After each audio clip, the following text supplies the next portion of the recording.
The newly launched Dream Fabricator, akin to a gaming console, possesses the extraordinary ability to conjure a myriad of dreams through the use of cartridges. A group of high school enthusiasts fervently devoted to Pokémon has formed the Pokémon Research Society, diligently striving to develop new cartridges to fulfill their dream of stepping into the enchanting world of Pokémon. However, to their dismay, they discover that their data has been tampered with. Chapter 1. Departure. A fresh breeze. Pocket monsters, abbreviated as Pokémon. This is a realm where mysterious beings, collectively known as Pokémon, coexist with humanity, influencing each other in profound ways. The number of Pokémon corresponds to the multitude of stories, and now, a new tale is poised to unfold in a quaint little town named Pallet Town. Pallet Town, often referred to as the town of pure white beginnings, signifies a place untouched by the stains of color. For years, it has been a nurturing ground for many renowned trainers, and now, a young boy prepares to follow in the footsteps of history, embarking on a journey alongside his companions. As the clock strikes approximately 9:30 p.m., we find ourselves within a residence in Pallet Town, where jubilant cheers resonate through the air. The source of such exuberance? It emanates from the living room. Announcer: wow. Nidalino attempts a horn attack against Gengar, but it passes right through.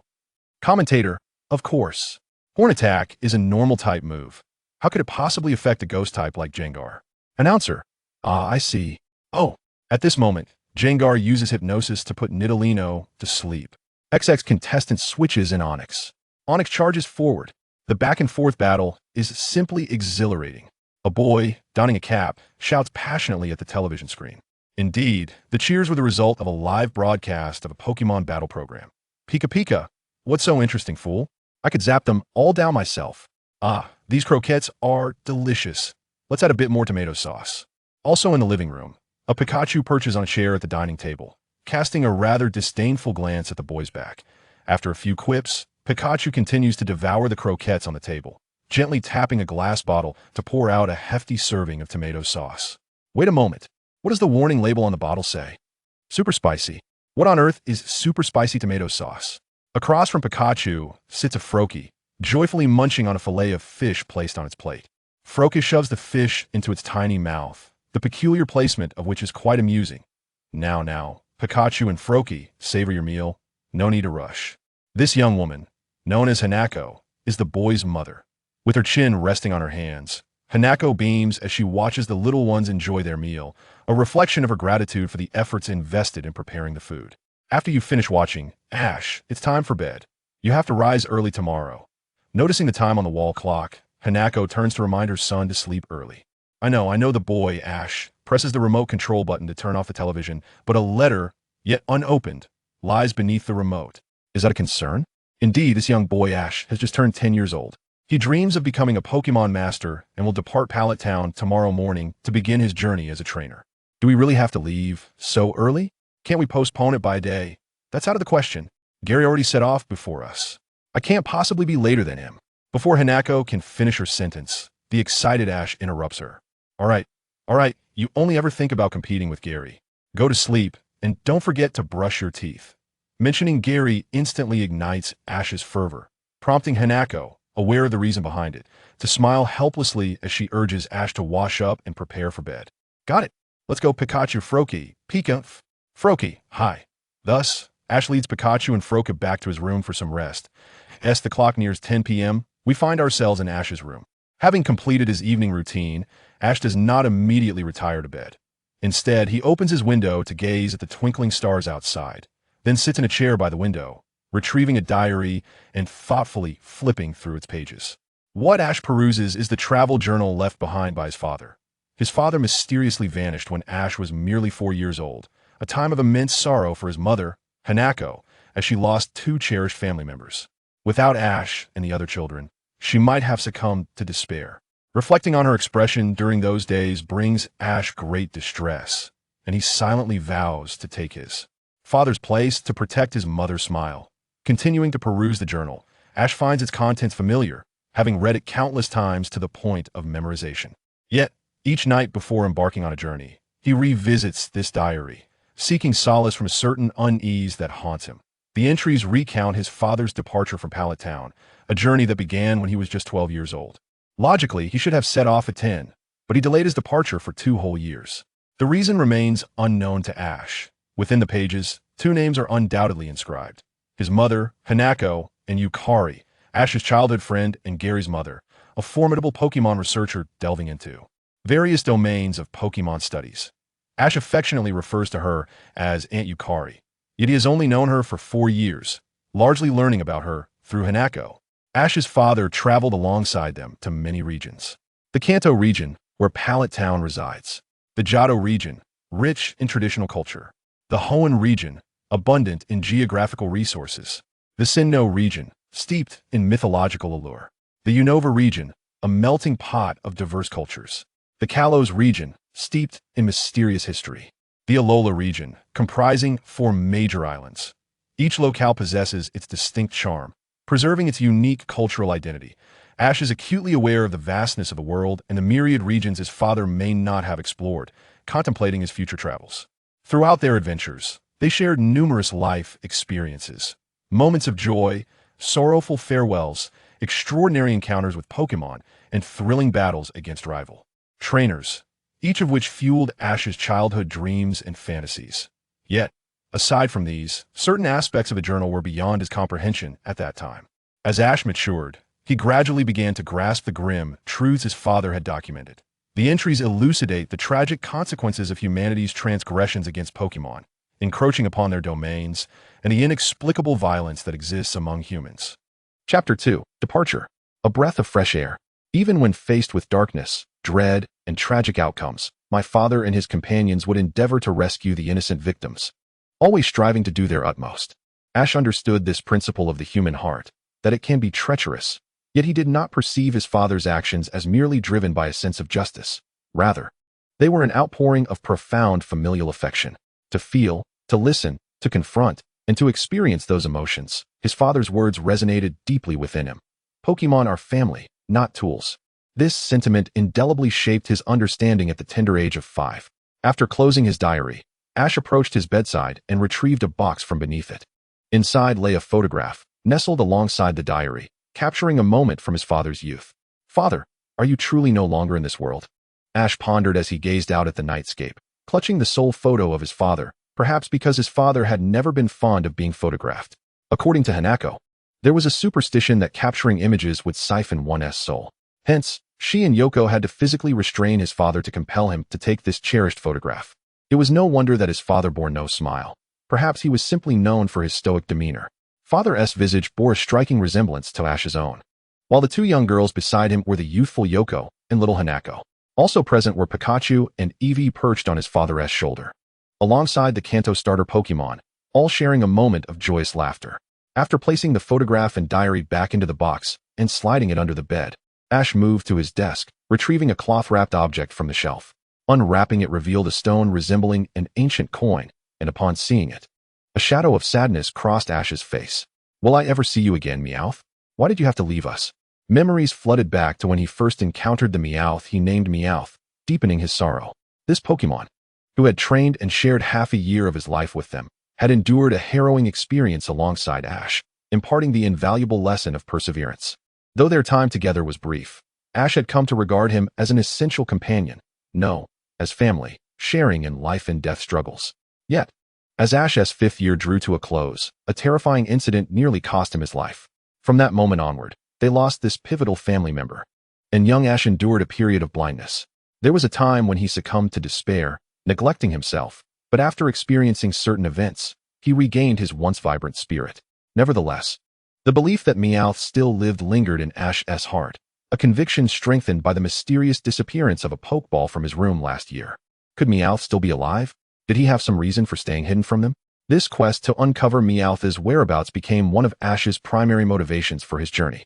With great care, Ash re-wrapped the stone in the cloth and placed it in his backpack, preparing to change into his pajamas and retire for the night. Tomorrow, he would embark on his journey.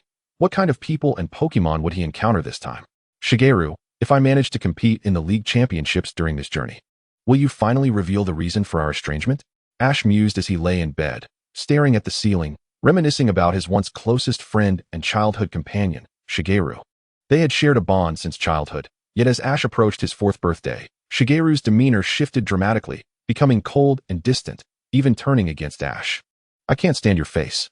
Don't come near me again," Shigeru had declared, and without offering Ash a chance to comprehend, he struck Ash with a fierce blow. Ash, too afraid to retaliate, could not fathom harming his dearest friend, believing that Shigeru would eventually forgive him. Little did he know, their relationship would remain frozen for over 6 years. Ash could not grasp the reasons behind Shigeru's transformation. One fateful morning, he sought to confront Shigeru about the change, arriving at their neighborhood only to witness an astonishing scene. Professor Oak, a world-renowned Pokemon researcher and Shigeru's grandfather, was unexpectedly struck in the face by a cane wielded by a gray-haired woman who seemed to be embroiled in a fierce argument with him. Ash, hiding in the shadows, observed the intense exchange, noting the woman's expression of anger and sorrow, while Professor Oak's face bore a convoluted mix of emotions as he endured her tirade.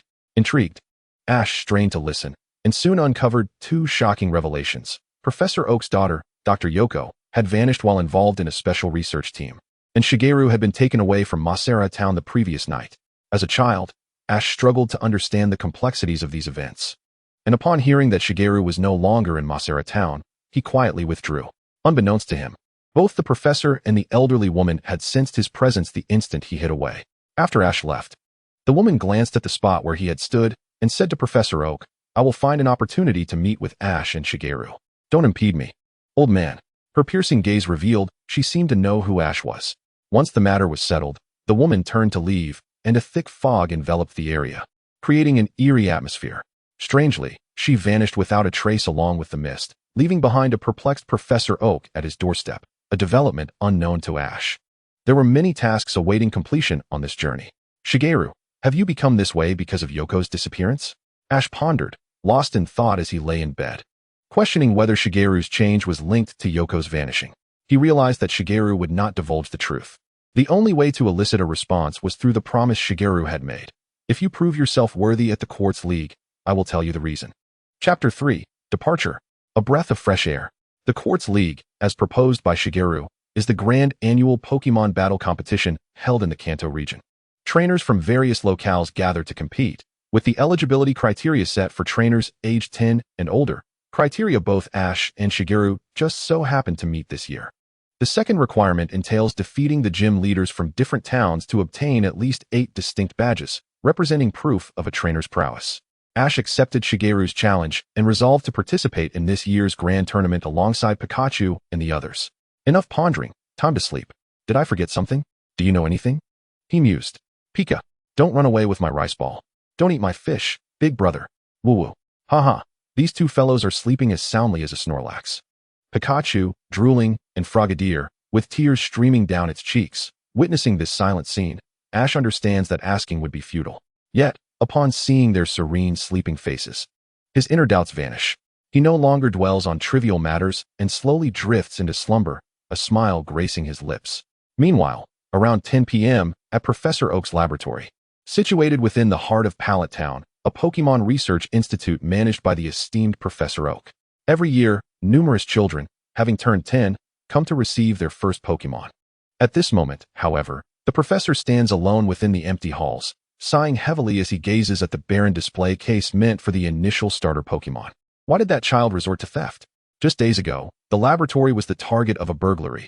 A Pokeball containing a Squirtle was stolen, a secret known only to the professor. The thief's methods were remarkably refined, leaving no trace behind, yet the professor, during his rounds, sensed something amiss. Concealed in a corner of the lab, the professor initially intended to apprehend the child on the spot, only to discover that the thief was, in fact, the long-lost child of his dear friend. The professor recognized the child and understood their nature, perplexed as to why they would engage in such behavior.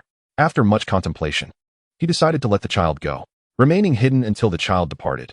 This action was not born of selfishness, but rather part of a meticulously devised plan. In truth, the Pokeballs prepared by the laboratory were equipped with signal transmitters and external fingerprint scanners. At the moment a novice trainer touches a Pokeball, it automatically records their fingerprint. However, the drawback lies in its ability to record only one fingerprint and its automatic trigger. Of course, if the child were clever enough, they could choose to release the Pokemon before capturing it, thereby destroying the Pokeball to circumvent this security measure. But the professor was not so naive. He had another plan in place. This plan, however, would only be enacted if absolutely necessary, as it would infringe upon the Pokemon's privacy. To prevent the possibility of novice trainers' Pokemon being kidnapped, the professor would implant a chip within the gifted Pokemon, functioning similarly to the transmitter, allowing for tracking via radar over considerable distances. Employing 3 layers of security, Professor Oak opted for the second measure, as the first 2 required the Pokeballs to remain intact to be effective. In summary, to thwart Professor Oak's seemingly impenetrable plan, one would need to be an expert in the same field. Otherwise, the situation could only be described as difficult. "Grandpa, why are you still awake at this hour?" Suddenly, the door to the laboratory swung open, revealing a girl of about 16, clad in a white lab coat with long brown hair, exuding a friendly, sisterly aura. It appeared to be Professor Oak's granddaughter, resembling her mother, Professor Hanako, strikingly. "Oh, it's Nanami. I was just contemplating whether to gift Ash a Pokemon tomorrow." Professor Oak instinctively pressed the switch in front of the display case to activate the security lock, spinning a small deception to his granddaughter. "Is there something troubling you, Grandpa?" Nanami scrutinized her grandfather, who evaded her gaze, feigning ignorance. "Never mind. Grandpa should know that Ash expressed his desire to capture Pokemon on his own during his journey. For now, having just Pikachu and Frogadier is sufficient for him. To him, Pokemon are akin to family." The latter part of Nanami's statement inexplicably brought comfort to the professor, prompting a smile. Has that child inherited his father's words? The professors recalled Ash's father, and regarding his disappearance, Professor Oak had always believed it was his fault and sought opportunities to make amends, only to be rebuffed repeatedly by Ash. Upon reflection, he pondered that perhaps Ash and his friend, Gary, were taken from their hometown at a young age to train, leading them to be more independent than typical children. "Well, I initially thought Ash might be upset with me for favoring Gary by giving him a Charmander, but just a few days ago, Gary left Pallet Town ahead of Ash." Professor Oak felt a pang of frustration, though he concealed it well, feeling exasperated by his grandson's silence as he left with a Pokeball and a Pokédex. Ash, however, did not share such sentiments. "But Grandpa, don't you think Gary has changed too much? We are siblings, yet he no longer speaks to me as a sister. It feels so distant, almost like being strangers." Nanami's words, laced with concern over their mother's disappearance, were abruptly interrupted by the professor, who preferred not to delve into that topic. "I will find an opportunity to speak with Gary. You need not worry about it," he replied, sighing. Why has his demeanor shifted to resemble that peculiar old lady? "Grandpa, how can you speak of Grandma like that? Be careful, or she may cast a curse upon you." Nanami's playful remark sent a chill down Professor Oak's spine, for his greatest fear in the world was his wife. "Enough of that.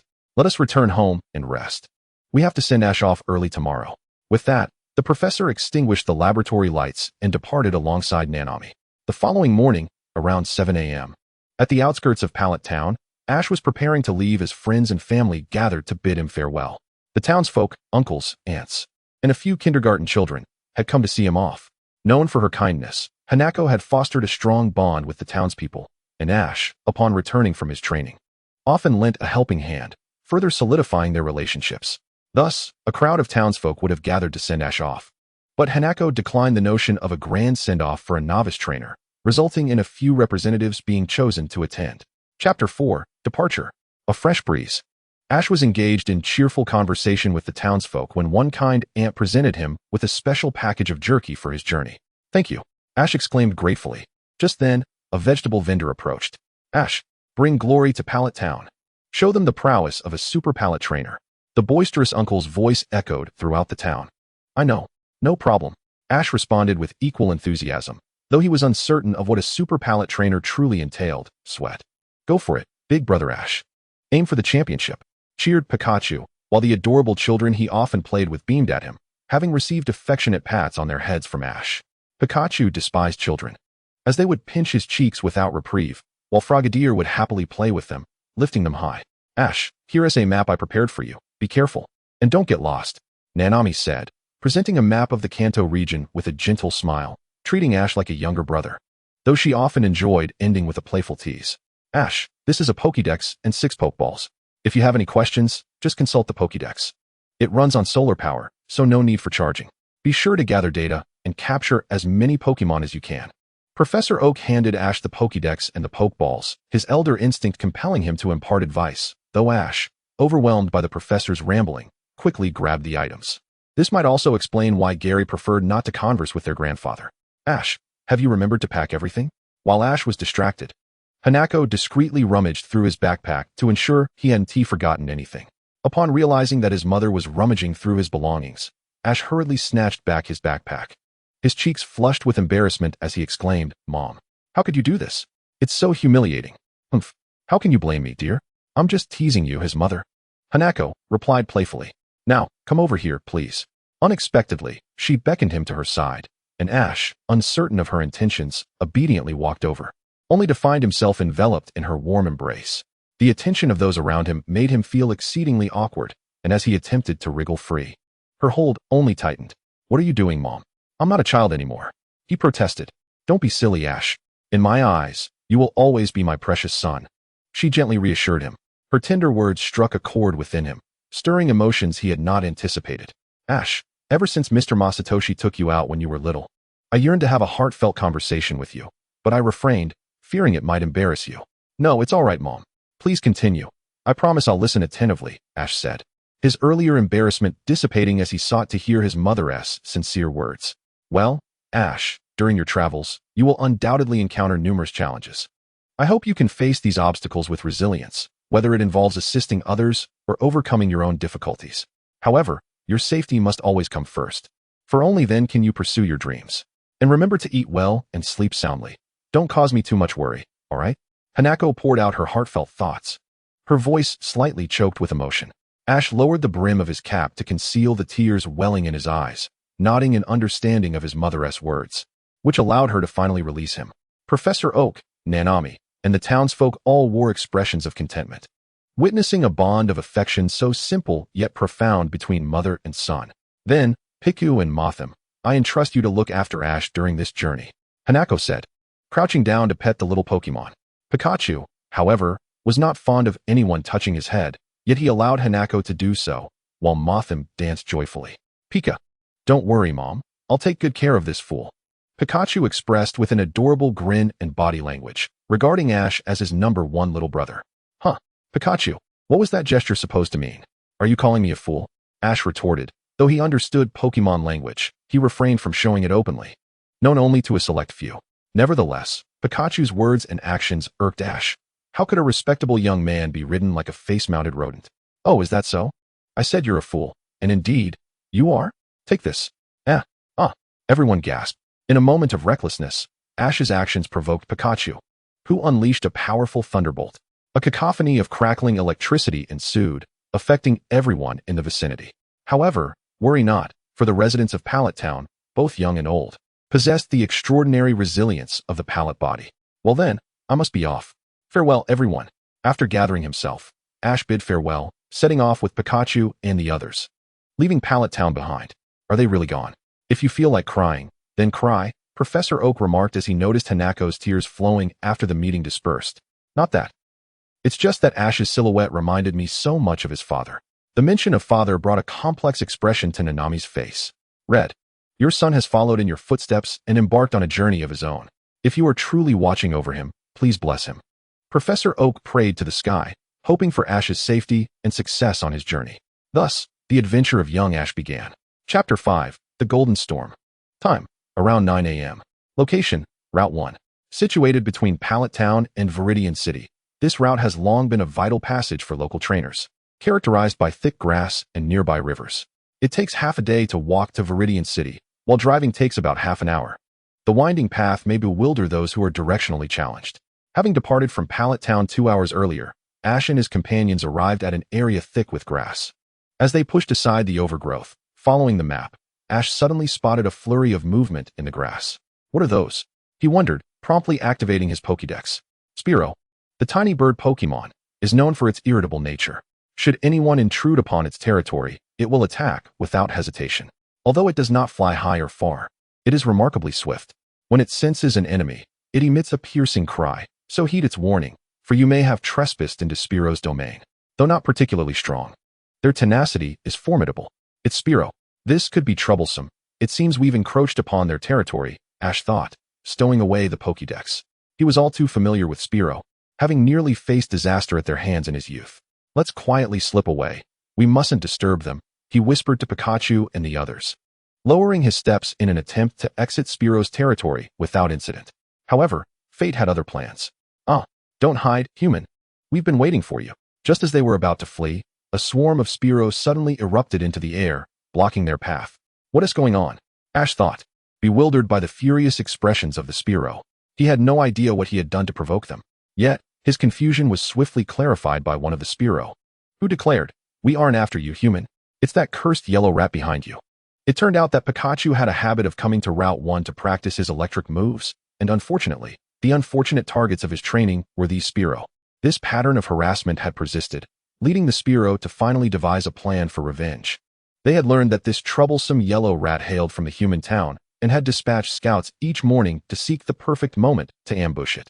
Now, they finally had their chance during this morning's farewell gathering, enlisting the help of their fellow aggrieved comrades to intercept Ash and his companions. Is that so? Pikachu, look what trouble you've caused. Ash scolded, angered that Pikachu had gone outside and stirred up trouble while he wasn't paying attention. Yet, Pikachu merely waved his hands dismissively. Pika, what is it to me? They came looking for trouble themselves. Motham, do you know about this too? Ash directly questioned Motham, suspecting he might have been kept in the dark. Motham, sweating nervously, avoided Ash's scrutinizing gaze, knowing that his brother had previously encouraged him not to reveal anything. Now that trouble had arisen, he had no choice but to feign ignorance. Fine, Pikachu. You made this mess, so you deal with it, Ash urged, rubbing his sore head and instructing Pikachu to confront the consequences of his actions. Ah, you foul rat. Today is your last day. Brothers, charge. The Spearow rallied, preparing to peck Pikachu to bits. They were clever, having learned from previous encounters that electric moves required charging time. They left a group behind to observe Pikachu's movements and, if necessary, to use their collective speed to disrupt his focus, preventing any of their comrades from becoming victims. As long as I strike once, I can handle this flock of foolish birds, Pikachu boasted, his eyes filled with fierce determination. The Spearow, incensed by his arrogant demeanor, readied themselves for a coordinated attack. Just as Pikachu seemed on the verge of being pierced by their sharp beaks, Ash remained composed, not betraying any sign of concern. At that critical moment, Pikachu emitted faint sparks of electricity from its tiny hands. Pika, Volt, it chanted, swiftly retracting its right elbow and lowering its body, shifting its left foot back. Pika, crush punch. What? Pikachu unleashed a devastating right straight punch. The force generated by its diminutive fist was potent enough to conjure a fierce whirlwind. The unfortunate Spearows, caught off guard, were sent flying far, far away by this gust of wind. Pika, all right. What are you standing there for? Let us go. After acquiring a substantial amount of experience points, Pikachu urged Ash to hurry along, fully aware of the impending fate of the Spearows. Ash could only silently pray for their safety. As Ash approached Pikachu, he remarked, "Could you perhaps refrain from resorting to such violence every now and then?" Pika, what else would you have me do? Mimic those foolish fellows. Pikachu responded, striking a series of adorable poses. Yet, those familiar with Pikachu's true nature would surely be appalled. Ash was a living testament to this, nearly struck dumb, thinking that his companion had undergone a drastic transformation. Is that sound? Misty, it seemed, had heard something and excitedly leaped out of the bushes. Where are you going? Without waiting for Ash and the others, Misty had already bounded ahead, leaving them to follow closely behind. The time was approximately 9:15 a.m. in the river area of Route 1. This vital waterway connected the towns of Pallet and Viridian, home to various water-type Pokémon and freshwater fish. The riverbanks were ideal for fishing enthusiasts. At that moment, a girl with orange hair tied in a ponytail, clad in a yellow sleeveless vest and denim shorts, stood by the riverbank, casting her line. Honestly, why can't I catch a single decent water-type Pokémon? I've even used Misty's special bait number 1. She exclaimed in frustration. Where have all my water-type Pokémon gone? Stomping her foot in anger, she suddenly noticed something descending from above. What is this? Ah! The girl screamed as she fell onto the ground, startled by the objects raining down from the sky. Clouds of dust swirled around her as she brushed off her backside. Rising to assess the situation, what on earth was happening? Why were so many Spearows with their beaks stuck in the ground? Indeed, after Pikachu had violently dispatched the flock, the wind and various other factors had caused them to land in this rather comical manner, resembling skewered birds. As the girl gazed bewildered at the Spearows, Misty suddenly leapt in front of her. Hey, how adorable. How did a cute Froakie appear here? Without hesitation, the ponytailed girl embraced Froakie, rubbing her cheek against its. Clearly enamored with water-type Pokémon, Froakie seemed to reciprocate her affection, appearing quite pleased and perhaps even familiar with the girl. Just then, Ash and the others arrived at the riverbank, witnessing this amusing scene. What are you doing? Who are you? Chapter 6, Golden Storm. The girl turned to Ash, who approached her slowly. They exchanged glances, both feeling a sense of recognition. You're Ash. And you're Misty, they exclaimed simultaneously. This girl was Misty from Cerulean City, of a similar age to Ash, whom he had met 5 years ago on the outskirts of Cerulean. So you're the little Froket tadpole from back then. Froket chirped happily. Misty remembers me. I'm so glad. Hearing Misty recall him after all these years filled Froket with joy, as he jumped about in excitement. You've grown so much. It's wonderful to see that the injured tadpole has matured into a healthy Froket, Misty said. Tears of joy streaming down her face as she embraced Froket tightly. Witnessing this heartfelt reunion, Ash reflected on his father's words in his journal about the smallness of the world and the unpredictable nature of reunions. Realizing the profound significance of this beautiful moment unfolding before him. Wiping away her tears, Misty regained her smile and moved closer to Ash. Upon seeing him up close, she was astonished to discover that the boy who had once been shorter than her had now grown taller and somewhat more handsome. However, as she studied Ash's appearance, a blush crept onto her cheeks as a memory that made her heart race resurfaced. Misty, why is your face turning red? Are you feeling unwell? Ash, oblivious to her embarrassment, pressed his forehead against hers, assuming she had a fever. What are you doing? Misty exclaimed, her face burning as she delivered a swift punch to Ash's face. Ouch! Why did you hit me? Because you were getting too close for comfort. What do you mean? I was just checking on you. You've become so fierce. Be careful or you won't find a husband. As if I need your advice. Who told you to touch a girl's skin? Rude. Their playful banter completely ruined the previously touching atmosphere, leaving Froket perplexed as to whom he should support. At that moment, Pikachu interjected, Pika, foolish creatures are nothing but trouble. What did that cryptic remark mean? Suddenly, Pikachu's ears twitched violently, sensing an imminent danger approaching. Whoosh! A powerful tornado surged toward Ash and the others. Pika, quick! Get out of the way, you fools. Whoa. Seeing the danger, Pikachu kicked Ash hard in the waist, launching him and Misty into the air. Froket immediately used its body to cushion their fall. Pika Pika. Pikachu concentrated its electrical energy, unleashing its signature move, Thunderbolt.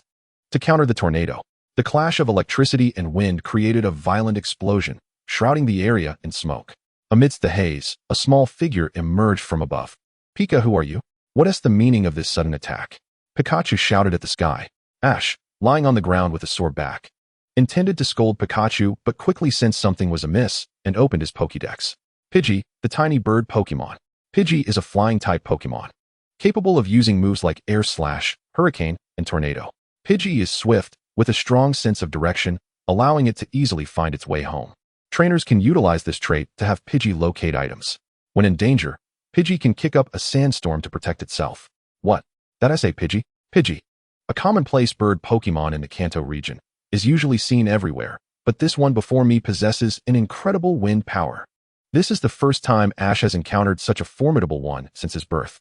Incidentally, the Spearows that were previously stuck in the ground were unfortunate enough to be swept away once more by Pidgey's tornado attack, their plight deserving a moment of silence. Pidgey, you must be the boy in Pikachu that the adults speak of? Come, let us battle. From high above, Pidgey suddenly declared war on Ash and his friends. Ash was baffled by its intentions, recalling that he had never wronged a Pidgey before. However, given past experiences, he immediately pointed the finger at Pikachu. Surely, it must be another of its reckless antics. Yet, Pikachu, well aware of Ash's accusing gaze, glared back fiercely, as if to say, what are you looking at? Ash quickly averted his gaze, afraid to pursue his suspicions further. That hurts. What is up with that Pidgey? Generally, Pidgey is a rather gentle Pokémon and wouldn't attack unprovoked, Misty remarked, lying on the riverbank next to Ash. Yet she remained blissfully unaware of the compromising position they were in. Indeed, Ash thought, feeling his left hand brush against something incredibly soft. At the same time, Misty emitted an incredibly alluring sound. It was then that Ash suddenly realized that what he had touched was indeed Misty's developing bosom. Ash broke into a cold sweat as he saw Misty's expression change from that of an angel to that of a demon. And he knew that things had escalated dramatically. You lecher. How long do you intend to lie on top of me? Go to hell. How far can a human punch really go?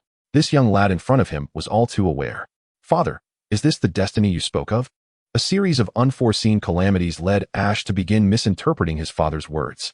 Pidgey, do you really want to fight or not? Pidgey was furious. It let out a shrill cry in response to Ash and his friend's rudeness. Then it flapped its wings, conjuring a tornado that swept through once more. Thunderbolt. Although Ash lay on the ground, his years of training instilled a sense of vigilance that warned him of the tornado's formidable power. If it were to strike, the destructive force would be considerable. He immediately instructed Pikachu to block the tornado. Pikachu. Though typically dismissive of Ash, Pikachu would heed his commands only in times of battle. So naive. Did Pidgey reveal a sinister glint in its eyes? Pikachu, huh? Wah. What? Just as the electric attack was about to hit the tornado, it unexpectedly unraveled. The dispersing winds transformed into blades of air. Each strike landed precisely on Pikachu. Pikachu, how could this be possible? A wild Pokemon actually combining techniques? Hearing Pikachu's anguished cries, Ash quickly scrambled to its side, uttering a term for combination techniques. Chapter 7, Golden Storm. 03. Combination Techniques. Generally speaking, Pokemon can only execute one move at a time, but combination techniques are an exception.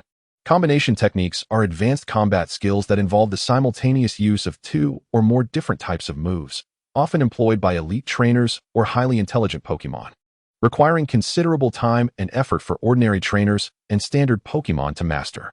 The following criteria must be met to achieve combination techniques. 1. Consistency. What is consistency? It refers to whether the method of using the moves is consistent. Many Pokemon moves are similar in form. For example, moves executed with limbs or claws can be combined through the same application method, amplifying their destructive power beyond that of a single move. 2. Compatibility. Are the moves being combined suitable for each other? This is crucial. Moves of the same nature pair well together. For instance, Thunderbolt and Electric Ball can be used in tandem, potentially allowing the Electric Ball to unleash a Thunderbolt for enhanced effects. 3. Familiarity. The former emphasizes excellent compatibility, while the latter concerns less suitable pairings. Moves of differing types can be challenging to combine, such as Electric Ball and Water Gun. If executed carelessly, it could backfire. However, achieving a mastery of moves to that extent is possible, though not all moves lend themselves to this approach, such as Hyper Beam, which consumes too much time and energy to combine with others. Is this level truly of concern to the adults? Observing Pikachu's plight and Ash's frustration, Pidgey began to question the validity of its elder's words. This matter traces back to a few hours prior. Early in the morning, around 6 a.m., in the skies above Kanto, the sun rose in the east, heralding the arrival of a new day, and this morning in the Kanto region was more vibrant than usual. For the esteemed adult had arrived. Where would the adult fly to this time? Bathed in the radiant daylight, Pidgey soared above the azure sky and white clouds. Not merely as a bird, but as the attendant of that great being. To onlookers, it appeared as if Pidgey was talking to itself, for the adult concealed its form with some sort of force field, rendering it invisible to the common eye. Pidgey held great reverence for the adult, always gazing at it with admiration, regarding it as the one true deity worthy of unwavering faith. I believe the time has come. Today marks the journey of that human boy. Human boy? How could someone so insignificant capture the attention of such a magnificent deity like you? The adult seemed to have been observing Ash's existence for quite some time. The adult's words left Pidgey puzzled, wondering what extraordinary qualities this boy possessed. He is quite an interesting lad, accompanied by a rather temperamental Pikachu. Pikachu? This I do not comprehend. It is well known that the combined power of humans and Pikachu is inadequate to garner your regard. Indeed, if that is the case, how about this? Go and exchange a few moves with them. However, should you lose, you must accompany the boy on his travels. What? What did the little one do to warrant such a punishment from you, great one? It is not so simple, child. I know you have followed me for many years, learning the use of natural energy, and you are my disciple. However, I believe that remaining by my side will only hinder your growth. So, you mean to say that this boy possesses the power to aid my development? You must witness it with your own eyes. There is no need for further discussion. Go. Understanding that the adult's intentions were for his benefit, Pidgey quietly listened as the adult described Ash and his companions before soaring away. Pidgey had followed the adult for many years. The adult was not only its faith, but also its savior, embodying a bond akin to that of master and disciple, or even father and son.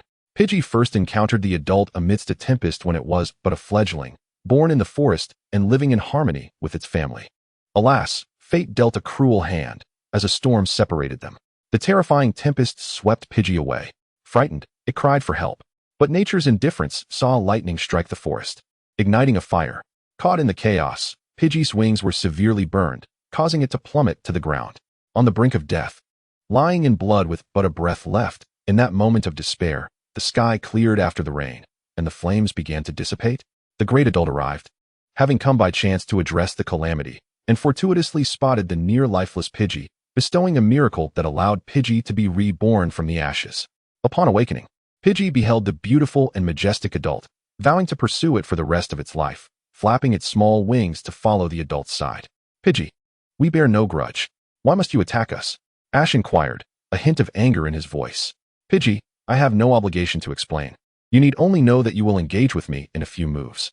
Pidgey spoke with an air of authority, revealing a certain maturity. Ash could no longer tolerate Pidgey's words. All right, we accept your challenge. But if you lose, I will capture you. Pidgey, fine. I shall accompany you through my golden storm. Bring it on. Pidgey radiated with a dazzling effect. Surrounding it were nonsensical sound effects. The highlight was that strange twisting motion made it appear quite lifelike. Ash could hardly believe his eyes. Could it be that Ash understands the language of Pokémon? Chapter 8, Golden Storm. 04, Observing from the sidelines. Misty keenly noted Ash's actions and demeanor, realizing he seemed to possess the ability to communicate with Pokémon. Pikachu, can you still battle? Pikachu, that minor damage won't take me down. All right, Pikachu. Thunderbolt. The battle was about to commence. However, as Pikachu unleashed its electric attack, Pidgey vanished from sight in an instant. So swift, it was as though it had teleported, astonishing everyone. Snapping back to reality, Ash immediately shouted, "Dodge!" Pikachu, damn it, huh? It was all too late. A shadow of a bird collided with Pikachu, leaving a fiery scar across its belly, as though it had been violently sliced by a searing blade. Pikachu, no chance for you. Pidgey vehemently denied them any opportunity to counterattack, relentlessly swinging its wings like blades. You scoundrel! Pikachu immediately sprang to its feet, evading the air slash. So it's an all-out attack, is it? Then unleash that move. Pikachu. Ash calculated the perfect moment to execute a decisive strike against Pidgey. An electric-type move, perhaps? Humph. Just bluster. Pidgey dismissed Ash's intentions, switching its technique to its signature move, Whirlwind. Pikachu smirked coldly at Pidgey, who paid no heed to his expression, continuing to flap its wings and whip up gusts of wind. Don't think I'll stand idly by while you attack. Pikachu charged its right arm with electricity. A thunderous clash of currents erupted, culminating in the awe-inspiring Volt Tackle. What the? Pidgey barely managed to evade, getting sent hurtling into the nearby woods.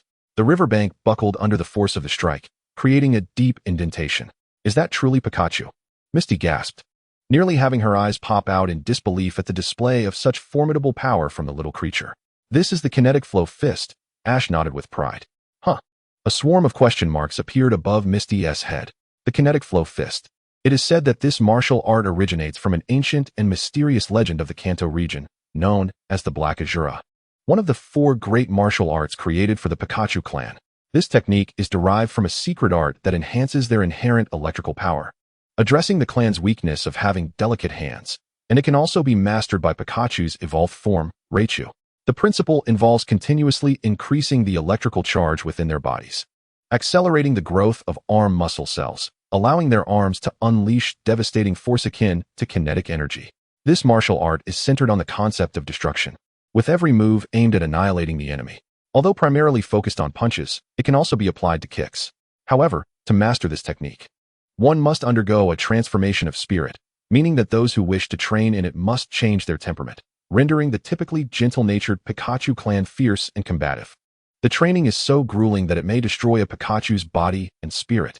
Furthermore, the conditions are utterly inhumane, specifically targeting the Pikachu clan, making it exceedingly rare for anyone to truly master it. Ash, you can't be serious with these tales, can you? After hearing Ash's description of the Kinetic Flow Fist, Misty looked at him with disdain, clearly believing he was spinning a yarn. Ash felt helpless in response to Misty's skepticism. After all, he too was half in doubt. Ah, I see.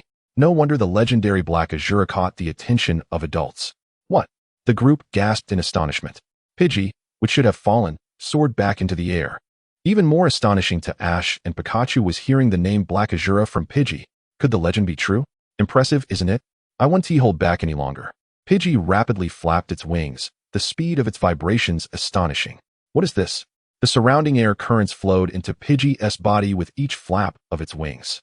In no time, Pidgey was enveloped in an incredible golden glow.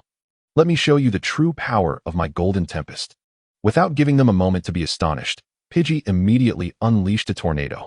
No, given its golden hue, it should be called the Golden Tornado. The wind speed, rotational force, and size were incomparable to the tornado it had executed moments earlier. This is bad. Pikachu dodged. Too slow. Pidgey spread its wings and struck. The Golden Tornado instantly expanded, unleashing a scorching wave that engulfed the entire river area. It's burning hot. Pikachu exclaimed, it's too hot. The intense heat wave scorched Ash and Pikachu simultaneously, causing them to writhe in pain on the ground. While Ash suffered mild burns, Pikachu was severely scorched, its body glowing red as if engulfed in flames. Ash, don't worry about me. Use Whirlwind to protect Misty. Understood. Misty quickly grasped Ash's intent and immediately summoned a protective whirlwind to envelop herself and Misty. Is this Whirlwind? I never thought it could be used this way. No. Ash, yeah. Water vapor? Misty admired Ash's quick thinking in using an offensive move for defense. But her heart sank as she saw the protective barrier of Whirlwind dissipating into steam from the heat wave. It hurts. Water vapor? Ah, the river is evaporating? Ash slowly stood up, only to find the river behind him boiling like a hot spring. The freshwater fish within it flipped belly up due to the rising temperature. However, they were soon devoured by water-type Pokémon lurking at the riverbed. This is a fire-type move, Heat Wave, which unleashes a scorching breath towards the opponent, sometimes inflicting a burn status. The Pokédex just reacted. This Pidgey can actually use Heat Wave. Pidgey's current state is one where it can transform air into heat, facilitating the control of its power, initially causing the heated air to refract light, creating the illusion that Pidgey radiates a golden hue. Having spent years alongside adults to learn about natural energy, Pidgey, in its youth, faced its fear of forest fires and sought trials from the adults who wielded firepower. Through rigorous effort, it finally mastered this technique of thermal manipulation. Then, Pidgey entwined the heated air around its body and moved at high speed. Pikachu. Pidgey mercilessly attacked Pikachu with its wings while in high-speed motion, landing multiple blows that drew blood from the corners of Pikachu's mouth. Pikachu. Seeing Pikachu being battered was unbearable for Ash, his heart bleeding. However, there was something else that concerned him. Why wasn't Pikachu's ability static triggering? Are you questioning why their ability hasn't activated? Pidgey discerned Ash's thoughts with a keen eye. Could it truly converse while moving at such speed? But Ash quickly understood. Pidgey was using the heated air wrapped around its wings to attack Pikachu. This was a non-contact attack, hence unable to trigger the static effect. After a while, Pidgey ceased its assault. Pikachu lay on the ground, scorched and battered. Pikachu, get up!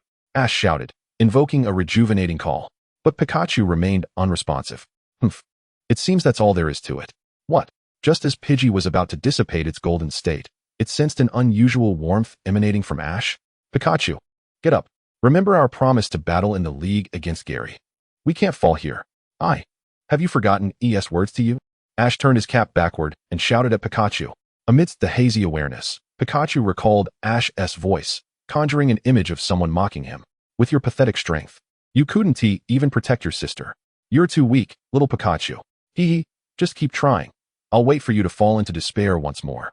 The voice echoed in Pikachu's mind, growing clearer, pushing him to the brink of frustration. Bam! The electricity coursing through Pikachu suddenly exploded, causing it to rise as if rejuvenated. What? Ugh! I won't fall until I've twisted that foul fox's head off. Pikachu leaped with bullet-like speed, engaging Pidgey high in the air. After a few exchanges, Pidgey managed to break free from Pikachu's entanglement, and Pikachu jumped back to Ash's side. Ash, lend me your strength. Okay, here it comes. The power of Aura. Reside within my heart. X2 Ash and Pikachu simultaneously placed their hands upon their chests, a resonant force emanating between them. Their eyes transformed into a deep crimson hue. Whoa, what is happening? Their heat has synchronized. Pikachu, unleash Thunderbolt and leap. Pikachu executed a Thunderbolt, soaring into the sky. Bo used its wings to shield itself from Pikachu. However, Pikachu's actions were not yet complete, as it immediately unleashed a barrage of wing attacks, resulting in a fierce collision. Bo, why has Pikachu's speed and strength intensified beyond what it was before? How infuriating! Bo knocked Pikachu down. Pikachu nimbly dodged back to the riverbank. Bo gathered the heated air into a slicing blade. Pikachu, heed my commands. I will predict the trajectory. Ash's voice echoed in Pikachu's mind. Following Ash's mental guidance, Pikachu executed a series of rapid evasive maneuvers. Bo, these movements seem to have anticipated my attack positions. Bo finally sensed something amiss. realizing that Pikachu could now foresee the timing of all its assaults. Launch an electric ball to control it. Obeying Ash's command, Pikachu swung its tail, directing the electric ball towards Bo. Bo humph. Such an attack. Bo evaded the electric ball, but it suddenly curved back and struck him. How could this be? I clearly avoided it. Could it be him? Bo recalled what an elder once mentioned about humans possessing the ability to wield the power of aura to communicate with Pokemon, and suddenly, enlightenment dawned upon Bo. For Ash perfectly embodied those traits. Bo, curse it, how could this be? What next? Bo flapped its wings, unleashing a widespread gust of heated winds. At that moment, Ash had already taken refuge within the swirling protective barrier of the incense, as the hot winds swept across the river, causing steam to rise from the water's surface. Bo, where has Pikachu gone? Ah! A larger electric ball than before collided with Bo. The intense current caused Bo to lose several feathers instantly. It writhed in agony, tormented by the electric shock. Bo, what? When did you? Terrifying. A tiny hand emerged from the electric ball, grasping Bo. It was indeed Pikachu's hand. The previously vanished Pikachu had concealed itself within the electric ball. Pikachu, at last, I've caught you, foul bird. Pikachu displayed a devilish grin as it gazed at the terrified Bo. It turned out that Ash and Pikachu had meticulously devised a plan to create an oversized electric ball for Pikachu to enter. Then, Pikachu utilized electromagnetic levitation, while Ash controlled the electric ball as flight. This technique was dubbed the Aura Thunderbolt. Pikachu perish. Volt tackle. Pikachu struck with tremendous force, sending Bo crashing to the ground. Bo, Lord Ho-Oh. Bo collided directly with the riverbank, causing a massive new crater to form. Exhausted, Pikachu plummeted, and Ash rushed forward to embrace him. Pikachu gazed at Ash with a weary expression. Ash, you're amazing, right? Misty and the others emerged, only to witness Ash's eyes suddenly shift from red back to black. Was it merely an illusion? This was Misty's thought at that moment. Bo, Lord Ho-Oh. Bo muttered and trembled on the ground, at which point Ash approached Bo, suggesting they take it to the center for treatment and then release it. Why? Weren't you planning to capture it? Misty questioned, to which Ash replied that his earlier words were merely in the heat of the moment. Even if they did not capture it, the invaluable battle experience they gained was sufficient. Ash's mature perspective surprised Misty. Just then a radiant spectrum of colors suddenly appeared behind them. Who? As everyone turned to look with Ash, a magnificent avian Pokemon adorned with rainbow-hued feathers emerged. It was none other than Lord Ho-Oh. What is this? Ash took out his Pokédex, but it displayed no recorded data. Is it true that you are the Lord Ho-Oh spoken of by Bo? Ash politely inquired, to which Lord Ho-Oh merely nodded. Please take care of this child in the future. Lord Ho-Oh gazed at Bo with a tender expression. Was it referring to Bo? In an instant, Lord Ho-Oh vanished from sight like a rainbow blinking out of existence. Has it flown away? Misty, recalling the beautiful silhouette of Lord Ho-Oh, turned to Ash and asked what it had said. It told me to take good care of Bo. All right. Ash tossed a Pokeball at Bo. After 4 shakes, he successfully captured it. Hooray, I've caught Bo!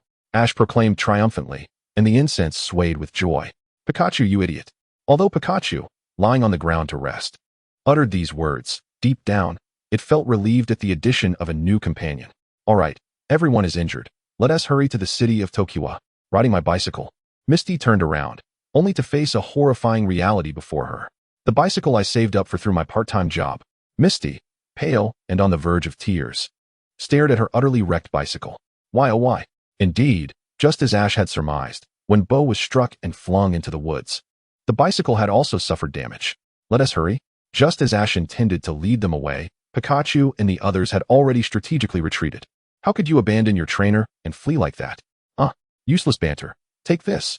Thus, Ash and his companions set their sights on their next destination, Tokiwa City, wondering what awaited them. Chapter 10, The Legion of Evil. 01. Life sometimes resembles a revolving lantern. I refuse. Your manner of speaking is utterly revolting. There is no one in our clan that resembles such a loathsome creature that speaks human language. The same applies to Pokemon as well.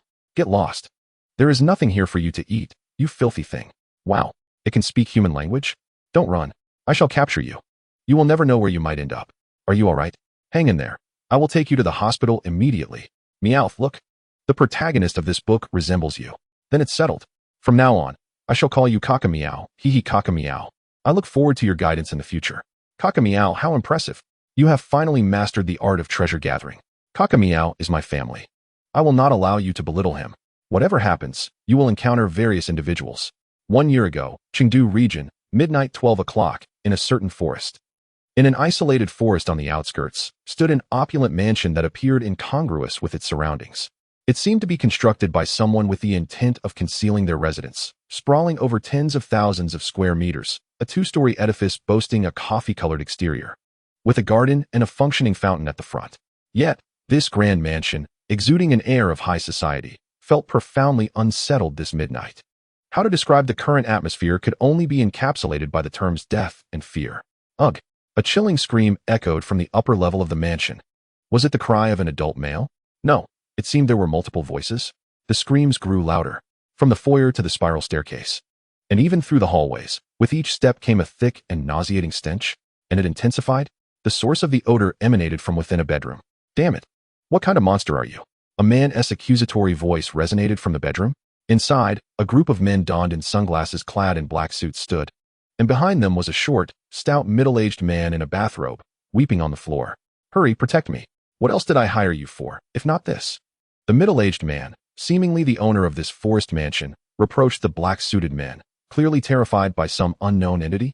The middle-aged man appeared to be the master of the mansion, while the black-suited men were part of his extensive security detail, though now only one squad remained. Why?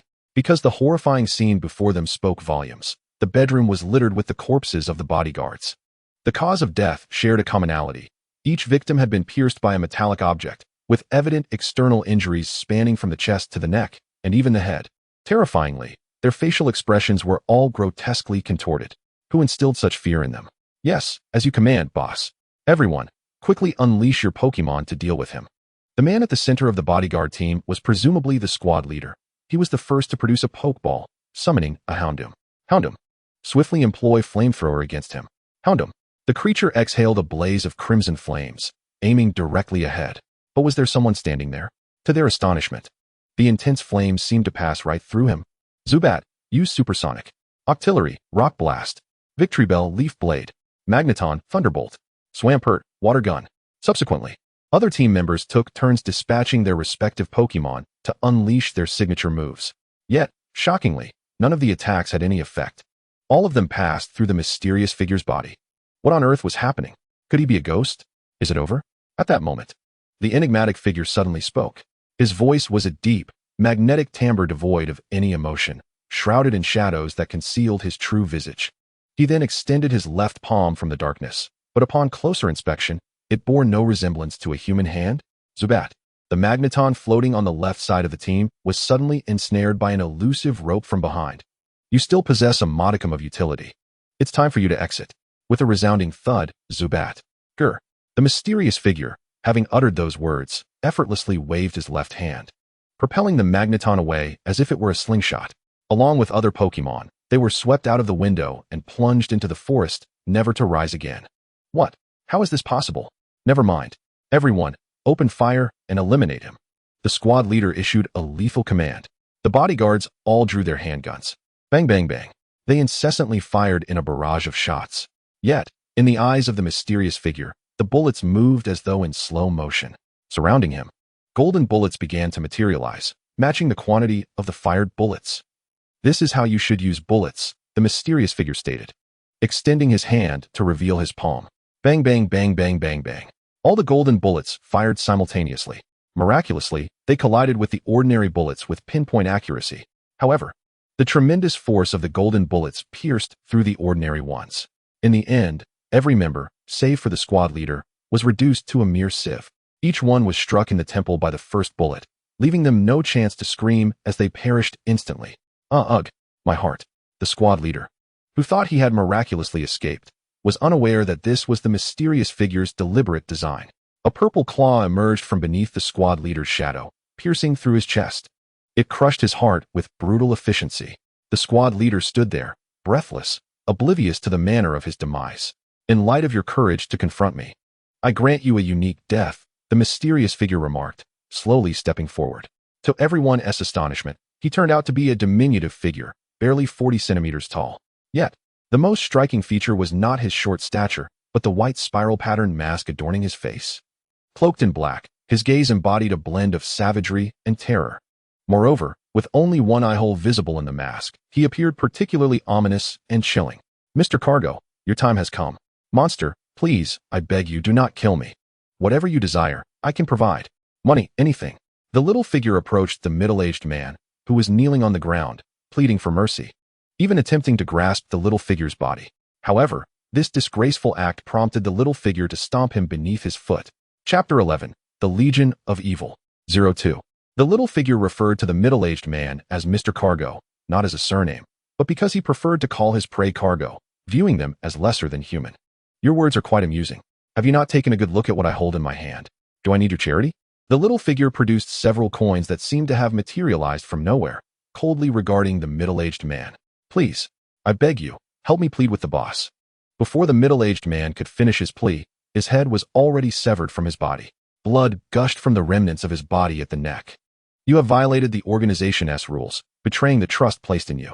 You are less than garbage, the little figure stated, his eyes glinting with a demonic intensity as he regarded the terrified face of the severed head on the ground. The boss despises traitors like you, so your death is no great loss. Save those parting words for the depths of hell. The little figure carefully wrapped the man's head in a dark cloth, then produced a video phone from his cloak. Beep. Boss, this is Code C. I have completed the mission. The little figure referred to himself as Code C. He was now engaged in a video call with someone on the screen. C. Well done. Just as expected from my golden assassin of Team Rocket. On the other end of the call was a robust middle-aged man dressed in a black suit, reclining in a chair with the demeanor of a mafia boss. At his feet, a Meowth was affectionately nuzzling his thigh.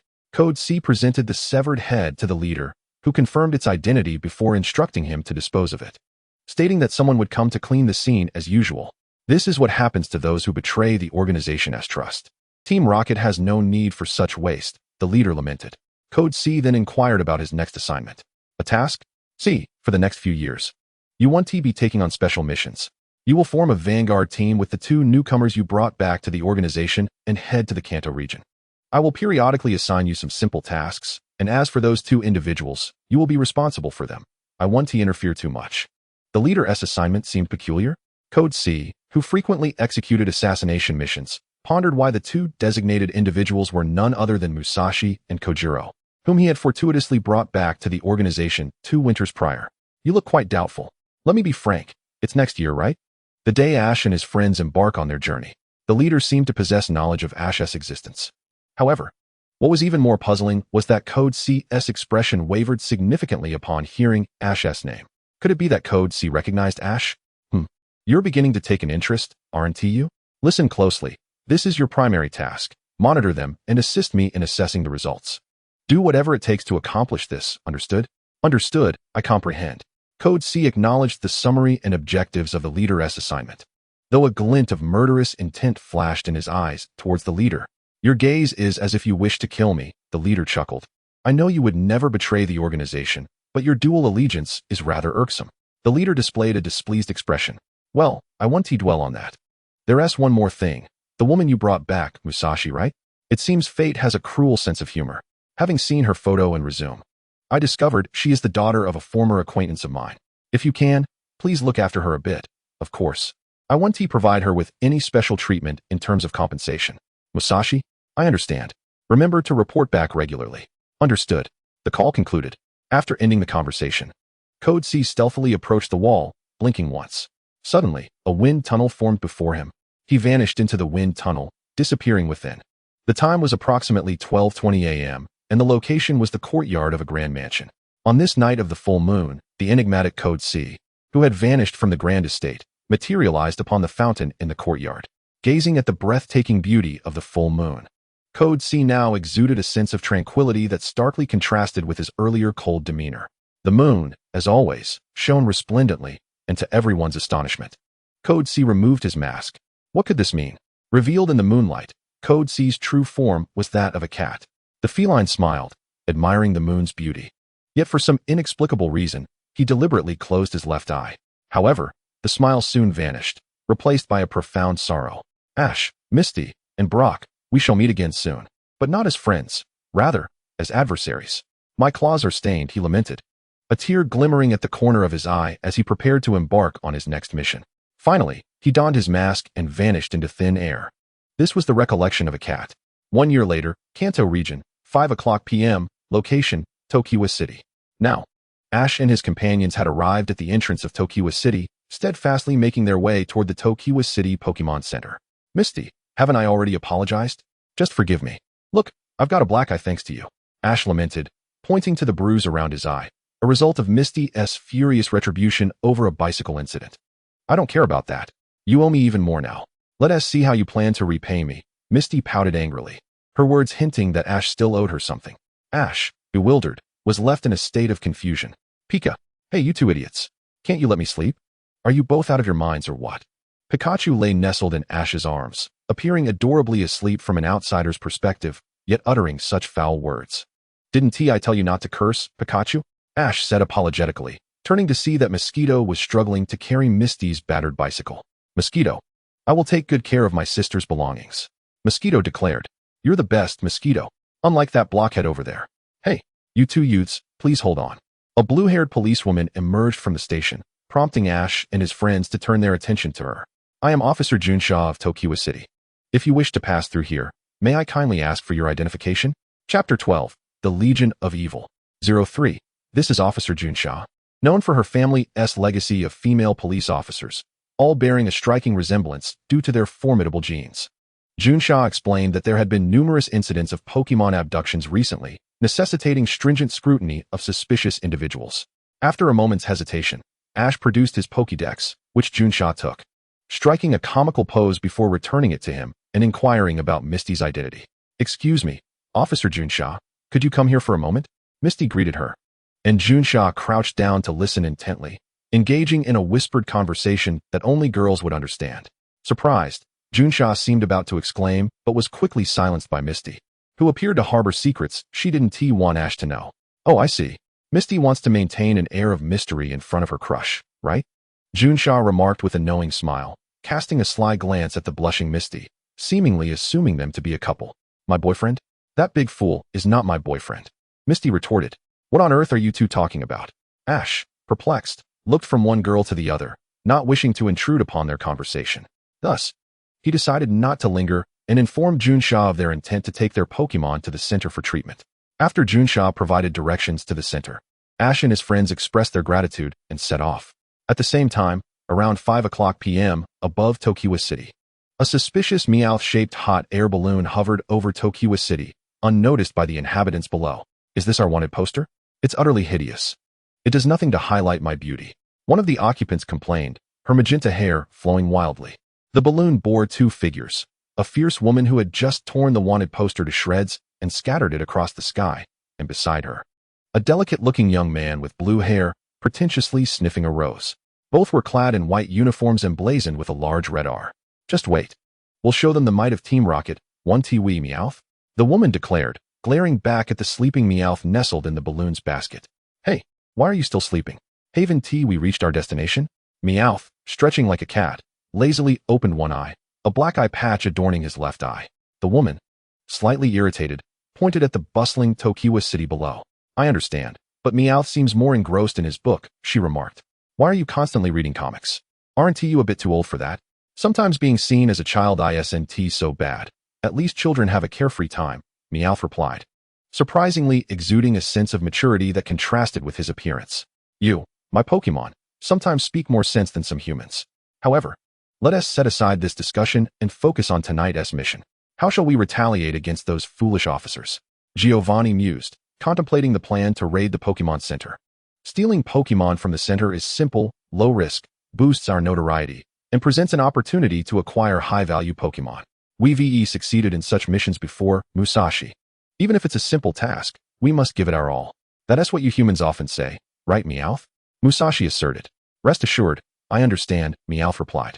The trio, a notorious faction known as Team Rocket's elite unit, comprised Musashi, the formidable leader, Meowth, the brains behind their operations, and Kojiro, the versatile jack-of-all-trades. While Meowth held seniority, having joined Team Rocket before either of them, he preferred to leave the leadership to Musashi, believing she possessed the qualities of a true leader despite her fiery temperament. All right, let us make it our goal to steal every Pokemon from the Pokemon Center tonight. Musashi, I'm afraid I have prior commitments this evening, and won't be able to participate. Please allow me this exception, Meowth pleaded, covering his comic with his paws and smiling sheepishly. What did you say? How can a member like you refuse to partake in a mission? Speak. If you don't provide a convincing reason, I want to let you go, Musashi asserted, assuming a commanding stance. Meowth simply stated that he wished to visit a long-lost friend, a hint of melancholy crossing his features. Huh, a Meowth with friends here? Especially at a time like this? Musashi questioned, her skepticism apparent. Is this friend of yours truly important? Musashi, let Meowth go. With the two of us and our gas bombs, will be more than enough, Kojiro, perceiving Meowth's unusual expression, urged. All right, go on then, Musashi relented, sensing that Meowth was genuinely concerned. Thank you, Musashi. I appreciate your understanding, and I promise to bring back a little something for you, Meowth assured them. Is that so? Please cover your own expenses since you took time off to indulge while we toiled. It's only fitting. Also, I would like some takoyaki, Musashi said with a hint of petulance. Then I shall have taiyaki. Thank you, Meowth remarked, longing for a taiyaki while contemplating how to adorn it with roses. Indeed. You two are quite adept at giving orders. By the way, this box contains specially designed weaponry for you to carry along, Meowth declared, revealing an iron chest filled with unique self-defense tools. Is it truly necessary? Meowth inquired, puzzled. One can never be too cautious. It's safer to have it, he replied. After bidding them farewell, Meowth leapt from the hot air balloon, performing a somersault mid-air before landing deftly on the rooftop of a house, vanishing from sight. Has he left? Meowth questioned. Indeed, he possesses remarkable skills to jump with such precision from such a height, Katsu remarked. You are right, although we've known him for some time. Our understanding of him remains rather superficial. He is always shrouded in mystery, concealing his true intentions from us. Katsu pondered deeply about Meowth, while Musashi preferred not to delve too deeply. The scars on his left eye and chest indicated that matters were far from simple, and the two felt a growing apprehension towards Meowth. Let's not dwell on this. We should prepare, Musashi suggested. Thus, the duo from Team Rocket ventured towards the Pokemon Center. Chapter 13, The Legion of Evil. 04. Time, approximately 6 o'clock p.m. Location, Tokiwa Forest. Moments ago, the elusive Meowth had arrived in the depths of Tokiwa Forest, situated behind Tokiwa City. This forest, abundant with a myriad of trees, was so densely canopied that light struggled to penetrate, rendering the interior dim and sparsely populated. Predominantly inhabited by bug-type Pokemon, it is rumored that crossing the boundary leads to the forests of the Chengdu region. Meowth chose a secluded spot deep within the forest, where he intended to attempt something significant. Suddenly, he removed the eye patch from his left eye. Ugh, aha! Meowth gasped in pain, beads of sweat forming on his brow. At this moment, his left eye was finally unveiled. What a terrifying sight it was. Unlike his right eye, the left glimmered with an amber hue, radiating a palpable aura of menace. It resembled the gaze of an entirely different creature, with a scar encircling the eyelid.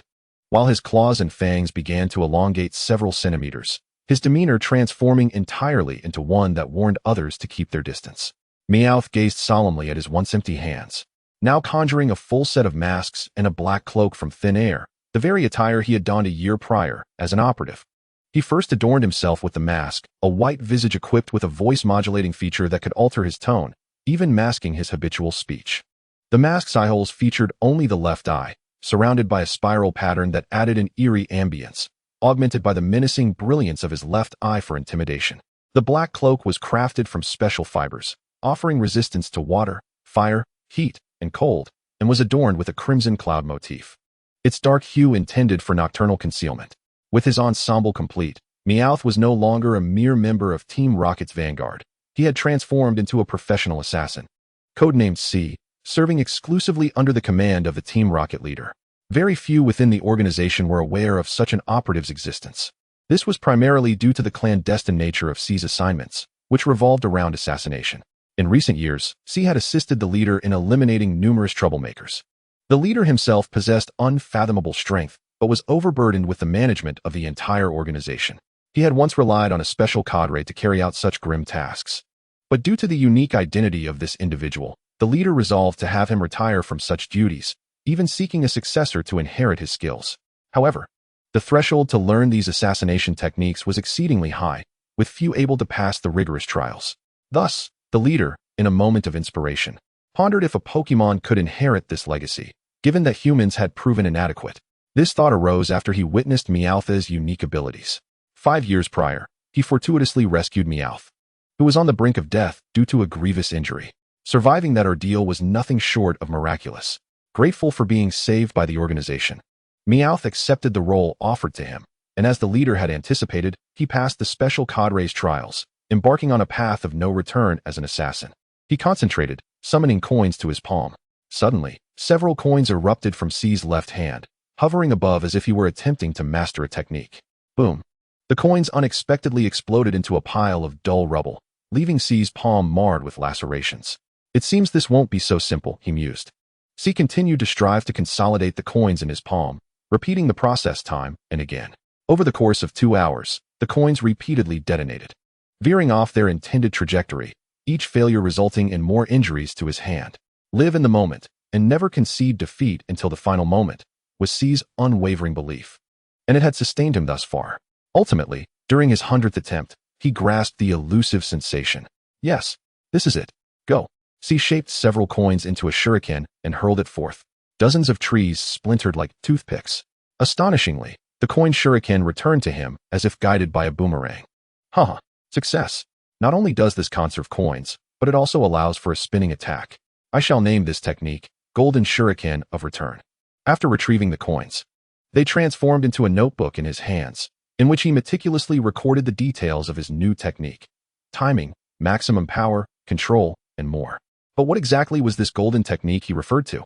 The golden technique, or Kenjutsu, was a series of unique ninjutsu derived from Meowth's signature move, Gathering Wealth. Why ninjutsu? Because C was a closed-door disciple of a particular ninja clan, trained by one of the very few genuine ninjas of the contemporary era. Upon becoming his apprentice, C integrated his knowledge of the golden technique with ninjutsu, thus creating his own unparalleled skill set. Herein lies the explanation of the golden technique's principles. 1. Gathering wealth. This is the origin of the golden technique, a standard move exclusive to the Meowth lineage. It serves as a means for trainers to profit immensely using Meowth, capable of both attacking and earning, truly killing 2 birds with 1 stone. However, mastering this move is no simple feat. It requires immense mental control and the ability to manifest abstract concepts, essentially a vivid imagination. Without sufficient imagination or control, the coins can explode, turning into charred debris, a perilous endeavor. Thus, success in mastering this technique equates to turning stone into gold, while failure results in squandered wealth. 2. Material transformation. The name Golden Technique is inspired by a particular comic's depiction of a move. C did not read comics out of boredom. Rather, he sought to emulate the illustrated techniques, many of which are beyond human capability but can be expressed through Pokémon in a unique manner. The Golden Technique utilizes the coins produced by gathering wealth as raw material to create weaponry. Among its techniques is the Golden Reshaping Technique, which allows coins to be melted and transformed into other metallic weapons, a remarkable feat. C has diligently honed this skill to a level of mastery, even achieving properties akin to steel type, enabling him to create shurikens, bullets, and other weaponry with mere imagination and control. At this juncture, they should be arriving at their mission's location. C departed Tokiwa Forest, heading towards the target site. Chapter 14. The Pokémon Center of Tonbaka City, Evening. Around 7:30 p.m. at the Pokémon Center of Tonbaka City, time flew swiftly as dusk descended, and Ash and his companions finally arrived at the Pokémon Center of Tonbaka City. Hooray, we have truly arrived. If only the bicycle were functional, we wouldn't have squandered so much time. Misty continued to lament the bicycle situation, to which Ash could only respond with a wry smile, asserting that walking was beneficial for one's health. As the electronic door of the center swung open, the first sight that greeted them was a nurse with pink hair styled in twin ponytails, diligently organizing documents at the counter. Ash and his friends approached her, greeting her and briefly explaining the condition of Pikachu and their other Pokémon. The nurse immediately grasped the situation and began the medical registration process. This nurse was none other than Nurse Joy of Tonbaka City, renowned for her family's legacy of being Pokémon nurses, much like the Chansey family. It is said that their lineage possesses a remarkable genetic inheritance, leading one to wonder if their ancestors were, in fact, ditto. For generations, they have tirelessly dedicated themselves to the health and well-being of Pokémon, earning the title of a bridge of friendship between Pokémon and humans. The Pokémon in need of treatment are Pikachu and Pidgey, correct? Nurse Joy inquired for confirmation. Ash nodded affirmatively, and she diligently entered the data for Pikachu and Pidgey into the computer. The treatment will be conducted in a specialized bed for small electric-type Pokémon, Chansey. Thank you for your cooperation. As the Chansey wheeled out the stretcher, Ash carefully placed Pikachu onto it, subsequently handing Pidgey's Pokeball to Nurse Joy. Pikachu, be sure to listen to Nurse Joy, alright? Pika, don't worry, I'll take care of myself. Mosquito, keep an eye on this fool, understood? Mosquito, at your command. Brother. Mosquito saluted in response, while Ash pouted, watching Pikachu. You two should rest for a while. I will prepare for the treatment shortly, Nurse Joy said, professionally donning surgical gloves as she proceeded with the Chansey to the emergency treatment room. Ash and his companions bade her farewell and prepared to head to the resting area. By the way, I would like to call my mom to let her know I'm safe. Misty, why don't you and Mosquito head to rest first? Mom, is it possible for me to speak with Auntie? Upon hearing Ash's words, Misty's expression seemed somewhat nuanced.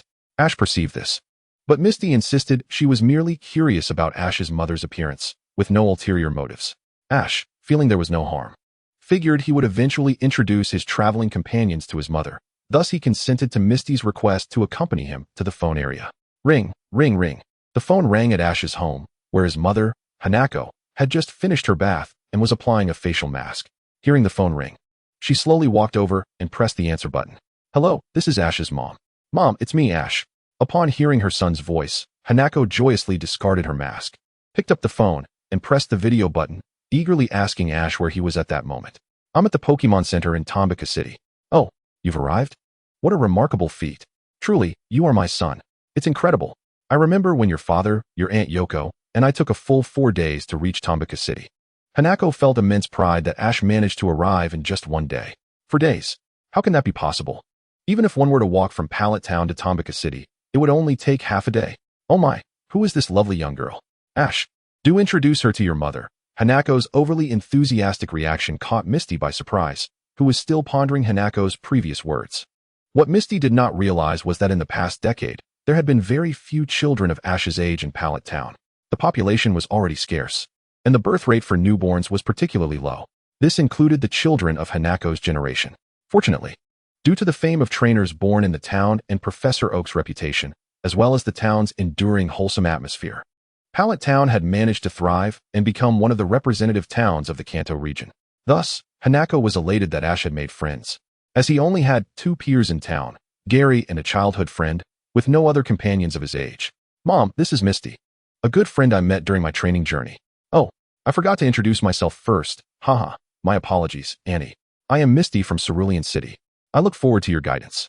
Ah, so this is what they call fate, where destined individuals meet again.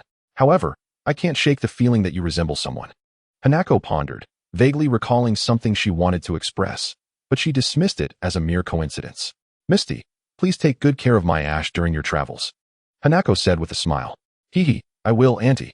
Misty felt that Ash's mother was incredibly charming and approachable, devoid of any awkwardness typically present between adults and children, making her eager to chat comfortably. Thus, the 3 of them conversed on the phone for nearly half an hour. During this time, Mosquito dutifully munched on the water-type Pokemon food Misty had prepared, dozing off until their conversation concluded. Oh dear, it's getting late. You all should rest early. Hanako noted as the clock neared 9 p.m., wishing to conclude the call so they could retire. Hee, thank you, Auntie, for sharing such delightful memories. Ash's father truly is an amusing person, Misty remarked, still lost in thought about Hanako's earlier story. Father is indeed quite the character. But Mom, you were rather mischievous in your youth, deceiving the professor with a fake Moltres doll. How cunning. Ash felt a twinge of sympathy for Professor Oak, realizing that Hanako had swindled him out of a Bulbasaur just to embark on her journey early. He couldn't help but admire her cleverness and cunning nature. Every girl has her moments of mischief, but I took that Bulbasaur fair and square. The professor and I had a pact. He could not back out. Hanako playfully stuck her tongue out at the screen, adding, so, before verifying the truth of a matter, one should never engage in frivolous bets, especially with a little trickster. Indeed, that fake Moltres was so lifelike that every time I saw it on the shelf at home, I thought it was the real deal. Ash recalled the peculiar sight at home, the Moltres on the cabinet. Hee, it took me a full 3 days to sew that together. What do you think? Now you know how impressive your mom is, right? It turned out Professor Oak had been outsmarted by Hanako all along, and it was no wonder he had developed the habit of nightly patrols. After bidding Hanako goodnight, Ash ended the call, pondering whether he should also call Professor Oak. He opened his backpack to search for the notebook containing the professor's phone number. However, just as he was about to retrieve it, a cloth-wrapped object inadvertently fell out of his backpack. It was the ancient coin he had wrapped in cloth the previous night. Misty noticed the fallen object and was about to pick it up when Ash's sudden excitement over the stone startled her. Yet, Ash remained oblivious to Misty's reaction. crouching down to inspect the stone for any blemishes. Mosquito, noticing Ash's unusual behavior, quickly understood the situation. Aware of the stone's significance to its owner, Mosquito turned away, ensuring Misty did not see the sorrow in his expression, as Ash seemed lost in a reverie of past memories. Chapter 15, The Pokemon Center of Tombaka City, Part 2. Noon, 12 o'clock p.m., 5 years ago at the Leafless City Pokemon Center. At that time, Ash was merely 5 years old, training under the guidance of Master Masashi at the Leafless City Gym. Each day, Ash made a pilgrimage to the Pokemon Center to visit a certain Pokemon who was hospitalized. This particular incident unfolded during a lunch hour. Meow, meow, meow, get up. I brought you lunch. Hey, I told you not to come visit me every day. Didn't I? I don't need your care. The little creature protested, remaining as ungrateful as ever. Honestly, I only brought you food because you refused to eat what Nurse Joy prepares. Ash exclaimed, angered by Meow's dismissive attitude. Well, what did you bring me? Meow asked, abruptly changing the subject, clearly reluctant to discuss the matter further. Ash sheepishly produced a can of mackerel from his pocket. Another can? I love fish, but eating it every day gets tiresome. I'm sorry. If only I could cook, Ash lamented, knowing that his culinary skills were hardly suitable for even a Snorlax. Fine. Hand it over. Once I'm done, you can leave. Meow snatched the can from Ash's hands, issuing an eviction notice with a flick of his tail. How can you be so ungrateful? Why won't you just eat Nurse Joy's delicious food? It's just that I can't get used to it. It doesn't suit my palate, Meow replied, lowering his head with an expression that was difficult to decipher. Ash, unable to grasp Meow's feelings, pointed out that other Pokemon relished the meals, questioning why Meow exhibited such peculiar behavior. Upon hearing this, Meow suddenly erupted in anger. I simply want to eat. They have trainers beside them. I am different. Meow's outburst revealed a deeper jealousy of those Pokemon who were cherished by their trainers. But you still have me. Shut up. I haven't accepted you as my trainer, and I never will. Meow interrupted, filled with despair. His outburst startled Ash, who was merely trying to express his concern. Do you truly dislike me that much? The young Ash, still too innocent to comprehend Meow's feelings, bore the brunt of his anger without retaliating, though it left him feeling dejected and on the verge of tears. I've told you before, I don't trust humans. But that doesn't mean I hate you, Meow finally admitted, realizing he had spoken too harshly. Deep down, he felt grateful for Ash's rescue, but his pride held him back from expressing it. Well, if you don't hate me, that's good, Ash responded, his smile returning. Meow couldn't help but think Ash was foolish for caring so much after such a heated exchange. By the way, where are that little rat and the tiny mosquito? Well, Piku was taken by Raichu for training, and the little mosquito followed him, Ash replied, forcing a chuckle as he reminisced about Piku's unwilling expression, crying out for help. Save me. He is a devil, a demon. Serves him right. He always teases me. Meow laughed, but then quickly returned to a somber mood, touching the bandaged left side of his face. Why do you keep saying things like that? Nurse Joy said your injury will heal, and you'll be able to walk again. Yes. But my left eye. Meow's expression darkened as he recalled the accident that had left him severely injured and robbed him of his precious eye. Ash found himself at a loss for words, unsure how to console him. Oh, I almost forgot. I brought a comic book today. Would you like to see it? It could help pass the time, Ash said, retrieving the book from the bedside table. Meow glanced at it, initially thinking it was a childish picture book, questioning Ash's reason for showing it to him. In truth, Ash had two motives. First, Meow had once mentioned being fascinated by learning human language and found joy in reading, albeit Ash had not fully understood the depth of that statement at the time. The second reason was that Ash thought the protagonist resembled Meow in some way. Don't be upset, Meow. I just thought the main character in this book is somewhat like you, Ash suggested, hoping to pique Meow's interest. The comic narrated the story of a young ninja boy who had lost his left eye, set against a world governed by the principles of ninjutsu. Initially uninterested in comics, Meow became engrossed after hearing Ash describe the protagonist's journey.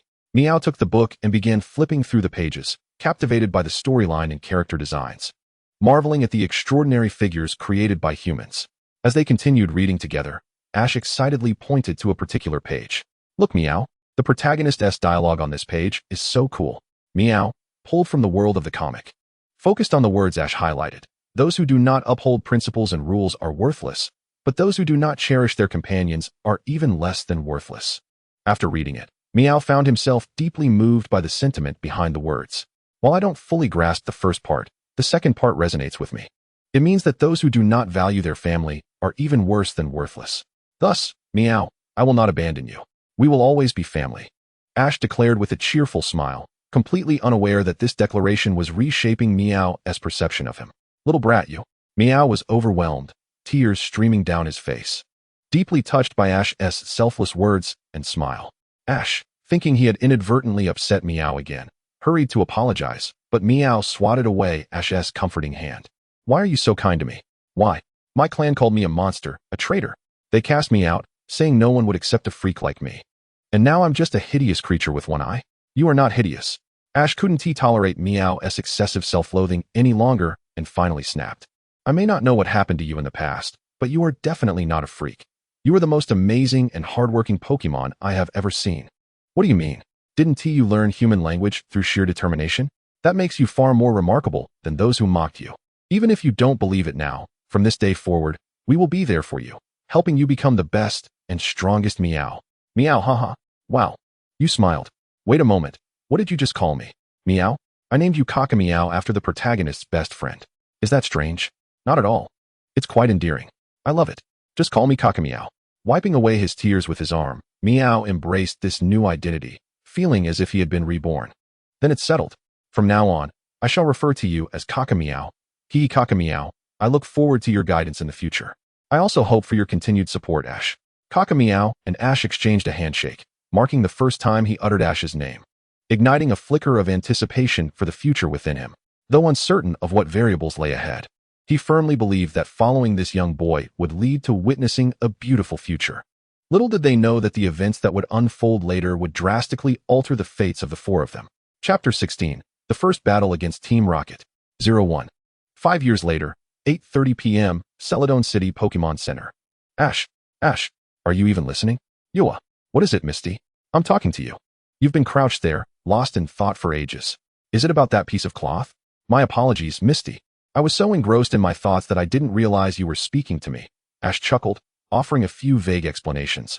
Seemingly reluctant to divulge the matter of the stone, he instinctively tucked the cloth back into his backpack. While she was indeed curious about the contents of that bundle, Misty thought it quite rude to pry too deeply, a behavior unbecoming of a young lady. All right then, since there is nothing amiss, let us head to rest. Ash urged the group to retire early, gently nudging Misty along. It was evident he had unspoken reasons for his actions, prompting Misty to refrain from further questioning as they made their way to the resting area. However, unbeknownst to them, a shadow had been lurking in the corner from the very beginning, casting an unusual gaze and silently observing their every move before quietly slipping away. 9:00 p.m. Rest area inside the center. Goo, goo, goo. As the clock struck 9, the chimes of the poke bell resounded. Ash and his companions had been seated on the sofa for some time, with Ash collapsing into a deep slumber. The situation was quite awkward for another individual, as Ash's presence had rendered her unable to relax and sleep. What on earth has transpired? The individual in question was Misty, her cheeks slightly flushed. She was at a loss as to how to handle the boy who had the audacity to sleep on her lap. Should she kick him off or hurl him out? Regardless of how she pondered it, it seemed far too cruel. Fine, you can sleep for now, but this is a one-time exception. Seeing him peacefully asleep, she decided against waking him, smiling tenderly, understanding that Ash hadn't meant to rest on her lap. Fatigue had simply gotten the better of him, causing his body to slide down inadvertently. Misty gazed quietly at the slumbering boy, her thoughts drifting to the various encounters they had experienced that day, the martial prowess of Pikachu, the gusts of wind wielded by Pidgeotto, and the majestic bird Pokemon that had captivated her. Yet, her thoughts lingered most on this boy, pondering that perhaps every reunion is a sign of fate. Has he fallen asleep again? This little Pidgey truly loves to nap. Misty turned her head to glance at the peacefully slumbering Pidgey. Thank you so much, little Pidgey. She whispered her gratitude, reflecting on how, had she not met this Pokemon, she might never have found the courage to face the loss of her father. If she hadn't mustered the bravery to jump into the river to rescue him, Ash and his friends would never have saved her, and she would not have forged such precious and sweet memories. Misty realized that since that moment, Ash had occupied a special place in her heart. Like any young girl, she had once dreamt of fairy tales and Prince Charmings, and Ash, in that instant, had embodied her very own knight in shining armor, unexpectedly arriving to rescue her life. Although the reality often diverged greatly from dreams, she still believed that Ash was the prince she had long awaited. I like Ash. Such a simple yet profound affection, a moment of serendipity, her desire to reunite was, in fact, one of the reasons she had embarked on this journey. to seek out the boy who enjoyed resting his head on her lap. Misty's cheeks, initially tinged with pink, grew even warmer, her heart racing. In a moment of impulsiveness, she leaned down and stole a kiss from Ash. Unbeknownst to him, Ash remained blissfully unaware, lost in his dreams. Sorry, Ash. Consider it my way of making it up to you. Misty playfully stuck out her tongue before yawning and slowly reclining on the sofa, succumbing to sleep. Oh, what just happened? X10. My sister actually kissed Ash. Mom always said that a kiss signifies affection. Could it be that my sister likes Ash? Oh, so embarrassing. Pidgey suddenly opened its eyes, realizing it had merely been pretending to sleep. In truth, Pidgey was aware that it was acting as the guardians of the two and must not falter. Thus, it feigned sleep to handle any situation that arose. But what was the outcome? This little fool had inadvertently spied on that scene and now rolled about on the ground in embarrassment. Meanwhile, 9:00 p.m., a Kalos Airlines passenger plane. On a moonlit night, a passenger plane from the Kalos region soared towards the Kanto region. Tonight's moon is so beautiful.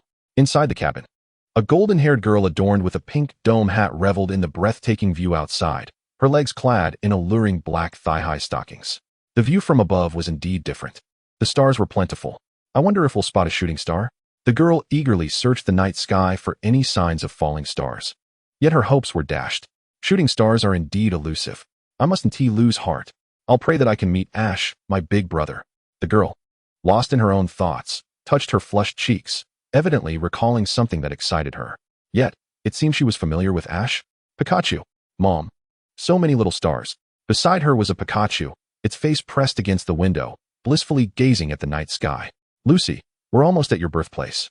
The girl informed the Pikachu named Lucy, describing the wondrous Kanto region, though Lucy seemed somewhat bewildered, as if it had no recollection of its birthplace. Lucy, are you listening?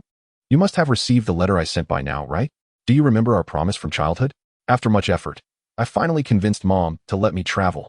I must seize this opportunity to impress Ash. The girl clenched her fist, determined to make this journey one that would leave Ash in awe. The aircraft continued its journey towards the Kanto region. Would the girl successfully meet her beloved Ash? Let us wait and see. Meanwhile, 9:00 p.m., emergency treatment room in the center. This was the emergency treatment room, akin to a surgical theater for humans. Just moments ago, Pikachu lay on the operating table, and now, his injuries had nearly healed. The severe burns, bruises, and lacerations that had marred his body were gradually fading under Nurse Joy's meticulous care. That should suffice. Nurse Joy wiped the sweat from her brow, having just finished wrapping bandages around the slumbering Pikachu, now attending to Pidgey for the final steps of treatment. Pidgey's injuries were no less severe than Pikachu's, especially after being struck down from the sky by Pikachu's powerful attack. It was nearly impossible for a few of its ribs not to have been broken. Half an hour later. All right, let us go, Mr. Pikachu. Having concluded Pidgey's treatment, Nurse Joy carefully transported Pikachu on a stretcher, exiting the treatment room. Around 9:40 p.m., Pokémon Ward in the center. This was the Pokémon Ward, a designated room for Pokémon requiring prolonged rest and unable to enter their Pokeballs temporarily. Joy gently pushed the stretcher into the special care room, carefully placing Pikachu upon the bed. At this moment, Pikachu was the only Pokémon hospitalized, with no others in sight. Joy wished Pikachu good night and, accompanied by the Chansey, exited the room, leaving behind a serene atmosphere. Only Pikachu lay quietly asleep on the bed. Suddenly, a shadow darted in with a resounding thud. It aimed its right hand at Pikachu's abdomen, threatening to pierce the bed entirely. However, Pikachu was no longer on the bed. Quick reflexes, indeed. Who are you? Sneaking around behind us and attempting a sneak attack. Do you wish to meet your end? Pikachu had been acutely aware of the shadow, its eyes gleaming with an intimidating aura. Preparing to strike. Before it stood a terrifying creature, adorned with a bizarre single-eyed mask, resembling a beast more than a human. Pikachu sensed that this foe was far from ordinary. The shadow, amused by Pikachu's reaction, swiftly withdrew its hand from the bed and pointed behind Pikachu. Realizing it was a trap, Pikachu quickly leapt away from the indicated spot. To its dismay, two identical shadows emerged, flanking it from both sides. Focus on my eyes. Before it could discern their true nature, Pikachu discovered it could not divert its gaze from them. Instantly, its head spun as the two shadows began to overlap, causing Pikachu to feel faint before finally vanishing along with the shadows within the room. Chapter 17. The Initial Battle with Team Rocket. Around 10 p.m. in the Pokémon Center's rest area. As the night deepened, a suspicious hot air balloon appeared in the night sky above Cerulean City. Suddenly, boom! A tremendous explosion shattered a significant hole in the Pokemon Center's roof. The alarm bells rang out, echoing throughout the center. Ah, earthquake? Fire? Misty awoke with a start, her mind racing with frantic thoughts. But what truly mattered was right before her. Large shards of glass were plummeting towards her head. Misty, watch out. Ash's instinct kicked in, and he swiftly scooped Misty up. Meanwhile, the previously dazed Butterfree leapt to their side, executing a daring maneuver to intercept a massive shard of glass. With a swift kick, Ash sent the remaining glass flying, whisking Misty away from danger. What on earth is happening? How could the reinforced glass have broken? Joy, alerted by the alarm, rushed out to assess the situation, only to be met with the chaos that had befallen the rest area. The culprits of this mayhem were none other than the notorious Team Rocket duo. Seated in their hot air balloon, they had initially planted a timed bomb, awaiting the moment the roof would be destroyed to initiate their next steps. Meowth's explosive fruits are truly remarkable, capable of shattering even this reinforced glass. Such trivial matters are inconsequential. Let us begin. Go, Arbok. And you too, Weezing. In unison, they tossed their Pokeballs into the center. Out came Arbok and Weezing. Weezing immediately unleashed a cloud of poisonous smoke, causing Ash and the others to cough and tear up uncontrollably. Eek! Joy suddenly let out an exhilarating scream, realizing Arbok had ensnared her in a rather compromising position. Cough! Cough, Miss Joy! Cough, cough! What are those two Pokemon? Ash retrieved his Pokédex from his pocket. Arbok, the Cobra Pokemon, with its round eyes, can utilize visual attacks such as glare to paralyze its prey, subsequently constricting them with its coils. As a poison type, it can employ moves like Poison Sting and Acid Bomb, capable of swallowing and digesting the eggs of Pidgey and Spearow whole. Prior to evolving into Arbok, its fangs were harmless. With exceptions, its serpentine form grants its swimming abilities, allowing it to sense nearby dangers by flicking its tongue. Weezing, the poison gas Pokemon, contains gases lighter than air within its body, enabling it to float. This gas is not only foul-smelling but also explosive, as its membranous body is filled with noxious fumes that cause uncontrollable coughing, sneezing, and tears. It can unleash moves such as smog and toxic gas, and as temperatures rise, the risk of catastrophic explosions increases, often sacrificing itself in the process. It is a poison-type Pokemon. This is troubling. Ash, having previously encountered poison-type Pokemon, understood their exhausting combat style, though this was his first encounter with a pure poison type. As Ash pondered the situation, the flamboyant Team Rocket duo made their grand entrance into the center. The long-haired beauty, Jessie, descended gracefully beside Joy, playfully tossing her beautiful red hair, while her delicate hands executed a chokehold on Joy. The dashing gentleman, James, knelt elegantly beside Jessie, a rose in his mouth, tossing his hair back with a mesmerizing flair. Who are you? Release Miss Joy at once, Misty demanded, unaware she was jinxing herself. Since you inquired so earnestly, we shall graciously enlighten you. To prevent the world from destruction, to safeguard the peace of the world, to embody love and truth, and to execute wickedness with charm. We are the delightful yet nefarious Team Rocket.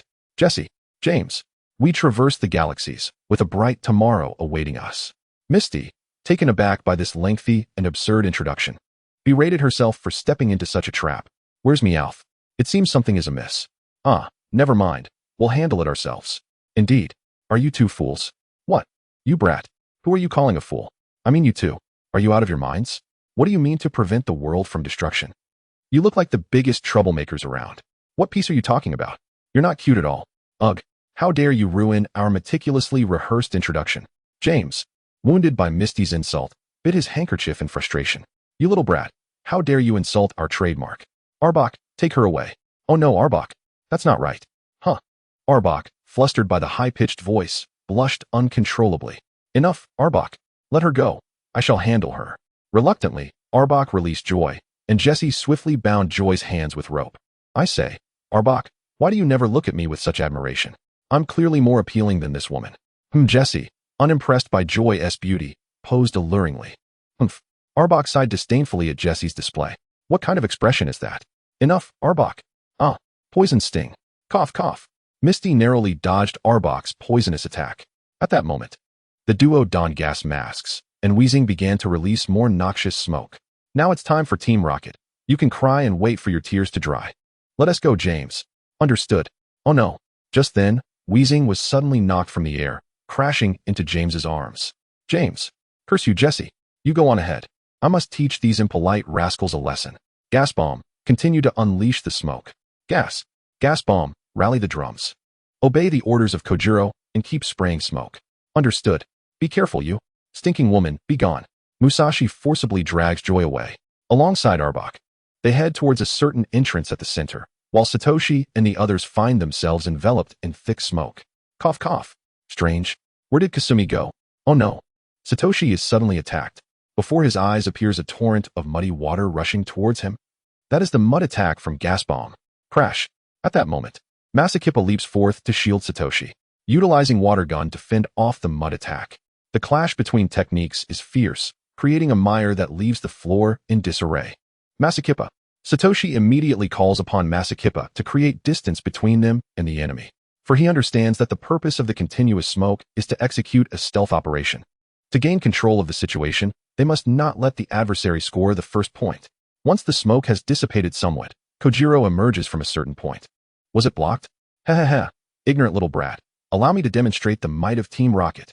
Thus, the first confrontation between Satoshi and his companions and Team Rocket begins. The long battle that lies ahead is about to unfold. Chapter 18. The Magnificent Water-Type Rescue Operation. 01. Inside the center's transmission room at midnight 10:20. Not long after the battle at the front desk commenced, Musashi, clutching joy, arrives at a room equipped with an electric door. She first removes the gas mask from her face, pressing a small switch on the mask, causing it to automatically compress into a compact rectangular box. This mask is the invention of Nyarth, officially known as the Variable Portable Universal Protective Mask, abbreviated as the Variable Universal Mask. In addition to protecting the face from chemical gas harm, it is equipped with infrared sensors, a simple telescope, and the ability to operate underwater for 30 minutes. The mask features 2 external slots for mini oxygen tanks, which connect via tubes to supply oxygen to the user. This is Nyartha's pride and joy, inspired by the portability of Pokeballs.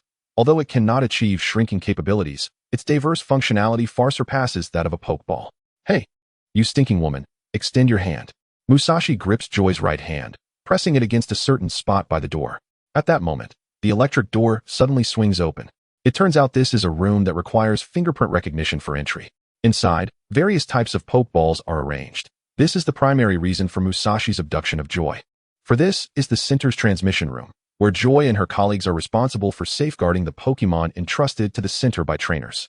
The transmission device here operates under a different system, equipped with an authentication system for the personnel of the center.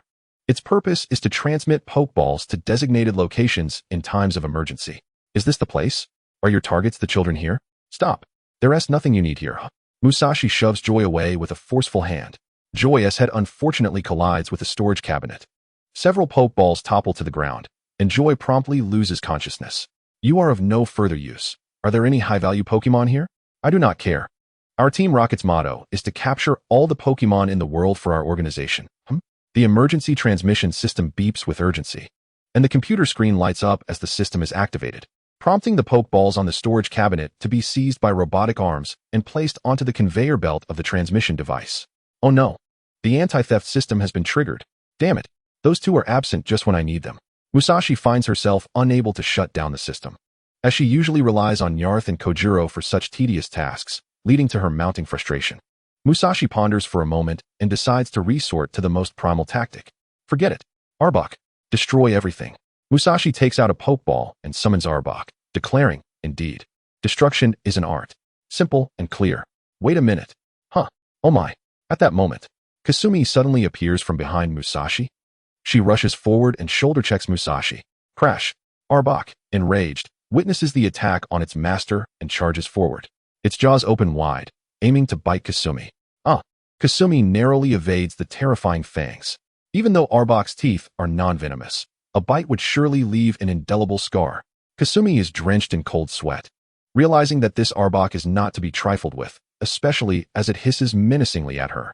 Where did that pesky girl come from? Musashi, having fallen to the ground, angrily rubs her sore backside as she stands up. Kasumi is present because she stealthily followed Musashi and the others. In fact, she had been hiding since they entered the room, waiting for the opportune moment to rescue Joy, aided by Masakippa's assistance. Masakippa's keen eyesight allows it to track movements even amidst the smoke. Upon hearing Kasumi's rescue plan, it leapt onto Musashi's escape route. Ultimately, it returned to intercept the attack from Gas Bomb. I am not some pesky girl. I'll have you know, I am the world's #1 beauty. And my name is Kasumi. Being repeatedly referred to as a pesky girl has certainly irked Kasumi. Pointing at Musashi's nose, she deftly retrieves a pokeball. You shameless brat. I don't care if you're evening mist or heavy fog. Today you shall learn the consequences of provoking me. Musashi. Musashi, no longer brimming with reckless impulsiveness, has now regained her composure. Bring it on. I am not afraid of you. I'm 20 years old, you know. Fine, I shall let it go this time. I will simply take you down today. Go, Arbok. Crash. Arbok swiftly slithers towards Kasumi. Go.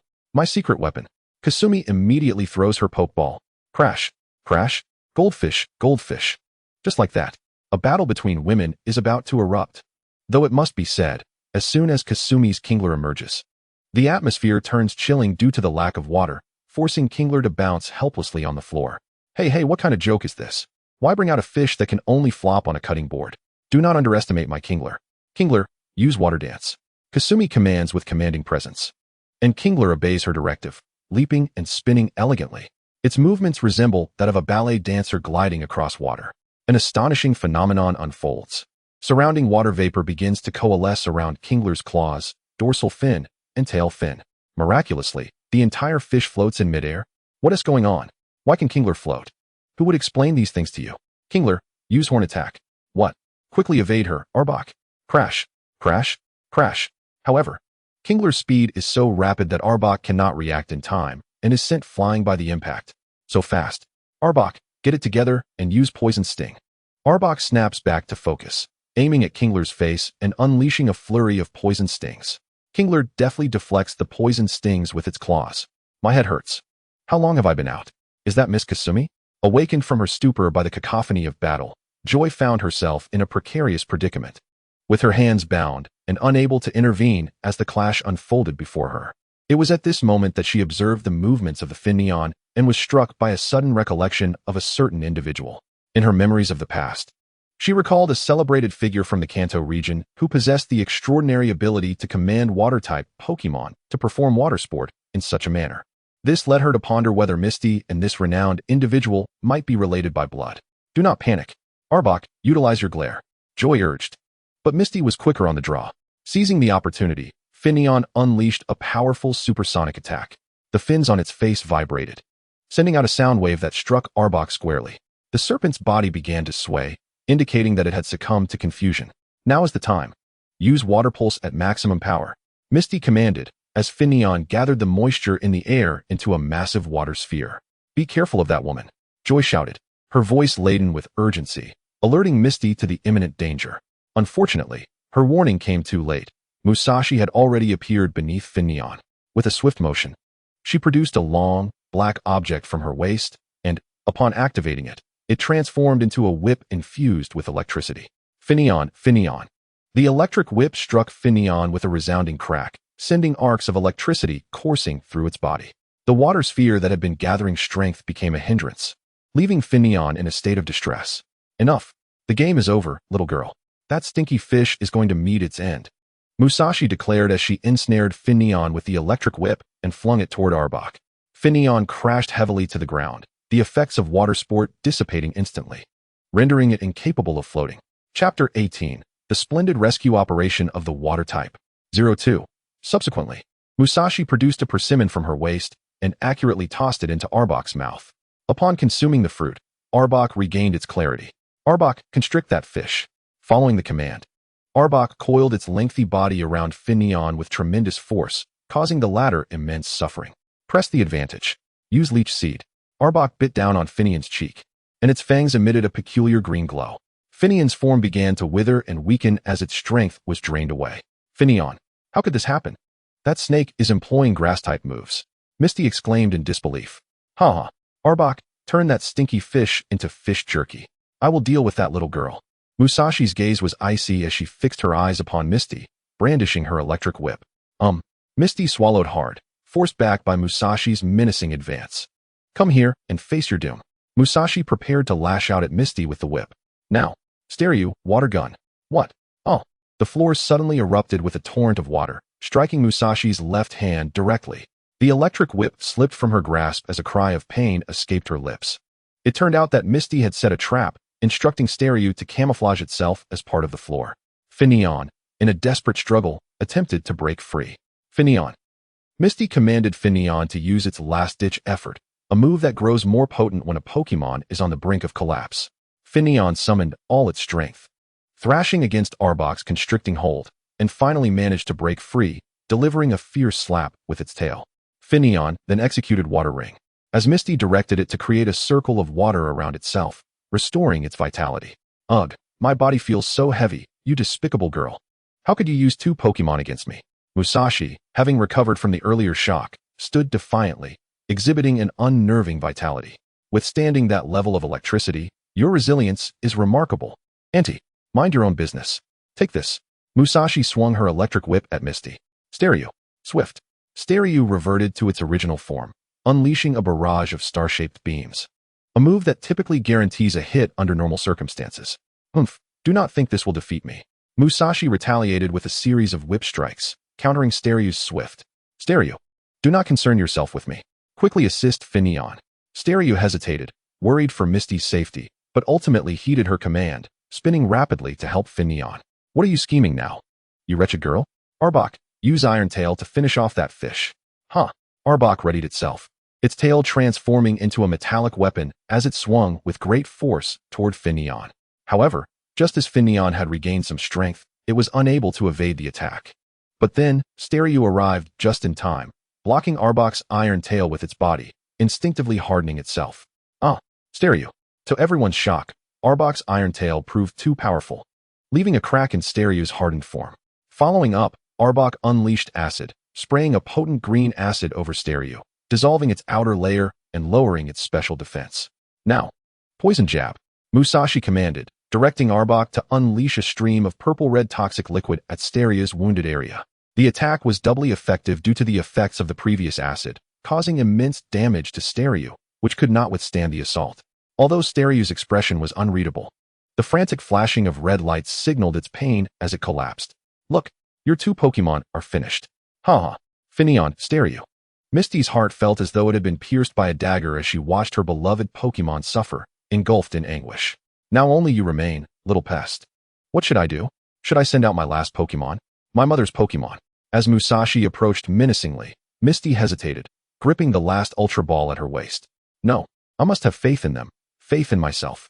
After a moment of clarity, she resolved to trust in their abilities and her decision. Who is afraid of you? You old tomato hag. What old tomato hag? I'm going to kill you. Yes, this will do. Misty's taunt struck a chord, inciting Musashi to charge forward in rage. Misty sprinted in response, dodging as Musashi swung her whip, shattering the obstacles she had set up for cover. At that moment, Stereo was being mercilessly battered by Arbok's iron tail, while Finneon, still recovering, could only watch helplessly as its companion endured the torment. Why did Arbok not finish off the weakened Finneon first? Xiaoxia's Starmie embodies the spirit of chivalry, exhibiting a fearless disposition and holding great regard for its companions. Furthermore, it has activated its characteristic of luminescence, which illuminates the surroundings, making it easier to encounter wild Pokémon. This characteristic allows the Pokémon to enter a bait state after using light-based moves, drawing the attention of adversaries who are captivated by its glow, thus becoming priority targets for attacks. Come on, little goldfish, rally yourself. I believe in you. Please, save Starmie. Xiaoxia gasped, dodging Musashi's whip, and at that moment, she unleashed a fervent cry from her heart. Goldfish. Upon hearing this, the Goldeen instantly perked up, summoning every ounce of strength to unleash a powerful water gun, propelling itself upward with the current.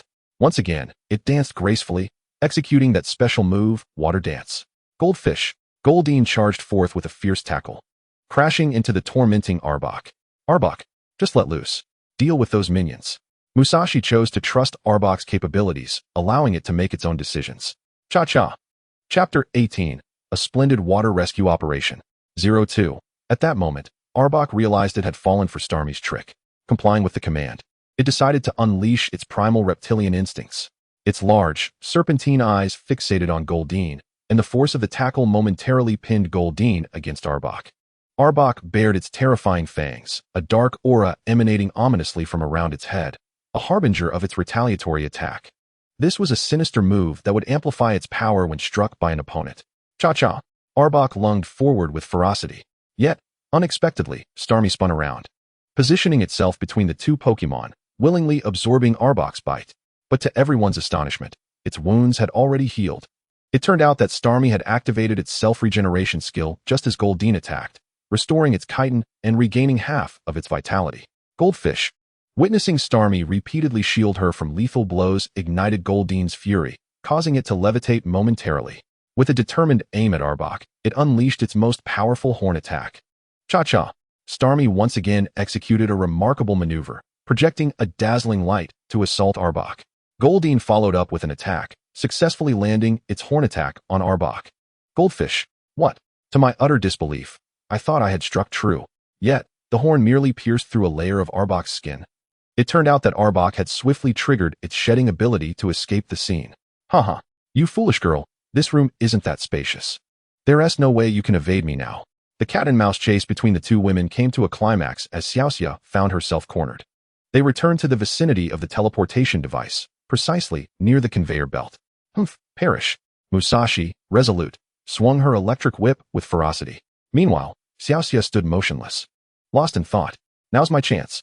Xiaoxia. Joy suddenly appeared. She was positioned before the computer screen of the teleportation device, pulling down a lever, causing the conveyor belt to accelerate. Xiaoxia suddenly sprang into action. Who would have imagined her explosive speed? What the? Musashi swung her whip with such force that she could not retract it in time. The electric whip became ensnared in the speeding conveyor belt, and before she could release it, she was pulled along. In truth, the moment Xiaoxia recognized that Joy had regained consciousness, she devised a plan to have Joy assist her in escaping.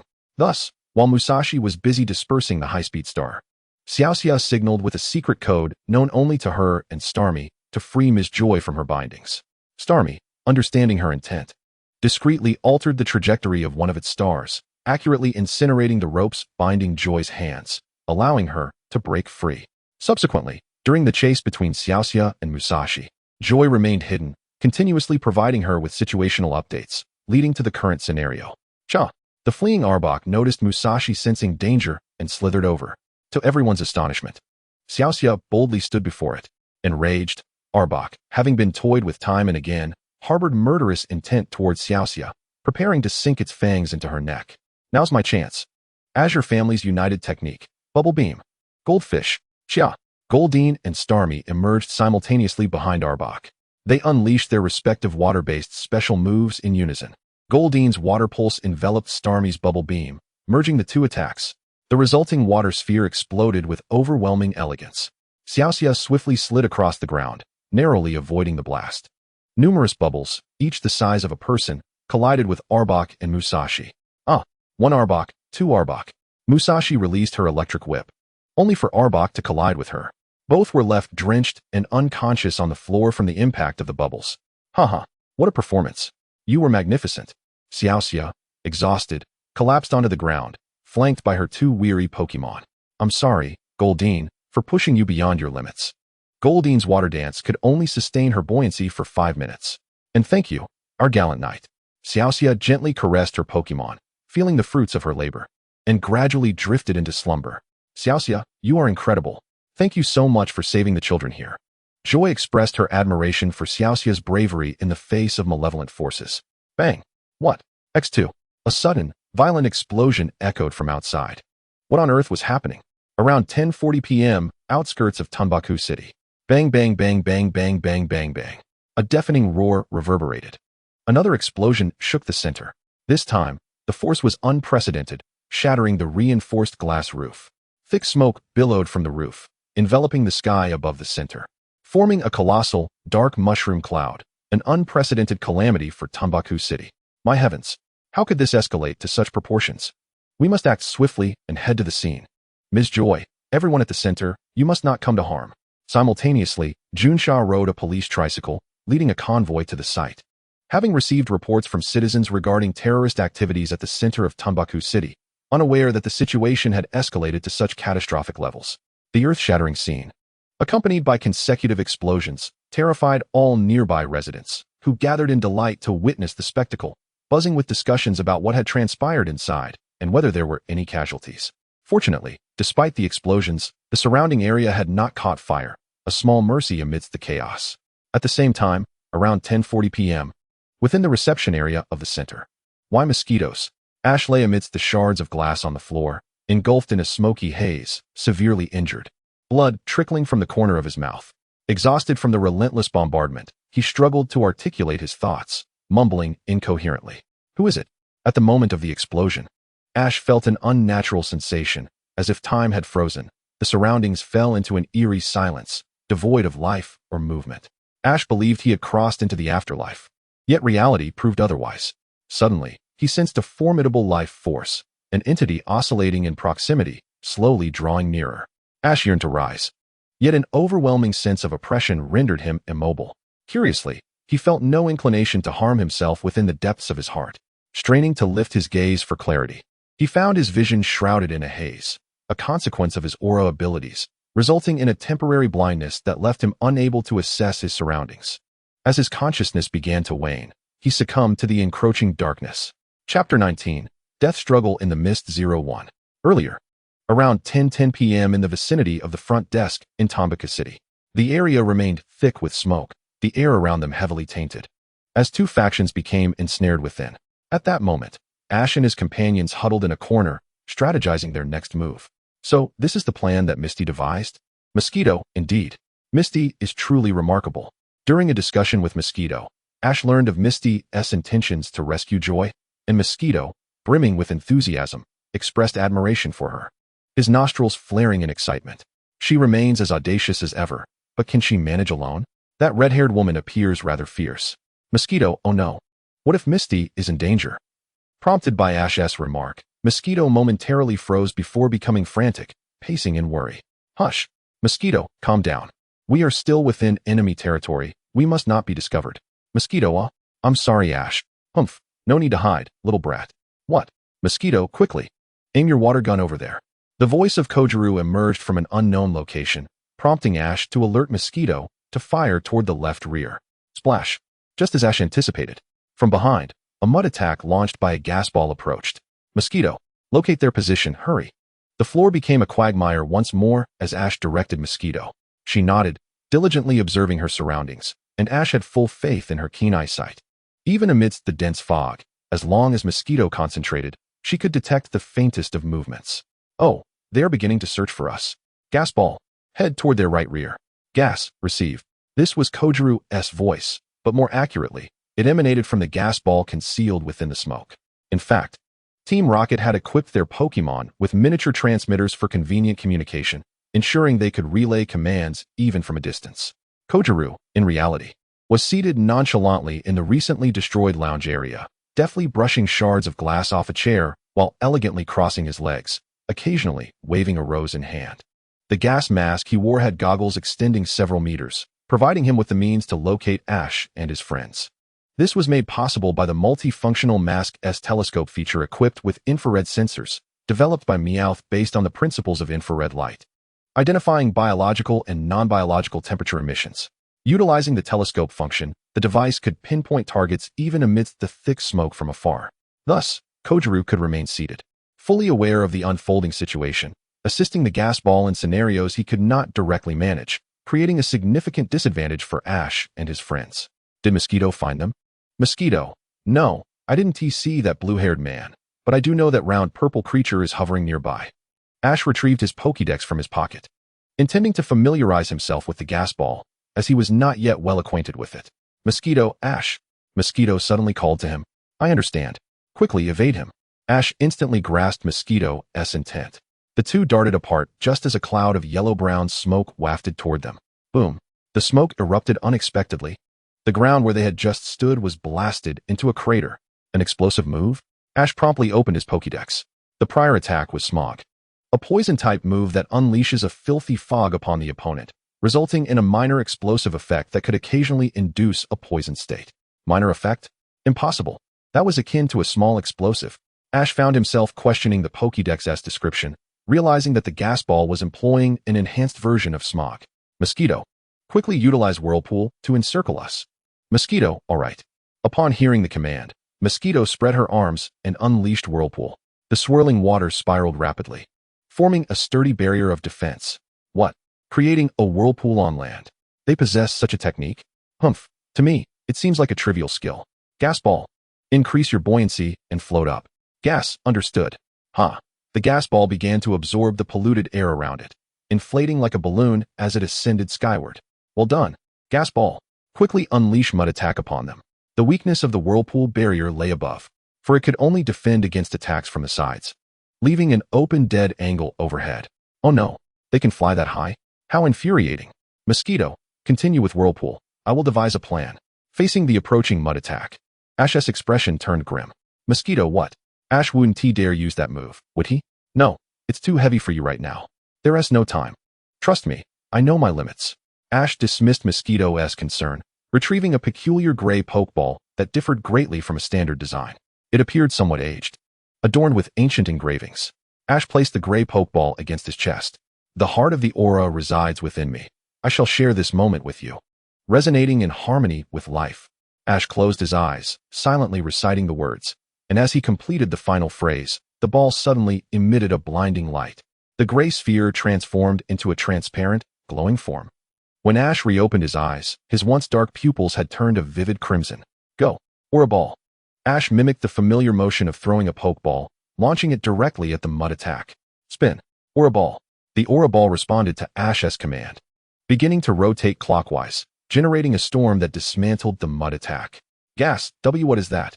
The gas ball was overwhelmed by the light, and the storm produced by the ball, rendered utterly bewildered. What kind of move is that? What has that kid done? Kojiru observed through the infrared sensor, detecting an unusual array of temperature reactions emanating from Ash and his companions. The readings were too high to pinpoint their exact location. Chapter 19, Death Struggle in the Mist 02. Return, Aura Ball. The Aura Ball obeyed Ash's command, spiraling back down from the sky into his hand.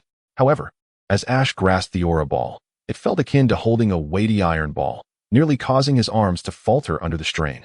Sweat poured from him as he gasped for breath. Mosquito, Ash, are you all right? Don't mind me. Quickly, use your water gun. Mosquito, yes.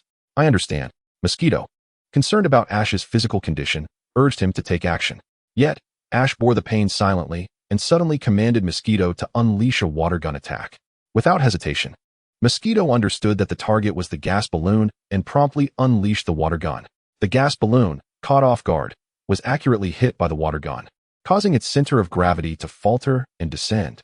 Mosquito, jump up and knock it down. Mosquito, comprehending the command, released a whirlpool. Before the vortex completely dissipated, Mosquito crouched low and leapt upwards. Gas.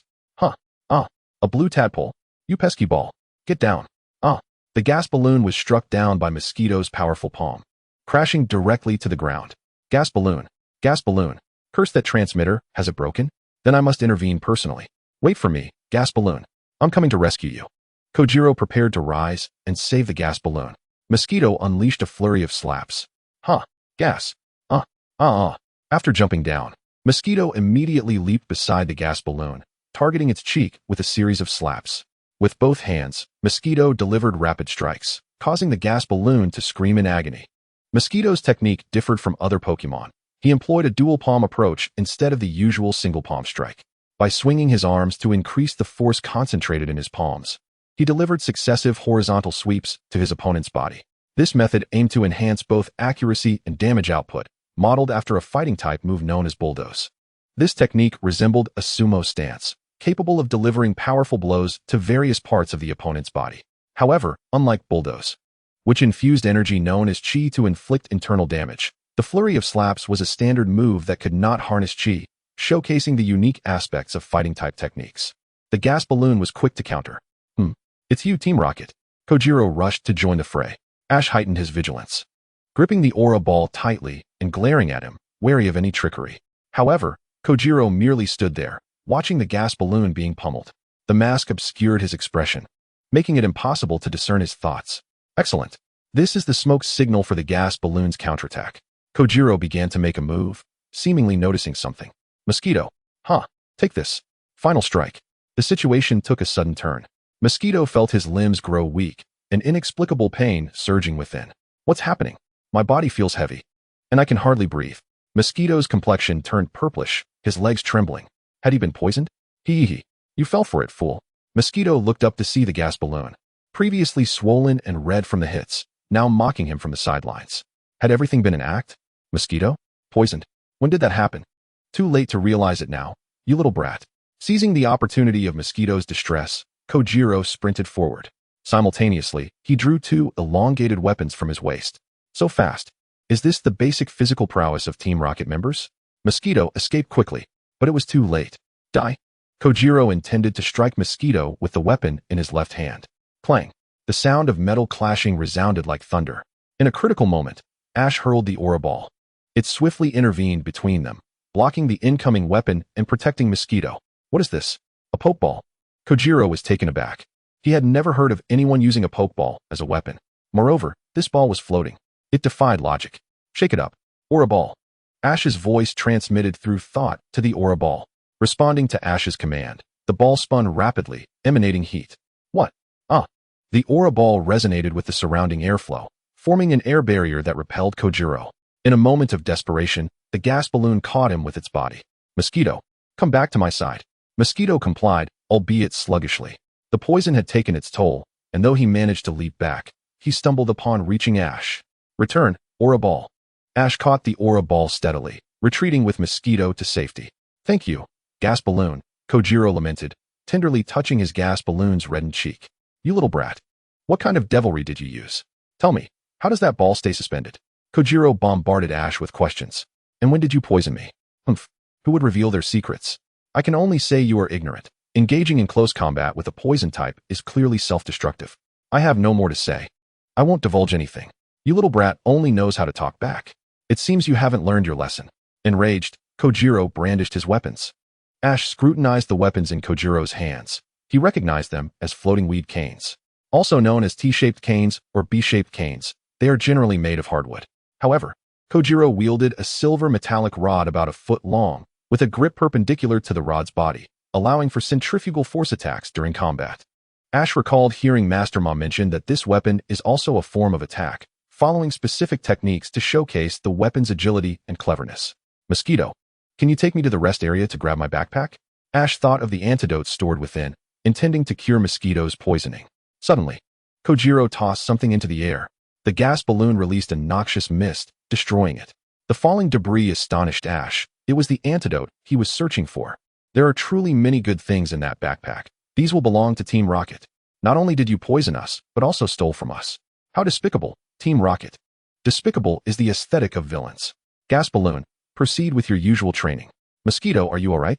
Smack. Mosquito forcefully slapped its cheeks to invigorate itself. The battle resumed. Kojiro charged forward, aiming to eliminate Ash first. With both hands gripping the floating weed cane, he launched a series of attacks.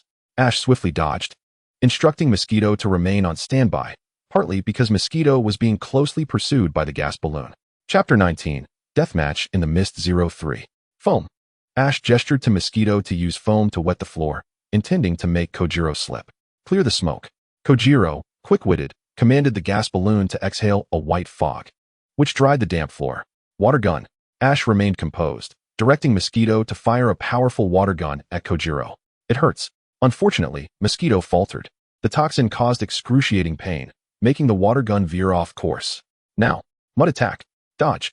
Ash alerted Mosquito to jump. However, the gas balloon's real target was not Mosquito, but Ash. The mud attack surged toward Ash. Aura ball. The aura ball intercepted the mud attack. Hit. Unexpectedly. The cane concealed a mechanism. Kojiro pressed a hidden switch on the handle, causing a 1-foot-long chain ball to emerge from the cane's front. Electric lock activated. The chain ball ensnared Ash's left hand, sending currents coursing through him, crackling loudly. You're finished. Oh no. Such a level of current is utterly ineffective against me. Who is Ash? He had endured countless merciless electric shocks from a heartless Pikachu for 6 years. Ash forcefully yanked the chain, pulling himself closer to Kojiro, delivering a swift spinning kick. This little brat has martial arts skills at such a young age. Yet, Kojiro effortlessly blocked Ash's kick with his left cane. How could this happen? The proficiency of the little rascal is woefully inadequate.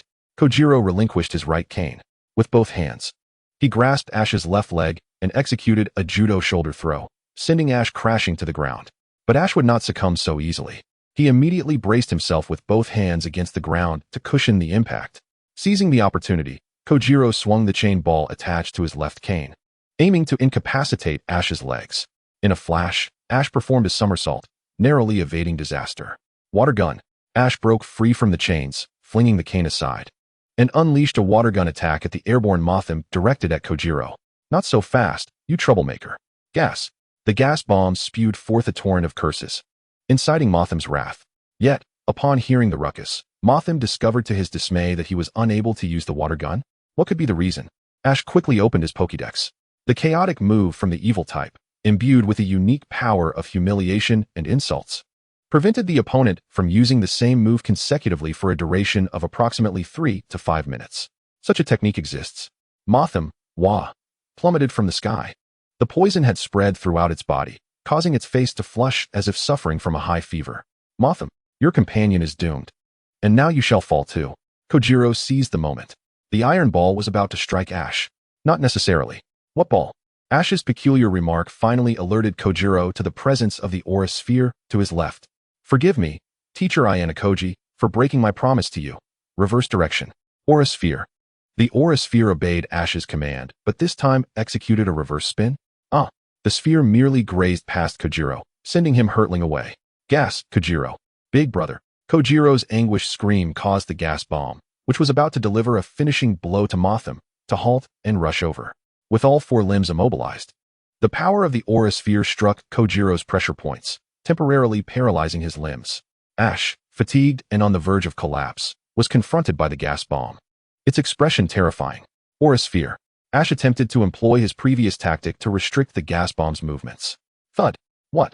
The aura sphere pierced through the gas bomb. Did Ash strike too hard and kill the gas bomb? No, it was merely a decoy. Gas, die, you little rascal. The real gas bomb materialized beneath Ash. It lunged towards his abdomen. Mothim, no Ash. Mothim, no Ash. Mothim cried out desperately. Overwhelmed by the insidious poison, it struggled on the ground. As it opened its blurred eyes once more, a horrifying scene unfolded before it. Attempting to rise despite the pain, its body immediately collapsed. Everything was far too late. Ugh. The gas bomb unleashed a full-force collision against Ash. With a resounding crash, Ash was sent crashing against the wall. Ugh. His gums were wounded from the impact, and blood poured from his mouth as the sound of his bones shattering echoed clearly. Severely injured, Ash's eyes glazed over as he fell heavily to the ground. Mothim, little Ash? Witnessing this scene, Mothim's heart shattered. It was the 3rd time in its life that it had seen a loved one in peril. It was terrified of losing a family member. The excruciating pain of such a loss was something it never wished to endure again. Yet fate always seemed to mock it. Bang! Mothim, yawa. Caught off guard, the gas bomb suddenly appeared beside Mothim. It immediately unleashed a noxious mist, sending Mothim flying. Mothim soared across the central service area, smashing into everything on the counter. Gas, this isn't over yet. The gas bomb relentlessly pursued. As Mothim was propelled away, it followed closely behind. Mothim, wah. The gas bomb was resolute in its intent to claim Mothim's life. Once more, it exhaled that yellow-brown smoke, attacking Mothim's right arm. Mothim's right arm was injured in the explosion. The sudden blast sent it tumbling backward, destroying the filing cabinets behind the counter. Gas, Mothim's arm bled profusely as it howled in agony, while the gas bomb sneered wickedly at its suffering. Gas again. The gas bomb's smile vanished as it expelled a dense black smoke. The dark mist coalesced into a palm-shaped cloud. Without mercy, it struck Mothim's right arm, pouring salt into its wound. Tears of pain streamed from Mothim's eyes. Its arm was lacerated, gushing an abundance of blood. Its right hand was rendered temporarily useless. The previous move was known as oppression, one of the evil-type attack skills, also called malicious pursuit, capable of inflicting double damage on an already injured opponent. The execution of this move is determined by the physical structure of the Pokémon using it. Yes, let us torment him thoroughly. Gas bomb.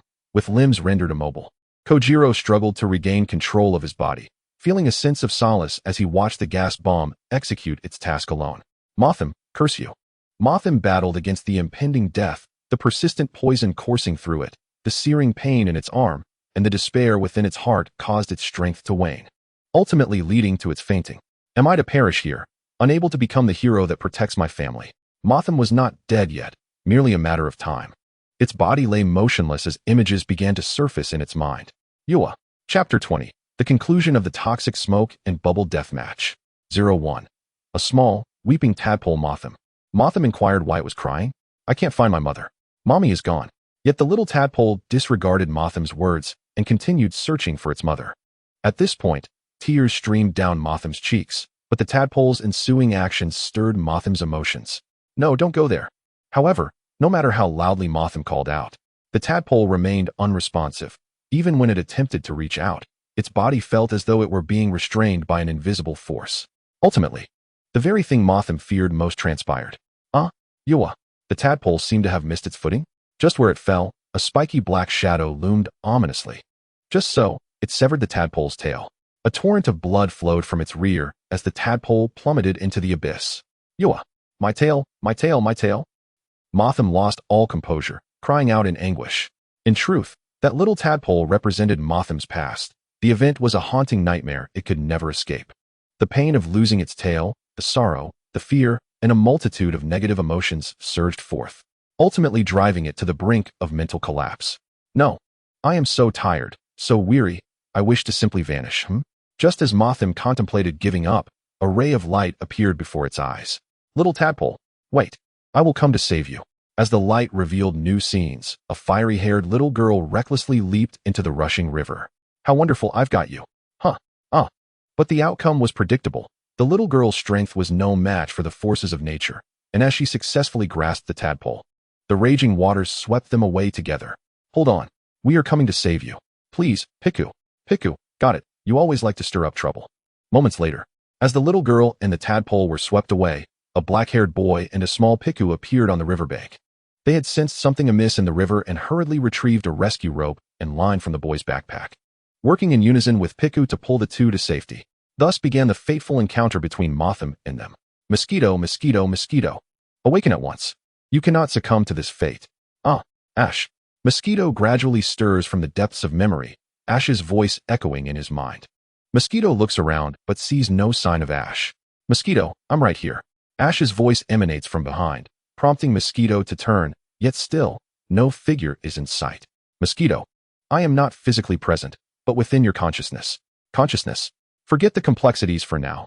I shall rouse you, but thereafter, I entrust the matters to you.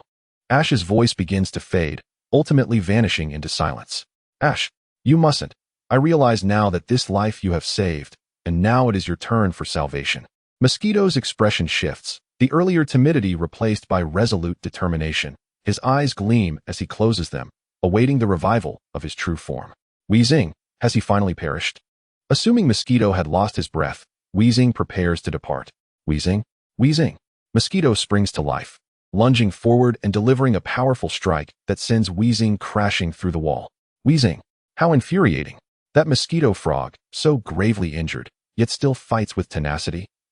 Yes. Ash.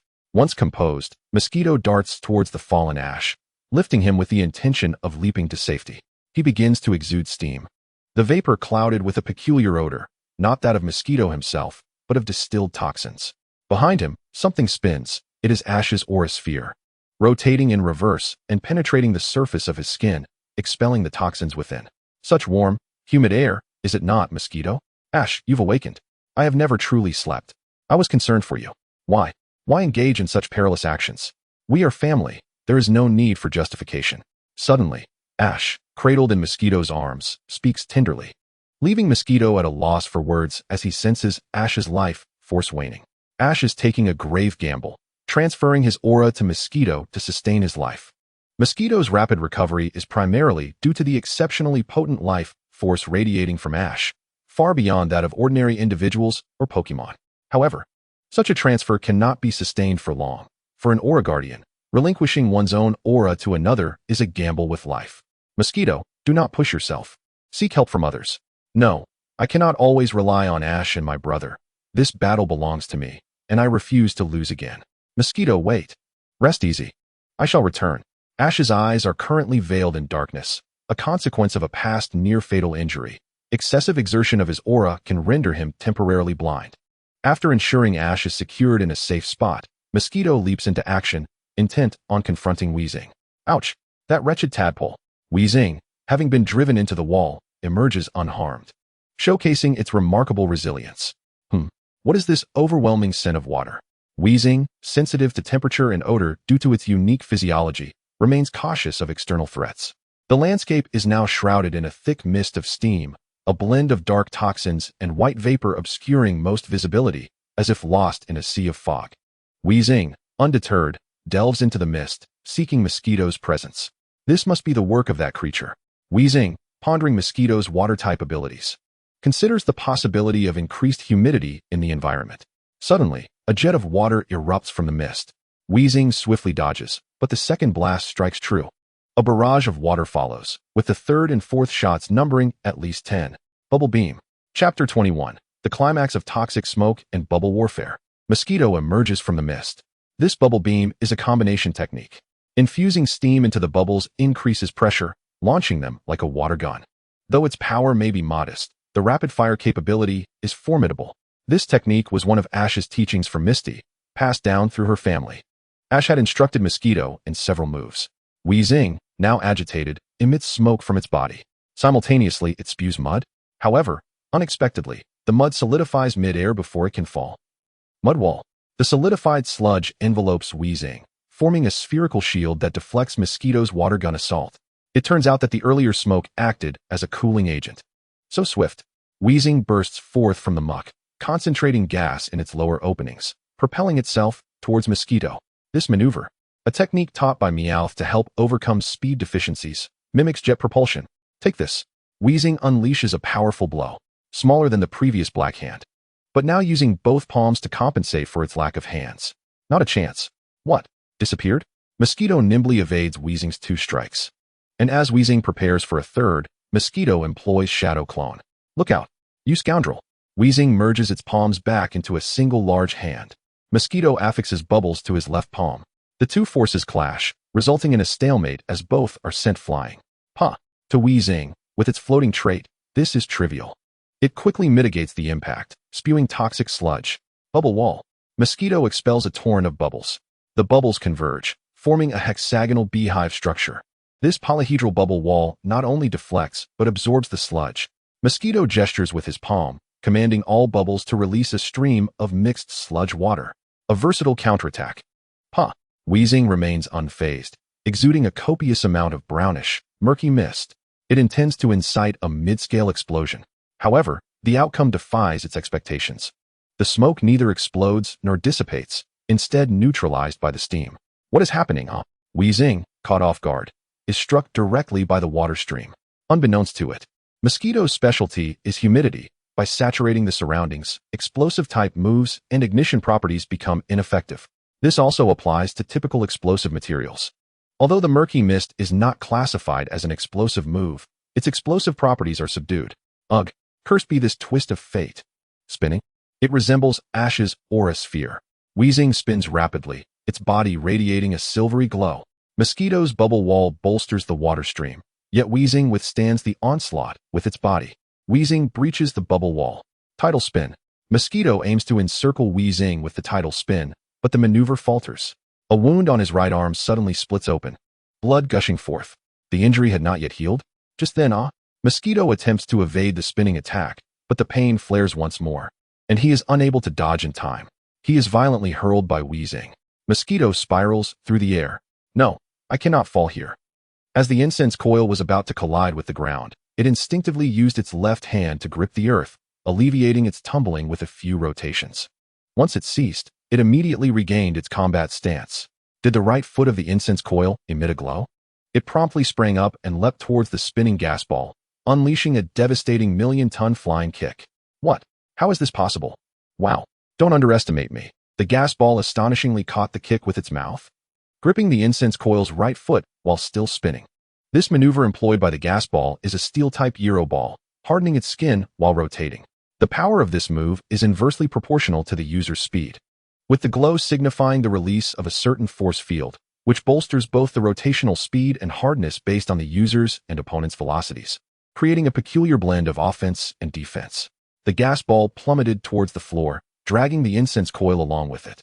In a life-threatening moment, the incense coil managed to extrude a large bubble, encasing its left hand as if donned in a boxing glove. Bubble Million Punch. The incense coil delivered a solid punch to the gas ball. Boom. The gas ball's cheek, along with the bubble, erupted. Water splashed everywhere. A heavy strike. It allowed the incense coil to break free from its mouth. This Bubble Million Punch was a creation by Ash and his companions. enhancing the power of the original move with the addition of the water attribute. Just wait and see. After successfully landing, as the incense coil prepared to pursue, it suddenly halted its actions. Ouch, you little rascal, what's the matter? Has the rascal tadpole ceased its assault? The gas ball, slightly disheveled after stopping its spin, wore a sly grin, seemingly concocting some nefarious scheme. Something feels off? This ball is correct. The incense coil instinctively sensed the gas ball's current demeanor, and at that moment, a flash of inspiration struck. Recalling the reconnaissance technique taught by Ash, it discreetly created a few bubbles to float towards the gas ball, only to discover that the bubbles turned black. There was deception in the air. So that was your poison trick from earlier. Huh? How did he figure it out? The gas ball's expression was one of disbelief, bewildered as to how its skill had been unveiled by the incense coil. This technique, known as the guided bubble, was utilized by Ash and his friends for subtle reconnaissance, devoid of offensive capabilities. Typically, Ash would imbue it with aura to sense the external circumstances. This time, it employed the principles Ash had imparted, using bubbles as a testing method reminiscent of experiments Ash had previously conducted with Professor Oak using litmus paper. Now, having distanced itself from the gas ball, the incense coil recognized that the gas ball typically infused its attacks with toxic gas to heighten the likelihood of poisoning. After undergoing Meowth's training, this move had become so fearsome that even the gas ball was unaware of its true horror. Infused with deadly toxins, it was colorless and odorless. Countless ordinary people had perished at its hands, rendering it a true weapon of destruction. It was about time to conclude this. The incense coil abruptly uttered a strange phrase. The gas ball, still confused by the implication of the statement, found the situation taking a 180-degree turn. What? Wow. A massive bubble formed from condensed water vapor. The gas ball could not evade. It became ensnared within a multitude of large bubbles. Bubble prison. The bubble prison was designed to restrict the opponent's movements, requiring the bubbles to absorb moisture for a period to enhance the membrane's strength before execution. Chapter 22. The climax of the deadly struggle between toxic smoke and bubbles. 03. The cluster of large bubbles, after absorbing fog, expanded and pressed against the gas ball, ultimately forming a colossal bubble that enveloped the gas ball entirely. What on earth is this? The gas ball felt an overwhelming sense of panic, unable to fathom the incense coil's intentions. Experience it for yourself, you villain. The incense coil left behind this remark, turning to depart, implying its victorious declaration. Hey, you little rascal, clarify your intentions. Huh, it's water. The bubbles did not cease absorbing moisture. Instead, they continued to swell. The gas ball, which despised humidity, was understandably terrified. What was even more alarming was that the bubbles resembled a tank, perpetually filling with water, growing to the size of a swimming pool. What to do? This is disastrous. The gas ball darted around in terror, desperately trying to distance itself from the encroaching water. After managing to execute its task alone, it had devolved into this predicament. Ascending to a higher altitude, the gas ball fell silent for a moment, feeling dejected and on the verge of tears, when suddenly a thought struck. Wait a minute, there's that move I can use. The ultimate technique against water types that Meowth had mentioned. The gas ball altered its usual demeanor, taking its current predicament seriously. Glancing at the incense coil's position, the water level now rising to its base, causing it to sweat profusely as it suppressed its fear of water. However, even a cornered dog will jump the wall, and its gaze was filled with malice. Its mindset transformed into one of hatred. Resolutely, it decided to use that move to eliminate the incense coil. First, it searched its internal gas sacs for suitable gases. The gas sacs are special organs used by certain Pokémon to store gases. This differed from the toxic gases it typically employed since it had only used it once before, releasing a small amount of odor to filter the right materials. The gas ball produced toxic gas through a chemical reaction with garbage and its internal toxins, sometimes yielding unpredictable compounds. Found it. This one and this one. The gas ball released two colorless gases from its pores, its cheeks swelling as it generated sludge within its mouth, slowly inhaling the gas in preparation for the moment to unleash. Now is the time. Spit. Preparation complete. The gas ball exhaled a vast amount of sludge. The sludge chemically reacted with the water, instantly drying into a powder-like substance. This is the principle of a desiccant. It combined with water to generate powdery hydrates, resulting in a drying phenomenon. With a keen eye on the excellent effect, the gas ball amplified the force of its mouth. This time, the amount of sludge used was 5 times greater than usual, concentrating the sludge at a single point to rupture the bubble membrane. The bubble flickered and shattered. the gas ball successfully broke free from the water prison. The incense coil, preparing to head towards Ash, found its physical and mental energy depleted, not leaping directly this time. Suddenly, the incense coil instinctively turned around. A torrent of black sludge was hurled towards it. Whoa! In a life-or-death moment, the incense coil narrowly dodged. Failed. Witnessing the attack miss, the gas ball felt despondent but could not halt its momentum. Where's that? The incense coil, having narrowly escaped, felt a jolt of anxiety. It had not anticipated that the attack's range was sufficient, ultimately landing right near Ash. Time was running out. The incense coil resolved to shield itself with its body. Ah! The wails echoed throughout the fog. The incense coil writhed on the ground, convulsing. Its skin turned black. It cracked and bled profusely. Woe is me. At that moment, Ash, seated in the corner against the wall, suddenly felt an inexplicable pang of heartache. After a while, he realized something was amiss. Ash's complexion turned pale as he sensed the life force of the incense coil gradually dimming. If the life force were to vanish, it would signify that the creature was close to death. Ash could not sit still. He could easily imagine the incense coil's dire situation and was unwilling to entertain the worst-case scenario. He could only search for the incense coil, even at the cost of his own life. The issue was that he was not only temporarily blind, but also had sustained multiple fractures. To save the incense coil, he had expended too much physical and mental energy.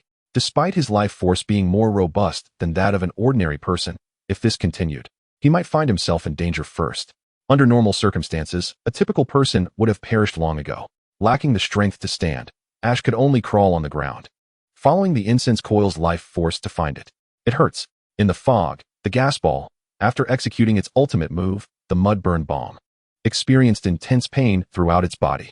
However, what troubled him even more was the intent of Mosquito, who seemed to willingly embrace death. Little did he know, Mosquito's motive was to sacrifice himself in order to safeguard Ash's safety.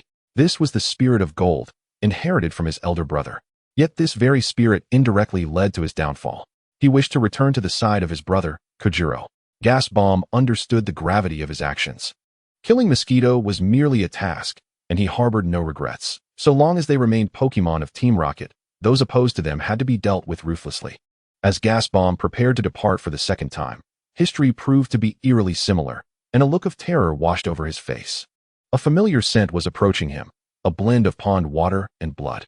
Yes, it was you. Gas Bomb turned to see a blood-soaked Mosquito approaching him. Where do you think you're going? Mosquito was not dead. He was still alive.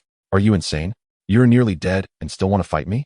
Gas Bomb was not wrong. Mosquito's appearance was far from encouraging. His once moist skin was now dehydrated and wrinkled like that of an elder. His physique had withered. Bruises and blood were scattered across him, yet the one constant was the unwavering determination in his eyes. Coughing, Mosquito spat out blood. Were his injuries this severe? Why was that foolish tadpole fighting so desperately? Gas Bomb felt fear. Mosquito's actions were beyond his comprehension, disregarding his own life. Enough chatter. My brother once said that male Pokemon do not require a reason to brawl. Ugh, so fast. Mosquito's form blurred to the naked eye. He delivered a straight punch that caved in Gas Bomb's face. Gas Bomb was sent flying, but this time, he utilized the recoil from his jet propulsion to prevent himself from being flung too far. However, when he opened his eyes once more, he saw Mosquito, now entirely red. His eyes glimmering with a fierce light. Mosquito charged forward. A deep crimson figure raced away.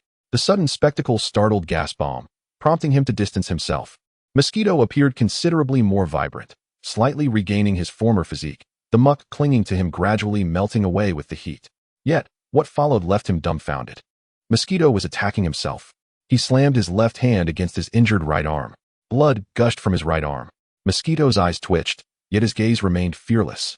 The splattering blood coalesced into a viscous, blood-colored bubble. Chapter 23. The conclusion of the deadly struggle of toxic smoke and bubbles.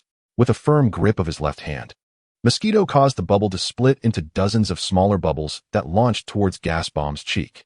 Ouch! The bubbles were sharp enough to break Gas Bomb's skin. Purple-black blood flowed from him. I must kill you. Gas Bomb, in a fit of rage, began to spin rapidly, executing a spinning attack. Bubble Cutter. Mosquito swung his arm, directing the bubbles to counterattack. He controlled the bubbles to rotate swiftly, shifting positions at various angles. The bubbles besieged Gas Bomb. Mosquito toyed with Gas Bomb as if he were in complete control. He compressed the bubbles into an oval shape. The pressure made the bubbles solid. as sharp as a circular saw. Blood splattered from gas bomb, diminishing his rotational force. Mosquito leapt high. Aimed at gas bomb's head, he executed a downward kick. It struck his head directly. Ugh! Gas bomb lost his balance. He ceased spinning and became dizzy, yet Mosquito showed no signs of mercy. He immediately seized gas bomb and began to strike him mercilessly. Gas bomb was jolted awake, only to receive another punch from Mosquito. Following that, Mosquito unleashed a hammering blow, leaving gas bomb battered and howling in pain. This was entirely uncharacteristic of the typically gentle Mosquito. What had happened to him? In truth, Mosquito was aware that his time was running short and intended to unleash every ounce of strength he possessed to defeat gas bomb. He feared that if he perished, what would become of his family? This thought resonated within him, harmonizing with the aura bestowed upon him by Ash. Yet, it also awakened the demon within him, transforming him into the ruthless being he had become. This will be your final blow. Mosquito's expression was devoid of emotion, and gas bomb could not comprehend his words. Instinctively sensing his impending doom as Mosquito held him down, gas bomb's heart raced. The miracle awakened by the aura came at a cost.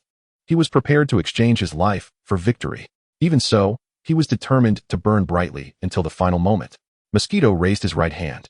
All the bubbles converged into his palm. Continuously drawing blood from his hand, he formed a blood-colored bubble larger than before. Mosquito, filled with murderous intent, hurled the blood-colored bubble towards gas bomb. This strike contained all of his power. Given gas bomb's current state, receiving this blow would undoubtedly spell his demise. Am I to die here? No. Suddenly, gas bomb broke free from Mosquito's grasp. Ugh! Mosquito's bubble was sent flying by the force of the collision, leaving him disheartened and bloodied. He had no strength left to retrieve the bubble that drifted away with the wind. Come back, come back, Just as he reached out to reclaim the bubble, gas bomb closed his gas vents and plummeted downward. No.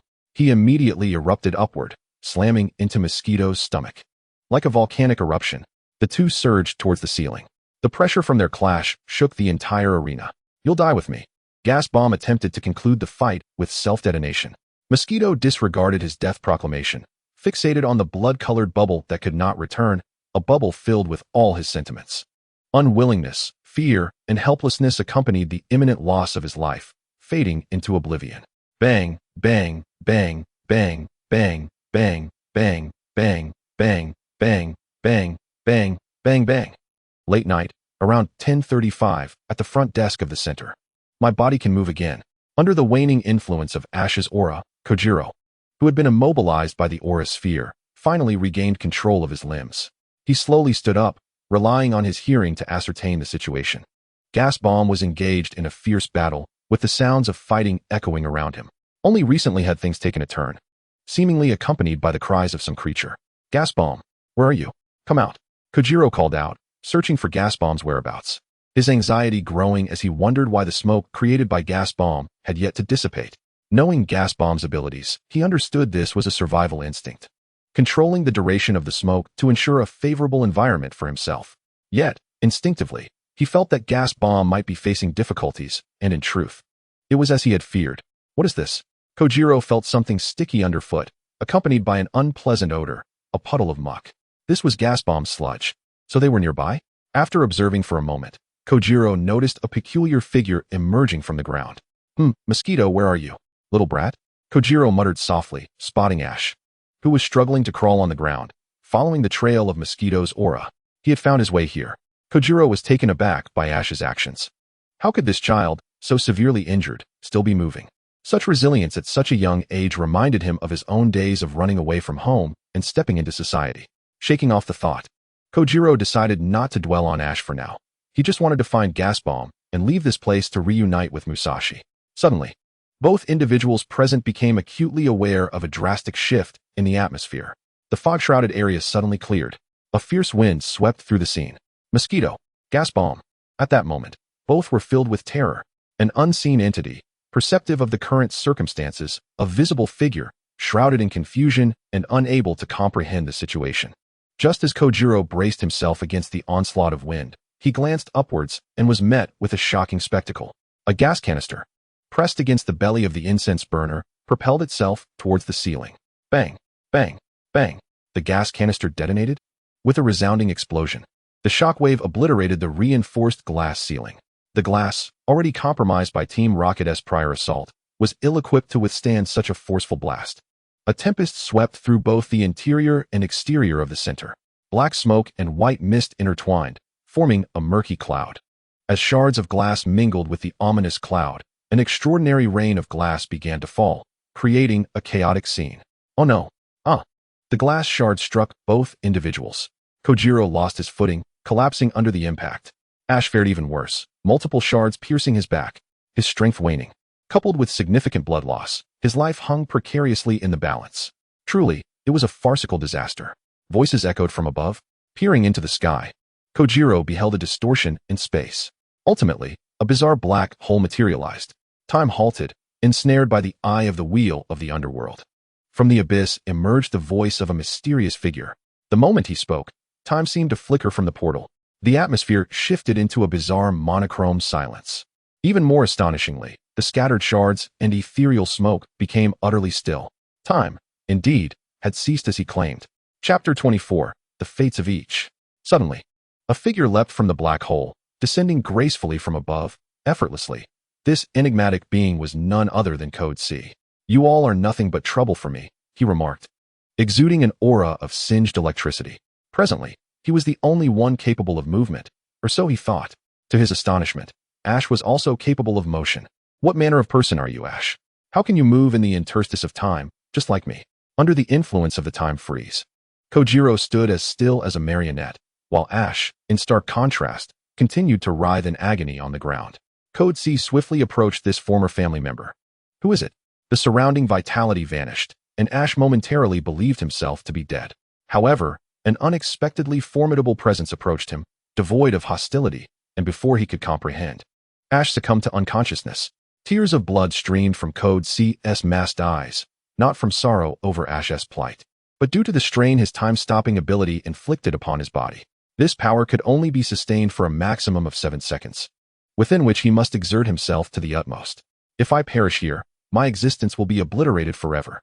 Code C realized that if this continued, Ash would surely perish.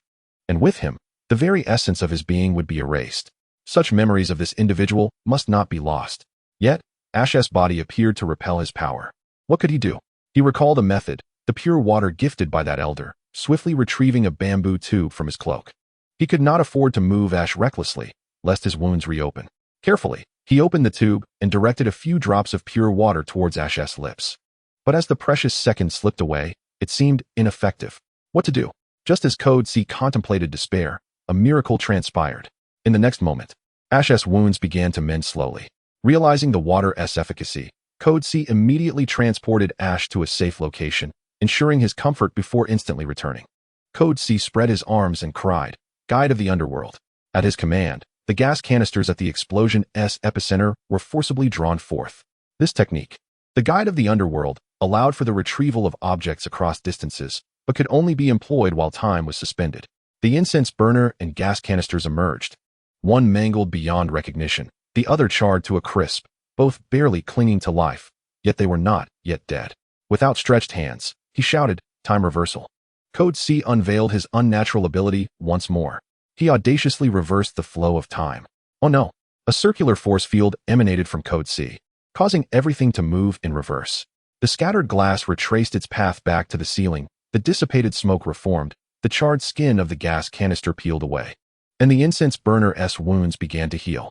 Even the shards embedded in Kojiro and Ash's bodies were expelled.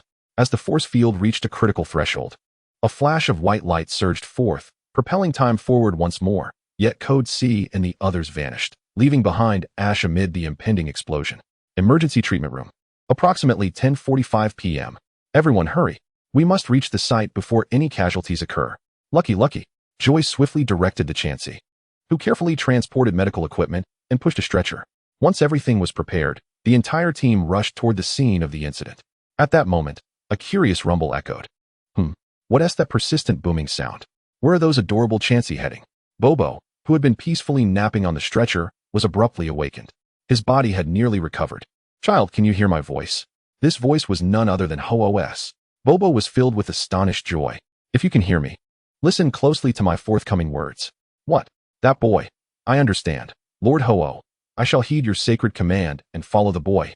No, Ash. Remember, do not disclose this matter to Ash and the others for now. It is a trial bestowed upon them by the world.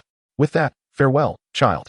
Upon hearing Ho-Oh's message, Bobo felt a pang of sadness but quickly resolved to soar toward Ash. Approximately 10:50 p.m., reception area of the center. Where's this place? Ash, in a daze, found himself enveloped in darkness once more. This was not his first encounter with such a state. Yet, he vividly recalled the guilt of having allowed the incense burner to face such a life-threatening peril, loathing his own impotence. Had he acted decisively to prevent the incense burner from battling, it would not have been gravely injured. Stay warm, body. Ash felt an intense heat in his chest, mistakenly attributing it to fever from blood loss, although there were no signs of fever in his head. Moments later, he gradually became aware that his wounds were slowly healing. He pondered the perplexity of whether his half-baked aura abilities could expedite his recovery, or had that person saved him. What on earth transpired? At that moment, hurried footsteps echoed in the corridor leading to Ash's location, the sound urgent and rapid. Someone was running. Panting, the figure emerged. It was Misty. Cough. What on earth happened here?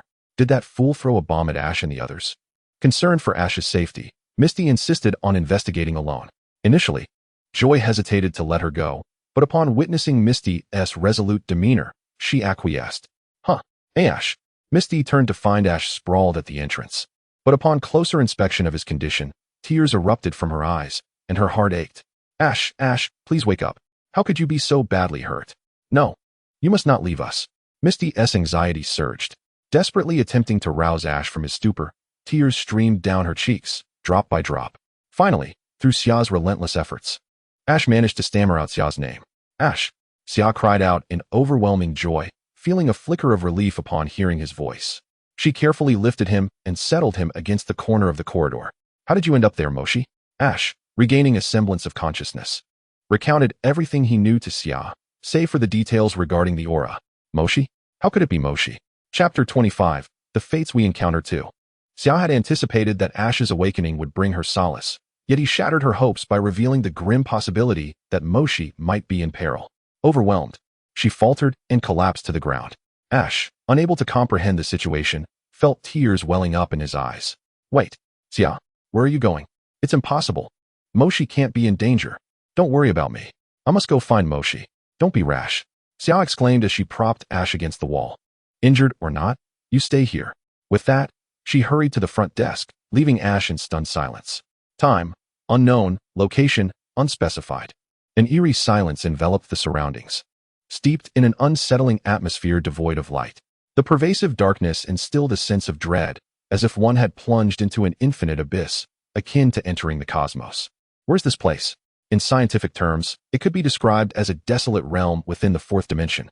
It was not entirely void. Bizarre stones floated in the air, seemingly engaged in a cyclical motion. The stones varied in size and texture, resembling meteorites, scattered haphazardly.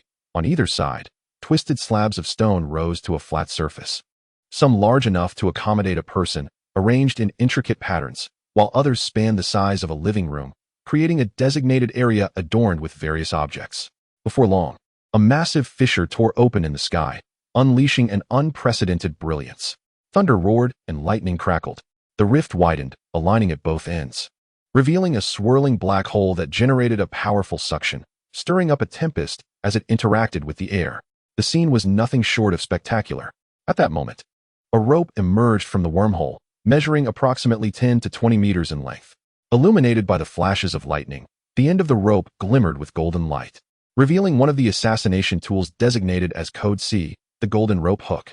The rope was thrown, ensnaring a small stone slab. Shortly after, four figures of varying sizes leaped from the void: Code C, Moshi, Gas Bomb, and Kojiro. They hovered in midair, with Code C's diminutive frame supporting the three others. Despite the apparent strain, he possessed strength surpassing that of an average adult male, making the task seem effortless. Code C swiftly extracted the stone slab he had captured, launching all of them into the air. He executed a series of deft maneuvers to cushion their descent, allowing him to land on the stone slab without disturbing the others. With a flick of his wrist, he withdrew the rope into his cloak sleeve, stabilizing his body before aiming for a larger stone slab, casting the rope once more. This time, it reached even further with a mere snap of his fingers. A small black hole appeared at the front of the rope. Simultaneously, another black hole manifested above the large stone slab.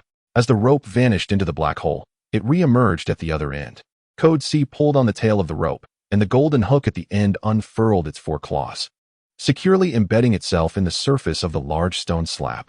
With a mighty tug, he drew the entire group over, surfing atop the stone slab as if riding the waves. In an instant, they reached the large stone slab.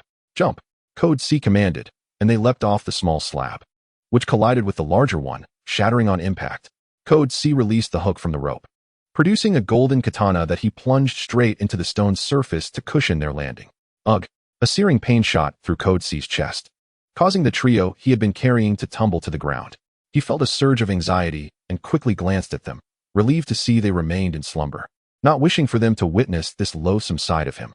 Utilizing the prepared powder from his bota butterfly, he knew that even a slight disturbance would not awaken them immediately. Ugh! Not again. The intense pain in his chest flared once more, this time so violently that blood spilled from his mouth. He retched 3 times. His body began to weaken, and his mask slipped from his face. The once white visage now stained crimson, tumbling to the ground as he gasped for breath, revealing his true form to the pitch-black ground. "No, this cannot be my final resting place. I cannot simply perish here."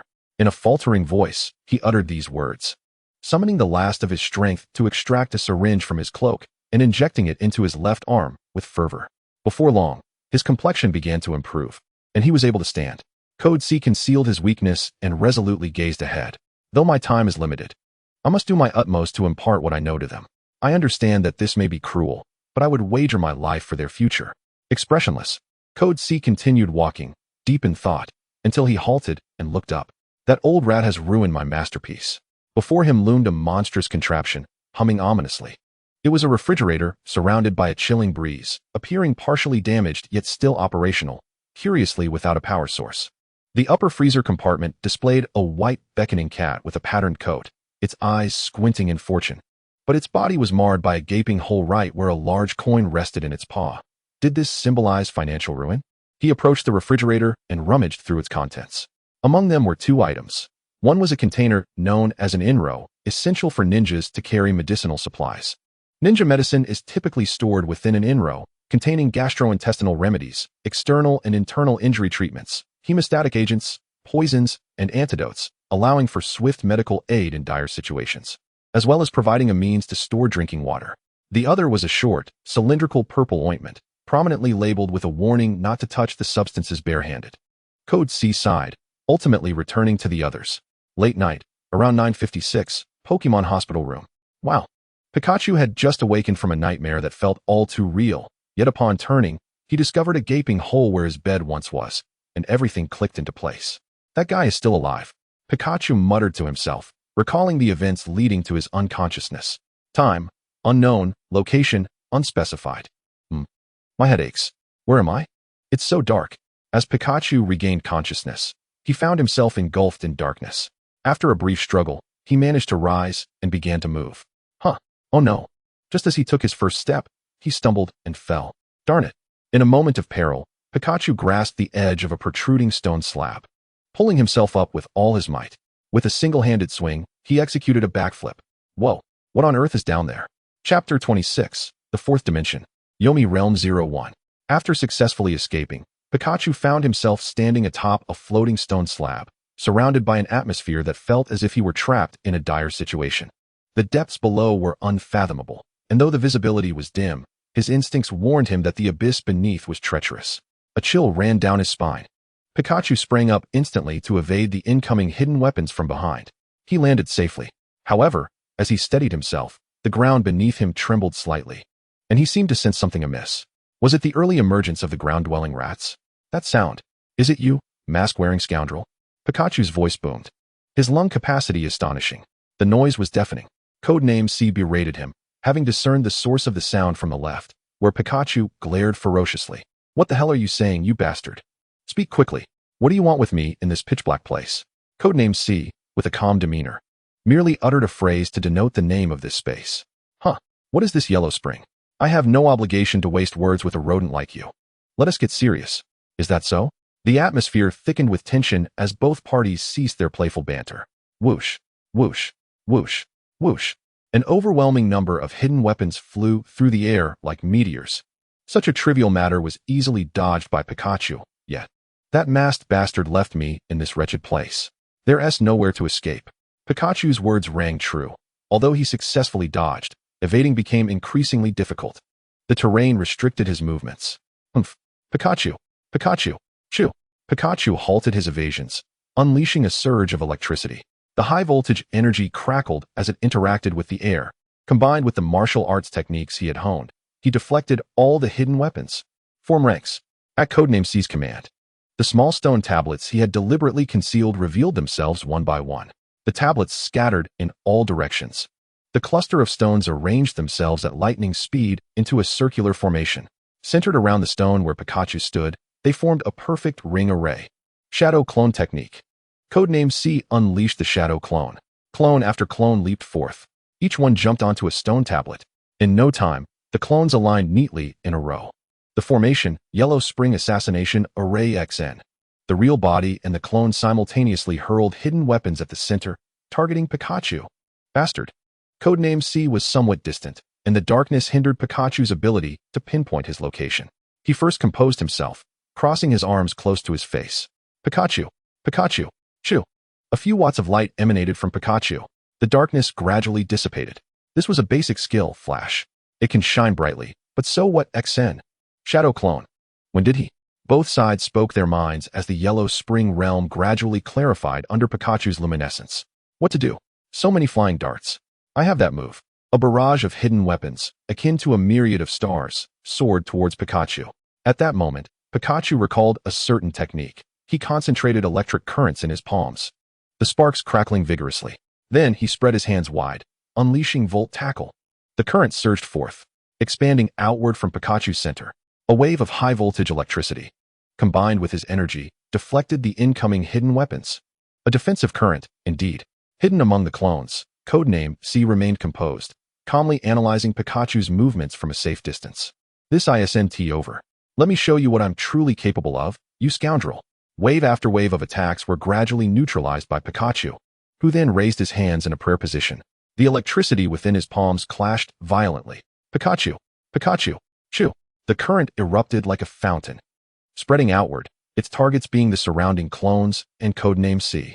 An epiphany sparked in Pikachu's mind, and without a word, he executed a certain move, elevating the voltage to a new level. The power of the current, the speed of the attack, and the direction of change were all extraordinary. It wasn't merely the result of a charged enhancement, but was it a strategy? However, such trivial tricks did not escape Codename C's keen eyes. He immediately recognized that Pikachu had secretly unleashed a Dark-type transformation strategy.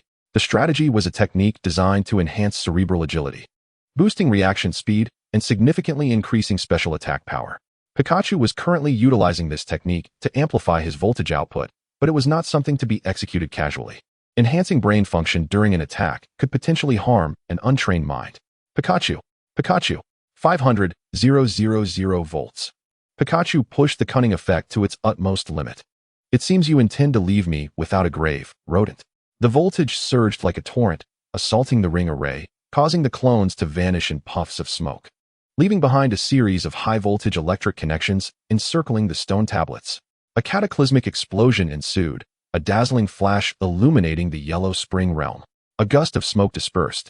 The currents vanished, leaving a plethora of drifting fragments, akin to cosmic dust, as Pikachu stood panting in place. Ha ha ha, surely he is dead now? My head aches. This move is effective, but it sure takes a toll on me. After executing the ruse, a mild headache is a common affliction. Wait, that guy didn't perish. How am I supposed to leave? Regrettably, there's no way out. What is that? A golden orb? Pikachu glanced at the remnants of the ring array, where a massive golden sphere appeared, floating in the air. Pop! The golden orb burst like a bubble.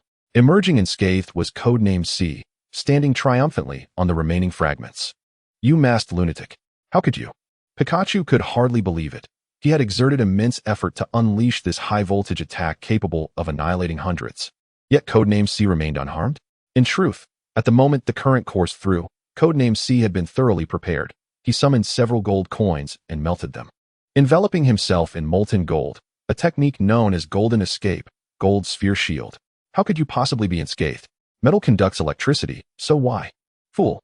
Not all metals conduct electricity, while my gold does. That S because I added this. Codename C produced a small transparent orb from the sleeve of his cloak. What is that? A worthless orb? This very orb saved my life. I don't mind telling you.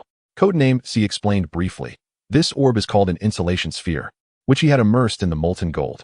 The molten gold was akin to boiling water. It entirely melted the insulation sphere.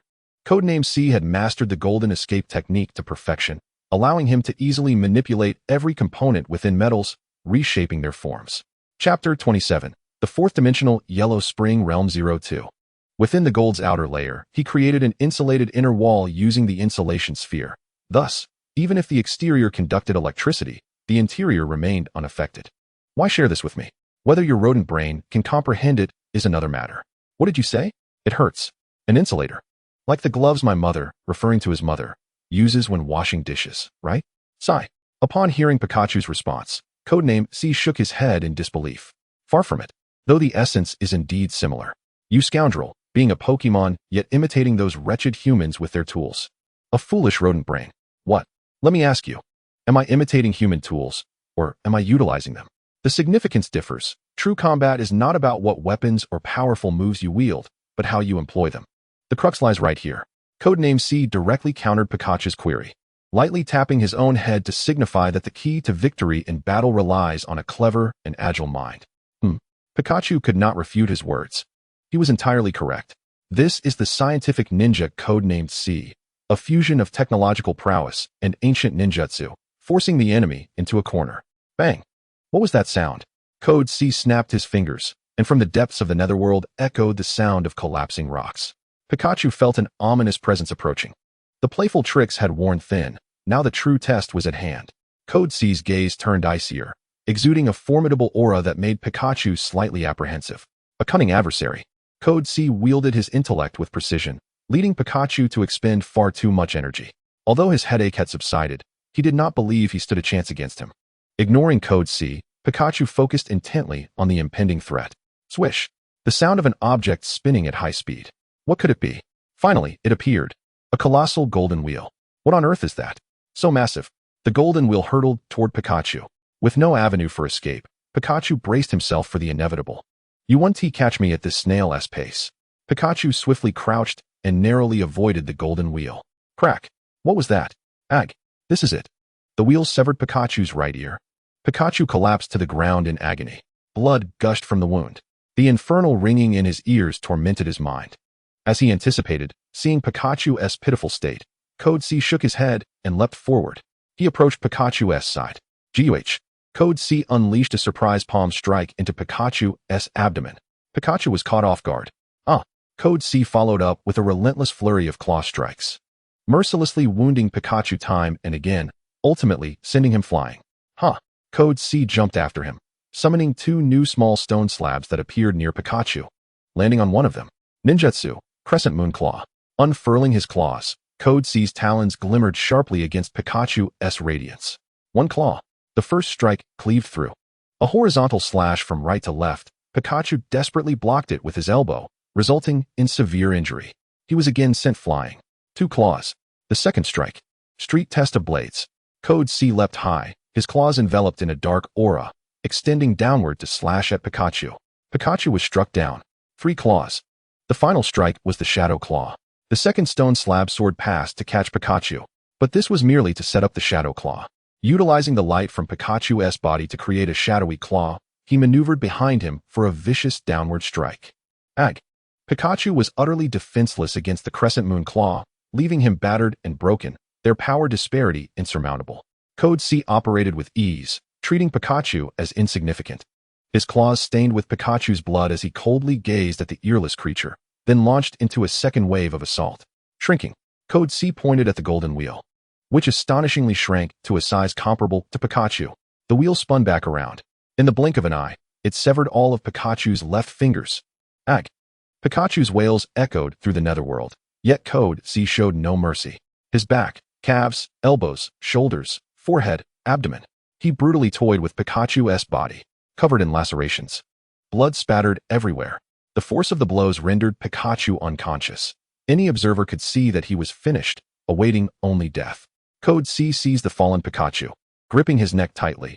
Is this all the worth you possess, rodent? Pikachu, on the brink of death, his ear in tatters, could no longer discern Code C's words. His consciousness began to fade. The pain was now inconsequential. All he desired was release, and within his mind emerged a fleeting silhouette. Brother, it was a female EV. Brother, don't give up. Enero will always be by your side. Enero? The scene shifted with Pikachu's memories. It was a research facility, now in ruins. Brother, run. Don't worry about me. Fool, don't say that. I will save you. No need. A young EV lay amidst the debris, surrounded by raging flames. Her legs seemingly twisted. More alarmingly, blood flowed profusely from her chest. Brother, Enero can't go on. Please live on for both of us. Don't say such things. Didn't we promise to live together always? Didn't we promise to enjoy many delicious meals together? Woo-woo, all the tasty treats. The small EV wore a sorrowful smile. Smaller than an average EV, gazing at the Pikachu she affectionately called brother. Those damned humans. Curse them. At that moment, another male EV appeared behind Pikachu, his size nearly matching that of their evolved forms. Mr. Eden, please take my brother away. Eden, you. The large EV forcefully kicked into Pikachu's abdomen. I'm sorry, little one, we were utterly useless. Thank you. Before he could finish, the small EV, still smiling, seemed to breathe her last, motionless. Chapter 28, Fourth Dimensional Netherworld 03. The memory ended here, shifting once again. This place was a verdant meadow, a scene of tranquility. Yet a boy was besieged by a merciless flock of Spearows. His shirt was torn, stained with blood from their relentless pecking. The Spearows showed no mercy as they continued their assault. The boy endured bravely, but what could a mere child do? Naturally, he cried out in despair. He wouldn't loosen his grip, determined to protect the little one cradled in his arms. You were such a fool back then, Ash. As the memories shifted once more, the scene transitioned to a suspension bridge atop a treacherous river, where several Pokémon stood at one end. Kakamo, brother. The battered and bloodied tadpole lay weeping nearby. Why did you save those irrelevant beings?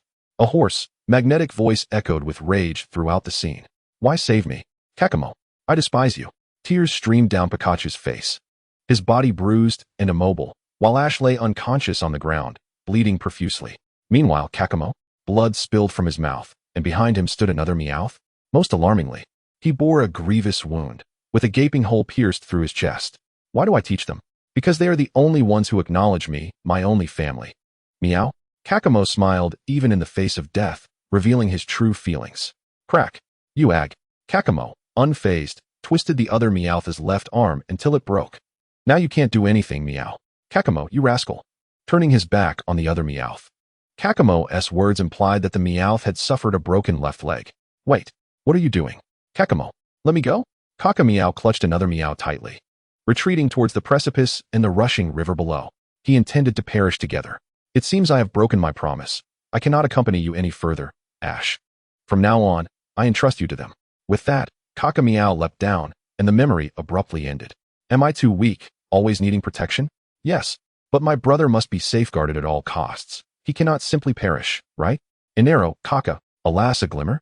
The dimming Pikachu reignited with the light of hope. Hey, our battle is not over yet. A dazzling golden light enveloped Pikachu's pupils, turning them crimson. Crack.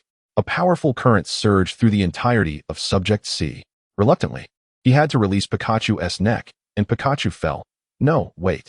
In that instant, Pikachu floated up, soaring into the sky. Electromagnetic levitation. He actually mastered this technique. Intriguing. Subject C's perception of him shifted, his gaze becoming earnest. Ha ha spit. Pikachu coughed up blood, creating distance in the air to guard against Subject C.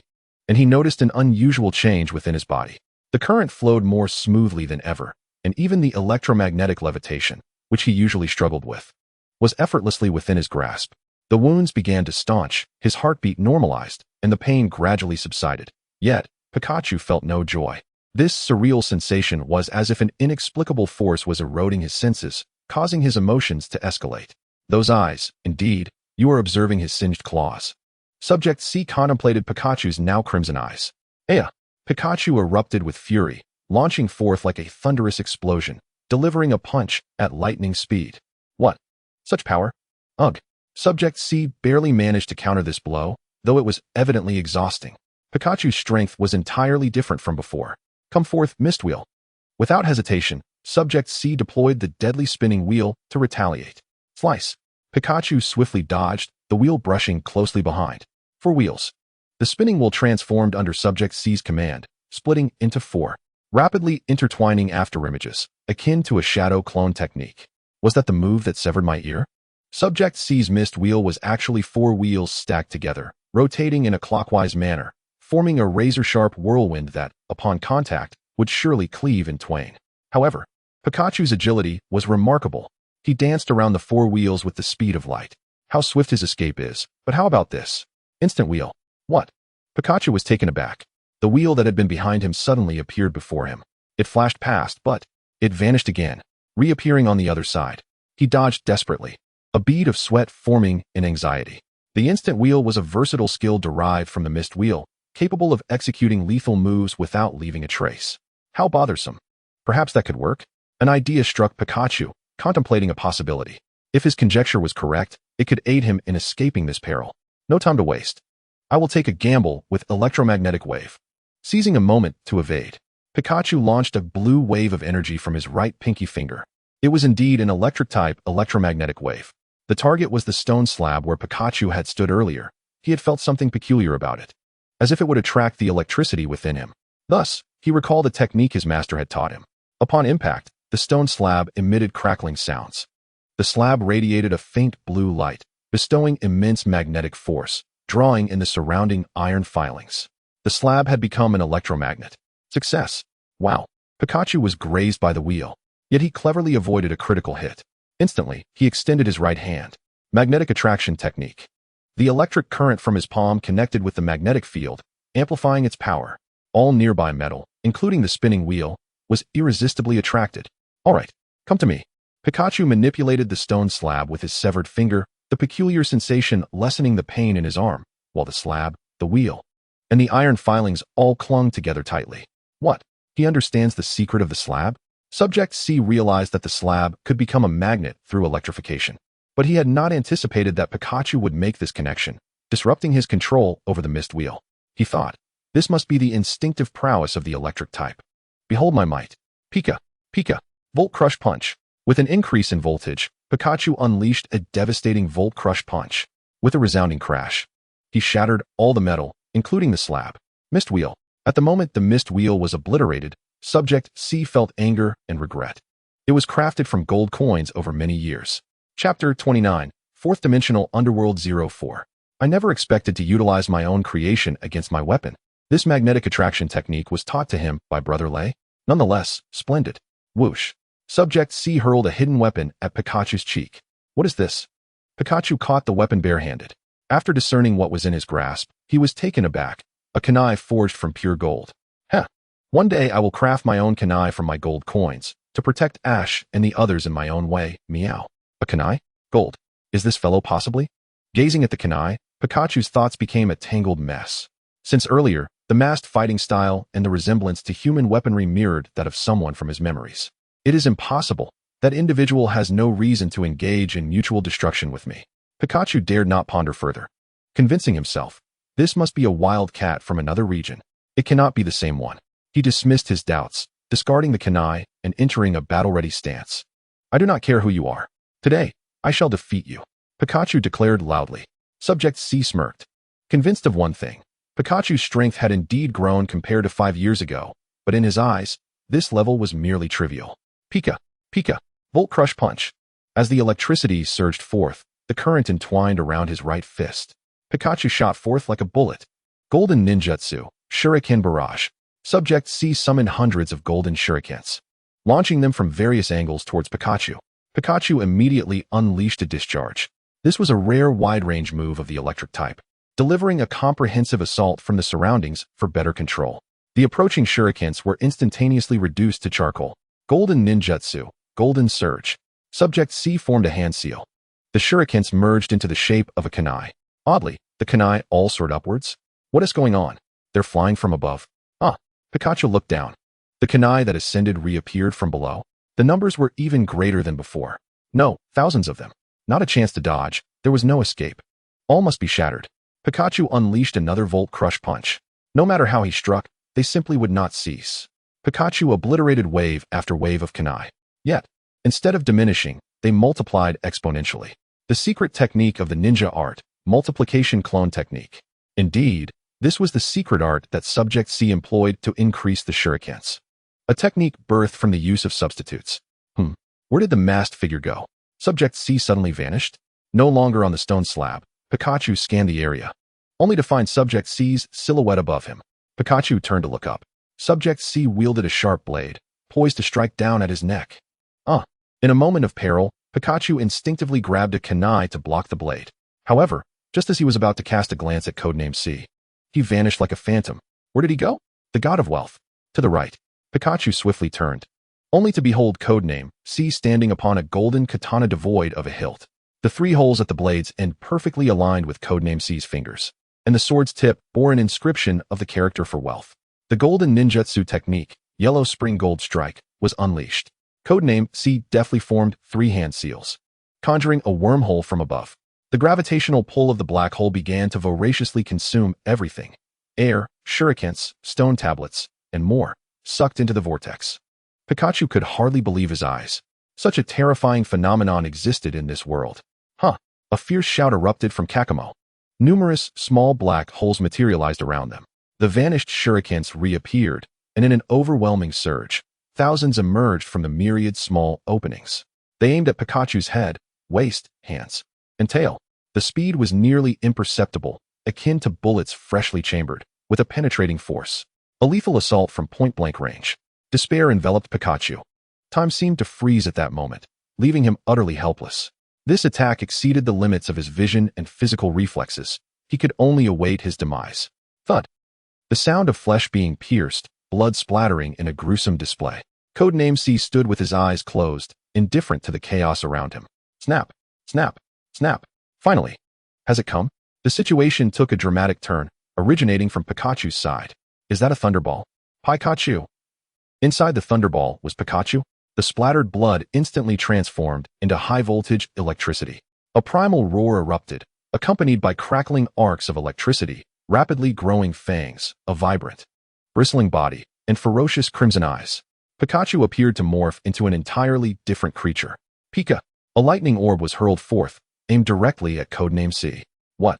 This speed? The thunderball raced with such velocity that Codename C could not evade. Codename C braced himself, a charred odor enveloping him. Fortunately, his cloak resisted the flames, but he still took a heavy blow.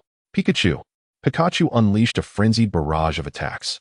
One thunderball struck the boundary of the Yellow Spring realm. Ag! Blood gushed from Codename C's left eye. He turned to see a crack forming at the boundary. How is this possible? His electricity breached my spatial barrier. Codename C gasped in astonishment. What should have been Pikachu's erratic actions inadvertently inflicted significant damage upon the Yellow Spring realm, indirectly harming Codename C. This realm was intrinsically linked to his left eye. In truth, it was the interior of his left eye. No, I cannot allow him to further damage the Yellow Spring realm. Spatial chaos. If that happens, both he and I will be trapped here. Codename C's composure faltered, for the power Pikachu unleashed surpassed his wildest imagination. Though provoking Pikachu's true strength was his ultimate objective, it seemed a price must be paid. Codename C suddenly cast a golden grappling hook from within his cloak. Spatial ninjutsu, Yellow Spring Divergence. He widened his left eye, instantaneously creating a wormhole directly in front of him. After the rope plunged into the wormhole, it emerged from hundreds of small wormholes above and below, each one spouting the hook of the very same rope. A technique of clones? Golden ninjutsu, Yellow Spring Binding with 100 ropes. He swiftly formed 5 hand seals. The ropes intertwined intricately, ensnaring Pikachu. Hundreds of ropes fell and ascended in an endless loop, ultimately returning to their original points from different directions. This defiance of logic and science stemmed from the peculiar nature of the Yellow Spring realm, a place of ceaseless cycles. What? He passed through it. Chapter 30. The fourth-dimensional Yellow Spring, Realm 05. However, his calculations were flawed. The ropes failed to bind Pikachu. Instead, his body surged through them. Pika! Pikachu's thunderous roar erupted. The released electricity generated such heat that it melted the shurikens, binding him. A blinding radiance rivaled the sun, and his form appeared to swell further, transforming into a grotesque, frenzied beast. Pika!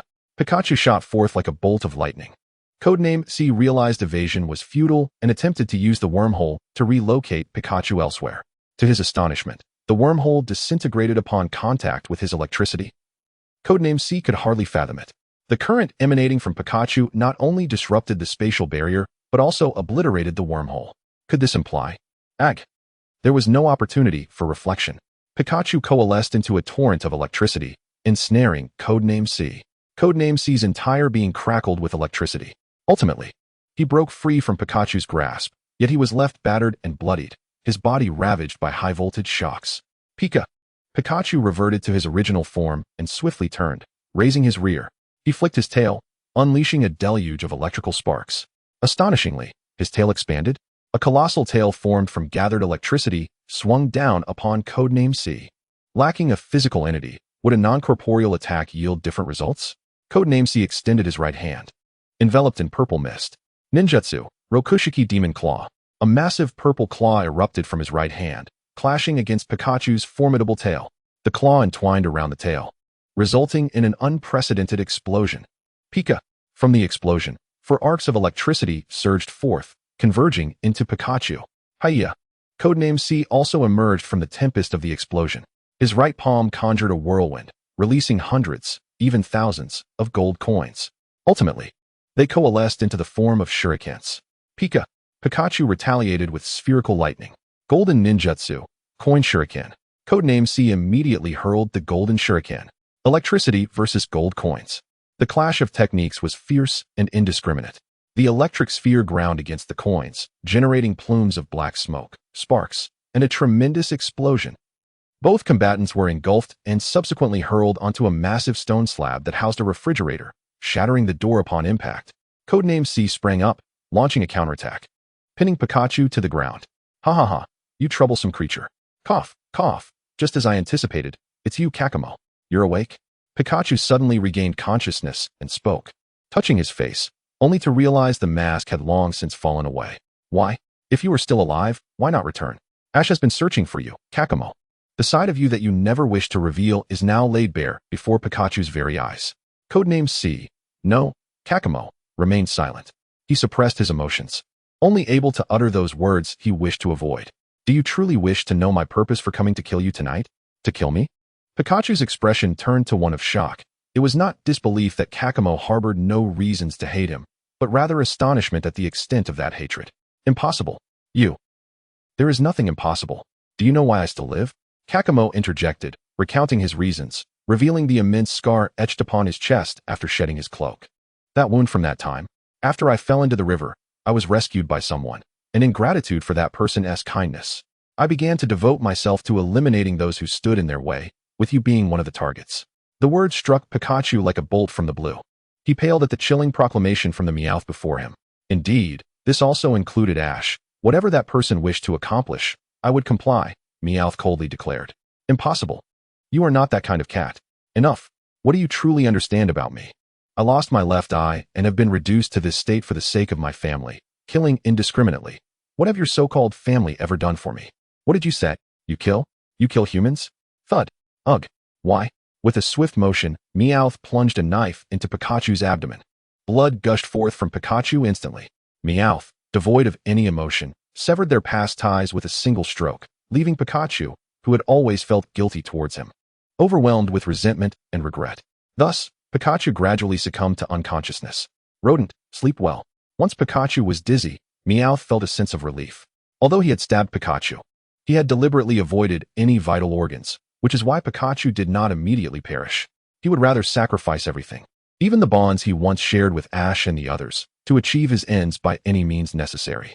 The ruse he played out served its purpose, and he could not help but envision a future where he faced Ash and the others as adversaries.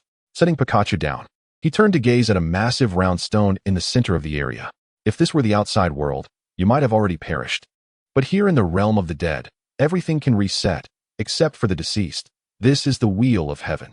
From the center of that round stone emerged a transparent orb, radiating brilliant light. All that had been damaged was slowly mending. I never truly wished for your demise. I will not let you die. Pikachu's battered body began to heal, as a single tear, whether sweat or sorrow from Meowth, rolled down his face.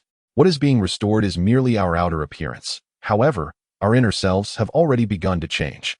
As these words were spoken, the light source once again faded from the realm of the dead, and the cat and mouse lay bloodied before a refrigerator, quietly awaiting the arrival of darkness.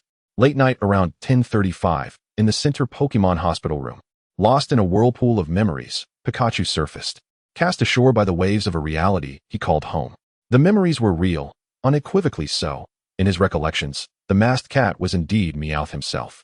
Lying on the bed, he stared at the ceiling, contemplating the veracity of Meowth's words for over half an hour. There were three matters that particularly concerned Pikachu. 1. The realm of the dead. Such a vast, cold, and dark place could not possibly exist nearby, for a little Pikachu like him. The world was not as expansive as he had imagined. Yet, the realm of the dead felt nothing like the world he had known. It resembled a reality he had once envisioned. He had believed the world was a cage, where he was subjected to inhumane experiments, listening to the cries of other Pokemon, and living in fear with his sister until they escaped the laboratory, at which point he discovered the warmth of the outside world. Chapter 31. Remembrance and Search 01. What puzzled him was how Meowth had managed to rescue him. The answer was becoming evident, tied to Meowth's own abilities. However, Pikachu was unfamiliar with the concept of the fourth dimension. Although he had fought with Meowth and contemplated wormholes, he had not thought it extended so far, merely considering it a technique of Meowth. 2. Meowth's true intentions. If Meowth had engaged him in battle to take his life, he had not done so. After all, Pikachu's survival was an answer in itself. Meowth had not struck with lethal intent. Unless by design, he would have perished long ago. Why had he spared him? Did he harbor unspoken reasons? Speculating on these matters exhausted him. The Meowth he knew 5 years ago had not possessed the ability to manipulate wormholes. What had he experienced in those 5 years? Perhaps he would seek the opportunity to inquire later. Pikachu's greatest doubt was his own self. He had no recollection of subsequent events, but remembered the mortal wounds he had sustained all too clearly. Yet, upon examining his body, he found that his severed right ear, lacerated skin, broken canine teeth, and the 5 severed digits of his left hand were all miraculously unharmed. Was this merely an illusory dream? The notion of bodily regeneration was something he could scarcely fathom. Did that mean Meowth had done something to him? Or was it related to his peculiar state? During his battle with Meowth, Pikachu's body had transformed into an electric form. His consciousness was clear, yet he could not control his actions. It felt as though an invisible force was guiding him, allowing him to regain fragments of past memories. In those scattered recollections, he had once transformed into such a state. If memory served, it had been on the anniversary of his sister's death. Pikachu was deeply frustrated, lamenting the vast chasm in his strength that had emerged in just 5 years. Had it not been for unforeseen circumstances, he would have been no match for Meowth. Bang! Bang! Bang! The sound of explosions erupted. Pikachu leaped off the bed, but his legs suddenly felt weak. Though his body was healing, the fatigue remained. The next encounter would mean facing an enemy, wouldn't it, Meowth? Pikachu steadied himself and declared, "Then I shall accompany you until you lay bare the truth." With that, he leaped up, opened the door, and exited the hospital room. Time, unknown. Location, the realm of the dead. At this moment, the realm of the dead was no longer shrouded in darkness, but illuminated by the transparent orb known as the Wheel of Heaven. Meowth approached the vicinity of Mosquito and the others. Kojiro lay fast asleep, affected by the powder's effects. "Little Mosquito, you've grown." Meowth smiled softly, gazing at Mosquito with warmth, before opening a pouch. He gently lifted the left side of Mosquito's face, positioning the pouch towards his mouth, and carefully allowing drops of purified water to trickle in for him to absorb. Once a tadpole who loved to cuddle, cry, and eat soap, Mosquito had now matured. Meowth longed to stroke Mosquito's head but dismissed the thought as absurd. His position did not permit such familiarity, and his emotions were quite complex at that moment. Spritz, just a few drops of purified water fell. Mosquito's skin turned crimson, as if scalded by boiling water. His body shook violently. Meowth swiftly withdrew his hand, deftly restraining Mosquito while silently counting the drops in his mind. The purified water had been given to him by an elder at the Crystal Lake, known for its potent cellular restoration effects, but caution was necessary regarding the dosage. Too much or too little could lead to adverse effects. The elder had specifically instructed him to administer it only to water-type Pokemon, warning against trying it on other species, lest it result in lethal consequences. Yet, faced with an urgent situation to save Ash, Meowth had decided to gamble everything, believing in the notion of desperate measures. As time passed, steam billowed and evaporated in abundance. Mosquito's original rounded form began to stabilize, his decayed skin peeling away to reveal new flesh, though the right elbow, injured by a gas bomb, had developed noticeable discoloration. Mosquito had stabilized, and Meowth let out a sigh of relief, turning towards the gas bomb. Yet he failed to notice one crucial detail. Mosquito still showed no signs of regaining consciousness. This matter eventually left Meow Meow with a profound sense of guilt. But that is a tale for another time. Meow Meow retrieved a pair of custom-made plastic white gloves from the wardrobe atop the large stone slab. The fingertips were notably harder than the rest. Donning the gloves, Meow Meow opened the ointment bottle. Tan, although it is futile to lecture you at this moment. You may have misunderstood my intentions, Meow. To perish alongside another may seem foolish to outsiders, as it not only invites death, but also endangers one's companions. Yet, in the spirit of sacrifice and dedication, you have passed, Tan. While lamenting the irrationality of the gas bomb, I commend his selfless actions. He has indeed matured significantly. As Meow Meow unscrewed the lid of the ointment, a noxious odor wafted into the air. The medicinal paste was a dark, murky color, exuding toxic fumes. This was no remedy. It was a poisonous substance. This concoction is known as toxic sludge, a specialized elixir for treating poison-type Pokémon. It was a family recipe, meticulously crafted by Meow Meow's master, not only capable of restoring vitality, but also a panacea for various ailments. However, for humans and other species, mere contact with it would lead to immediate decay, sometimes reaching the bone. The toxin would gradually permeate the body. Once cells succumbed, death would ensue before the day's end. Meow Meow pondered the potent, yet horrifying nature of this medicine before crouching down to apply it to Gas Bomb. After a few minutes of careful massage, the charred skin of Gas Bomb began to revert to its original purple hue. Meow Meow promptly covered it with ointment and summoned a cloth to gently wipe the gloves clean. After discarding the gloves, they vanished into the chaotic currents of space. A method to dispose of unnecessary refuse. The gloves and cloth were shredded into fragments and ceased to exist. Reapplying the mask, Meow Meow inquired. So how will you deal with us in the future, Pikachu? In the corridor around 10:55 p.m. Damn it. Why? After having rested for some time. Do I still feel this way? Ash was attempting to stir his weary body, eager to join Misty in the search for the incense. Yet he found himself in a blind state, unable to venture far. Pidgey, what was that sound? It came from the air vent above. Clang. The cover of the vent suddenly fell. A remarkably swift figure descended from the vent, landing before Ash. Pidgey. It was Pidgey, having flown in from the medical room. Pidgey. How wonderful, Ash. I'm so relieved to see you unharmed. I can finally rest easy. Where did you get so many hearts? Chapter 32. Reminiscence and Pursuit 02. Ash quipped at Pidgey, though his mind was more preoccupied with the phrase, "What does foolish Sama mean?" However, this was not the time for trivial matters. Ash relayed the current situation to Pidgey, including the fact that he was currently invisible. Pidgey was taken aback, astonished by the multitude of events that had transpired during his slumber. This realization filled Pidgey with shame for being unable to assist. Ash urged him not to dwell on it. However, hearing Ash refer to him as Ash, my lord, twice made Ash feel quite embarrassed. Leave it to me, my lord. Pidgey performed a gentlemanly salute with his wings. Thanks for your help, Pidgey. Ash did not refuse Pidgey's offer, fully aware that he was merely a hindrance at present, making Pidgey's expression turn serious. Are you really okay? I'm fine, really. Ash managed a weak smile. By the way, how did you find me? Ash shifted the topic, inquiring how Pidgey was able to locate him so swiftly. Heat. Pidgey responded. What does heat mean? Ash was puzzled. To be honest, I have served Lord Ho-Oh for many years and learned to perceive the warmth radiated by life. Each life emits a unique heat. I used this ability to identify your distinct warmth and find you. Unfortunately, my species' innate talent is limited, and I cannot grasp the essence of Lord Ho-Oh. Only a rudimentary understanding of fur. Is that so? I think you're quite impressive already. I must take my leave. I will locate the incense brother. Pidgey departed, leaving Ash to contemplate the origins of the Aura clan, a subject that had piqued his interest ever since learning from his mother that he was a descendant of the Aura lineage. Pidgey. Lucky. Miss Joy. Joy and her Chansey discovered Ash lying in the corridor. This is... Quick. Chansey, get the stretcher. As a medical expert, Joy quickly assessed the situation, and Ash was soon lifted onto a stretcher.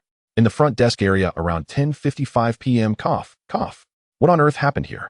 Despite the gaping hole in the ceiling and the smoke dissipating with the wind, the air remained thick and polluted. After parting ways with Ash, Misty had ventured here alone to search for the incense, her eyes watering from the smoke.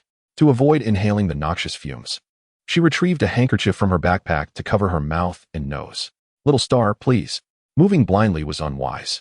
So Misty called out her prideful Staryu to illuminate her path. Earlier, Staryu had regained some strength through self-regeneration. However, Misty knew that while this restored physical vitality, it could not alleviate mental fatigue. Initially reluctant to trouble Stereo, the oppressive darkness of the environment compelled her to seek assistance. The central ruby of Stereo emitted a brilliant glow. Under its radiance, visibility gradually improved. Whoa! Suddenly, Stereo inexplicably sprayed water at Misty. She stumbled back and fell. Yet, in the spot where she had been, a shard of glass fell. Stereo quickly shot a pressurized water jet to deflect the shard. Ouch! But misfortune struck again as another shard plummeted. Stereo could not turn in time. Misty, momentarily stunned, remained seated. Bang! What? In the blink of an eye, the shards before them were shattered. A yellow figure landed. Who could it be? Pikachu. Indeed, it was Pikachu. Pika? Pika. Pikachu expressed concern for Misty, asking if she was all right. I'm fine. Though Misty could not comprehend his words, she understood his intent. She had no time to ponder why Pikachu was there. Originally, Pikachu had no intention of intervening, harboring little affection for Misty. However, considering her importance to Ash, he felt uneasy at the thought of her being harmed. Stereo then bowed in gratitude to Pikachu, acknowledging that its actions had inadvertently put Misty in danger. Pikachu, taken aback, nodded in response, yet internally mused. Why does this creature speak so ambiguously? Is there truly such a species? Following this, Pikachu illuminated the surroundings, as Stereo's red light was too intense, impairing visibility. The trio continued their search for the incense. Little Incense, where are you? Throughout the journey, Misty called out for Incense repeatedly, yet Pikachu, leading the way, knew one thing. Incense was no longer present. More than 10 minutes ago, Pikachu arrived here following the sound of an explosion, only to witness the scene of gas bomb propelling mosquito incense upward. Subsequently, Code C executed a time reversal, and in the midst of his bewilderment, his body suddenly became immobilized. Indeed, time was suspended, yet his consciousness remained intact. Thus, he watched helplessly as Code C abducted Mosquito Incense and the others. Pikachu chose to remain, sensing that Mosquito Incense had left something behind. However, after searching for over 10 minutes with no progress, he was joined by Misty and her companions. Chia! Suddenly, Starmie unleashed a water gun toward the sky. The group looked up to discover a massive red bubble floating above. Starmie, don't act recklessly. Ignoring Misty's command, Starmie launched a rapid spinning attack at the bubble. To its astonishment, the bubble, seemingly alive, effortlessly evaded Starmie's assault. Pikachu leaped forward to protect Misty, but his keen sense of smell detected a familiar scent. Was that mosquito incense? Pikachu caught the scent of blood emanating from the bubble. Pika! Pikachu froze momentarily, failing to notice that the bubble had silently descended beside Misty. The bubble felt oddly familiar. As Misty gazed at the approaching red bubble, a sense of familiarity surged within her. The bubble astonishingly spun around her. Was this the scent of a water-type Pokémon's blood? Coming from a family of water-type trainers, Misty had been taught how to handle the wounds of water-type Pokémon since childhood and had a certain understanding of the smell of blood. Most water-type Pokémon's blood carries the essence of the habitats they dwell in, be it the scent of the sea for those residing in the ocean, the fragrance of lakes for those near lakes, or the aroma of rivers for those living in freshwater streams. Chapter 33, Remembrance and Search 03. It requires years of observation of the ecological environment of water-type Pokémon and long-term cohabitation to discern such details. Although Misty was not yet skilled enough to immediately identify the type of water-type Pokémon from its blood, she had developed the ability to recognize the essence of water-type creatures merely by scent. She placed her hand on her chest, feeling a dull ache in her heart, an ominous premonition gnawing at her. Pikachu observed Misty from the side, unconcerned, for he knew that mosquito incense would never harm her. Chia! Realizing her attack had missed, Starmie returned. Ah, so blinding. Pika! Just then, the bubble emitted a blinding flash. In an instant, it unleashed a force field that sent Starmie flying against the wall, rendering it unconscious. What was this sensation? The bubble seemed to be calling to me. Under the red glow, Misty's expression changed. Her gaze became hollow, as if hypnotized, while Pikachu found himself in a similar state, both irresistibly drawn toward the bubble. Ah! Misty suddenly screamed, yet she felt no pain in her body.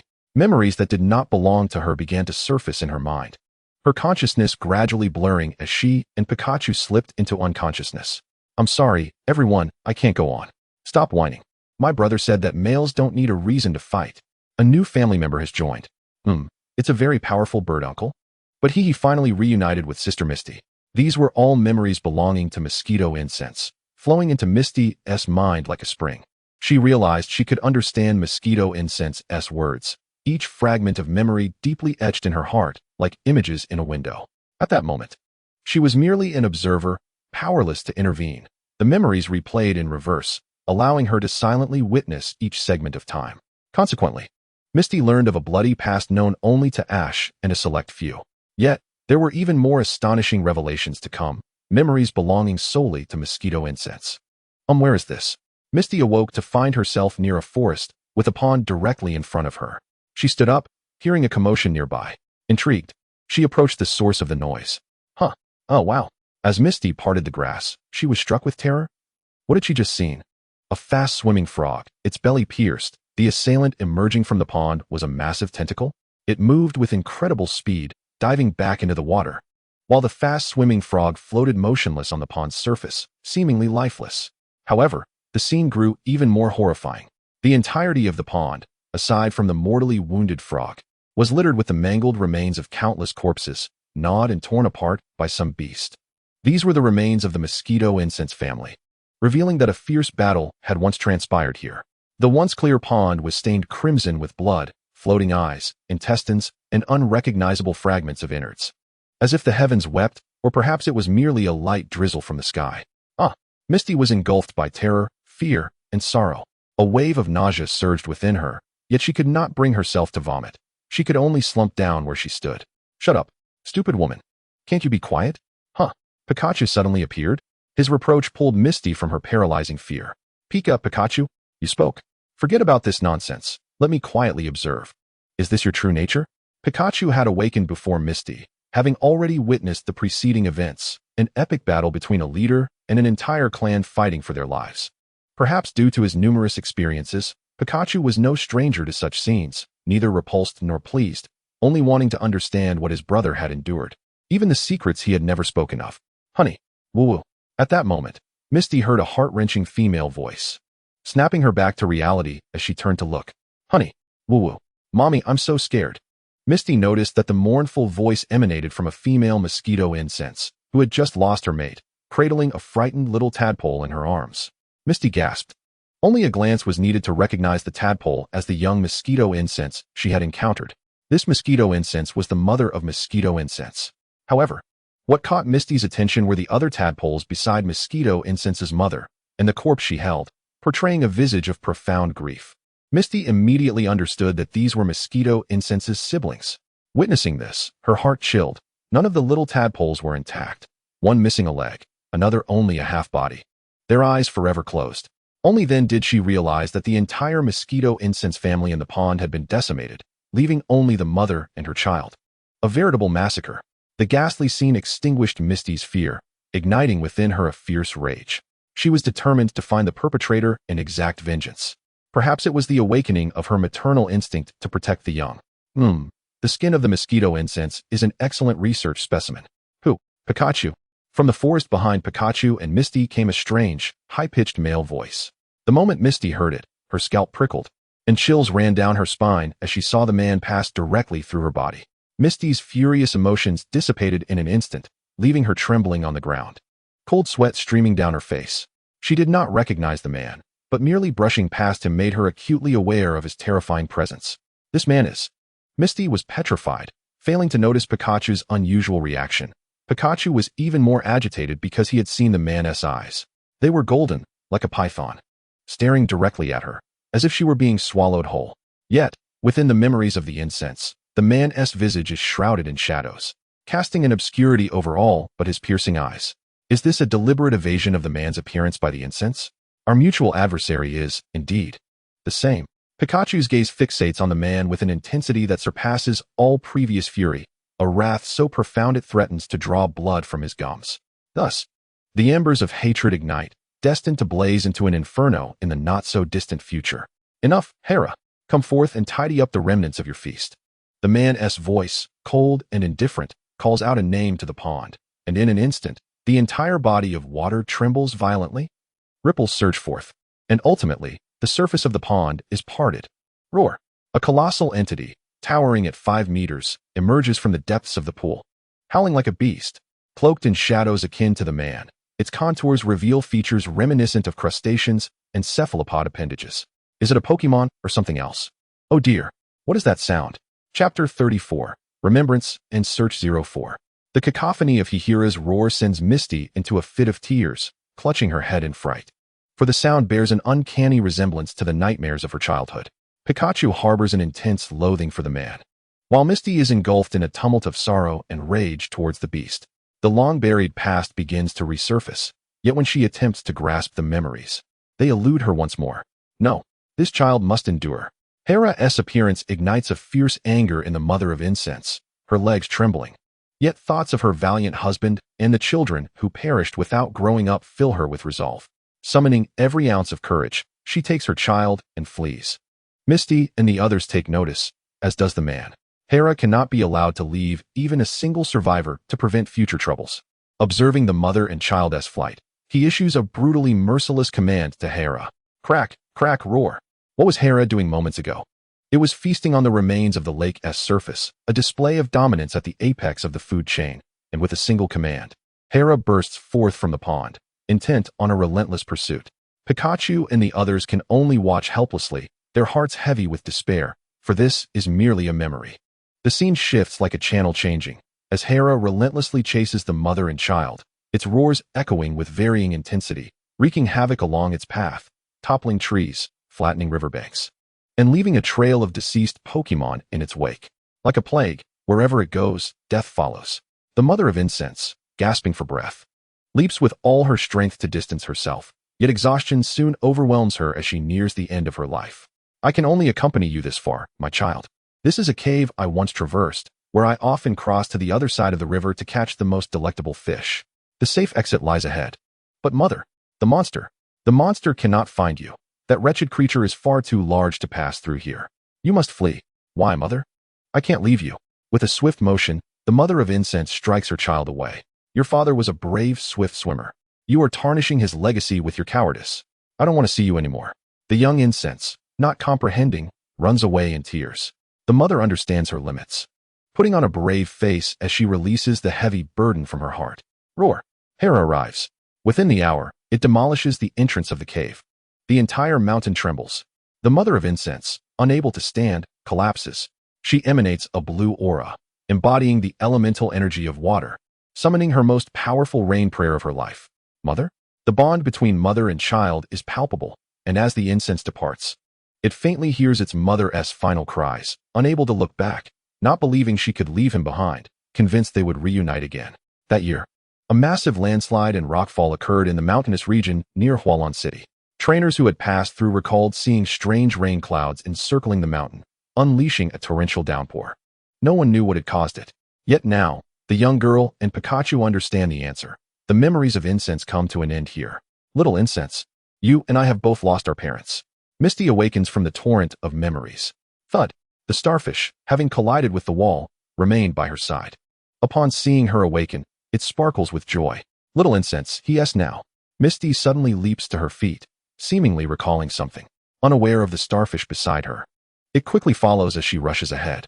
Misty calls out Incense's name, tracing the path of his memories in search of his whereabouts, skillfully avoiding the debris scattered on the ground, as if some unseen force guides her forward. The starfish sparkles, signifying disbelief, realizing it cannot keep pace with Misty's fervor. Misty, aware of the outcome of the fierce battle, refuses to accept reality, believing that Incense is awaiting rescue, pressing onward until finally, why is this happening? Kneeling, she sees only a vast pool of blood, unafraid of the mess as she reaches out to touch the crimson-stained floor. Didn't I promise mother that I would grow up well? Misty pounds the floor, chastising Incense for his recklessness. Yet the true blame lies with herself. Thud, Misty. Why are you crying?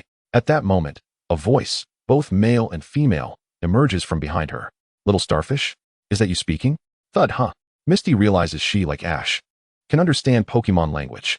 Miss Misty, are you alright? Junsa? Can you stand? If you're injured, you should inform Nurse Joy later. I just met her. Ash has been taken for treatment, so don't worry.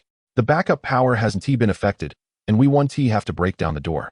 Junsa gestures to the police and firefighters behind her, all hurriedly managing the scene, as Misty rises, her emotions in turmoil. Late night, around 11 o'clock. In the central transmission room. Is this the place? The heat reaction from little incense. Bobo tracks the temperature of incense, finally locating him in the central transmission room.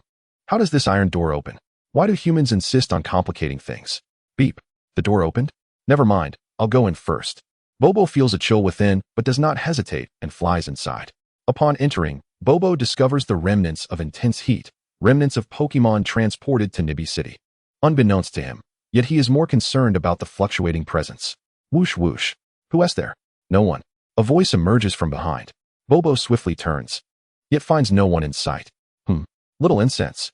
As Bobo ponders, he suddenly spots incense lying peacefully on the transmission device, but as he approaches, he senses that incense is somehow different from the morning. Might I request you to step out? Hiding in the shadows is not the act of a gentleman, Bobo asserts. His words intended for the unseen presence. A rather clever bird you are. As are you. The figure that steps forward is none other than the one designated as C. Behind him, he conceals Musashi, bound and restrained. So, you are the Pokemon beside the little brat? What is your intention? Do you know of my master, Ash? You are clearly not of noble intent. Who exactly are you? Bobo exhibited remarkable politeness, clearly respecting the fierce opponent who flapped its wings and glared at Code C. I have no obligation to inform you, Code C coldly remarked, while inwardly thinking, this avian creature's speech is truly peculiar. In Chapter 35, Recollections and Searches, Bobo harbored numerous doubts about Code C's appearance. Despite being a Pokemon, it was dressed in a remarkably human-like manner, appearing more like a person than a creature. However, one aspect sent a chill down Bobo's spine, the overwhelming aura of corruption emanating from Code C. Since you prefer to remain taciturn, I shall refrain from probing further. Bobo stated as the temperature in the room began to rise. It seems you are employing a fire-type move, Heat Wave. Bobo elevated the room's temperature. And Code C displayed little surprise, not because he anticipated Bobo's ability, but rather due to his extensive experience with Pokemon that did not always utilize moves of their own type. You possess discernment, but I assure you, there is more to me than this, Code C remarked, casting a few scrutinizing glances at Bobo, whose speech was odd yet reliable. Is that so? Then if there's nothing more to discuss, I shall leave him there. Until we meet again. What? Wait, what is this? Code C prepared to turn and leave, just as Bobo attempted to halt his departure, an invisible barrier obstructing his path. Beep.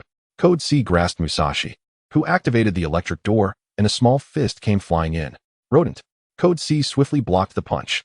It was Pikachu. You scoundrel. I've been searching for you for ages. Yellow rat. The three different reactions were unexpected. Pikachu, who should have been with Kasumi, had woken up earlier and directly arrived here, sensing the presence of the incense. What about your brother? Pikachu's sentence was cut short as Code C swatted away his fist. He shifted his mask to reveal half of his face and uttered a few words, merely through lip movements. Pikachu seemed to comprehend his meaning, saying nothing further and allowing him to pass as both Code C and Musashi vanished simultaneously. Bobo sighed in perplexity. It appeared this journey would not be smooth sailing. Time. Late night 11:20. Location. Outskirts of Tokiwa City. This was a patch of grassland in the outskirts of Tokiwa City during the late night. Beep. I am Code C of the organization. Mission accomplished, boss. Concealed within the grass was Code C, conducting a confidential report via video call with the leader of Team Rocket. Phew, why did it take you so long to report? The voice on the other end belonged to the leader, who was in the gym, lying down while lifting heavy dumbbells, surprisingly muscular. The leader put down the dumbbells, got dressed, and continued the conversation with Code C. Apologies for the unforeseen circumstances. I have a general understanding of the situation. Did you blow up the Pokemon Center in Tokiwa City? Indeed. Humph. I know it wasn't your initiative, yet honestly, such a simple task did not require such grandiose measures. Your two companions really acted on their own accord. I sincerely ask you not to blame them. It is my inadequate guidance, and I will bear the responsibility. No, I need individuals who are useful to my organization. You need not shield them from accountability. But the extravagant display suggests they possess some combat capability. The leader had another perspective on the talents of the two members of Team Rocket. Though punishment would take the form of this month's wages, I will relay that to them. Moreover, regarding your plans for other regions, I have no objections. Even concerning Tokiwa City, but the Tokiwa Forest is off limits. I will not allow a single hair on it to be harmed. Remember that. Understood, boss, Code C acknowledged outwardly, while internally resolving to avoid practicing moves in Tokiwa Forest in the future. On to more pressing matters. How did the main mission fare? My assessment of Ash Ketchum is that his strength is adequate, yet his experience is lacking. Upon hearing Code C's evaluation, The leader closed his eyes in contemplation for a few seconds. Judging by his expression, it was evident there was no room for leniency. Is this the resolve you speak of? I merely trust in their abilities. After all, he is his son. Please do not equate Ash with the individual you mentioned. Ash will always be himself, not someone else. The mere mention of Ash stirred some agitation in Code C, eliciting a displeased expression from the leader. Aside from that bunch, you are the only one brave enough to challenge me. Forget it. What about the other target? Professor Okido departed from Masera Town a few days ago. Having received a Charmander from the Okido laboratory, he should soon be traversing the forest. Unexpectedly, Shigeru is also a target of the leader. Calm and sharp observation skills. Extensive knowledge of Pokemon, yet the key Pokemon is an EV. EV. That is no ordinary EV. Even if I exert my utmost effort, I can only withstand 10 of its moves, and importantly, it can counteract my vision. Code C's response left the leader with a look of astonished seriousness. All right. Report back to me regularly, and then rest. Beep. Haha. Your children have now embarked on their journeys. The leader actually laughed, a departure from his usual cold smirk. Appearing genuinely joyful, but the smile faded as he retrieved a photograph from his pocket, one showing a younger leader holding a small boy. Let us depart, Queen. The leader's feline companion emerged from his side, and together they exited the gym. Late night, around 10 o'clock, Tokiwa Forest at this hour. Most Pokemon residing in Tokiwa Forest were still in a deep slumber, rendering the forest exceptionally serene and tranquil. However, tonight was somewhat unsettled. The paths shrouded in darkness echoed with sporadic and unusual sounds. Rustle. Ha-ha. The sound of footsteps and heavy breathing resonated along the path. As a figure appeared to be a Pokemon, a ball of flame followed closely behind it. Crack, crackle. It was a spark. An unidentified Pokemon executed a tail whip, forcefully sending a ball of flame flying. Hey, newcomer. Are you trying to set this entire forest ablaze? A resounding slap echoed. The spark vanished, leaving only sparse smoke, and the object of the slap appeared to be another Pokemon? Damn it! As the smoke gradually dissipated under the moonlight, the visage of the spark's creator slowly became discernible. It was a Charmander. This Charmander looked weary, turning to face another Pokemon, appearing quite reluctant. The other Pokemon remained shrouded in darkness, obscuring its features, but it had one distinct characteristic. It seemed to float in the air, possessing arms yet lacking legs. Crack! Suddenly, a loud noise erupted behind the Charmander. Startled, the Charmander quickly turned around. A split tree was toppling over. Whoa! As the falling tree neared him, the Charmander panicked, crouching down and covering its head. Thud! Chapter 36. Each their own journey, 01. The tree fell perfectly to either side, sparing him from harm. Newcomer. In your feeble state, you are of no use to the future world champion, Shigeru, or to our lord, Eden. From the remnants of the fallen tree emerged the silhouette of a third Pokemon, positioned somewhat distantly in the shadows. Its full form was indiscernible, but its outline resembled a humanoid Pokemon with 4 limbs standing on 2 feet. Its words incited a grimace on the Charmander's face. Humph. Since the lizard is of no value to us, let us leave him here. I doubt Lord Eden will mind. ZZZZ slap. What? That legless Pokemon. Suddenly, a powerful electric current surged towards Charmander from behind. The current rushed fiercely towards the little fire dragon. Damn it. Don't do anything unnecessary. Get out of the way. Newcomer. Ugh. Wah. The humanoid Pokemon shouted at Charmander. From this point, it appeared that the three were familiar with one another. However, at this moment, they were launching a lethal attack on Charmander. The little fire dragon, displaying a timid disposition, was so frightened that his legs went weak. Crack. But the next moment, the electric current was cleaved apart. Under the witness of the moonlight, the one shielding Charmander from the attack was a Scyther. Master Flyshadow? The humanoid Pokemon knelt before the Scyther, while all present regarded the creature known as Flyshadow with complex expressions. His body bore numerous scars, seemingly the marks of battle, exuding an aura of warmth and composure. Training is over, return with me. With arms raised like scythes, Flyshadow closed his eyes and spoke. Under his leadership, they departed together. After a while, Flyshadow and the Pokemon arrived at a clearing in the forest, where a man-made pyre was ablaze with smoke. Crackle, crackle. The sound of the fire crackling resonated in the air, and in the light of the flames, a figure sat before the bonfire, a youth dressed in a brown cloak. Perched atop a log, Flyshadow approached the boy alone, who did not turn around. We have returned, Lord Shigeru. Understood, let them rest. Is this telepathy? Can Flyshadow and the boy communicate without words? Most importantly, this boy is Shigeru, Ash's childhood friend. Gah, gah. Flyshadow offered a gentlemanly bow to Shigeru, preparing to lead the other three to rest. Only Charmander gazed at Shigeru's back with a complex and uneasy heart, when suddenly, Lord Eden, please forgive me for this fool's behavior. Damn it, you. The other two Pokémon, having somehow strayed from Flyshadow's group, gathered beneath a large tree. Seemingly embroiled in an internal conflict, in a dark corner, the humanoid Pokémon suddenly knelt forward. The limbless Pokémon lay prostrate on the ground, paying their respects to the Pokémon before them, an EV. Who the EV appeared to be in a deep slumber? Strangely, this EV was larger than the average, nearly comparable to its evolved forms. You all have returned? The EV awoke, but when it opened its eyes, the atmosphere shifted, its chilling gaze, characterized by concentric rings in the sclera and a dark purple iris, seemed to pierce through everything. This EV's name is Eden. Lord Eden, please forgive my rudeness. But this fool attempted to eliminate his own companion. Unthinkable. Do not pretend to be virtuous before Lord Eden. You yourself believe the little lizard to be useless, don't you? I merely intended to dispose of the trash. You wretch, do not act on your own before Lord Eden. The two increasingly hostile Pokémon glared at one another, on the brink of confrontation. Shut up. Unable to endure their quarrel, Eden let out a roar. The force of it resounded throughout the entire forest. All the sleeping flying types, bug types, and other commonplace forest Pokémon tumbled from the trees, frothing at the mouth. Eden emanated an overwhelming pressure, an indescribable aura. The once smiling visage instantly transformed into one of chilling seriousness. It quelled the hostility of the other two Pokémon, who now displayed expressions of fear. This was not the behavior one would expect from an EV. Moreover, peculiarly, its pupils had entirely transformed. Its purple eyes now bore resemblance to reptilian slits, or rather, the eyes of a dragon.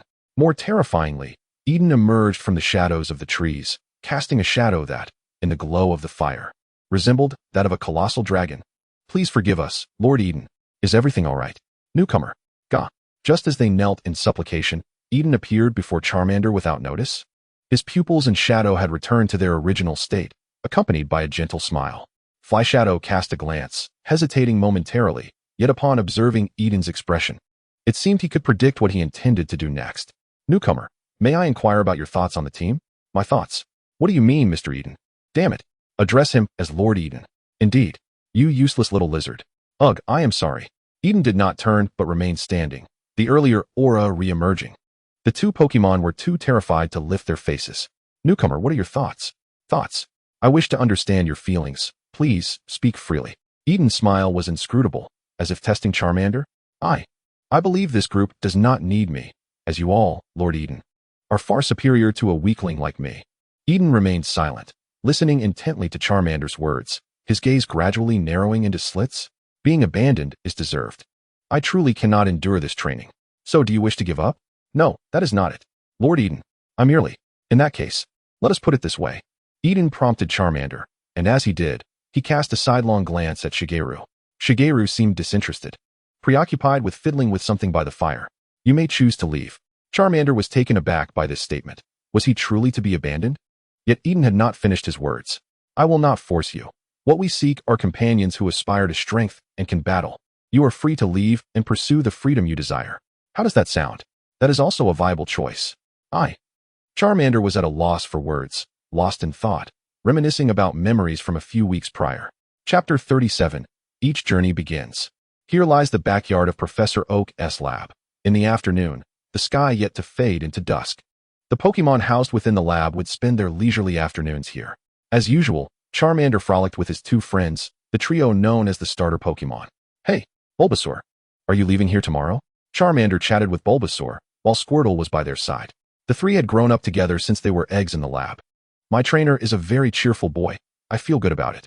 Bulbasaur eagerly anticipated embarking on a journey with the trainer who would choose him. I wonder what my trainer will look like.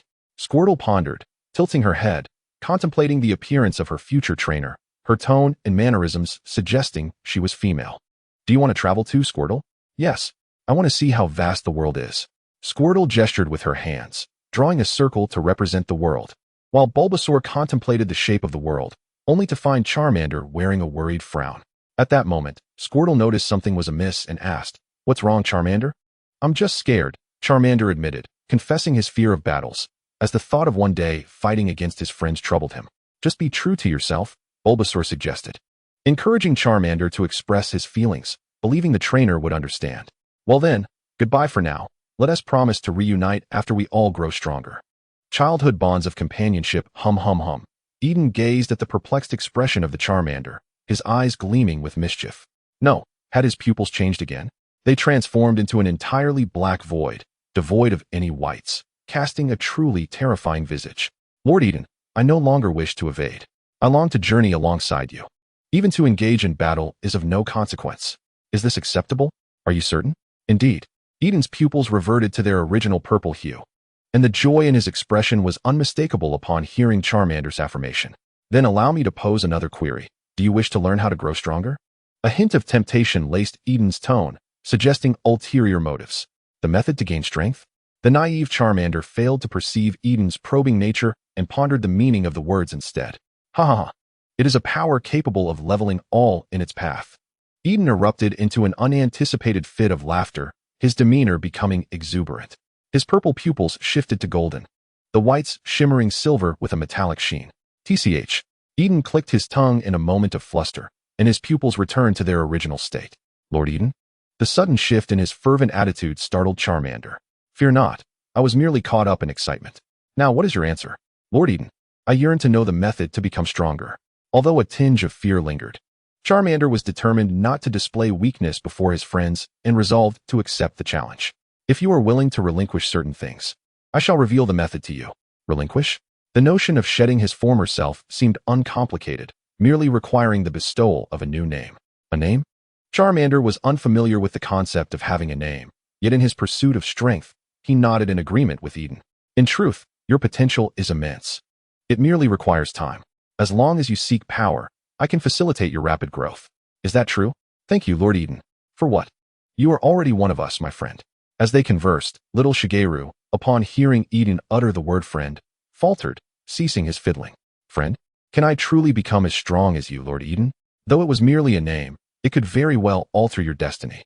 Charmander was deeply captivated. To others, it might sound like mere child's play, yet he had become a willing captive in his quest for power. Lord Eden, please grant me a new name. A contract is established. Eden stifled a sinister chuckle, his smile chillingly grotesque. This visage could easily be deemed demonic. Oblivious to the mounting desire clouding his eyes, Charmander was ensnared. Henceforth, you need only echo my words. Repeat what Lord Eden says, is it? Understood. Charmander began to parrot Eden's statements, unaware of the insidious transformation at play. His gaze gradually grew murky and dim. From the very outset, Eden had been fixated on Charmander's eyes. The purple orbs exhibiting a peculiar quality, as if the irises were swirling, mesmerizing like a kaleidoscope. Yes, my name is Siegfried. Shouted out. Charmander. No, Siegfried felt a shift in his gaze. His eyes now radiated an aura of confidence. An ominous energy enveloped Eden, altering his very appearance. Claws and fangs elongated. His eyes sparkled with an otherworldly light, and his tail split into two. The fur on his body transitioned to a deep purple hue.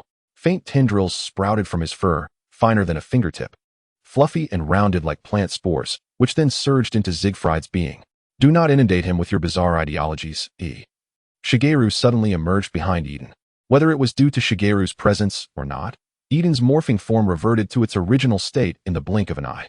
Shigeru was merely engaging in ordinary friendly exchanges. Eden responded to Shigeru, though his smile was more of a facade than genuine amusement.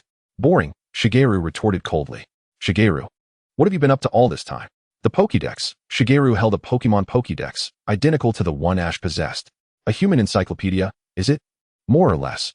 Though this device is only a prototype, it seems my grandfather is still conducting research. Shigeru pressed a button on the Pokédex, revealing a menu that recorded over 100 Pokémon from the Kanto region, excluding those from other areas. I warn you once, he obtained it from my grandfather. How I choose to use it is my own affair. Do not meddle. Shigeru glared fiercely at Eden, who merely wore an unconcerned smile. Shigeru turned and walked toward the large tree in the distance. And you too, refrain from unnecessary actions. And Master Shigeru. Although his tone lacked severity, it was implicitly a reprimand toward the two of them, and for a moment, it seemed Shigeru's eye color shifted, creating an illusion of green eyes. It is time for a break. Shigeru retrieved 3 Pokeballs from his waist, tossing 2 toward the tree to capture the 2 Pokemon before carelessly throwing the third behind him. Come back, Siegfried. Yes, Master Shigeru. Siegfried had undergone a complete transformation. His previous docility replaced by an icy demeanor. Chapter 38. The start of their journeys, 03. In the blink of an eye, Siegfried leaped to the spot where the Pokeballs had fallen. His speed was astonishing. Ultimately, he returned to his Pokeball. Shigeru, the time has come. The foolish one, Ash, and the little furball, Pikachu, should be entering the Viridian Forest soon. Should we not pay a visit? The mention of Ash caused Shigeru's expression to grow increasingly frigid. There is no need to meet with such worthless individuals. It would be a waste of time. It is getting late. Extinguish the fire, Shadow. Following Shigeru's command, Shadow approached the campfire, wielding the scythe on his arm to cleave the flames. The fire was extinguished instantaneously, plunging the area into darkness. At dawn, we head to the Pewter City Gym. Shadow drew close to Shigeru, and in an instant, he vanished without a trace. A new silhouette appeared in the shadow behind Shigeru. Shigeru and Eden arrived at the large tree where he had left his backpack, retrieving a sleeping bag and laying it on the ground, preparing to rest. Hurry and sleep. You go ahead. We have matters to discuss. Shigeru cast a glance at Eden but said nothing, closing his eyes to rest. Eden turned and ventured into the woods, disappearing in an instant. After a brief while, Eden materialized in a certain part of the forest. He took a few steps forward, halted, and stood with his eyes closed. In the blink of an eye, Eden's shadow began to expand rapidly. The faint moonlight revealed an unsettling atmosphere, as Eden was entirely engulfed by shadows. Subsequently, the shadows extended outwards in 8 different directions. The foremost shadow transformed into a colossal winged bird. The shadow to the right morphed into a metallic sphere. The right shadow transformed into a pair of winged insects. The shadow to the right rear took on the form of a flickering will-o'-the-wisp. The rear shadow morphed into a 4-legged, horned beast. The left rear shadow manifested a pointed gemstone. The left shadow transformed into a gigantic 4-legged dragon. In the left foreground, an elongated shadow emerges, revealing a colossal giant with massive fists. Shadows of varying forms appear simultaneously, only to retract together, each shrinking to a size comparable to Eden. 8 pairs of eyes spring open, revealing a total of 16 gazes. Ah, what a restorative slumber, hey! What fresh developments are afoot? The first to speak possesses wings of flight, hovering gracefully above the ground, with cerulean eyes reflecting a whimsical demeanor, the Fool. The Fool muses on how to engage with Siegfried. Quite the potential indeed. I believe that Eccentric would be a worthy adversary for our game of death. In conversation with the Fool is a specter surrounded by ghostly flames, floating effortlessly, with ribbons adorning its ears and neck, its obsidian eyes piercing through to discern Siegfried's thoughts. The mocking death. If he dares approach, I shall battle him for 100 billion rounds. The laughter, somewhat abrasive to the ears, mirrors that of a boisterous loudspeaker just moments ago. Its skin reflects the moonlight, adorned with metallic rings at the neck and ankles, golden eyes set against silver-white features. The exuberant Chariot. Chariot, what were your thoughts just now? Causing trouble for Eden. The one chastising Chariot is the robust strength, standing firmly on 2 feet with muscular arms. Eyes akin to the hues of sunset. Laugh if you must. A man must stand tall and proud. Following this, Chariot erupts once more into raucous laughter. Silence yourself. You metallic loudspeaker. A roar resonates, though lacking the earlier ferocity, emanating from the proud emperor, adorned with dragon-like wings and horns, crystalline scales, and sapphire eyes. Do you revel in your roaring? What grievances do you harbor against me? Opposing the emperor is the detached hermit, possessing transparent wings reminiscent of dragonflies, crimson compound eyes, exposed fangs, and butterfly antennae. What prowess did you display during your last ambush? Such feeble strength hardly warrants my attention.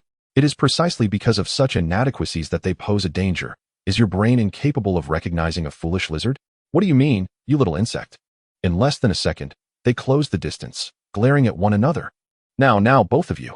Do not let anger consume you. Standing in the middle as a peacemaker is the enigmatic Hierophant, with crystalline protrusions on its back, exuding an aura that rivals even the most formidable. Its inscrutable half-closed eyes. Hermit did not intend any offense, Emperor. Moreover, he speaks the truth. That one is indeed a troublesome character. Hierophant is correct, Hermit. The last one was referred to as a ninja, yes? Strength inquires. Not quite resembling the illustrations in the books. They wield cold weapons meant for assassination and techniques combining weaponry and martial arts known as ninjutsu. Ninjas were a profession of humanity's past. Hermit elucidates. Possessing a fondness for human literature, of which he alone comprehends the text. What significance lies in perusing human creations all day? The Emperor expresses discontent towards Hermit. Their relationship fraught with tension. I solely pursue all that I wish to know, and you do not address me in such a tone, Hermit retorts. Humph. This time, the Emperor refrains from rebuttal, maintaining his resentment, which undermines his dignity. The shadows engaged in conversation are not mere reflections, but distinct personalities hidden within Eden, each an independent entity, based on their speaking order and positions. They are as follows. In the front, Fool, to the right and behind. Death, to the right and in front. Chariot, to the left and behind. Strength, to the right. Emperor, to the left. Hermit, to the left and behind. Hierophant, behind. Another shadow, silent throughout, observes the surroundings, suspended from a branch like a gecko scaling a tree.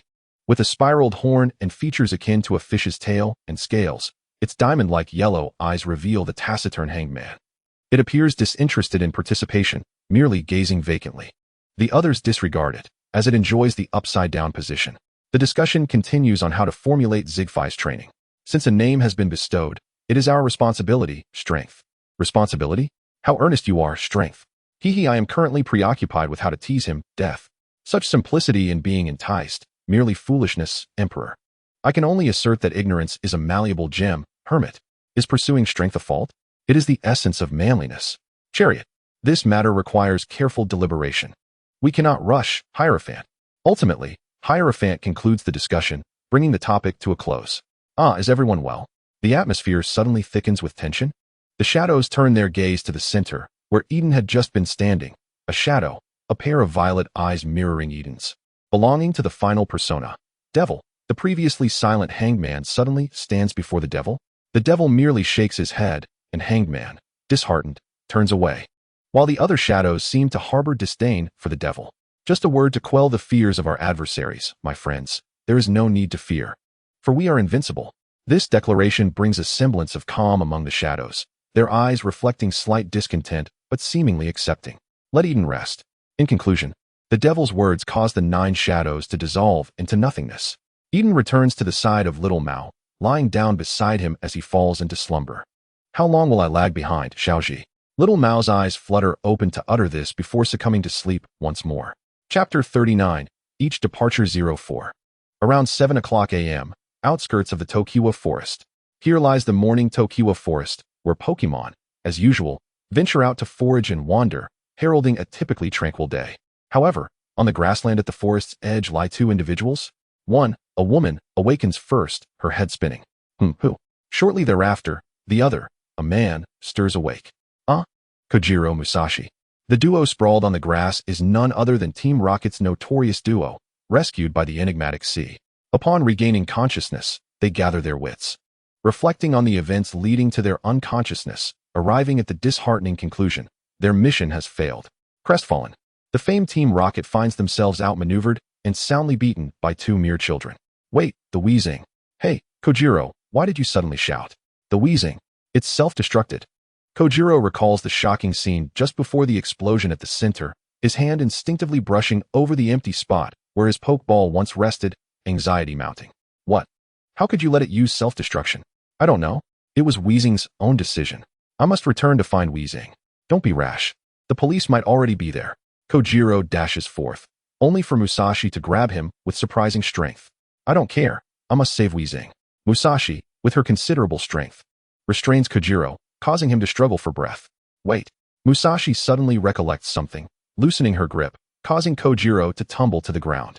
No, it's gone. Musashi similarly discovers her Pokeball is missing, exclaiming in distress.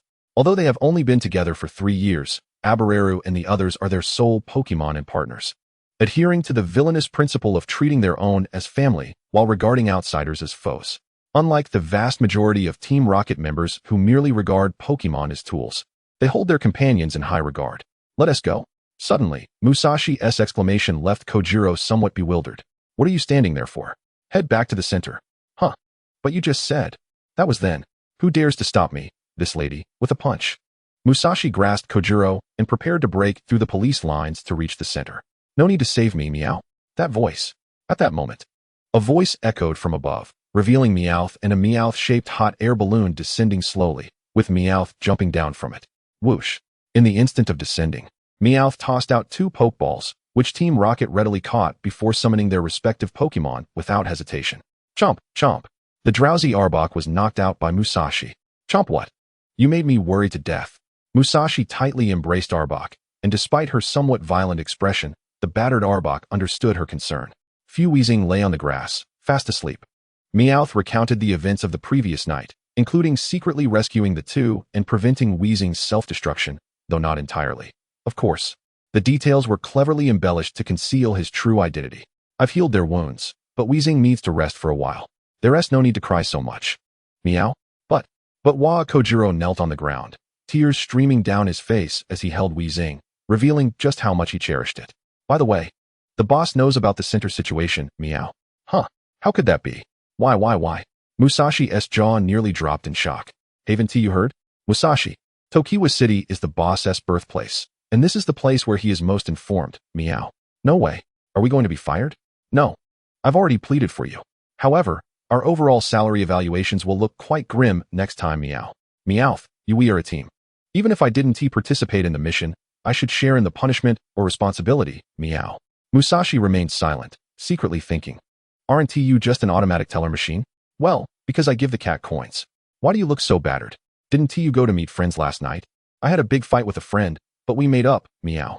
Musashi noticed Meowth's swollen face. And Meowth quipped that it was actually the marks left from a brutal beating by Pikachu.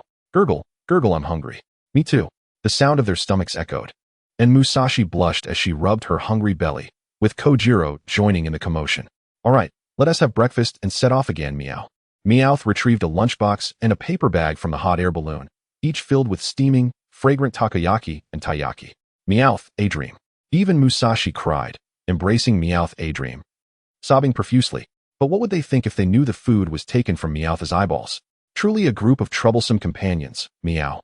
This marks a new beginning for Team Rocket. Morning around 7 o'clock, in front of Ash's house in Masera Town. As the first rays of dawn graced Masera Town, a charming girl stood at the entrance of Ash's home.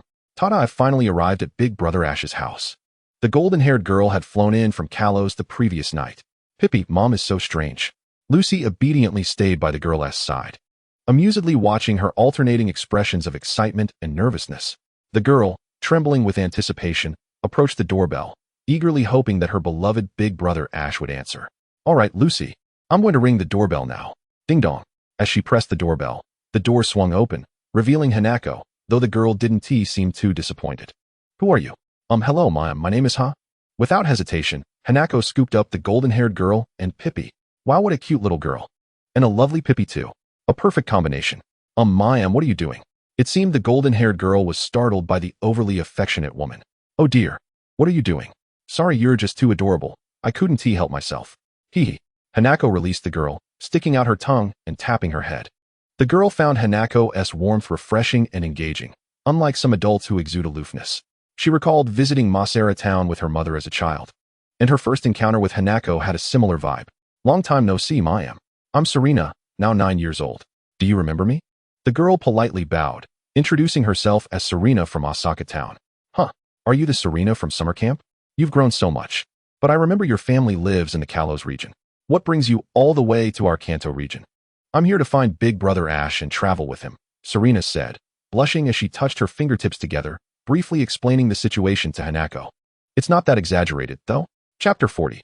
Onward to Tokiwa Forest 01. Serena's words led Hanako to indulge in a bit of fantasy. Haha. But if it's Asham, is he still sleeping? He left early yesterday morning. Hanako revealed the truth with a hint of mischief, while Serena's face fell, her disappointment palpable. No way. I thought today was the day he was leaving. I even wrote to say I would arrive today. Serena was somewhat annoyed that Ash had broken his promise. The letter? Oh dear. Could it be this letter? Sorry. The other day Ash accidentally placed it under the TV remote. It seems he hasn't seen it yet. Hee. How could this happen? Big Brother Ash is such a big fool. All right, don't be upset, Serena. You can still set off now. Really? Can I catch up with Big Brother Ash and the others? Serena was so excited that she was eager to rush off. He called me last night. That kid is probably still at the Pokemon Center in Tokiwa City. As soon as Hanako mentioned Ash's current location, Serena immediately grabbed her luggage and prepared to dash off. Hanako caught the girl's slender hand and smiled. Don't rush. At that moment, the pitiful girl needed to think of a clever shortcut. Hanako playfully winked at Serena. planning to impart to her the childhood secret of shortcut routes. Hanako's words left Serena scratching her cheek, filled with doubt. Just then, the sound of a car engine could be heard in the distance, as a small truck laden with vegetables approached. "Good morning, Mrs. Hanako. Would you like some freshly harvested vegetables from our farm this morning?" The truck driver leaned out to greet them. "No thanks, Kinjiro. You gave me plenty of vegetables yesterday when you sent Ash off." "Oh dear, I completely forgot. Ha ha ha. Hey, isn't that the uncle who cheered for Ash the other day? What does your shortcut entail?" "That's right, it means hitching a ride. Mr. Kinjiro, you're headed to Tokiwa City, right? Could you give this little girl a lift along the way?" Hanako explained the situation, and Serena politely made the request to the uncle. "Is there such a cute little girl in town? Is it possible that she is Ash's wife?" Upon hearing this, Serena's face flushed so deeply one could brew tea with it.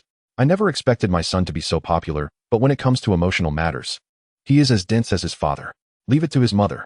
Upon hearing the mention of a daughter-in-law, Hanako was reminded of Misty, and a mischievous thought about Serena crossed her mind, which would later cause Ash no small amount of trouble. "If Serena is my daughter-in-law, then I shall certainly acknowledge it." Hanako grasped Serena's small hand, as if fearing her daughter-in-law might escape. "All right, I shall take care of the wife of the super trainer. Go for it, Aunt Serena. I support you," in a whisper. Oh, thus, Serena set off for Hone City. A few weeks later, unknown time in the Hone Forest. The Hone Forest, for many years, has traversed the Kanto and Chengdu regions, nurturing countless lives. This lush and dense woodland has been a cherished sanctuary for generations of locals, who have diligently protected it, while also safeguarding the ecological balance of the area. However, the current state of the Hone Forest is one of desolation. Crackling sounds fill the air, and the scene is one of devastation, with flames ravaging the landscape. Thick smoke billows around, as the forest fire relentlessly continues to destroy this once beautiful sanctuary. Amidst the chaos, a small Pokémon with green skin floats in the air, its body battered and its face reflecting sorrow as it surveys the burning Hone Forest, its eyes blazing with fury. "Why must you destroy our homeland, Buzzwole?" This green Pokémon shouts with all its might at the colossal creature standing before it. The guardian of the Hone Forest, the legendary Shalebi, is typically gentle and wise. Yet here it is, displaying such an expression of rage. The monstrous Buzzwole suddenly speaks, but its voice does not emanate from its mouth. Rather, it is conveyed through telepathy. And Shalebi also utilizes this form of communication. Through their exchange, it becomes evident that this green Pokémon is indeed the mythical time-traveling Pokémon, Shalebi. Known for bringing forth the essence of life, Buzzwole, an imposing figure, exudes an intimidating and violent aura, combined with the pride of a warrior. Its crimson body, bulging muscles, and robust humanoid arms are covered in a hard exoskeleton, while its two pairs of translucent wings and long, pointed mouth resemble a drill. Based on these characteristics, it is clear that Buzzwole is a gigantic insectoid creature. "Silence, you invading outsider. Our homeland has been reduced to this. Who would be in the mood to converse with you? Everything is for our master, Necrozma. This is our mission." Buzzwole raises its right hand, opening its palm to reveal a green crystal that seeps into its body. That is the life energy of the Hone Forest. All this to annihilate every innocent life for your so-called god of the distortion world. For the resurrection of our master, this trivial sacrifice is of no consequence. Upon hearing such disdainful words regarding life, Shalebi, filled with anger, spreads its arms, gathering a green energy sphere, formed from grass-type energy, and sends it flying towards Buzzwole. Rage has clouded your judgment. Such an attack is futile. Buzzwole merely swings its arm effortlessly to deflect the energy sphere, sending it careening away. The energy sphere travels hundreds of miles before crashing into a large tree, resulting in a portion of the tree being engulfed in flames, only for new sprouts to emerge momentarily. Yet, it is but a fleeting moment, as the new shoots quickly wither under the intense heat of the blaze. How could you, a deity of this world, resort to such a disadvantageous move? Have you forgotten the elemental laws of your world? You have no right to speak of treachery. If it weren't for the virus you spread, my power would not have waned to this extent. Shalebi gazes at its own withering hand, noticing small red spots as if poisoned. Such is the plight, for the laws of this world reject beings like us. This is a shared fate, is it not? As Buzzwole continues speaking, Shalebi silently prepares its attack, conjuring a multitude of massive boulders from the Earth's raw power, floating them towards Buzzwole at high speed. Upon reappearing, they encircle Buzzwole. Chapter 41, Journey to Hone Forest 02. The stones collide with Buzzwole, yet it remains unfazed, standing like a guardian, allowing the stones to envelop and compress it. ultimately forming a massive rock that entombs it. I have already stated, such measures cannot harm me. To everyone's surprise, Buzzwole, buried within the rock, suddenly bursts free from its confines, leaping next to Celebi. Celebi, however, shows no intention of evading, standing resolute. Now it is my turn to strike. Brace yourself, Guardian of Hone. Buzzwole raises its right fist and launches a direct attack. Celebi immediately activates its shield to block the incoming blow.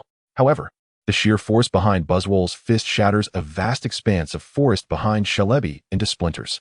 The Hone Forest, time and again, witnessing the damage inflicted upon this vital sanctuary leaves Celebi momentarily distracted. But that is not all. Ahawk! Buzzwole unleashes a flurry of relentless punches, shattering Celebi's protective barrier. Celebi is thrown back, crashing to the ground, severely injured. It appears victory is decided. Guardian of Hone, surrender your final breath. Sacrifice it for our master, Necrozma. Unlike the composed Buzzwole moments ago, its demeanor shifts to one of arrogance when invoking its master. Haha. Did you truly believe my attacks were limited to just that? Despite Buzzwole's brazen attitude, Celebi, lying on the ground, merely smirks in response. Aha! A beam of white light descends from the heavens, piercing through Buzzwole's left chest. Wah! This is a psychic-type attack. Buzzwole drops to one knee, clutching its chest to stem the flow of blood. This is Future Sight, a psychic-type move that transforms past intentions into a beam of light, conveying messages to the near future, albeit requiring time to manifest. Its damage is formidable, but not without its drawbacks. I return your words in kind. It is you who fails to comprehend the elemental laws of this world. Heh, it seems I was careless. The elemental laws of this world wield terrifying power. Such an attack has inflicted me with significant harm, yet to Buzzwole, it is hardly a fatal blow, and it quickly rises again. No time, the virus is spreading. It is time to bring this to an end. The red spots on Celebi's body begin to spread, resembling a rash. Now comes the true moment of the deity.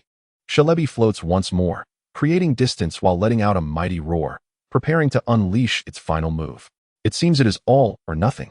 In response, as a warrior, Buzzwole must retaliate with its strength. Sensing Celebi's intentions, Buzzwole immediately leaps back to gain distance. Aya! The life force within Celebi surges dramatically. A wave of green energy envelopes it. Rhea! Buzzwole stands resolute, exuding an overwhelming aura. The surrounding air begins to swirl chaotically around it. Celebi, affected by this surge of life energy, witnesses the once charred flora and trees sprouting vines anew, encircling it to form a colossal vine giant. Taste the fury of the forests, the myriad manifestations of nature. The colossal vine giant commands the flow of verdant energy. Yet, this aura is not merely imbued with nature. It also encompasses attacks of various attributes. Primal force, rock, magical radiance, light, and the tempest of flying leaves, forest, converge into a singular assault directed towards the muscular mosquito. Divine Killing Gale. The muscular mosquito erupts with a formidable aura. Its hands parallel to its long, sharp beak whip up a crimson-orange tempest from the surroundings. Who shall emerge victorious in the clash of the myriad manifestations against the Divine Killing Gale? In terms of raw power, you cannot match me. The Divine Killing Gale surges through the myriad manifestations. The orange tempest strikes with devastating force, obliterating the right side of the vine giant and affecting the inner sanctum of Celebi. Ugh, do not let your pride cloud your judgment. This is no longer merely my attack. It embodies the wrath of the entire forest. What is this? The muscular mosquito finds itself enveloped by a green aura. Yet, that is not all. Surrounding it are numerous auras of various hues. Terrifyingly, these auras gradually take on the shapes of diverse creatures. This is the manifestation of powerful mental energy, and not just that. All of these are the lingering thoughts of the innocent lives you have mercilessly slain. You shall pay for their lives. Mental force is a formidable psychic technique that infuses power into thoughts, unleashing terrifying mental assaults, sometimes diminishing the opponent's special defense. However, Celebi's application is unique. The life energy it imbues is set to awaken the departed. Release me, Yua. The mental energy forms the essences of the Pokémon residing in this region. The silhouettes of Pidgey, Butterfree, Beedrill, and various plants and animals. Even the collective consciousness of humanity restrains the muscular mosquito, rendering it utterly immobile. The muscular mosquito is struck mercilessly by the myriad manifestations, reduced to mere fragments. The overwhelming explosion instantaneously engulfs this verdant forest. Following a blinding flash, The lush land transforms into a desolate wasteland. Everything has come to an end. Shalebi, no, the deity of the verdant land lies gravely injured on the barren ground, bloodied and withered in a pitiable state. There is nothing left. Why am I so powerless? Tears stream down the deity of the verdant land as it slowly rises from the ground. Above it, a time-space rift materializes.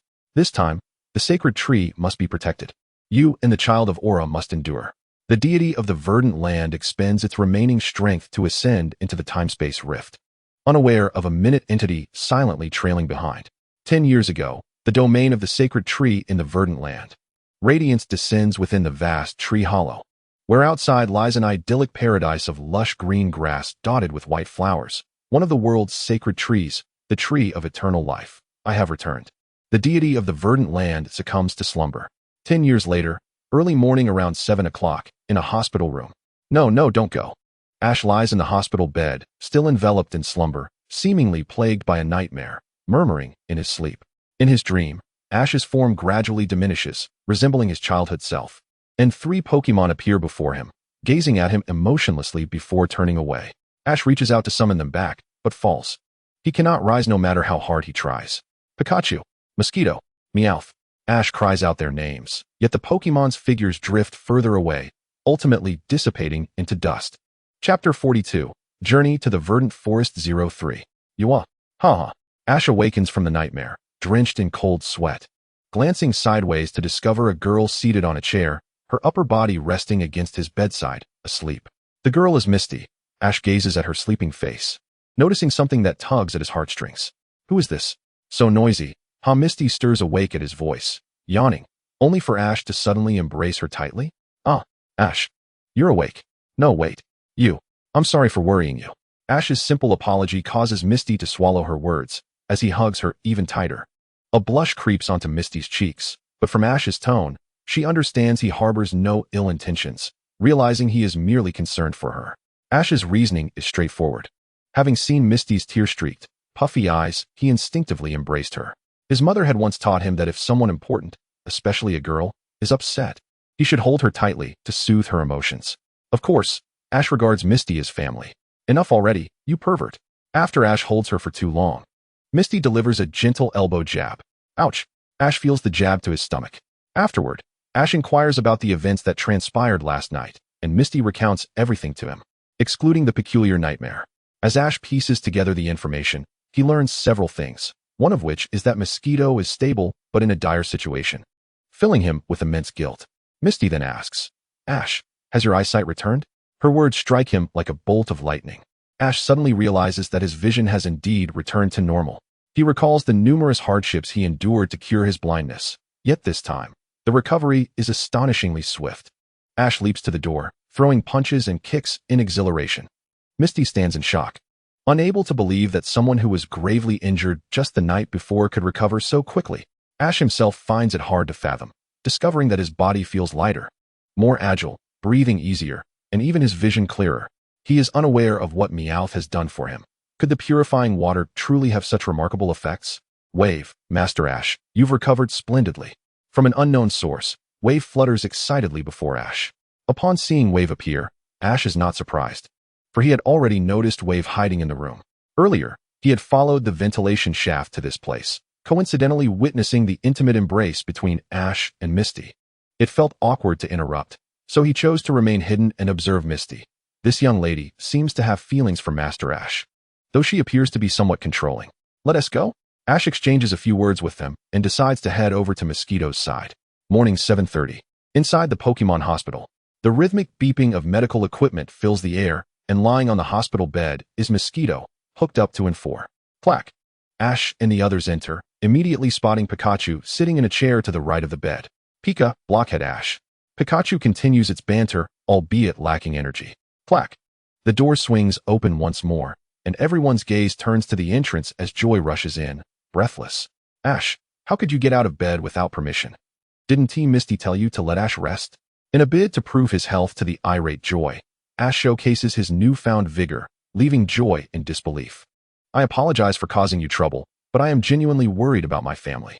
Can you inform me of the situation? Ash speaks candidly, moving Joy with his sincerity.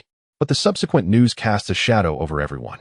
It is a condition known as PVS in humans, when a plant-based brain ceases to function entirely or partially. It results in a state of lost consciousness, unable to move autonomously, surviving only in a minimal state. Joy's explanation leaves them unsettled, forcing them to confront the harsh reality that Mosquito may never awaken.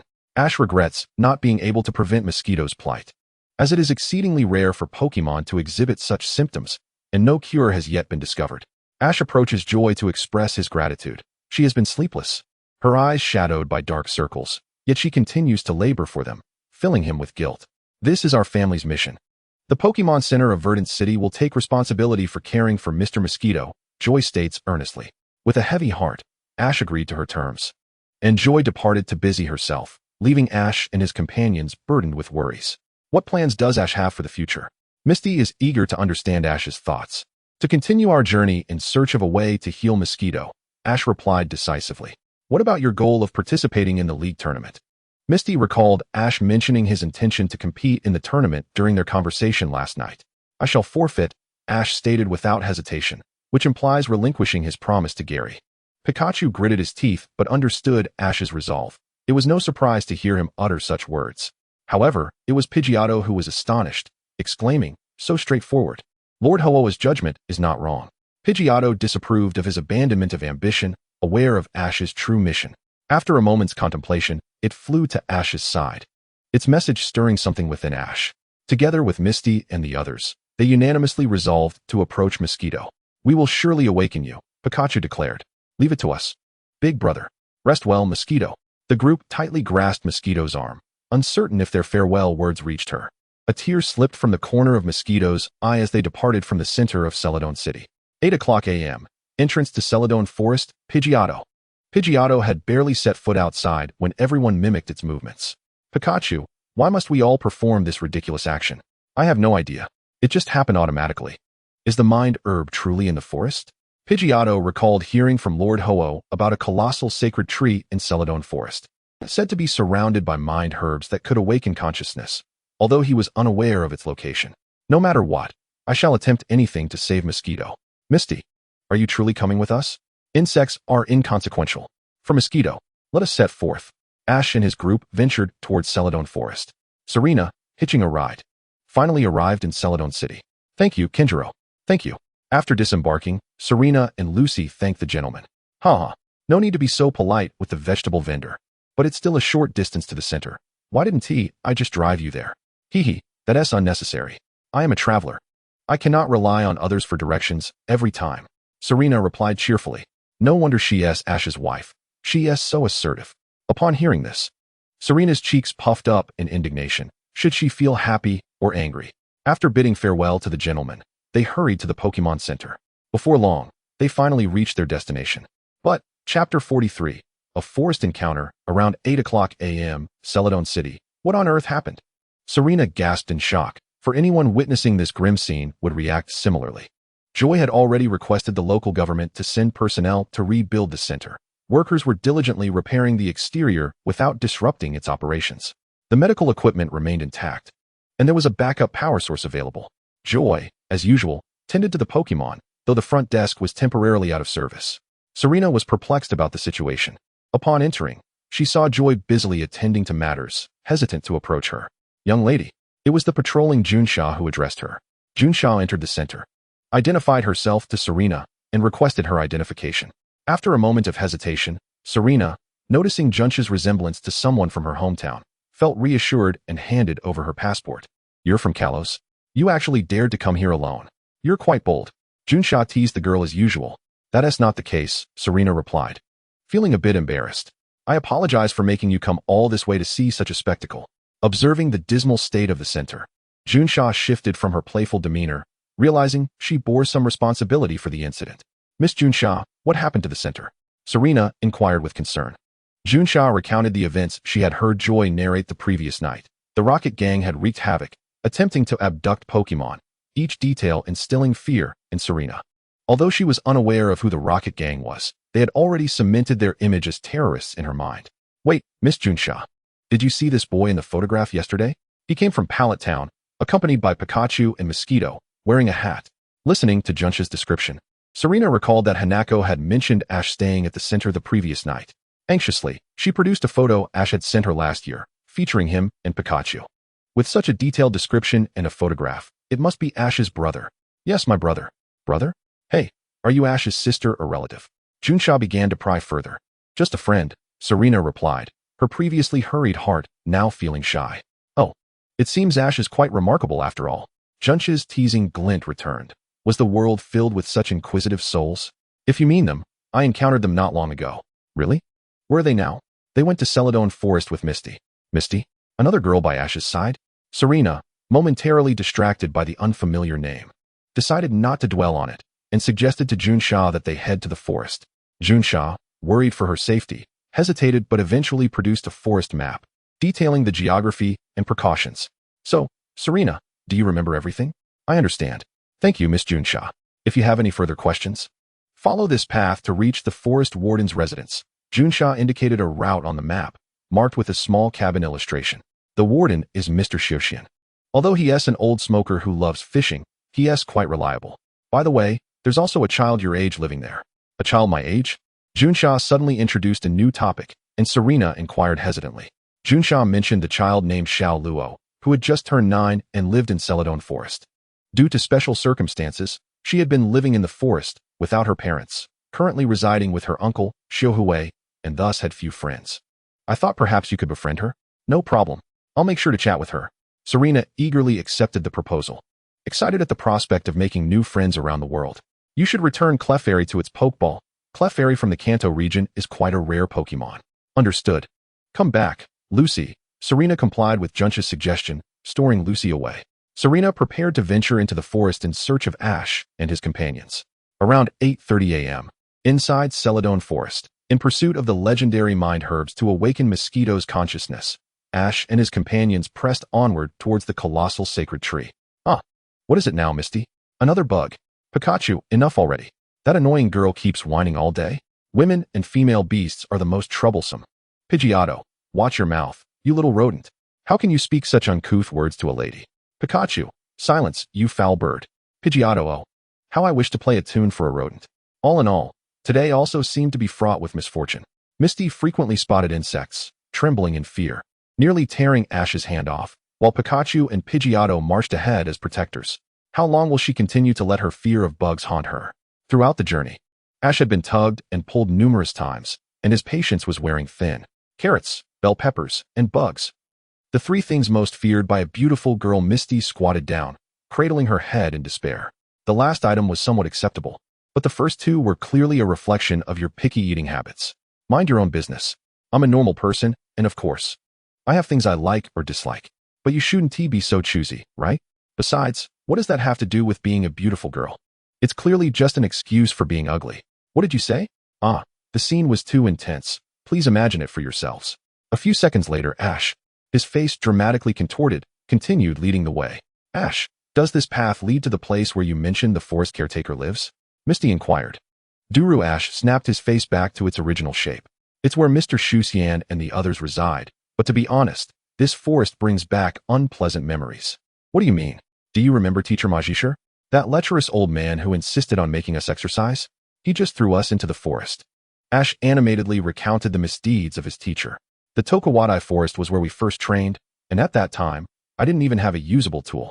I had to start a fire by drilling wood, suffered from stomachaches, was bitten by mosquitoes, and chased by hornets. Such incidents were endless. Ash sighed dramatically, exuding an air of despair. Pika, isn't it because you, this little useless one, can't cook? You can't even manage to grill fish or roast fruit. Without my cooking, would you have survived until now? Pikachu scolded Ash fiercely. How can Pikachu say that? A sharp remark. Ash felt a sudden blow to his self-esteem. Chapter 44, Forest Encounter 02. Well, thinking back, if it weren't for that experience, I wouldn't have met Xiao Luo. Ash suddenly mentioned a name, indicating he knew Xiao Luo. What kind of child is Xiao Luo? Misty asked curiously. Xiao Luo, how should I describe him? He's the type who is shy and doesn't easily talk to strangers. Yet he is a good child who loves to coexist peacefully with Pokemon and cherishes the forest. Ash described Xiao Luo with a cheerful smile, seemingly fond of him. I see, he sounds like a good kid. I can't wait to meet him. Misty thought highly of Xiao Luo after Ash's description and closed her eyes slightly to imagine his appearance. Help, A cry for help from an unknown source interrupted Ash's stride. The voice seemed not to be human. Ash listened intently to the sounds around him, trying to locate the source of the cry for help. While Pikachu and the others noticed Ash's actions, but only Misty remained lost in her imagination, oblivious to the situation. To the right, quickly. Hey, where are you going? Wait for me. Without giving Misty a reply, Ash and the others dashed into the woods. On the other side of the woods, about 10 minutes later, the distinctive buzzing of bees could be heard. The grass and branches began to sway, and then two little creatures dashed out. Huh, it's actually a black caterpie and a pink-green caterpillar. What? Did they hit the jackpot or just achieve a 100 color variation rate? In any case, the little ones were in a desperate flight for their lives. A swarm of fierce bee drills relentlessly pursued them. The little ones crawled frantically until they were cornered. The caterpie, realizing there was no escape, decided to sacrifice itself as bait to allow the green caterpillar to flee, attempting to ensnare the bee drills with silk. However, being of the same ecological niche, the bee drills could easily see through their tactics. A single poisonous sting struck the ground, sending the caterpie flying. Caterpie. The caterpie rolled and crashed to the ground.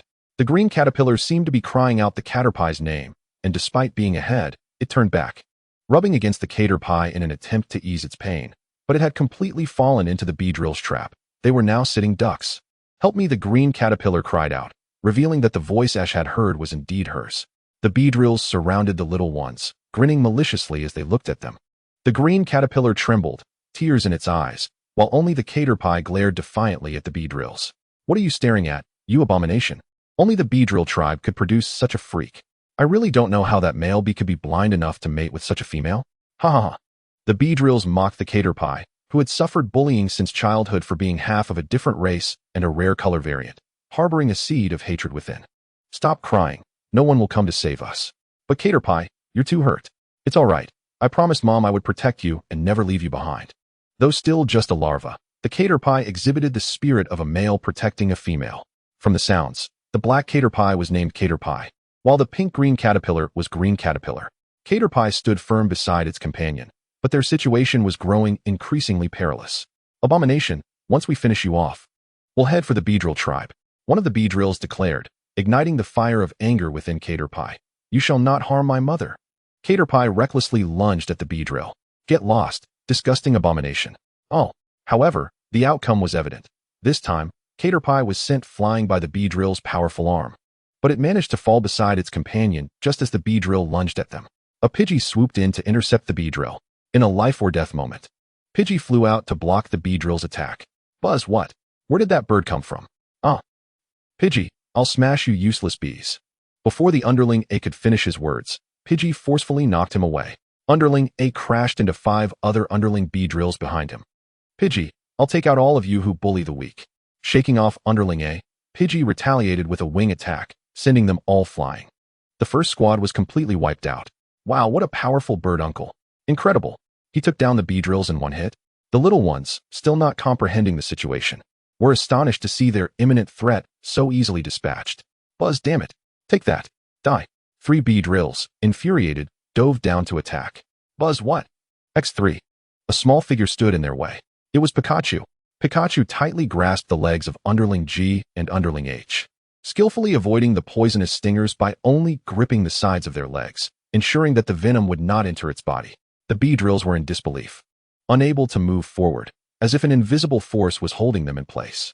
Underling I was in an even worse situation, as Pikachu knocked him down and dragged him behind, pressing his head to the ground, cutting off his breath. Boom. How terrifying. Pikachu crushed Underling G's right leg with its hand, sending white powder flying from his small hand. But that was not the end. Pikachu simultaneously released the 3 underlings, swiftly delivering a powerful blow to Underling G's chin. He barely had time to cry out in pain before he was nearly knocked out. Underling I was sent crashing back into Underling H, and then both were knocked away in a flurry of defeat. Pikachu, I've heard enough screams today. So you better perish before you can make another sound, uttered with a cute face, yet the words bore a chilling ruthlessness, intimidating the enemies. This was Ash's Pikachu. The mouse brother is indeed the most terrifying creature. Pikachu's performance terrified the little ones. Buzz, what the hell? Such a vicious mouse. This phrase was the last words of Minion J, who thought Pikachu was merely lamenting. With a single punch, Pikachu sent him and 2 others flying, resulting in the complete annihilation of the second squad. Buzz, do not fear. It is merely a small mouse. Charge. The overconfident Minion M attempted to uplift the morale of the team, yet not a single bee dared to stand by him, all trembling in fear. Enraged and humiliated, Minion M flew out in a fit of bravado to confront the frightened little ones, evidently cowed by Pikachu's might. Chapter 45, A Forest Adventure 03. Pidgey sought to intercept Minion M, but was halted mid-flight as Pikachu grasped its wing. Pidgey, what do you mean by that? Pikachu, let Ash handle it himself. We must focus on our own duties. Pikachu articulated trust in Ash, prompting Pidgey to comprehend his intent and reflect upon their bond with admiration. Here it comes. Buzz, what? A human? Ah. Just as they conversed, Ash unexpectedly leaped down from the tree where the little ones were perched, delivering a devastating elbow strike that rendered Minion M unconscious. Immediately thereafter, Ash scooped up the terrified little ones and carried them away from danger. Buzz, is that a human's lackey? Brothers, let us unite. Clearly realizing the dire situation, Minion N, the captain of the third squad, promptly urged his comrades to rally together. The remaining Beedrill buzzed their wings, darkening the sky with their numbers. This was no longer a mere squad's ordeal. An army was surging forth. The Beedrill were making a mountain out of a molehill. Ash, concealed in the bushes, recognized the gravity of the situation. Dozens of minions were manageable, but nearly 100 had suddenly appeared. He had no time to engage them in a drawn-out battle. Beedrill, drill out and execute a pincer attack. Whose voice was that? Setting aside the question, a Beedrill emerged from the ground. Had it been lying in wait? Buzz, that Beedrill. As history shows, villains often meet their demise through excessive dialogue. Minion N was ensnared by Beedrill, who flung him away while simultaneously dispatching another. Suddenly, a slightly plump youth donned in a samurai helmet and armor emerged from the thicket, wielding what appeared to be a genuine katana, engaging Beedrill in combat. Face, hand, abdomen, throat. The young samurai displayed prowess, efficiently dispatching the remaining 4 Beedrill with masterful swordplay. Pidgey, what a young man, coming to our aid. Indeed, this was a true act of chivalry. Who was this individual? And was that not an exceedingly rare Beedrill? In truth, Ash had long been enamored with bug-type Pokémon and possessed some knowledge about them. Hey, you over there. Don't hide. Come out and assist me in dealing with them. It appeared the young samurai had been observing Ash and the others from the sidelines, understanding that if they did not intervene, they too would be at risk. Haha, why rush so much? Misty finally caught up with Ash and the others, still oblivious to the impending peril. Misty, perfect timing. Please help me look after the little ones. Without further ado, Ash thrust the little ones into Misty's arms. Wah, bugs. Misty shrieked, her body covered in goosebumps. Enough. Can you just endure for a moment? I know. Enduring is what I must do. Now go and get this done. Misty kicked Ash away. Ouch. That hurt. This kick alleviated Misty's trepidation as she clutched the little ones tightly. Ash looked innocent. But this was indeed the Misty he knew, and he dashed to join the young samurai. Don't you find it troublesome to travel with a girl? I do feel that way, but isn't it more lively on a journey? You're quite amusing. I am Samurai, a trainer training in the Tokyo Forest. And you? I'm Ash, just starting my journey as a trainer. I think we should talk later. Through their exchange, Ash learned the young samurai's name, marveling that he was indeed called Samurai. What should we do? Ash pondered, racking his brain for a solution. No matter what, let us unleash Thunderbolt. He thought of Thunderbolt, almost causing Pikachu to topple. Pikachu, you useless little rodent. After all that pondering, you still rely on me to resolve this. Pika, Pika, Pikachu. Pikachu unleashed its signature move, Thunderbolt. Yet, the powerful current yielded no sparks. Pikachu's heart was a tumult of confusion. Who would have thought it was unable to generate electricity now? Pidgey, how can such a little mouse falter at a critical moment? Pikachu, damn it. I can't generate electricity. What did you say? Pidgey highlighted the key point. What is happening? How could that absurdly powerful Pikachu be unable to use its electric moves? Ash was now alarmed. The Thunderbolt he had always prided himself on was not an option. What could he do? What to do? Should I use Heat Wave? No, that's forbidden in the forest. Pidgey warned, referring to Heat Wave as a widespread fire-type move, whose consequences in the forest would be disastrous. What can I do to send them flying all at once? Blow them away. Wait, I seem to have heard of such a move. Ash hurriedly opened his Pokédex to see if the move he sought existed. However, the young samurai's expression turned complex upon seeing the Pokédex at Ash's waist. Eureka! Blow away was a technique that displaced enemies within a certain range using gusts of wind. An epiphany struck Ash as he realized that there was a Pokémon right before his eyes capable of executing this move. Pidgey. Execute the largest possible blow away. Pidgey, blow away? I see. Let us go. Pidgey soared to the same altitude as the Beedrill swarm, furiously flapping its wings to envelop them in a whirlwind. The dark cloud was swiftly dispersed. Ash and the others successfully navigated the peril. If even Pidgey is this strong, it seems we are on the right track. The samurai drew his sword towards Ash.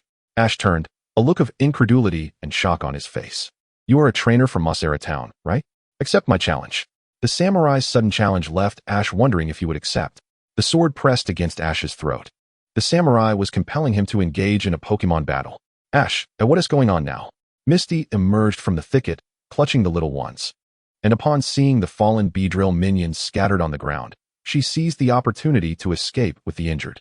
Misty thought she could finally breathe easy, but upon exiting, she was met with a cosplaying samurai threatening Ash, while nearly 100 Psyducks swirled above her head. Is that the scoundrel trying to capture us? The shovel bug. Misty's Jigglypuff recognized the samurai's appearance, wearing a face of discontent, suggesting it had been persistently harassed by him. What do you mean, samurai? This joke is not funny at all. The samurai exuded an aggressive demeanor, and Ash's first reaction to having a sword at his throat was not fear, but anger. Upon closer inspection, he realized the blade glimmered with a golden sheen under the sunlight. Undoubtedly a genuine article. I apologize, I may have been a tad too excited. Chapter 46. Pidgey vs. Beedrill 01. Aware that his actions had been inappropriate, the samurai lowered his sword, causing it to graze the grass beneath, cleaving it in two, showcasing its extraordinary sharpness as he slowly withdrew it from its sheath on his back. What prompted you to act in this manner? Ash inquired. You are a trainer from Mossera Town, correct? Indeed, I hail from Mossera Town. Is there a problem with that? A few days ago, I encountered a fellow who claimed to be a trainer from Pallet Town, known as Green. Had Green battled you in Pokemon combat? Upon hearing Green's name from Samurai, Ash's demeanor shifted with palpable excitement, prompting Samurai to slowly divulge his grievances. It was on a certain morning when Samurai, as was his custom, ventured into the forest for his morning training alongside his Beedrill, only to serendipitously cross paths with Green. Samurai, who had a habit of challenging passing trainers, extended a challenge to Green, unaware that this would be an unforgettable battle. Initially, Green seemed disinterested, but the figure lurking in Green's shadow expressed a desire to test their mettle, compelling Green to briefly share his background with Samurai. Thus, Samurai called upon Beedrill, and the battle commenced, concluding in mere seconds. Beedrill collapsed without warning, leaving behind a deep gash on its back, oozing a transparent, foul-smelling liquid, as bug-type Pokemon possess colorless blood. Samurai, caught off guard, could not comprehend the situation, while Green quietly departed, leaving Samurai in shock and concern for Beedrill. My Beedrill, unaware of its opponent, was vanquished with no means of defense.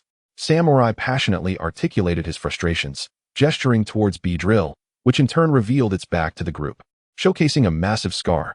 Ash instantly recognized that this scar was the result of Green's Scyther's attack.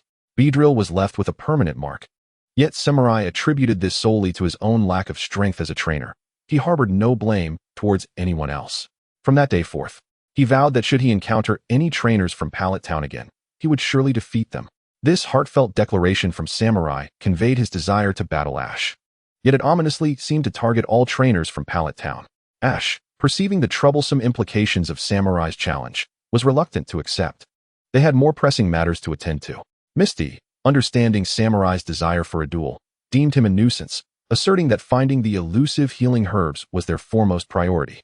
Ash comprehended Misty's sentiment. The matter of the incense was urgent, and he had no justification to accept Samurai's challenge. Even though the mention of Green's name ignited a spark of competitive spirit within him. I'm sorry, Samurai, but I must decline. Wait.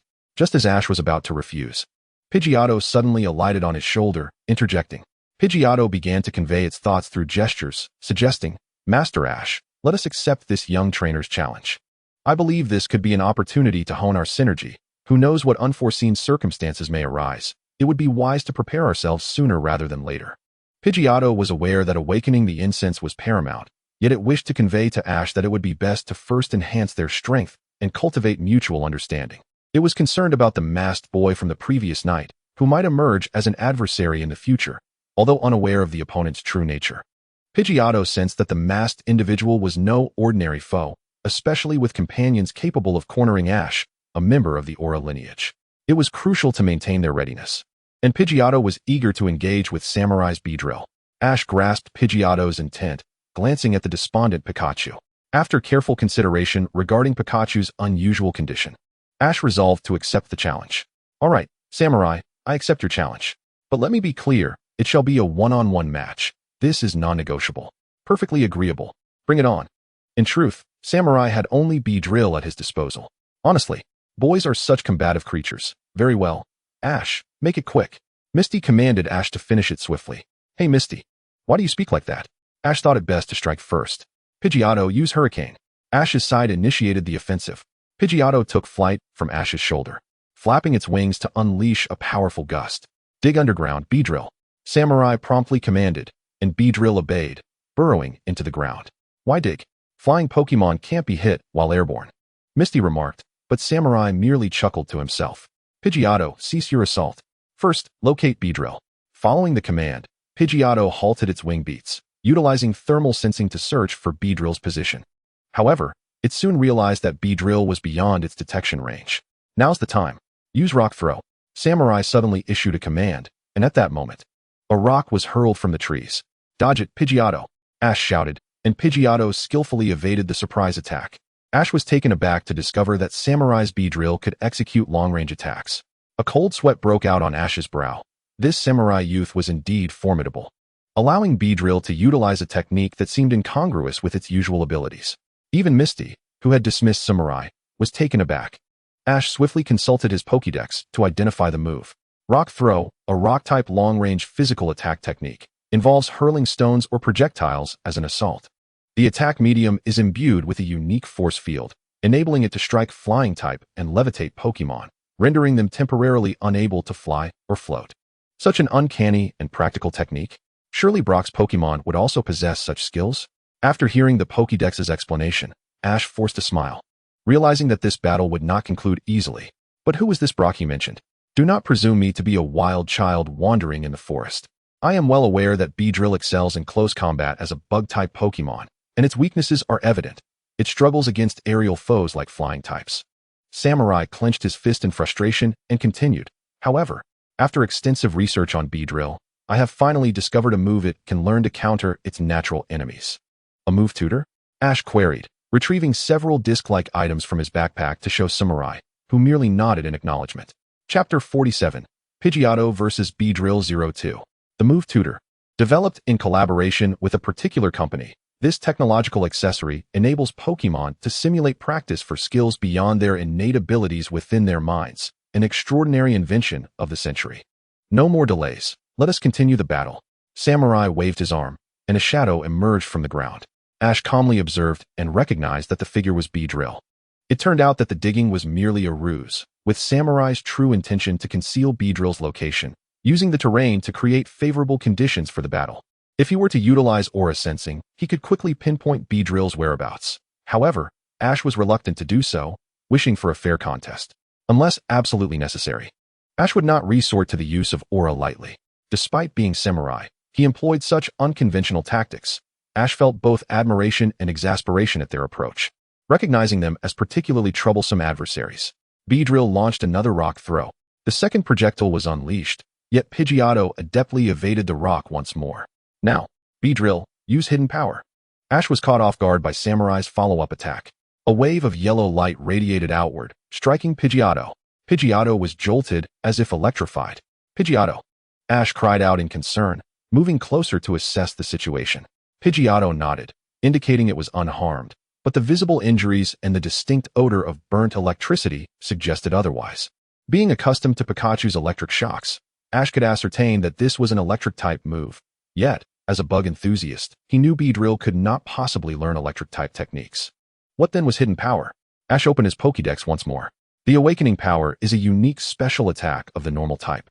Yet it fundamentally lacks the energy enhancement typical of normal type attributes. It possesses a mid to long-range attack range, and its attribute is said to be determined by the innate abilities of the user, rendering it unrelated to the user's original attributes.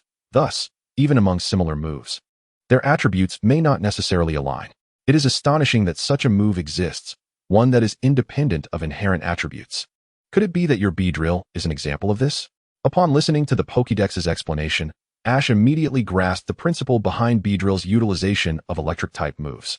Indeed, The awakening power Beedrill manifested was coincidentally of the electric type, something I had to painstakingly acquire for him to learn. The samurai felt a swell of pride. Yet he understood the truth that pride often leads to downfall. He reined in his smile and subtly signaled to Beedrill, who was concealed in the woods. Beedrill once again burrowed underground in search of its next ambush position, clearly well acquainted with the geography of the forest. Pidgeotto soared into the woods to locate Beedrill. Without hesitation, Ash commanded Pidgeotto to dive into the thicket and strike decisively. Pidgeotto, upon hearing the directive, was taken aback, realizing it was akin to walking into a trap. However, Pidgeotto held no grievances, trusting that Ash must have a compelling reason for such a strategy. Without further ado, it flew into the forest. How could it be that we delve into a domain where we excel? The samurai pondered, questioning whether Ash was deliberately seeking to provoke him. He was keen to see what tricks Ash might devise. Ash and the samurai entered the forest, ready to engage in a fierce battle among the trees. How can I locate him after he has flown in? My thermal sensing is nearly ineffective in this wooded area, especially since he is a bug type. Pidgeotto faced two significant challenges regarding detection. First, there was the limitation of ability. Pidgeotto's thermal response was honed over years of rigorous training under Ho-Oh, granting it keen senses. Yet, this came with drawbacks. It could only detect variations in temperature, struggling to distinguish between living and non-living entities. There were occasions when it would confuse them, for instance, with fire-type Pokémon or burning objects. Unless it could memorize the temperature of a creature on the spot, it could not accurately discern whether it was a living being or not. Secondly, there was the obstacle of temperature interference. Trees also possess body heat, which was currently the primary factor impeding Pidgeotto's thermal accuracy. Due to metabolic processes, the temperature of trees tends to be slightly higher than that of the surrounding environment, and this temperature fluctuates with environmental changes. In this regard, the physiological traits shared between bug-type Pokémon and trees are quite similar. Generally, insects are ectothermic creatures, their body temperatures changing with the environment. While it is often stated that Pokémon differ from ordinary organisms, they still retain many physiological characteristics of similar life forms. Since Beedrill is a bug-type Pokémon, having adapted to the forest environment over time, its temperature variations closely resembled that of the trees, making it exceedingly difficult for Pidgeotto to pinpoint Beedrill's exact location. Oh no, is it behind me? Beedrill launched another surprise attack on Pidgeotto, this time with astonishing ferocity. The move employed was none other than a combination technique utilizing the awakening power of the electric attribute. Infusing electrical energy into a stone, it accelerated its flight speed. With a swift throw, it unleashed a high-speed, destructive blow. Pidgeotto narrowly avoided the strike, though a drop of blood still trickled from its cheek. This is dire. If that hit me, I surely wouldn't survive. Ho-Oh was right. There are always greater beings beyond our own. Pidgeotto was left in awe of Beedrill's unorthodox combat style. What do you think? The techniques, my lord, referring to the samurai, and I have diligently practiced for years, will surely render you unable to rise again. Beedrill, hidden in the shadows, felt no disappointment in failing to capture Pidgeotto. Instead, it grew even more confident. Pidgeotto. Ash and his companions rushed to the scene. Having witnessed the preceding events unfold, Ash observed with keen eyes as Beedrill transformed into a concealed sniper among the trees. Unlike conventional training methods for Beedrill, the samurai's approach was remarkably distinct. Even if his tactics were not above board, as long as victory was achieved and the methods were not despicable, he held no qualms. This was the essence of our Bushido spirit. The samurai expressed his candidness, and Ash found merit in his words, recognizing it as a matter of survival. Both parties stood by, observing the conditions and movements of each other's Pokémon, with the situation currently favoring the samurai. What an impressive partner. Such a coordinated attack could not be executed without years of mutual training. Pidgeotto and I have known each other for barely 2 days. Can we achieve the same level of synergy? Ash could not bear to watch Pidgeotto desperately dodging attacks. On the way there, Pidgeotto had already divulged the strengths and weaknesses of its abilities to Ash, including the blind spots of its thermal sensing. Pidgeotto's skills, namely Heat Wave and Hurricane, could not unleash their full potential in this environment, as the numerous trees dampened the wind pressure. The samurai had a complete grasp of the terrain's advantages. Ash racked his brain for a strategy for Pidgeotto, and just when he felt utterly at a loss, the wisdom imparted by Professor Oak during his childhood resurfaced in his mind. Ash, do you wish to understand the advantages of flying-type Pokémon? I would love to hear it. Young Ash sat on the fence in Professor Oak's backyard, eagerly absorbing the knowledge shared by the professor. Now, pay close attention. Most flying-type Pokémon possess an instinctual ability to utilize wind currents to hunt prey, allowing them to detect concealed targets from a short distance. Soaring high in the sky, their vision is exceptionally sharp. If you ever have the opportunity to capture a flying type, do try the methods I've described. Chapter 48, Pidgeotto vs. Beedrill 03. I understand now. The professor's advice is precisely applicable in this situation. The professor's sage words ignited a spark of determination within Ash's eyes. Pay attention to the wind direction. Ash's shout startled everyone. Pidgeotto suddenly realized the significance. It had been overly reliant on its honed thermal response, neglecting its innate instincts. It ceased evading the attack and instead paused midair. What does paying attention to the wind direction mean? Never mind. Hide, Beedrill. The samurai, perplexed by Ash's intentions, opted for a strategy of waiting and observing. Ash, however, was wholly focused on Pidgeotto's movements, disregarding the samurai's actions. Before long, the samurai grew impatient with the wait. Enough waiting. Beedrill, continue the attack. The samurai intended for Beedrill to unleash that combination technique once more. Beedrill emerged from the ground, prepared to launch an electric stone at Pidgeotto, yet Pidgeotto remained still. No, it was in a state of heightened awareness, flowing with the wind. Attuned to the sounds of footsteps and the origin of language, adhering to the principle of remaining motionless while the enemy was stationary, and striking first when the enemy moved, thus evading the impending blow. How could it have evaded that? Now air slash. As the samurai was caught off guard by the unexpected turn of events, Ash issued a commanding order. Pidgeotto flapped its wings, executing a swift and powerful air slash, striking true against Beedrill concealed in the foliage. The anguished cries of Beedrill echoed throughout the forest, throwing the samurai into disarray. Counterattack, maximum speed wing attack. Ash offered no opportunity for them to regain their composure.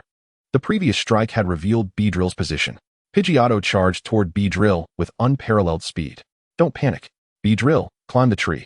As Pidgeotto neared, Beedrill instantly understood the command and steadied itself. At the moment Pidgeotto approached, Beedrill leapt onto a tree with remarkable agility. In the blink of an eye, Beedrill had vanished completely. Such mobility in Beedrill. Each observer reacted differently upon witnessing Beedrill's astonishing speed in climbing the tree. Misty gasped. Ash was thrilled by the speed he had never witnessed before, while Brock seemed to contemplate something profound, and Pikachu remained silent, watching attentively. Pidgeotto thought, its climbing speed surpasses even my flying speed? You are truly remarkable, Beedrill. Pidgeotto flew beneath the tree where Beedrill had ascended, feeling a thrill in facing such a formidable opponent. Aside from Pikachu, this was the second Pokémon to evoke such feelings within him. You truly startled me just now. In addition to helping Beedrill discover ways to defeat its natural enemies, I have not overlooked nurturing its innate skills. The samurai regained his confidence, a testament to the results of his rigorous training with Bobo. Never mind him. Ascend and bring down Dagia. Bobo nodded in response to Xiaoji's command. But just as he was about to soar to the treetop, he heard, "Awaken your power now." To his surprise, the electric energy generated by this awakening came crashing down from another tree. Seizing the opportunity, Dagia leapt to another tree and began his chaotic assault. Dive down, Bobo. Execute the sandstorm kick. Following Xiaoji's instructions, Bobo swiftly descended and kicked up a cloud of dust with his left foot to obscure Dagia's line of sight. Ignore them and focus on defense in the trees. The samurai's directive proved wise. The moment Dagia ceased his onslaught, Bobo appeared atop Dagia's current tree. The sandstorm kick had merely served as a ruse. Xiaoji and his companion's true intention was to take advantage of the moment to locate Dagia. Utilizing the wind created by Dagia's attacks, Bobo pinpointed Dagia's exact position, and both prepared for a direct confrontation. Wing attack. Without further ado, Xiaoji commanded Bobo to unleash a powerful wing attack. Bobo's hardened wings struck Dagia fiercely. Dagia took the hit, yet his expression was somewhat peculiar. Gotcha. Dagia retaliated with vengeance. The samurai's command alerted Bobo that although his wings had struck Dagia, Dagia had cleverly evaded a critical hit and seized hold of his wings. Bobo's failure stemmed from his diminutive size, rendering him incapable of delivering a decisive blow to Dagia. Subsequently, Dagia's fist, filled with resentment, crashed violently into Bobo's chest. The skill Dagia employed was aptly named Revenge, which, as its name suggests, doubles the damage inflicted upon the opponent when the user is attacked. This is a feedback-based physical skill in the fighting category. Boo! Bobo's anguished cry startled his companions. In unison, they shouted his name, with the exception of Pikachu, as they could not discern the situation from such a height and were deeply concerned. What has come to an end? The samurai believed Deijia's move had vanquished Bobo. However, when he glanced upward, he could hardly fathom that Bobo had withstood the blow. How is that possible? My full force strike couldn't knock down this little bird. Its body is smaller than mine, yet its chest is remarkably resilient. Ha ha, do not underestimate the chest muscles I've developed over the years. Bobo's unexpectedly sturdy pectorals rendered Deijia's fist swollen with pain. The ability Robust Chest grants Pokémon with exceptionally strong chest muscles and sturdy bones immunity to certain defense-lowering moves while enhancing their basic defensive capabilities. Bobo, possessing this rare trait, was indeed extraordinary. The Pokédex began to automatically elaborate on Bobo's condition. What? Bobo possesses a rare trait. Why didn't he inform me? Pikachu chimed in. Oh. So this foul bird has such a hidden talent? No wonder it could withstand my punch. The previously silent Pikachu suddenly interjected. Pika? Oh yes. It was during yesterday morning's battle. Xiaoji recalled his concerns from the previous day, remembering how Bobo had endured 2 punches from Pikachu. The issue lay with the first punch. Although it did not directly hit, the force of the blow was akin to a direct hit. Ordinary Pokemon would be rendered dazed by a punch from Pikachu. Yet Bobo exhibited no such reaction, continuing to fight valiantly. Bobo refrained from disclosing his ability to Xiaoji, as he intended to keep it as a safeguard for dire situations. Never anticipating that he would need to employ this safeguard for 2 consecutive days. Bobo's robust chest muscles were first discovered by Ho-Oh, who noted Bobo's unique physique even in his youth. Ho-Oh believed this would greatly aid Bobo in battle, and thus he subjected Bobo to rigorous training, intentionally pushing him to develop his chest muscles. Under such stringent trials, Bobo acquired the ability to withstand a single instance of lethal physical damage. Chapter 49. The Night of the Caterpillar. What are you dawdling for, Deigia? Quickly use the guillotine. The samurai's scolding snapped Deigia back to reality as he sent Bobo flying. Having endured the previous strike and residual electric damage, Bobo felt utterly drained. Deijia's horns began to emanate a formidable aura. This was the telltale sign of the guillotine, known as the death guillotine. Bobo. In that moment, Bobo was on the verge of being crushed by Deigia. Xiaoji's thoughts were in disarray as he struggled to devise a strategy. However, in the next instant, a brilliant idea struck him, a plan that would astonish everyone. Don't give up, Bobo. Use your mastery of airflow to perform a localized gust. Localized gust? Xiaoji's command left everyone perplexed, yet Bobo understood his intent. He promptly began to flap his wings rapidly, manipulating the surrounding air. Before Deigia could comprehend what was happening, his limbs were ensnared by an invisible force, rendering him immobile. This was Xiaoji's ingenious strategy, capitalizing on Bobo's strengths. What the Up you go into the sky. Bound by the air, Deigia was suddenly lifted from the treetop and sent soaring into the heights. The samurai was left aghast, unable to cope with a situation that exceeded his comprehension. However, Bobo soon found himself devoid of strength and began to plummet from the tree. You foul bird. What are you doing? Get back up there and take him down. Who are you calling a foul bird, you little rodent? I refuse to accept that. As Bobo descended, bolstered by Pikachu's encouragement, his adrenaline surged, propelling him skyward. Bobo, unleash your unique wing attack and finish him off. Ho-Oh's secret art, Phoenix Flare Wings. Oh, Bobo enveloped his wings in a torrent of heat and unleashed the fire-infused Phoenix Flare Wings. The scorching wings collided with Deigia, igniting him and leaving him momentarily dazed. The victor of this battle was none other than Bobo. Around 9 a.m., within the depths of the Kanoko forest.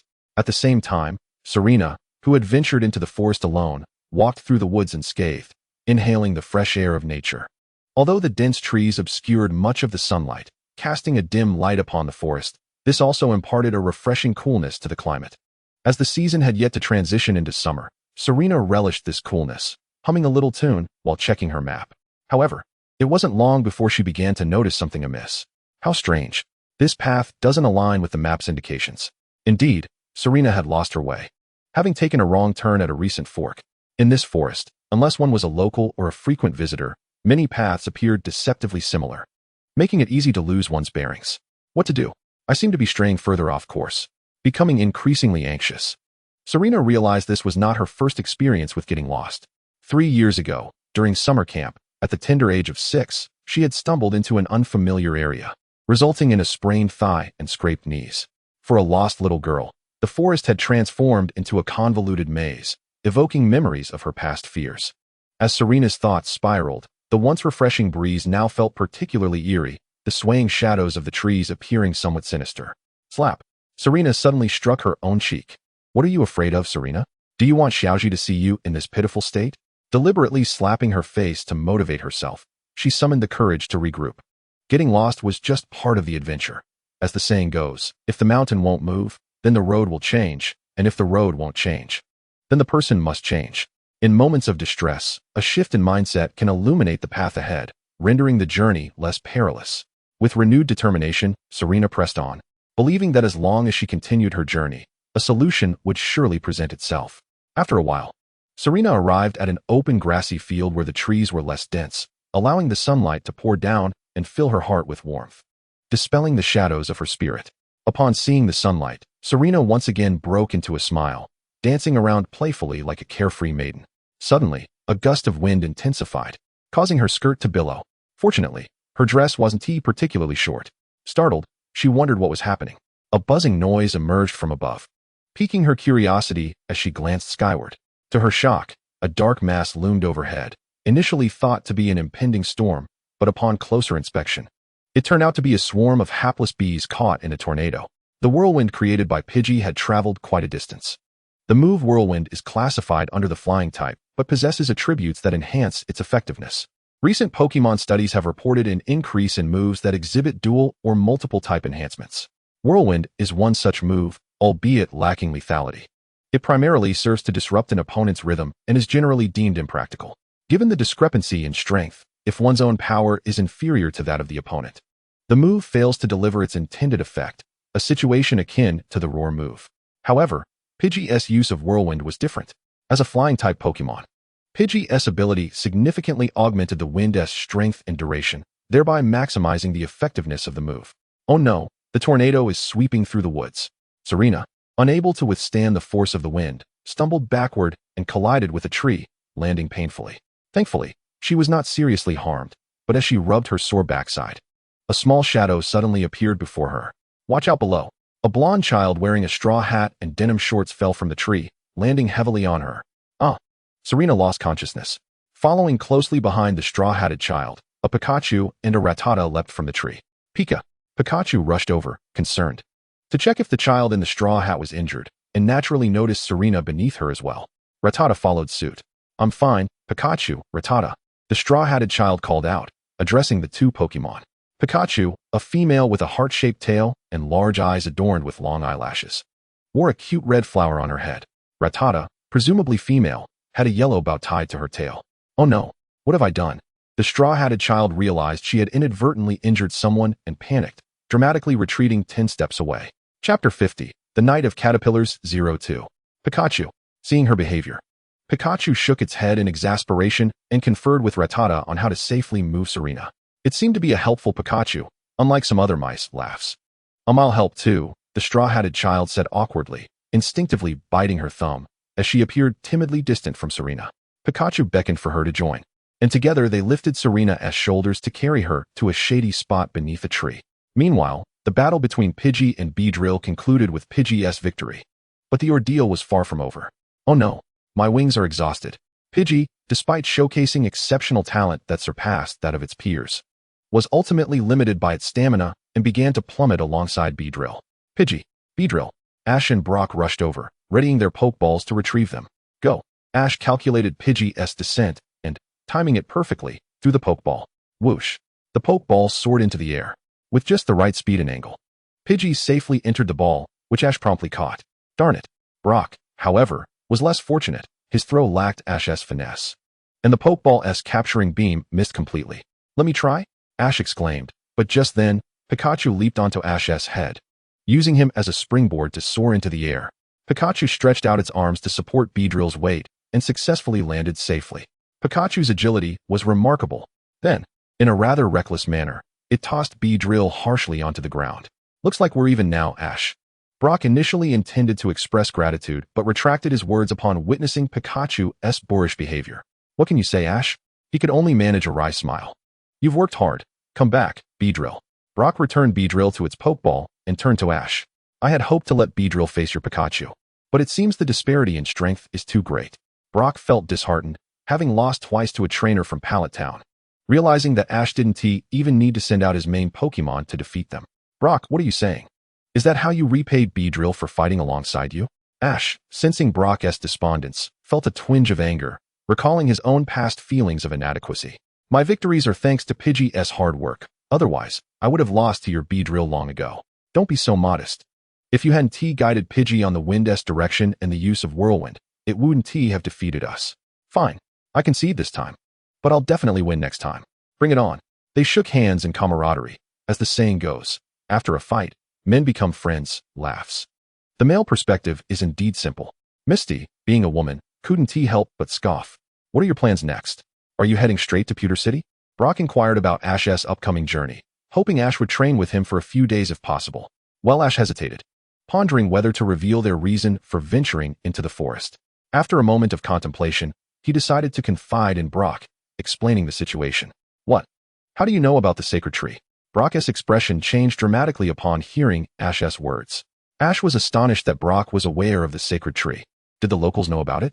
Noticing Brock's incredulous gaze, Ash was at a loss for how to clarify. Never mind, I want to pry.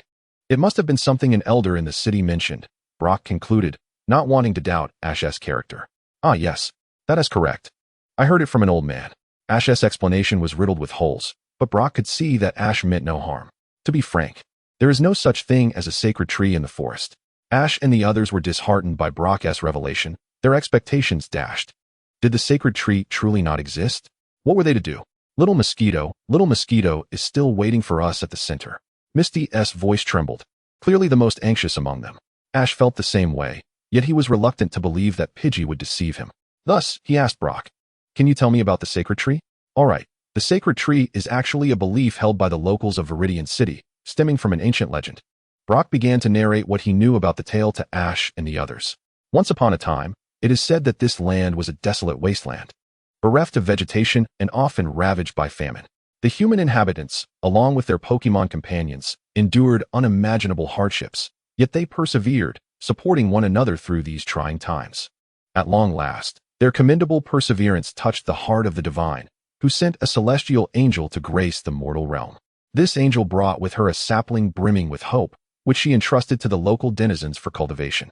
The sapling required diligent care over an extended period to flourish. And with the unwavering efforts of the residents and the angel, the sapling eventually blossomed into a magnificent tree, infusing the area with boundless vitality. As word spread, countless trees rose in this newly rejuvenated land, which came to be known as the Eternal Forest, a name signifying unchanging permanence. The angel, embodying the essence of the forest, was revered by the locals as the deity of eternity, and the towering tree was named the Tree of Life. This is the extent of my knowledge on the matter. However, having resided in the forest for many years, I have yet to witness this grand tree. Upon hearing the samurai's account, Ash became aware of two significant pieces of information: the existence of the deity of eternity dwelling within the forest and the name of the colossal tree, the Tree of Life. Yet, these revelations did not clarify the existence of the divine tree. Ash recalled that the legend of the tree had reached him from Pidgeotto, who had heard it from the majestic Ho-Oh. Since this information came from Ho-Oh, the legend of the tree was likely rooted in truth. Thank you for sharing so much with us, but I still believe the tree truly exists. We will remain here for the next few days to search for it. I understand. You are also seeking your Pokemon. It is only natural. However, rather than aimlessly wandering, it would be more prudent to consult someone more knowledgeable about this forest, the samurai suggested, proposing they seek out the forest's caretaker. Do you know Mr. Hiroshi? Ash inquired.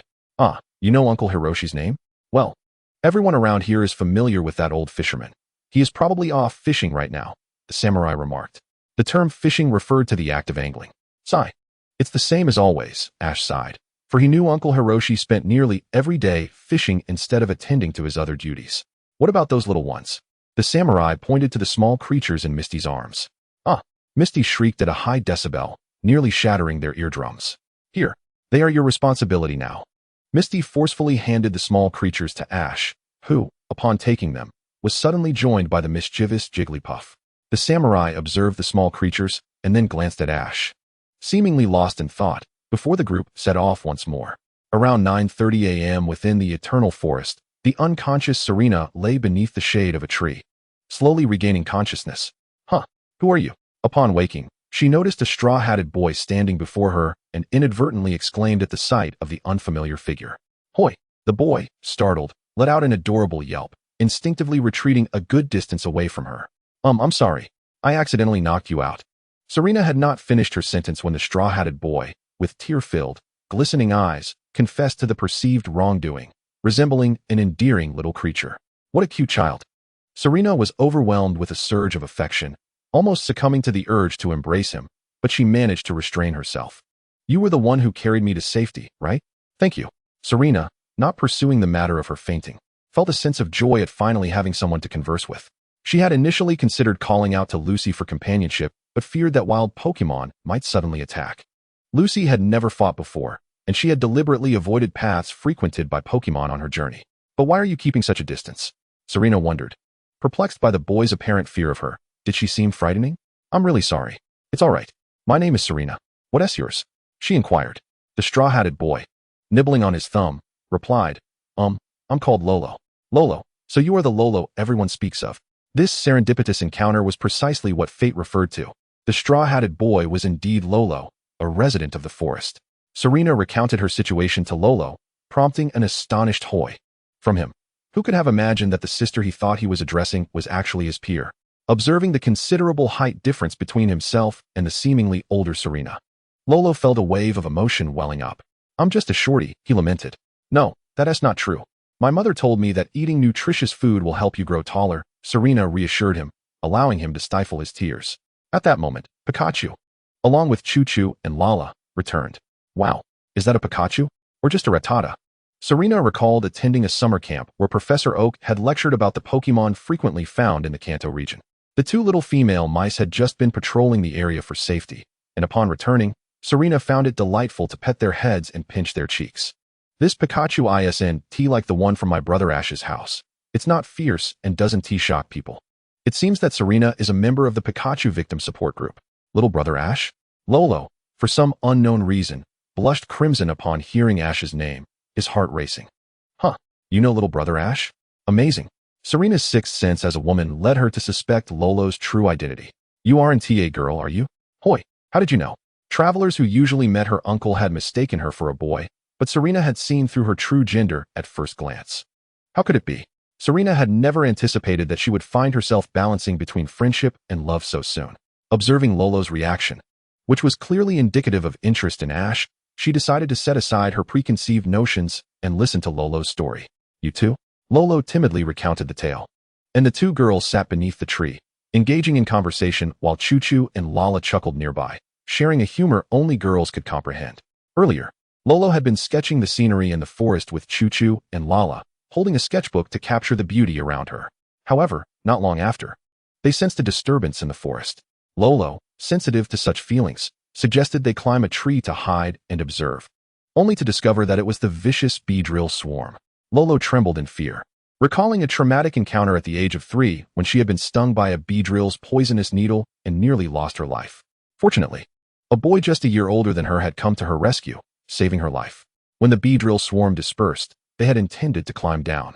But upon noticing someone below, Lolo hesitated, retreating once more due to her timid nature, having been raised in the forest with little interaction with others. Her uncle had once intended to take her outside the forest for a stroll, but at the entrance, she would cry incessantly, unable to explain why she felt an inexplicable urge to resist leaving. Eventually, her uncle abandoned the idea of taking her out, yet the townsfolk remained concerned for the child, occasionally visiting her in the forest, including one named Jisha. Lolo hesitated to descend, and just as she was grappling with indecision, the bee-drill returned, blown back by the wind. What followed was an event of great amusement. So that was a bee-drill? No wonder Serena seemed to have encountered bee-drill for the first time. She had only ever seen it in books before. During this time, Lucy emerged to meet Choo-Choo and the others, quickly bonding with them as they joyfully indulged in the poffle that Serena had baked the previous day. The poffle, a dessert popular in the Kalos region, is a delicacy beloved by both humans and Pokémon alike. It comes in 5 distinct grades, each with unique forms and flavors, while the highest grade boasts 6 variations. The flavors can be broadly categorized into 5 types. Pink, with a sweet cherry essence. Orange, featuring a tangy orange flavor. Green, imbued with a refreshing cinnamon taste. Light brown, offering a subtly bitter dark chocolate flavor. and dark brown, with a spicy white chocolate essence. Serena prepared poffles in 5 different flavors, allowing everyone to select their preferred taste, which melted in their mouths, sweet yet not cloying, and they savored every bite. Little Rora knows my brother Ash even better than I do. Little Rora recounted her encounter with Ash, leaving Serena feeling somewhat disheartened. I met him when I was just 3 years old in the forest. Chapter 52, The Night of Caterpillars. Although her voice was soft, Little Rora's expression suggested that it was a cherished and unforgettable memory. Serena could discern this and empathized with Little Rora's feelings, as their experiences were nearly identical. Little Rora, were you? Serena began, but found herself momentarily at a loss for words. Little Rora appeared puzzled, prompting Serena to speak again. Little Rora, can we be friends? Friends? Little Rora looked incredulous. Serena's desire to befriend Little Rora was not merely a request from Yusa. She recognized the girl as a kind-hearted soul who, despite her shyness and reserved nature, held a deep affection for the forest and a passion for painting, having rarely interacted with others. Let us make a pinky promise. Serena extended her right pinky, and Little Rora hesitantly pondered her response. Serena remained silent, smiling gently at Little Rora, who eventually understood and shyly extended her own pinky. Pinky promise, best friends for life. Pinky promise for life, sob sob. Little Rora cried, and Serena, momentarily startled, realized that her tears were merely those of joy, thrilled to have made a new friend. Thank you, Serena said. Little Rora smiled sweetly and innocently, a rare sight that prompted Choo Choo and the others to joyfully dance around them. The girls held hands, and the seed of friendship began to blossom within their hearts. What? Little Rora seems to sense something?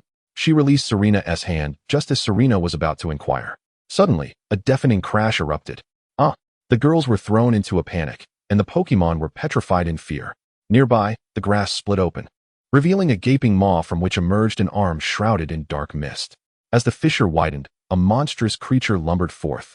The girls clung to one another tightly, trembling so intensely that they could scarcely breathe, let alone speak. The monster abruptly turned its gaze towards them, and Choo Choo and the others sprang into action, determined to halt the creature's advance. However, the outcome was dire. Pika, Rada, Pippi. The monster had barely taken a step when an invisible force hurled Choo Choo and the others away, leaving them sprawled on the ground, unconscious. Choo Choo, Little Rara, Lucy. Witnessing their beloved friends being harmed, the girls steeled themselves to rush to their aid, but in less than a second, the monster was upon them. Serena. Little Rara pushed Serena aside, willing to sacrifice herself. Serena fell to the ground, and as she opened her eyes, she saw the monster reaching for Little Rara. Suddenly, a beam of white light shot down from the sky, illuminating Little Rara. The monster recoiled from the radiant glow. Then, a second and third beam of light shone down upon Serena and Choo Choo. Just as the monster was about to retaliate, an object soared from the opposite side of the forest. The creature managed to block it with a mere flick of its finger. The object shattered. Was it gold? Realizing something was amiss, the monster turned to find Serena and the others had vanished without a trace. The god of eternity, could that have been just now? The monster's heart raced with trepidation, causing it to falter and kneel. The seal is not yet fully lifted, and why is there a reaction from me here? I must retreat. The monster opened a wormhole once more, vanishing in the blink of an eye. Around 10 o'clock a.m., at the lake area within the Eternal Forest. A lake situated within the Eternal Forest, spanning 36 hectares and perched at an altitude of 670 meters, formed by the accumulation of rainwater over the years, is encircled by forests. Its surface reflects a vibrant green hue, serving as a vital water source for the creatures inhabiting the woods. How beautiful! Misty was the first to rush over, as she had always enjoyed fishing, and the environment here was exceptionally conducive to her hobby, though her current demeanor lacked its usual elegance. Look, Uncle Fishing is over there. Wuxia pointed toward a figure sitting on a small stool at the edge of the lake. Clad in standard fishing attire and a knitted cap, a cigarette dangling from the corner of his mouth. This was the forest warden, Xiaoxian. Come on, let me catch a big one, Xiaoxian muttered, fully concentrated on the lake's surface, having sat there for over an hour without a single catch. Was luck finally on his side? At that moment, he felt a tug on his fishing line. This feels like a big fish, Xiaoxian exclaimed excitedly, gripping the end of the rod tightly. He adjusted the tension of the reel, waiting for the opportune moment. Hey, Uncle Fishing! Wuxia's shout startled him. The sudden movement allowed the fish to escape the hook. Xiaoxian was greatly disappointed and angrily turned around. Who is this meddling kid? Upon recognizing Wuxia, he erupted. You little bugger. But when he saw Ash, he paused. Huh? Hey Ash. Long time no see, Xiaoxian uncle. Do you remember me? Ash, oblivious. Since that Xiaoxian seemed to confuse him for someone else, but he politely greeted him. I remember you, but I can't recall your name. It's me, Ash. I send letters to you every year. Upon hearing this, Xiaoxian burst into laughter, having nearly confused Ash with someone else, as they shared a slight resemblance. You've grown up. You're out traveling now, right? Yes, Ash replied, eager to get to the point, and he explained the situation to Xiaoxian in detail. That's impossible. It's just a legend. I've lived here all my life and have never seen it, Xiaoxian asserted, firmly declaring that the sacred tree did not exist, but then added, however, if we're talking about the spirit herb, I have indeed encountered it in the forest. Really? Where, Uncle Xiaoxian? This news ignited a flicker of hope in Ash and his friends. Don't rush. It takes at least a day to get there. And it's deep within Butterfree's territory. Butterfree? Xiaoxian's words made Ash turn his head, observing the little ones trailing behind them, who seemed to intentionally avoid his gaze. Ash, still unaware of their background, thought that since they were following him, they must have their reasons. Suddenly, a jolt of fear gripped Ash's heart. Did you notice that? Hearing Pikachu's voice resonating in his mind, Ash realized his eyes had involuntarily turned red, resonating in a wave with Pikachu. Pikachu informed Ash that he sensed a powerful presence entering the forest.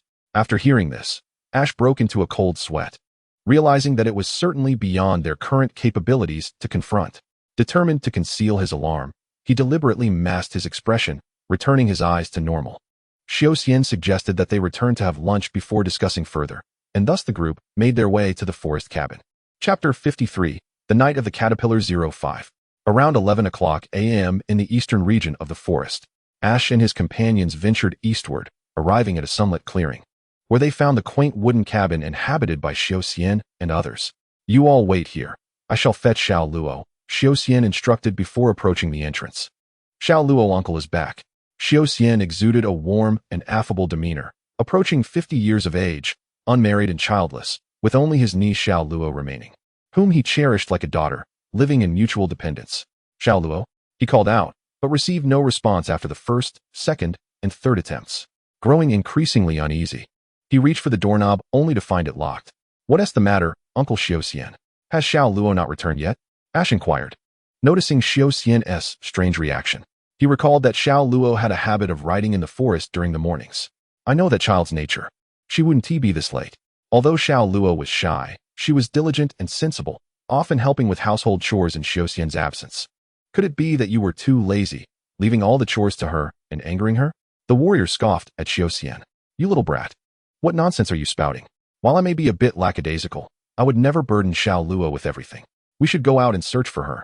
Ash decided to head back, his mind troubled by the memory of a formidable presence, concerned for Xiao Luo's safety. Seeing Ash's serious expression, Xiaoxian sensed that matters were more complicated than they appeared, as if recalling an image from the past. Let us hope our concerns are unfounded, he remarked. And the group split into two teams, re-entering the forest once more. Around 6 o'clock p.m. at the forest ranger's residence. Time flew by, and soon darkness enveloped the surroundings. Despite 2 thorough searches, there was still no news of Xiao Luo. Exhausted, Ash and the others returned to the cabin, ready to eat, yet none had an appetite. Particularly Xiaoxian, who appeared calm but was internally restless, fidgeting as if a mere spark could ignite his anxiety. Ash approached Xiao Luo's bedside. Noticing a photo frame on the nightstand, an image taken 6 years prior, capturing a joyful moment with Ash, Piku, and Xiao Luo. After a deep breath, Ash walked up to Xiaoxian. Uncle Xiaoxian, I must go to the western forest now. What did you say? Ash's unexpected declaration nearly caused Xiaoxian to topple from his chair as he sternly admonished. What on earth are you thinking, going there at this hour? That place is not for children. The western forest lies at the junction between Kanto and Chengdu, a region where Pokémon are of higher levels than in others. And it serves as the habitat for 2 major groups, Beedrill and Butterfree. Recently, strange occurrences have transpired, with Beedrill inexplicably invading Butterfree territory. The warriors recounting elicited worried expressions from the younger Pokémon beneath the table. It is far too dangerous to go now. Xiaoxian opposed Ash's suggestion. Precisely because it is dangerous, we must go. Time is not on our side, Ash retorted with righteous fervor, asserting that delaying further would only worsen their situation. Oh dear, you truly are persistent. Let us go. Xiaoxian sighed in exasperation, while the others looked on in bewilderment. What are you rambling about? Finish your meal and prepare to depart. Xiaoxian, feeling equally impatient, prompted everyone to get ready for the journey to the western area. Around 10 o'clock p.m. in the Changpan forest. Leading the way, Xiaoxian pressed forward as they searched for Xiao Luo's whereabouts. After a while, they paused. The hour growing late and sleepiness setting in, Xiaoxian suggested they set up camp for the night and resume their search in the morning. Are you asleep? While the others slumbered, Pikachu slipped out of the tent and perched on a large stone in the clearing, gazing at the moon, which was full that night. Why are you not sleeping? A figure flitted to his side. It was Pidgey, who had nearly recovered from his injuries thanks to Ash's care. Just not tired, Pikachu deflected. Are you feeling well? Pidgey's inquiry made Pikachu's expression falter. He still could not generate electricity. Mouse brother, bird uncle. Two small voices chimed from behind the stone. Turning to look, Pikachu saw the little ones. What mouse brother? Just call me Pikachu. I'm tired of being called a rodent. Pikachu grumbled. Why aren't you sleeping? The early bird catches the worm, Pidgey remarked, causing the little ones to retreat in fright. Don't worry, I only eat plants, not insects. You? Eat plants? Ha! Almost made me laugh to death. Pikachu chuckled at the absurdity of Pidgey claiming to be herbivorous. You don't understand. A plant-based diet promotes health and vitality, and can even save the world. This is the wisdom imparted to me by Lord Ho-Oh. Brother Mouse, how can I become strong like you? The little one asked. I don't know. My methods are not ones you can emulate. Pikachu's expression turned serious as he pondered how to explain strength to them. As for him, it was all about vengeance. In that case, let me teach you. Pidgey began to flap his wings, igniting excitement among the little ones. Now, I will teach you the Ho-Oh rhythmic gymnastics. Follow my lead. 1, 2. Pikachu nearly lost his mind, thinking, is this silly bird insane? Jumping around doing gymnastics at this late hour? However, he soon discovered something peculiar. As Pidgey moved, the energy within him fluctuated in harmony with the surrounding air, as if they were synchronizing. Pidgey explained that the movements were meant to adjust the airflow, gradually channeling the scarce natural energy in the air for them to absorb. According to Lord Ho-Oh, absorbing natural energy aids in growth and health, but it should not be rushed. Moderation is key. Pidgey practiced this routine daily for wellness, all while honing his Ho-Oh posture, which made Pikachu want to give him a good thrashing. After a while, the little ones began to pant. All right, tell me why you are being pursued. Pidgey suddenly changed the subject, causing the little ones to tense up. With no other choice, they divulged their plight. They had fled from the western forest, originally living in the territory of the Butterfree, where they had been inseparable from Jiao Jiao's mother, Bana. They were childhood companions, their appearances differing from the usual green caterpillars, and they had enjoyed a peaceful existence until that unfortunate incident. One day, the neighboring Beedrill tribe launched a sudden attack on the Butterfree territory, resulting in numerous casualties. Repeated attacks led the tribes to suspect their involvement, and they began to blame and bully them. Even Bana had been harmed, unable to bear the thought of his mother's suffering due to the cruel words of others. Jiao decided to leave, thinking that perhaps if he was gone, the Beedrill would cease their assaults. However, contrary to his expectations, the Beedrill not only ignored him, but sought to kill him. Chapter 54. The three-way battle between Butterfree and Beedrill 01. Just when he thought he was doomed, unexpectedly, help arrived. It turned out that Bana had secretly followed him, worried for his safety, and had spun silk into the eyes of a Beedrill, providing them the chance to escape. This marked the beginning of their desperate flight. Is that so? Pidgey expressed doubt. Why would the two normally non-aggressive tribes become embroiled in conflict? He suspected something was amiss. I'm sorry, bird uncle. Jiao bowed in apology, feeling responsible for their troubles. No need for that. Our goals align, Pidgey reassured him. He had already learned of the absence of the divine tree, but believed that the mind herb they sought might still grow within the Butterfree territory. That place is indeed perilous. Are you truly willing to go? Jiao fretted, not wishing for his savior to come to harm. No worries. For the sake of my companion Pikachu, let us halt the conversation. Pidgey. Hey, foul bird. We are not companions, you know. Pidgey was taken aback by Pikachu's sudden expression of indifference. Yet, Pikachu responded that the only family member he could trust was this one. And it was not mere trivial talk. This was his philosophy. Pikachu's words reminded Caterpie of his mother within the clan. Uncle Bird, if I strive diligently with you all, will I one day transform into a butterfly like mother? Pidgey momentarily fell silent, for as a Caterpie, it was impossible for him to metamorphose into a butterfly. However, not wishing to shatter the child's beautiful dream, he could only nod. Pikachu, on the other hand, remained oblivious to their ecology. The caterpillars gazed up at the full moon, yearning for the day they could soar through the skies. Time, unknown location, indeterminate. On the grass lay two petite girls, the very ones who had vanished from the forest, Xiao Luo, and Serena. A gentle breeze caressed the grass, tickling Xiao Luo's cheek and rousing her from slumber. This place is so beautiful. Xiao Luo rubbed her eyes, and everything before her filled her with delight.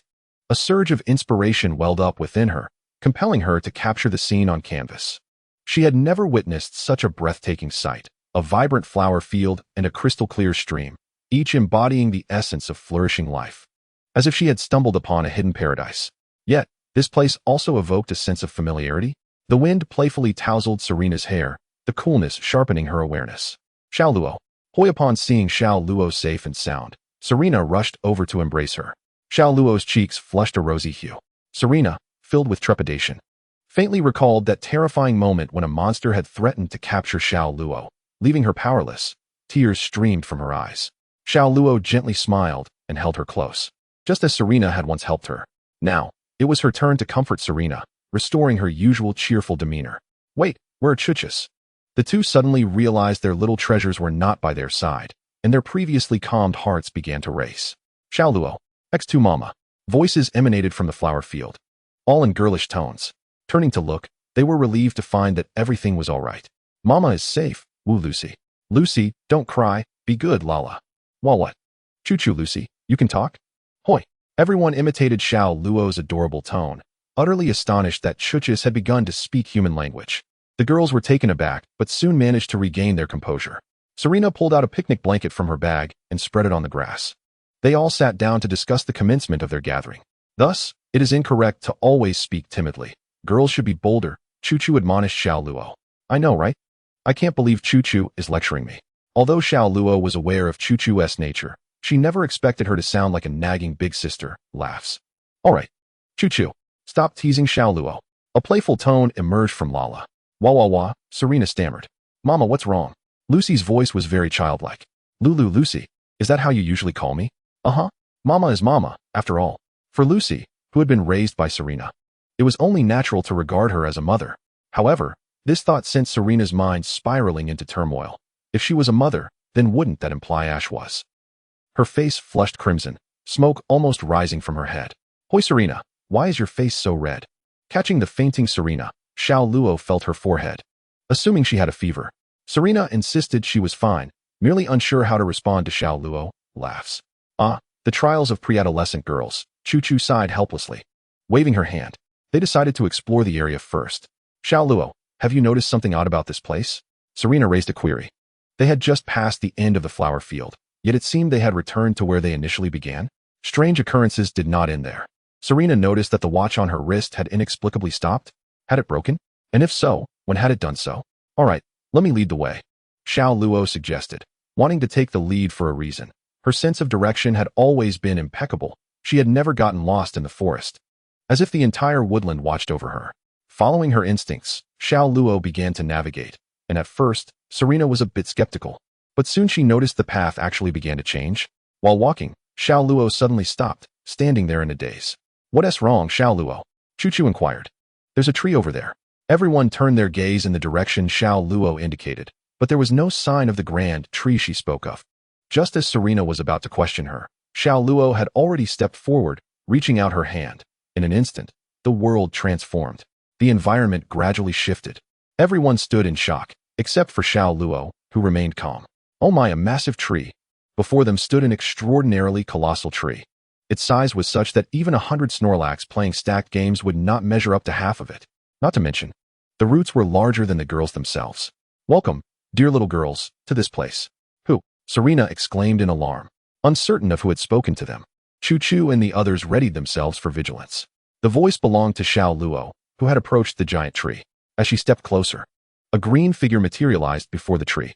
It is a pleasure to see you again, child of the everlasting.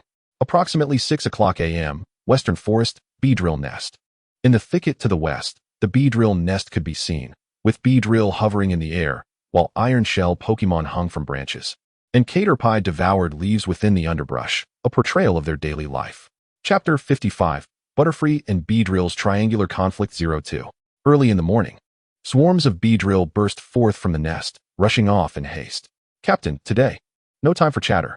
We must complete our task. We need to locate the divine tree's whereabouts from Butterfree's nest before sunset, declared the Beedrill captain, known among the tribe as the Chaser. Exceptionally skilled in pursuing foes and scouting, he was an elite among them, preparing to lead this group of young Beedrill to Butterfree's territory. If we don't end this disaster quickly, our tribe will perish at the hands of that monster, the Chaser fretted. Recalling the event from half a year ago when the monster had been inadvertently awakened, plunging their tribe into despair as winter approached. The autumn winds swept through the forest, painting the ground red with fallen leaves, while wild Pokémon busily gathered food, preparing for the impending winter. It's time to rest, Chief. My brothers and I have foraged enough. The Chaser spoke as he and 13 other Beedrill followed the chief in search of food needed by their colony. Food supplies had been meager lately, so the chief intended to lead them deeper into the forest. No, that little food won't sustain our wives and children. We cannot let them go hungry. The chief, filled with a strong sense of responsibility, made the Chaser feel somewhat embarrassed, but he merely smiled in response. As they all held great respect for the chief's spirit and demeanor. Chief, wait. Suddenly, the Chaser called for everyone to halt their flight. He informed the chief that he had caught a whiff of a rich fruit aroma wafting from the thicket below. Really? Brothers, let us go? The good news brought excitement to the chief, who eagerly led everyone downwards. Soon, they arrived beneath a grand tree.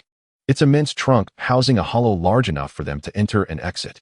Vines densely adorned its surface, suggesting a parasitic existence. Yet these vines bore luscious, plump, and vividly red fruits, heavy with abundance.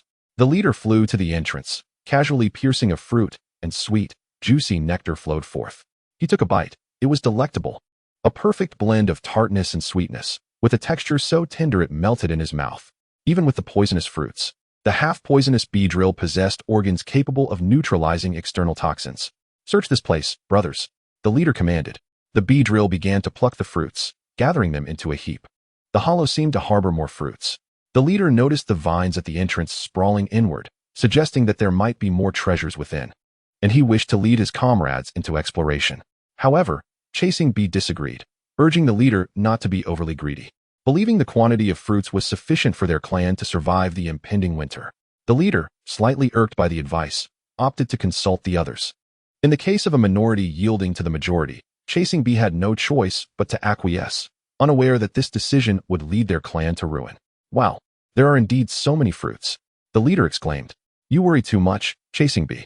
This Beedrill was a younger brother of Chasing Bee, who often accompanied him, sharing a deep bond. Chasing Bee's concern stemmed from his instincts honed through defending against external threats. This hollow evoked an unusual, unsettling sensation in him. What was that? Just as the group reveled in their bountiful harvest, the leader discovered a rather peculiar tree wall. Leader? Chasing Bee sensed something amiss and joined the others in approaching the wall, where a protrusion appeared to resemble a statue of a colossal creature. The group, filled with dread, hesitated to advance, while the leader, driven by curiosity, was cautioned by Chasing Bee not to approach the statue. What are you afraid of? It's merely a piece of wood. Suddenly, with a sickening thud, the leader's head was pierced. A long, sharp object erupted from the statue's head, impaling the leader's skull.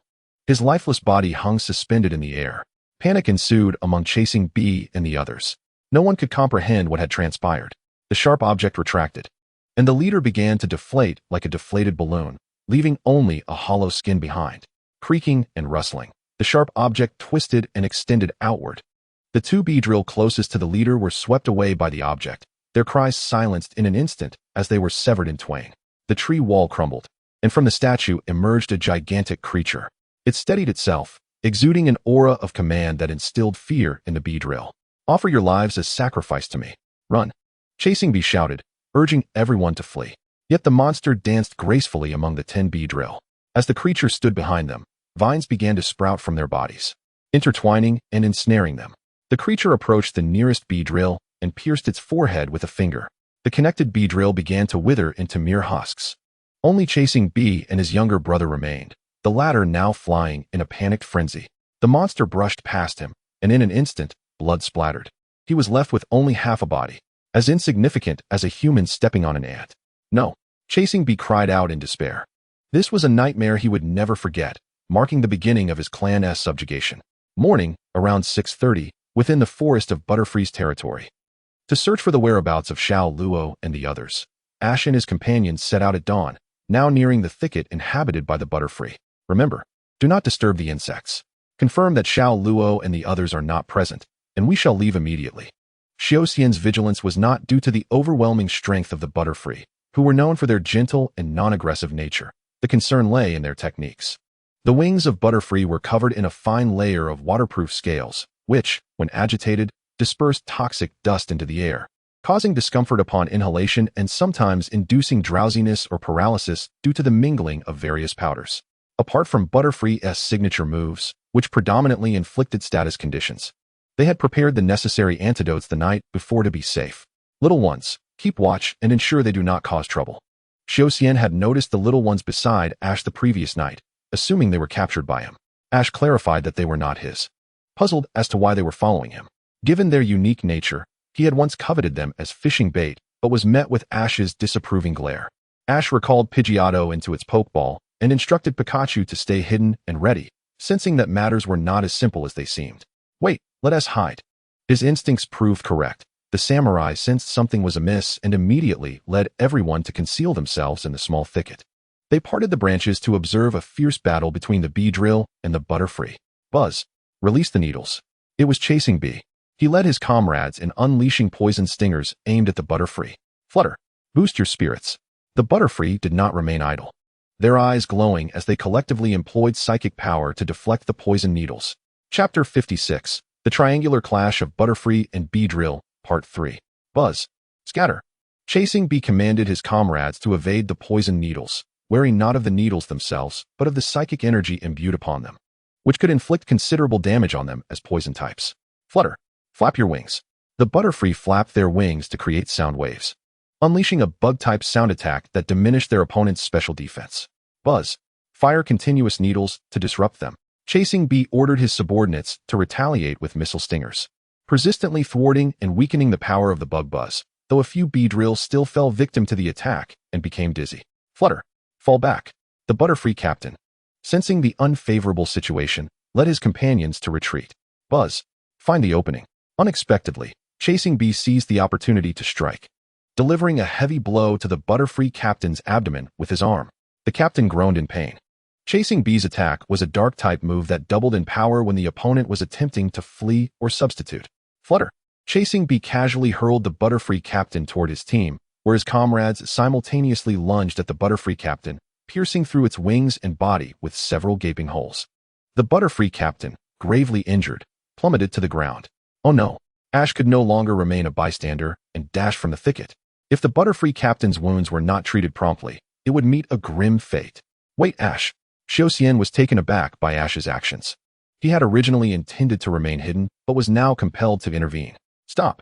Ash rushed to the front lines, arms outstretched to block the confrontation between the two factions. Buzz, release the needles. Without hesitation, Chasing Bee ordered the attack on Ash, convinced he was the human responsible for defeating his subordinates the day before. Observing that the Beedrill showed no intention of halting their assault, Ash took decisive action, intent on saving the Butterfree captain. Flutter, don't touch him. To Ash's astonishment, the Butterfree utilized psychic power to launch him away. He tumbled across the ground before regaining his footing, only to face the furious Butterfree, their eyes clouded with rage over their captain's mistreatment. Flutter, Buzz. A small figure darted rapidly between the two factions. Several Butterfree and Beedrill were instantly knocked unconscious. Pikachu, Pika, you asked for it. Now you're suffering for your kindness. Pikachu emerged from the shadows, appearing before Ash. Buzz, is that Pikachu? Recognizing Pikachu's prowess, Chasing Bee understood that he was no ordinary foe. He exchanged glances with his subordinates, and Xiaoxian and the others prepared to engage the insect tribe. Come forth, my precious. Xiaoxia called forth her lantern and Starmie. Although she harbored a fear of insects, she found herself less repulsed by Butterfree's appearance compared to Beedrill.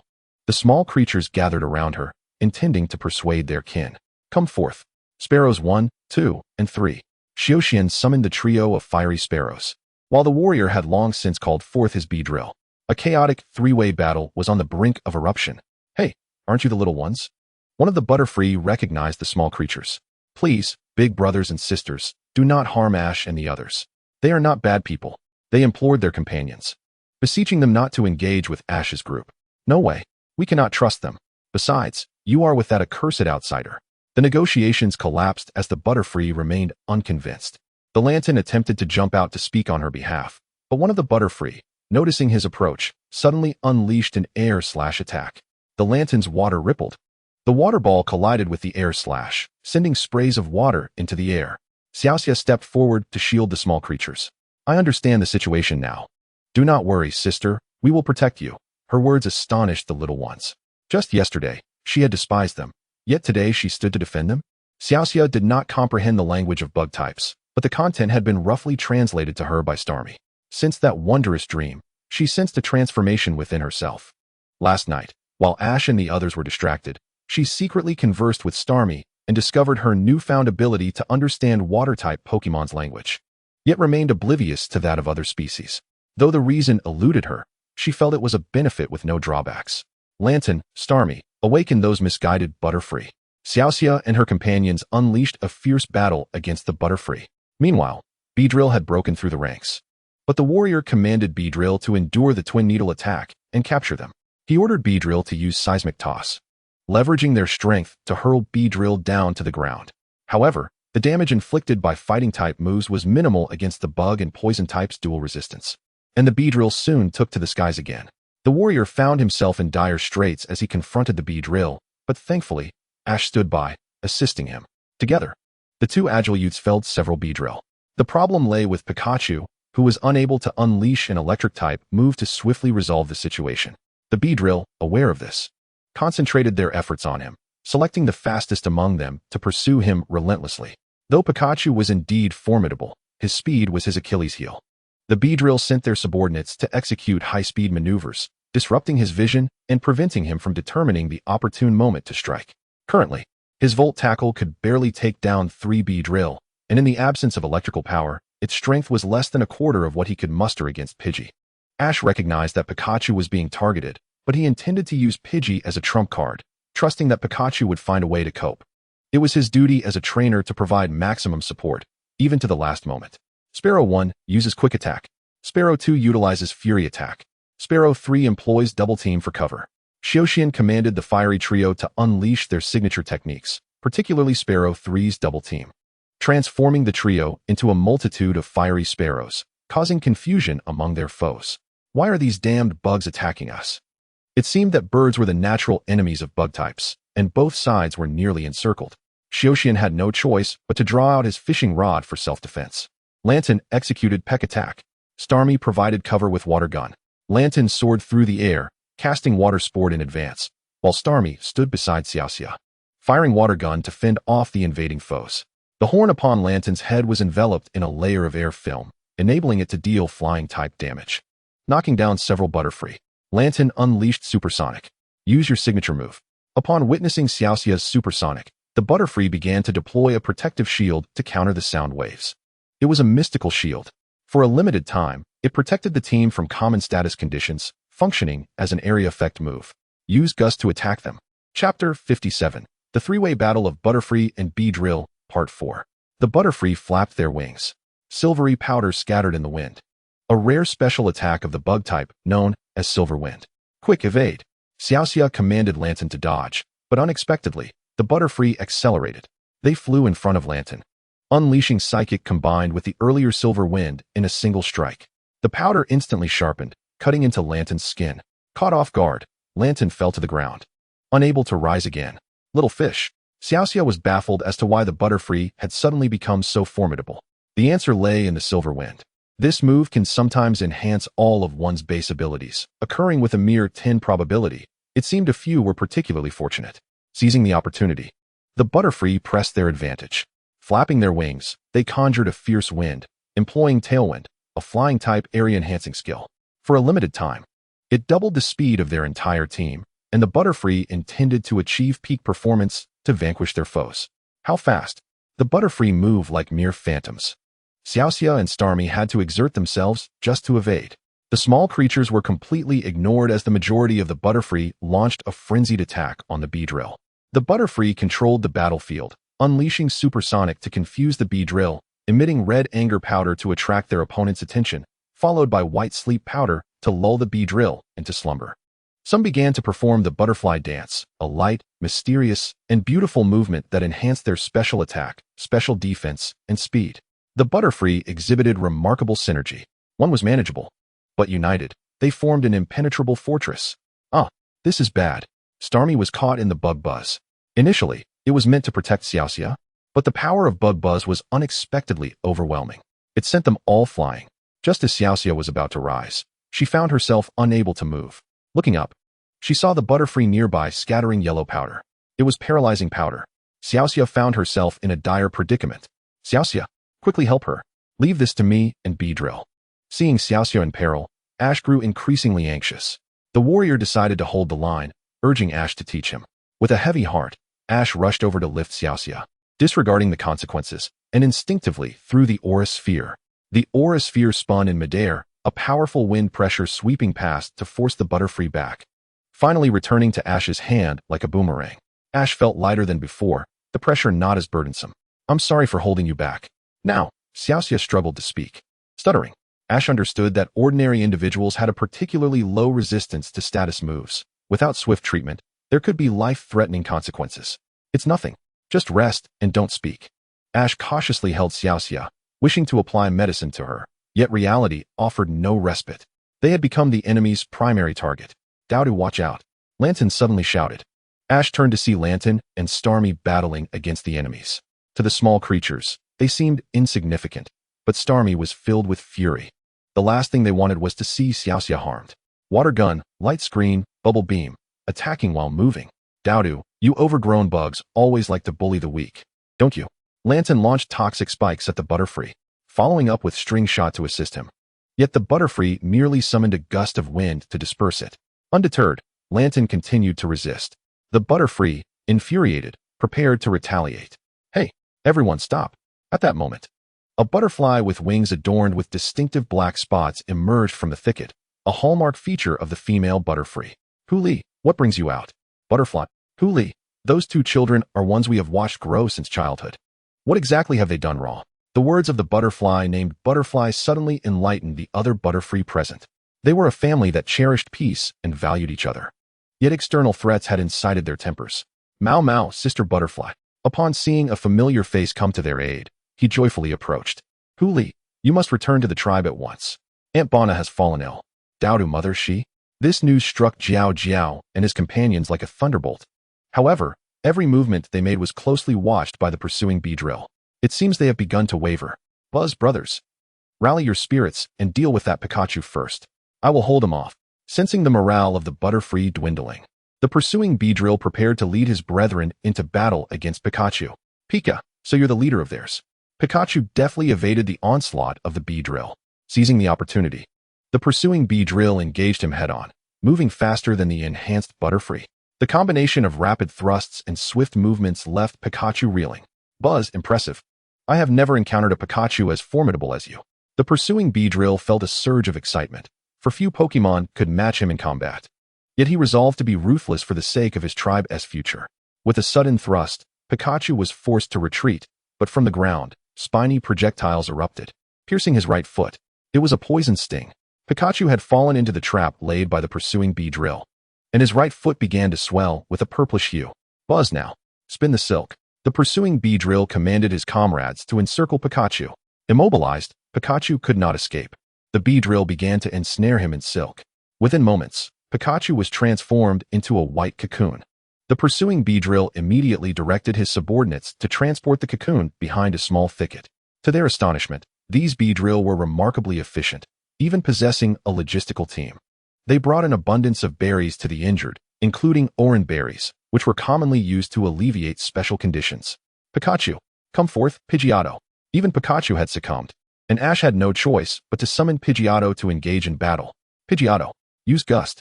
Ash called upon Pidgeotto to unleash its signature combination move.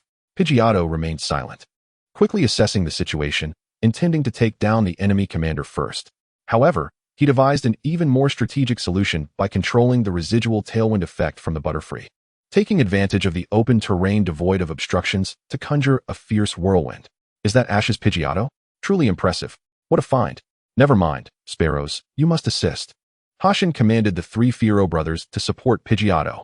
Once united, the three Firo and Pidgeotto entered the eye of the storm. The four birds flew in harmony, coordinating their attacks.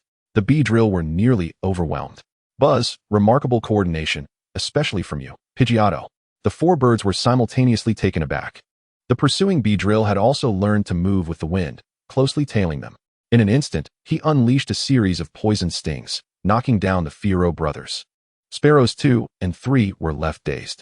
Only Sparrows 1 managed to evade critical hits, but unfortunately triggered the poison effect and fell to the ground. The pursuing Beedrill seized the moment to leap into an intense swords dance, enhancing his attack power significantly. Chapter 58. The Chaotic Clash of Butterfree and Beedrill 05. Pidgeotto retaliated with Air Slash, but found his attacks deftly dodged. The pursuing Beedrill took a deep breath, focusing his energy, preparing for a concentrated strike. His attacks would now more easily find their mark. Without hesitation, he unleashed a deadly pin missile.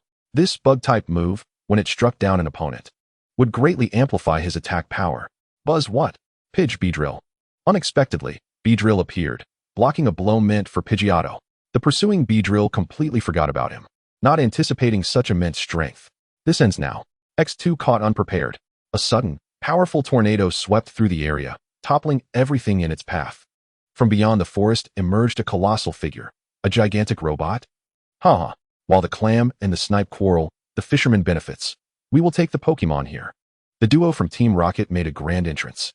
The appearance of the gigantic robot left everyone present in stunned silence, especially as it bore a straw hat. Resembling a bug-catching youth one might encounter on the roadside, laughs. Team Rocket, you have injured my dear Mosquito badly. I will not forgive you. Ash had never been this furious before. Beyond the incident with Mosquito, he could not tolerate Team Rocket's actions of seizing others' Pokemon for profit. You are the ones who deserve no mercy. You have severely wounded my beloved Weezing. Today, you will witness the terror of Team Rocket. For James, it was the same. Their paths diverged, and after their schemes failed, Team Rocket returned to the cockpit, preparing to unleash chaos. Team Rocket, what are those dangerous fiends doing here? And when did this giant robot arrive? Hashin felt he should quit smoking. The events of the past 2 days had nearly fried his brain. Having roamed society for years, he had certainly heard of Team Rocket, but he had never witnessed such blatant audacity. Activate the engines, Bug Catcher. Musashi pressed the switch, causing the robot's eyes to glow, raising its arms in a show of power. Forget about old grudges. Let us all join forces. Hashin's words resonated with the Pokemon present, who understood that this robot was a formidable foe and readied their own unique abilities to counter it. The Butterfree scattered, showering the robot with various powders. Yet they proved ineffective. The robot's dust-proofing was so effective that not a single drop could penetrate. The Beedrill temporarily halted their battle to unite against the robot, unleashing a barrage of poison stings, Fury Attack, Twin Needle, and Pin Missile. Yet, to the robot, it felt like mere tickles. Pidgeotto ascended to the skies, unleashing Heat Wave, ensuring it would not affect the forest, yet it was futile. The robot's lacquer was reinforced with heat-resistant agents, capable of withstanding a certain degree of high temperatures. Not to mention its waterproofing. The water-type attacks from Starmie were merely giving it a bath. Foolish creatures, taste my Straw Hat Storm. Musashi twisted the knob to the highest setting. The robot bent down, causing its straw hat to spin at high speed like a fan. The ferocity of this tornado far surpassed the previous one. The group was once again ravaged by the storm. Launch, Power Capture Net. Kojiru pressed the button, causing an opening to appear in the robot's left palm, releasing a projectile. The projectile burst open, transforming into a net that ensnared both Butterfree and Beedrill. Pidgeotto, Beedrill, and the pursuing Beedrill narrowly escaped the calamity. The three united to face the onslaught. It's futile, behold my extended flying fist. Musashi pulled down the lever, causing the robot to raise its right arm, shifting back before delivering a powerful swing. The fist extended, an overwhelming long-range punch sent Pidgeotto and the others flying. Haha. This is the power of advanced technology. X2. Damn it. These guys are utterly chaotic. Hashin, covered in dust, struggled to his feet, only to notice in the distant thicket several Beedrill anxiously scurrying about. Upon closer inspection, they were encircling the cocoon containing Pikachu. The Beedrill dared not approach, for the cocoon had been violently shaking since earlier. Pikachu was attempting to break free, emanating a thick aura of murderous intent that felt somewhat sinister. Even Hashin, from a distance, could sense his extraordinary presence. Perhaps I can. An intriguing thought crossed Hashin's mind. A potential method to avert this crisis. Come forth. Sparrows 1. Earlier, he had returned the Firo brothers to their Pokeballs, and now he called forth Sparrows 1, having already cured his poison. He inquired if he could still fly. Sparrows 1 nodded affirmatively, and Hashin patted him, acknowledging his efforts before assigning him the task. Sparrow's one took to the skies. Ash and his companions rushed to confront Team Rocket, while Misty, with Ash's assistance, alleviated paralysis and stayed behind to tend to the injured. Misty quickly commands Starmie to attack Spearow. What are you talking about, Uncle Shusuk? Misty's confusion stemmed from Shusuk's absurd request. Never mind that, hurry. I got it. Starmie launched a water gun towards Spearow. Listening to Misty, Starmie aimed its water gun in Spearow's direction. Shusuk patiently awaited the perfect moment, angle, and distance, all within his grasp. Now mimic, Shusuk commanded at the precise moment. Upon hearing this, Spearow instantly turned around and created a glowing spherical barrier before it, which then morphed into a mirror-like shape, reflecting the water gun back. The water gun coincidentally struck the cocoon. Beedrill was left stunned. Seizing the opportunity, Shusuk showcased his rod-throwing skills, hooking the cocoon and forcefully reeling it in towards Ash and his group. The so-called mimicry was a peculiar ability of flying-type Pokémon, allowing them to replicate moves previously utilized by their opponents. Its applications could be categorized into three types. 1. Indirect attacks manipulating external objects, as demonstrated by Spearow, which created a barrier to rebound attacks. 2. Direct attacks targeting the physical body, imitating the opponent's stance to execute a move previously used by them, constrained by physical limitations. 3. Status-altering moves, which are considerably limited compared to attacking moves, can only utilize the opponent's specific status-altering moves, with a few exceptions like transformation, mimicry, and mirror reflection being unusable. Ash quickly removed the silk from Pikachu.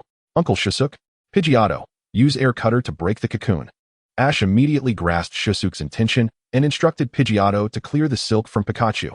Within moments, the cocoon was sliced open by air cutter. Pikachu. Ash's initial joy turned into astonishment as he witnessed Pikachu leap from the cocoon, intentionally injuring its right foot, seemingly to release toxic blood. The current Pikachu was untouchable, exuding an air of menace as if driven by a murderous rage, devoid of any rationality, seemingly fueled by hatred towards Team Rocket, driven by vengeance for its fallen comrades. It aimed its fury at Team Rocket. What the? I thought it was a rare specimen. Prepare to die? Chapter 59. Cocooning in Trials. Team Rocket was oblivious to their impending doom, as Iron Man's right fist nearly brushed against Pikachu's nose. Haha, just a mere Pikachu. Boom. How is this possible? X2. The duo was nearly left wide-eyed in shock. Pikachu obliterated the robot's right arm with a single punch. James quickly used the power capture net to catch it. Following Meowth's command, James launched the net.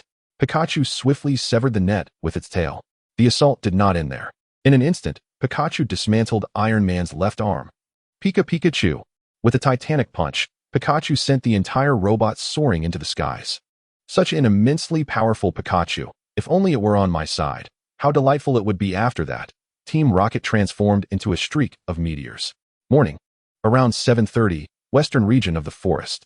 A figure darted through the thicket with such speed that it was nearly imperceptible to the naked eye. Moments later, it perched atop a tree before leaping down, the morning light illuminating its visage. Codename C. Did the boss send me to investigate the forest last night for this?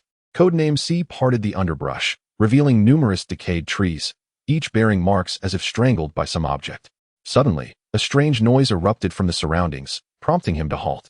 The sound seemed to emanate from Codename C himself. He reached into his sleeve and produced a transmitter, the red signal light blinking incessantly. It appears our mission has failed, he muttered to himself, sighing as he momentarily dismissed the thought of further investigation. Extending his right hand, he opened a wormhole and leaped through. The wormhole closed instantaneously. In the next moment, the scene transitioned to a sky of blue and white clouds, with Codename C peering out from the wormhole. Whoosh bang! A massive object hurtled into view. Codename C effortlessly blocked it with one hand. It was none other than Team Rocket's damaged robot, with the two occupants inside merely unconscious. Codename C extended his left hand, creating a gravity-defying force field to support the weight of the robot while expanding the wormhole. This way, he could easily place the robot within the underworld before the two regained consciousness. I guess the intimidation tactic proved effective. Codename C remarked before the wormhole sealed once more. Morning, around 7:30, Butterfree's territory in the forest. Pikachu. Bang. Pikachu. Strike now. After Team Rocket fled, Pikachu began to unleash a chaotic assault. It disregarded Ash's calls entirely. Its immense strength obliterated dozens of towering trees in its vicinity. Its eyes glinted with murderous intent, its fangs elongating and sharpening, emanating a suffocating aura. Buzz, brothers, take the injured and retreat. We must evacuate. Sensing the dire situation, Beedrill commanded his kin to flee, lest they all suffer the consequences. This Pikachu is absurdly powerful. Oh my goodness. Shusuke was utterly dumbfounded. Rescuing Pikachu was intended to thwart Team Rocket, yet Pikachu had gone rogue. Now, it had turned against them, becoming a foe. Catch! Pikachu sent Beedrill flying. Fortunately, Beedrill managed to endure. Pidgeotto, are you alright? Pidgeotto swooped in to check on Beedrill, having previously attempted to stop Pikachu, but its flying-type moves were utterly ineffective against the current Pikachu. Pidgeotto was astonished. In just 2 days, Pikachu's strength had vastly surpassed his own. Catch! No worries, bird brother. Why didn't you mention your mouse was this strong sooner? This feels exhilarating. Pidgeotto, huh? Beedrill appeared to possess a combat-centric mindset, leaving Pidgeotto speechless. Pikachu, stop! Ash rushed in front of Pikachu, attempting to obstruct its path. To his dismay, Pikachu pivoted and kicked him away. Thankfully, Ash was unharmed. Darn it. Pikachu, what has happened to you? Ash was oblivious to the reason behind Pikachu's fury. It was merely a reaction to his words. At that moment, Pikachu was still within the cocoon, but its hearing was exceptionally acute, fortuitously catching Ash's condemnatory remarks towards Team Rocket. Realizing they were the very ones responsible for the suffering of his comrades ignited a furious blaze within him, driving him into a frenzy of irrationality. Aura Sphere. Ash turned and threw the Aura Sphere, but Pikachu instinctively defended against it with its fist. However, the rotational force of the Aura Sphere exceeded expectations, causing Pikachu to stagger backward. Pikachu, remember, you're not the type to harm your family. Ash attempted to connect with Pikachu through the aura, and Pikachu exhibited a flicker of reaction but quickly reverted to its ferocious demeanor. The two mental auras clashed. Ash narrowly avoided being consumed by Pikachu's negative emotions, but successfully restrained its movements. I implore you, Butterfree, help Pikachu fall asleep. Misty beseeched Butterfree to unleash Sleep Powder, hoping it would lull Pikachu to sleep and stabilize its emotions. Butterfree, I beg of you. X2. The little ones also implored their kin for assistance. Yet the Butterfree were somewhat conflicted, having taken down numerous of their own kind, leading to a lingering distrust. Hurry up. What are you all hesitating for? Without their help, our clan would have already perished. Urged one. The Butterfree, chastised by the reminder of their ingratitude, ultimately reached a unanimous decision to aid Ash and his companions. They took flight, sprinkling sleep powder above Pikachu, while Ash restrained him to prevent any erratic movements. Pikachu began to sway precariously before gradually succumbing to slumber. Time. Unknown location, unspecified. It is a pleasure to see you again, child of the Tokiwa. A mysterious giant tree manifested before Xiao Luo and her companions. Its voice resonating as though it belonged to a benevolent elder, exuding a mature and steady aura. Who are you? As the voice emerged, a green luminescence descended before Xiao Luo, gradually shaping into the outline of a creature. Overwhelmed by fear, she instinctively recoiled, prompting Serena and the others to rush to her side, their apprehension uniting them in vigilance against the unforeseen. Do not be afraid, Lodi Tokiwa Glof.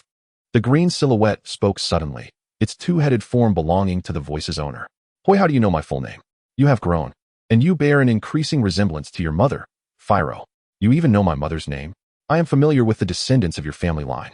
Are you the little fairy who appeared by the lakeside back then? Chapter 60. Pupation and Trials 02. The revelations from the silhouette astounded Xiao Luo, for the number of those who knew her mother's surname and full name were exceedingly few. It also reminded her of a time she had encountered this very silhouette when she was just 6 years old. Do you remember me? Xiao Luo expressed gratitude. And though the silhouette was but a vague light, its emotions resonated with a palpable sorrow. May I inquire, who exactly are you? Serena, bewildered, greeted the silhouette, noting its elder-like tone and showing courtesy in her inquiry. Given its amiable demeanor towards Xiao Luo, it seemed to harbor no malevolent intentions towards them. My sincerest apologies for my earlier demeanor. You must be unaware of why you are here, the silhouette responded, leaving Xiao Luo and the others perplexed. So, old man, who are you? Chu-Chu, finding the roundabout speech frustrating, posed the question directly. Names are of little importance. Let me be forthright. The silhouette's tone shifted to one of seriousness. Earlier, were you not in dire peril? At the mere mention of this, Serena began to tremble uncontrollably. The others mirrored her reaction. Recalling the encounter with that monster left them feeling utterly powerless, unable to fathom what might have transpired had they not fled. I brought you here to prevent such occurrences. However, it appears others share my intentions. Huh, What do you mean? Where exactly is this? Serena, slightly dazed, grasped the first part of the silhouette statement, but was left puzzled by the latter. This is the domain of the sacred tree, the abode of the everlasting tree. The everlasting tree fairy, could you be? Upon hearing the silhouette's words, Xiao Luo finally grasped the true identity of the fairy, realizing it was the legendary guardian of Tokiwa Forest, later known as the god of Tokiwa. Enough about that. I lack the qualifications to bear such a title. Young ladies, come into the tree hollow, and I shall divulge the reasons for your presence, as well as the mission of your Tokiwa Glof lineage. Our family's mission? Xiao Luo, perplexed, expressed, forgive me. I had promised Pharaoh not to constrain the lives of your family, yet now is the time when the power within you is most needed. Power? Mother? I do not understand. As Xiao Luo listened, a surge of pressure and fear welled within her, yet there was an undeniable sense of purpose compelling her forward. I will gradually explain everything to you. Let us proceed to the tree hollow. Morning, around 8 o'clock, within the Butterfree territory. Having concluded the chaotic three-way battle, Ash and his companions were tending to the grievously injured Butterfree. Their own kind had shown some mercy, with the exception of Pikachu, as most injuries were inflicted by the bee drill. Yet fortunately, the medicinal herbs they had prepared proved effective, even reviving the critically wounded Butterfree captain from the brink of death. In gratitude for Ash and his companions' life-saving assistance, and to apologize for their earlier transgressions, the Butterfree decided to invite them into the thicket of their clan. However, I oppose this, Xiao Xian interjected, unwilling to enter the thicket at this juncture, as their primary objective was to locate Xiao Luo and her companions. Xiao Xian understood Ash's urgency in finding the spirit herb to heal Mosquito, yet for him, Xiao Luo was equally significant. I understand, Uncle Xiao Xian. I will set this matter aside and prioritize finding Xiao Luo, Ash conceded, recognizing Xiao Xian's sentiment. After all, Mosquito's condition was not life-threatening, merely a matter of time. For Ash, Xiao Luo was one of the most important individuals in his life, and he could not weigh their significance against one another. However, Ash had briefly contemplated asking the Butterfree to gather the spirit herb on their behalf, only to find them utterly bewildered, unaware of any white herbs in the vicinity of the thicket. Thus, he cast a questioning gaze towards Xiao Xian, the very person who had claimed the existence of the spirit herb in this area. Looking at me won't help. I only remember encountering it 10 years ago while patrolling here. In truth, Xiao Xian was also uncertain. He had seen the spirit herb depicted in books, a rare medicinal plant used to treat special mental ailments, typically found deep within the forest. That day, Xiao Xian had arrived early to conduct his monthly patrol as a forest administrator. He recalled the weather being highly unstable, with torrential rain beginning to fall. Initially, he contemplated returning, but realizing that a round trip would consume half a day, he resolved to find a safe spot to set up camp instead. During his search for a resting place, he noticed a patch of white grass growing amidst the thicket, rubbing his eyes in disbelief. He recognized it as the rare spirit herb. At that moment, greed took hold of Xiao Xian, as he thought, if I harvest these herbs, I might strike it rich. I could even take some seedlings back to research how to cultivate them in abundance. 2 birds with 1 stone. However, unbeknownst to him, a fierce and wild wind swept through, causing him to stumble and sway. As Xiao Xian attempted to approach, the wind and rain intensified. Helpless, he had no choice but to retreat and wait for the storm to pass, only to find that the herbs had vanished upon his return. Thus, the situation unfolded. I had returned several times, only to find nothing. And could you please refrain from looking at me with such disdain? Upon mentioning his desire to profit from the herbs, he elicited disapproving expressions from Ash and the others. It's not illegal. Why shouldn't I earn a little extra?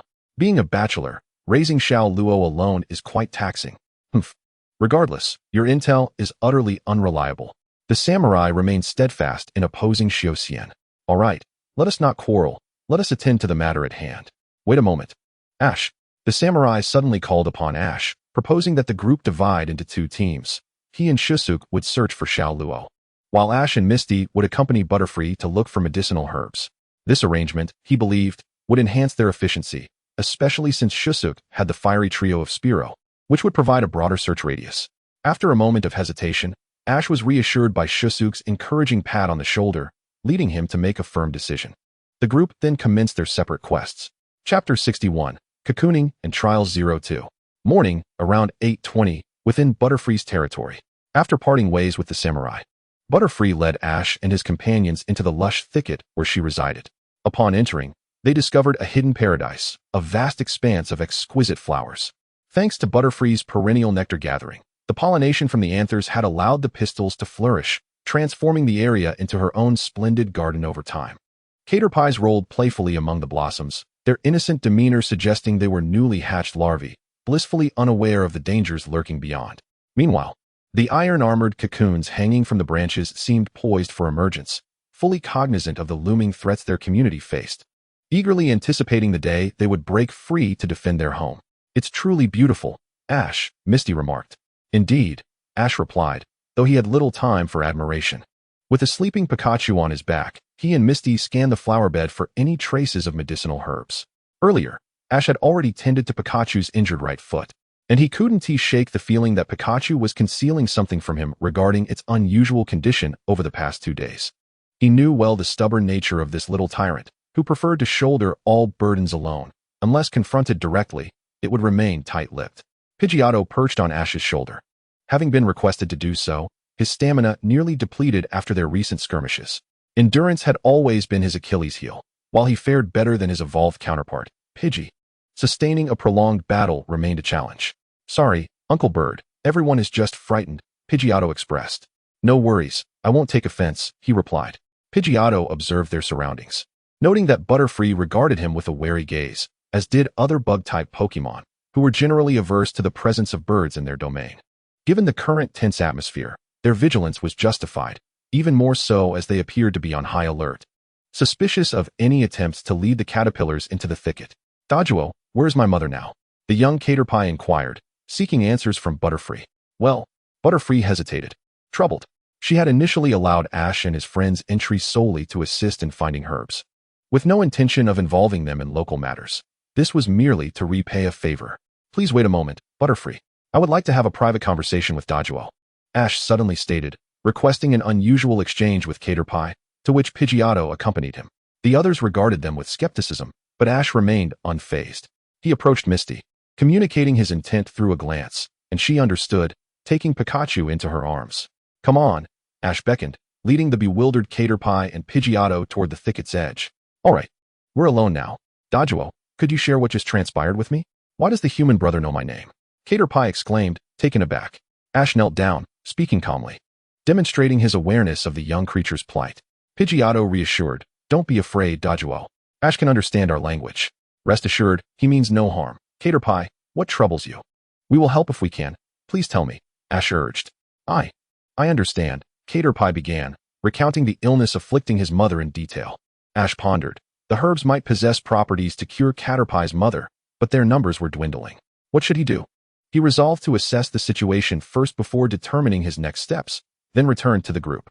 After hearing Ash's words, Caterpie approached Butterfree to negotiate for Ash and his companions to meet his mother.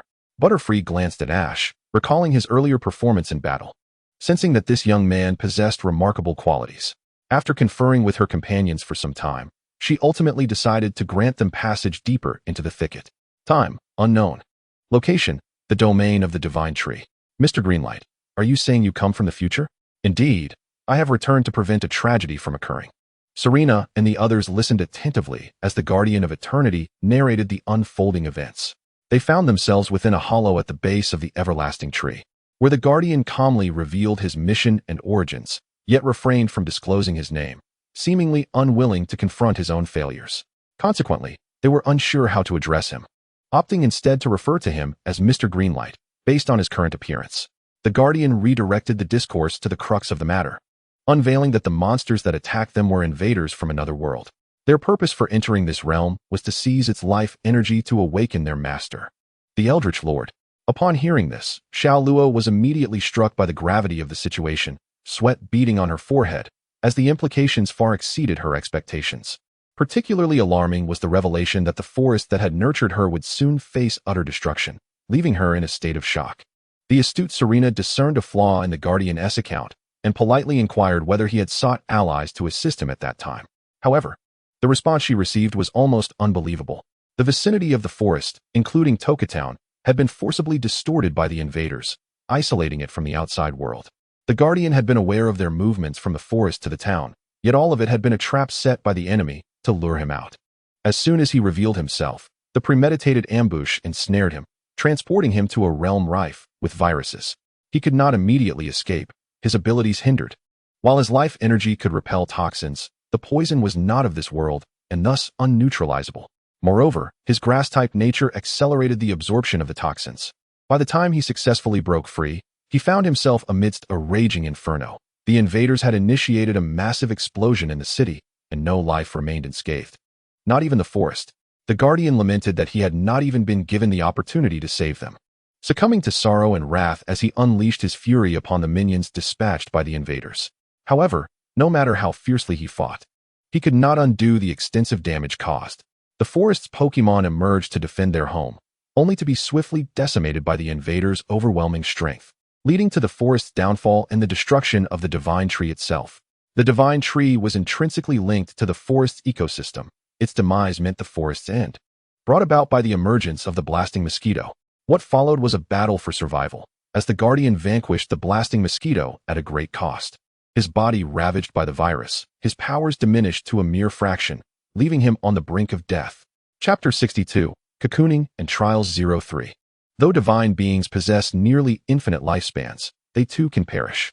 In this critical moment, all life forms place their final hope in him, enabling his successful manipulation of time to return to the past. Yet, after a decade of stagnation and no signs of recovery, he remained immobile, unable to seek external assistance. Instead, hiding within the Divine Tree to recuperate, using his dwindling life force to silently protect the forest. Last summer, he harnessed accumulated strength to create a mysterious space that barred outsiders, which is now known as the domain of the Divine Tree. The Guardian pointed to the watch on Serena's wrist, explaining that its inability to function was due to the time stagnation within the domain of the Divine Tree. Any timekeeping device rendered useless within this realm. Does that mean that when we go out, Brother Ash will turn into an old man? Serena anxiously envisioned the image of an elderly Ash. That won't happen. The Sacred Tree realm has a rule regarding entry and exit. When visitors depart, they are returned to the day they first entered. The exact time is determined by the God of Eternity. However, if others enter the Sacred Tree realm the next day, the time point refreshes to the day they arrived. The God of Eternity pointed above, indicating that his true form was resting at the top of the Sacred Tree, creating space not only to conceal the tree but also to sustain his own life. For now, he could only act through his thoughts. Xiaoluo, you may choose to abandon the pursuit of your own life, much like your mother, Philo, who traveled alongside her beloved, chasing her dreams. Please, share your true thoughts with me. But Grandpa Fairy, I lack the ability to do so. Xiaoluo expressed her self-doubt, while the God of Eternity remained silent, seemingly awaiting a genuine response from her. What ability are you referring to? Their conversation left Serena utterly bewildered. The God of Eternity recounted a time when the Sacred Tree had suffered a grave illness, its branches and leaves withering away to the point where even he could not heal it. In a moment of desperation, a young girl inadvertently approached the Sacred Tree. At that time, the tree was not as hidden as it is now. It was not uncommon for it to be discovered. The girl's behavior was peculiar. As she began conversing with the Sacred Tree, trees, too, possess emotions, and the Sacred Tree was no exception. The God of Eternity frequently communicated with it, but recently, it had ceased expressing itself, leaving him unable to discern its thoughts. He was also unaware of what the girl had said. After their communication, the tree's condition gradually improved. It turned out that the Sacred Tree had suffered from a heartache, the cause of which left the God of Eternity both amused and perplexed, the specifics remaining shrouded in mystery. Ever since the girl's appearance, the God of Eternity had taken an interest in her movements. The girl often roamed the forest, seemingly possessing an ability to understand the thoughts of trees and Pokémon, developing a profound love for the forest that eventually led her to marry and settle there. That girl was Xiaoluo's ancestor, and in time, the God of Eternity bestowed upon their lineage a unique surname, Tokido Kagurofu. Gradually, they became the guardians of the forest. I don't know how to respond. I've been thinking, what would happen if the forest truly ceased to exist? I'm so frightened.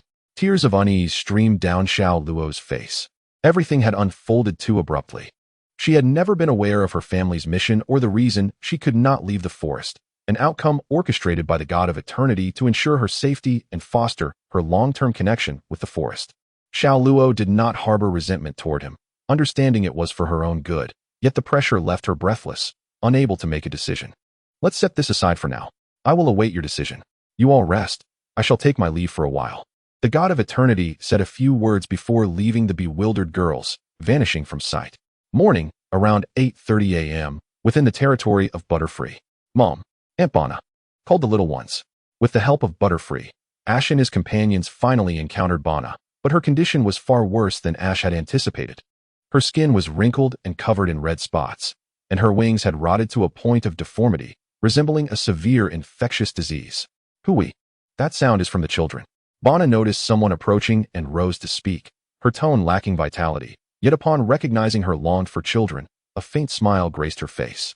The little ones eagerly attempted to rush towards Bana, but Ash immediately stopped them. Why are you stopping them, Ash? Kaku exclaimed in anger. Ash explained to everyone that Bana was likely afflicted with a contagious disease. Although the symptoms were unclear, they resembled those described in books about plagues, urging everyone to maintain their distance to prevent the spread of germs. Butterfree added that Bana fell ill after infiltrating the Beedrill's territory, with symptoms manifesting for 3 days. She was aware that her son had entered enemy territory to avoid being ostracized by their kin, even causing her adopted daughter to leave.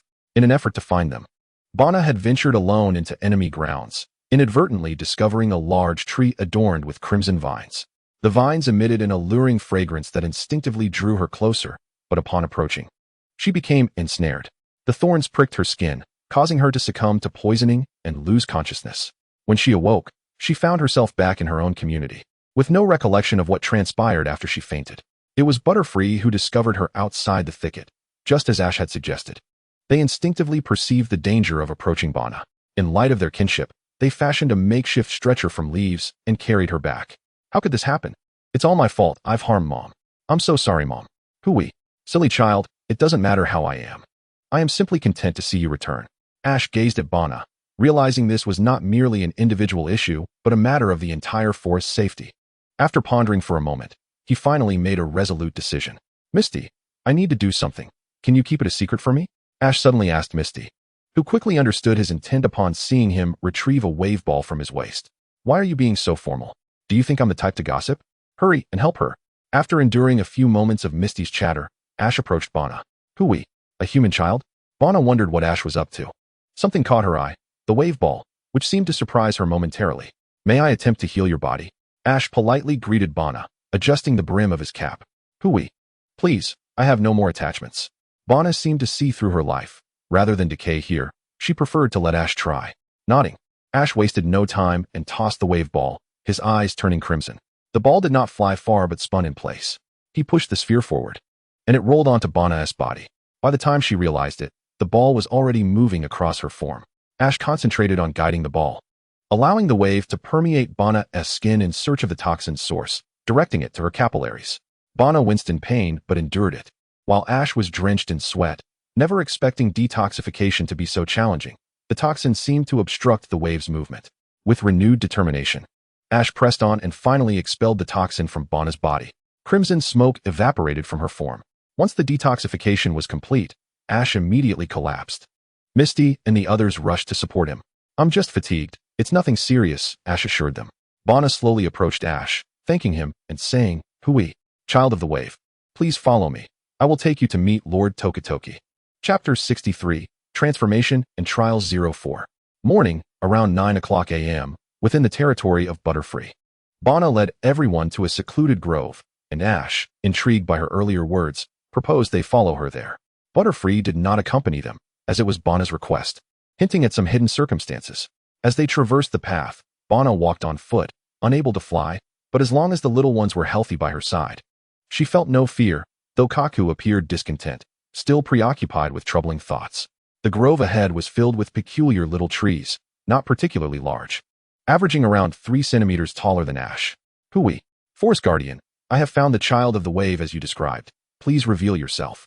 Bana called towards the grove, but it seemed there was no response. Just as she began to feel puzzled, Ash stepped forward to investigate. Ah! Everyone exclaimed in unison. Mom, Auntie! Kaku cried. Suddenly, Popo, Bana, Misty, and the sleeping Pikachu were blasted away by a force field. Only Ash and the little ones remained unaffected, as numerous thorny vines emerged, isolating the 3 of them and the others. It seems 2 little ones have been caught up in this. That's no trouble. Was that the voice of the god of eternity? In truth, he is not present among them, but rather observing the movements of Ash and his companions from some remote corner of the divine tree's domain. Bana, is everything all right? Asked Bo. Everything is fine, Lord Tokikazu. What is the purpose of this? Huli responded. Bo quickly assisted everyone, while Bana remained uncertain about the intentions behind Tokikazu's actions. The invaders were expelled. To their astonishment, the trees began to move. The situation had taken an unexpected turn. The monstrous trees suddenly animated, sprouting grotesque faces and limbs, advancing menacingly towards Ash and his friends. Quick, evade! Ash and the little ones swiftly dodged the assault of the monstrous trees. The trees displayed remarkable agility, breaching Ash's defenses in no time. One of the monstrous trees struck Ash in the abdomen. Despite his efforts to evade, this was merely a feint. Another tree's punch grazed Ash's left hand, causing him to experience an inexplicable sting and weakness. To his horror, he discovered his left arm had become completely desiccated. It was his vitality. These monstrous trees were draining the life force from others. Ash's brother, Keija. Injured, Ash inadvertently exposed a flaw and was sent flying, rolling on the ground before managing to stand again.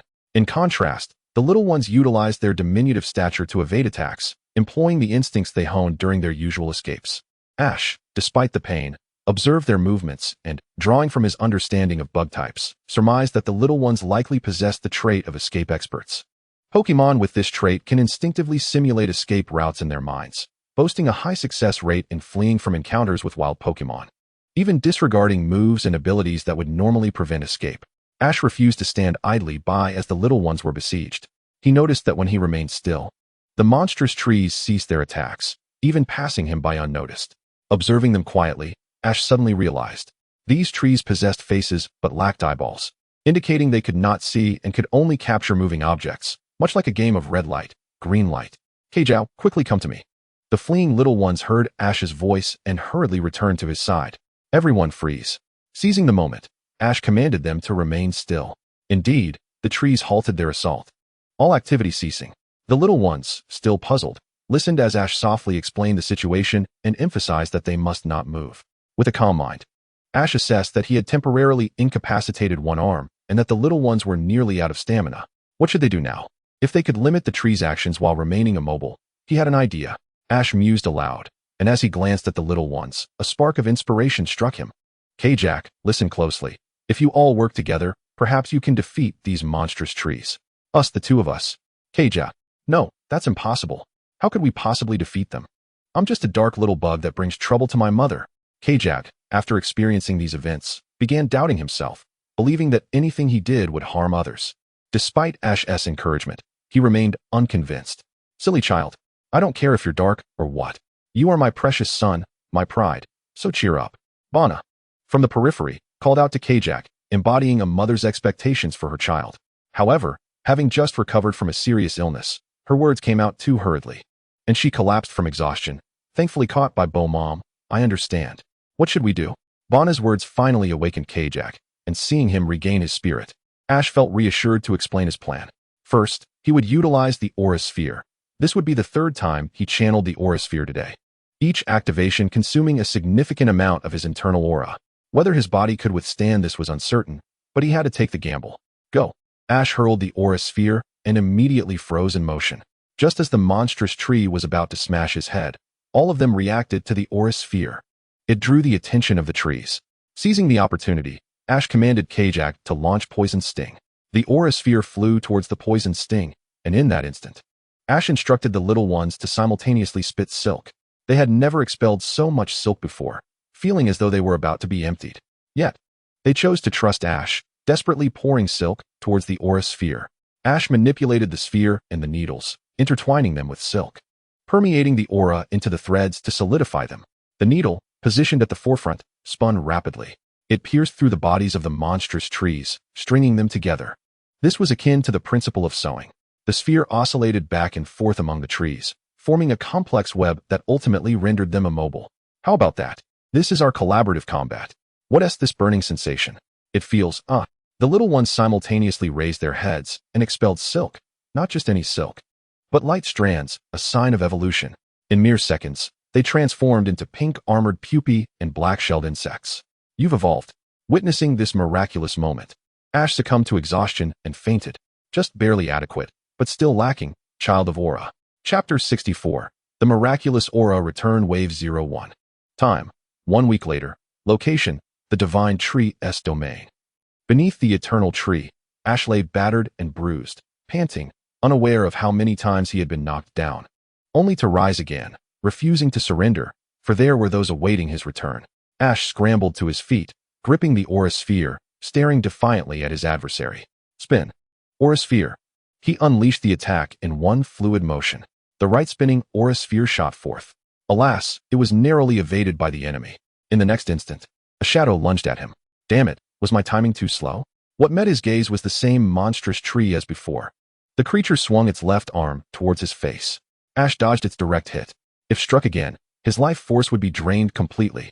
Disastrously, this was a feint. The monstrous tree secretly rooted itself, and roots erupted from the ground, ensnaring Ash's right leg and toppling him over. Don't think I will yield. Accelerate the growth of its roots. Aura sphere. Ash retaliated. He joined his right index and middle fingers, guiding the aura sphere's trajectory. The target was the base of the monstrous tree. The aura sphere whirred ominously, plummeting towards the tree's roots. The rooted creature could not evade. Ash infused the sphere's aura into the monstrous tree, disrupting the roots' growth, causing them to swell and loosen from the soil. The unsteady giant tilted backward entirely. With its control compromised, the roots released him. Ash executed a one-handed flip, regaining his stance to continue directing the aura sphere. The sphere rolled across the upper half of the monstrous tree. Its branches began to sprout, binding the creature's core. Finally, the monstrous tree ceased its movement. Compared to the previous batch of trees, these exhibited a peculiar similarity. They were no longer influenced by the presence of moving objects, demonstrating agile capabilities to execute a series of continuous actions. They had gained a semblance of intelligence, yet could only perform monotonous attack patterns. Here they come. Two monstrous trees lunged simultaneously. Ash recalled the aura sphere to engage. This ends now. A resounding voice brought an immediate silence to the scene. The monstrous trees transformed back into small trees. It was the voice of Tokikazu. Yet, he was not present. Ash grit his teeth, glaring at the eternal tree. Why did you stop, Grandfather Tokikazu? Ash expressed his profound dissatisfaction, insisting that he was still capable of continuing. At this stage of cultivation, further growth is unattainable. You must advance to the next phase. Rest for a while, and I will make arrangements for you shortly. I understand, and I apologize. Ash, maintaining his composure, offered his apologies to the deity. However, the god of time, Tokitoki, ignored him and fell silent. With a sigh, Ash sank to the ground, feeling utterly fatigued. It had only been a week since he began his trial, yet it felt as though he had endured an eternity. Meanwhile, time in the real world continued to flow normally. Tokitoki was keenly aware of the number of cycles that had passed outside. Even if he were to remain for a year, upon returning to the real world, he would find himself back at the same point in time when he first entered, according to the last time he arrived. The time of day, morning, noon, evening, for his return was also determined by Tokitoki. In truth, the time within the divine tree's realm was not as Tokitoki described it, static, but rather cyclical and perpetually repeating. Therefore, when he spoke of stillness, he referred to the spatial suspension within a specific temporal band. Ash lay on the grass, striving to keep his body still, and before long, his wounds began to heal astonishingly. It turned out that the divine tree's realm, under the protection of the tree of immortality, granted an infinite supply of healing energy and nourishment to the beings within its space. Even without food or water, it was of no consequence. Only the depletion of mental energy and fatigue could not be restored without ample sleep to maintain physical strength. What exactly is the wave ripple? Ash closed his eyes, reflecting on the events of a week prior. 1 week ago, morning, 9:20, within the territory of the Butterfree. Puff, together with his companions, Ash had managed to vanquish a horde of monstrous trees. Subsequently, the thorny vines that had surrounded them retreated back into the soil, restoring the ground to its flat state. Seeing the obstacles vanish, Misty rushed over. Ash, are you all right? Misty called out, her voice tinged with urgency. Noticing he was merely exhausted and not unconscious, she breathed a sigh of relief. Kaiji, my body 1T move. My little antennae. The now evolved Kakuna cried, tears streaming down its face. Kairu, what are you crying about? Look, my horn is gone too. Kairu, now a Beedrill, remained relatively composed, quickly coming to terms with his evolution. His voice hoarse as if he were going through a vocal change. Kaiji, is that you, Hornet? Your expression looks fierce, but you seem quite handsome. Hey. Why is the Kakuna so infatuated with the Beedrill? Isn't that a character attribute error? After evolution, their color hasn't changed. It's unmistakable. Bobo pondered over the evolution of his companions. Both Kakuna and Beedrill were commonly found cocoon Pokemon in the Kanto region, typically sporting green and yellow shells. Yet, one was a glossy, jet-black hue, while the other was a vibrant pink, exuding a distinctly feminine aura. It was certain they were true color-defying Pokemon. Hurry, silly children. You've grown. Noticing their astonished expressions, Bana couldn't help but chuckle and explain the reason. Grow? Aunt Bana, when will we turn back? Kaiji asked innocently. Kairu. Let mother finish her explanation, all right? Kairu interjected impatiently. Hurry, you need not worry about that. I will teach you how to move, and it won't be long before you transform into adults like me. Really? Mother, then I'll be able to protect you and everyone. And no one will bully us anymore. Hurry, Kaiji. Kaiji's tone grew increasingly fervent, causing Bana to worry that he might cause trouble in the future. What is that light? Misty suddenly screamed, drawing everyone's attention. The group was momentarily blinded by a blinding white light. Yet, it dimmed shortly thereafter, revealing a portal that appeared out of thin air. Beyond it lay the breathtaking flower sea that Serena and the others had just traversed. Bana, hurry. That voice belongs to Lord Tokitoki. I'm sorry, Bana, for putting you in a difficult position by bringing them here. Hurry, that's not right. You old fool. Why didn't you inform me of what just transpired? If anything were to happen to my children or benefactors, how would you compensate me? This was unexpected. Bana, usually so composed, erupted in a tirade that left everyone astounded. Even Misty, who could not comprehend Bana's words, could see that a mighty deity governing the entire forest was being scolded mercilessly by a mere female butterfree. Calm down. There's a reason for my actions. If I had informed you in advance, it would have undermined the significance of this trial. I wish to test whether the Wave Guide child is worthy of inheriting their clan's mission. The Wave Guide child? The clan's mission? Misty was left bewildered. The mere appearance of the god of time was already convoluted enough, not to mention the weight of such news. We cannot linger here. I will lead you inside. As the forest glimmered once more, in an instant, everyone vanished without a trace. Chapter 65. The Miraculous Wave Ripple 02. At the same time, morning, 9:20. Within the territory of the Beedrill. Buzz buzz. At that moment, a minuscule unidentified flying insect appeared within the trees inhabited by the Beedrill clan. It entered a tree hollow, which happened to be the very tree that had ensnared Bana with its sinister crimson vines. A parasitic entity, what did you discover that brought you back? Within the hollow, a massive silhouette emerged. The dimly lit space obscured its features, and it seemed to be conversing with the tiny insect. Buzz buzz. It was the right choice to return her to you. The conversation was thick with malice. Had Bana been deliberately sent back? Just then, another insect buzzed into the hollow. My lord, please grant me a few more days of leniency. It was the pursuer.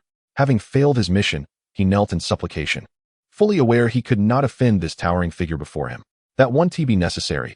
You performed admirably. In 1 week, we will launch an all-out assault on the Butterfree territory. The pursuer was momentarily stunned. The very calamity he feared had come to pass. The fate of the forest and his clan rested precariously on his shoulders.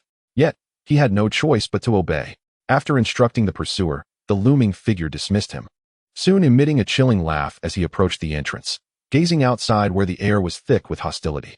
Hundreds of tiny insects suddenly swarmed into view, buzzing ominously. This time, I will ensure that you understand. I shall eradicate you using the very forest you take pride in. Time: 1 week ago. Location: the Divine Tree's realm. This is how the situation unfolded. Upon awakening, Ash, having listened to Misty's account, grasped the general circumstances.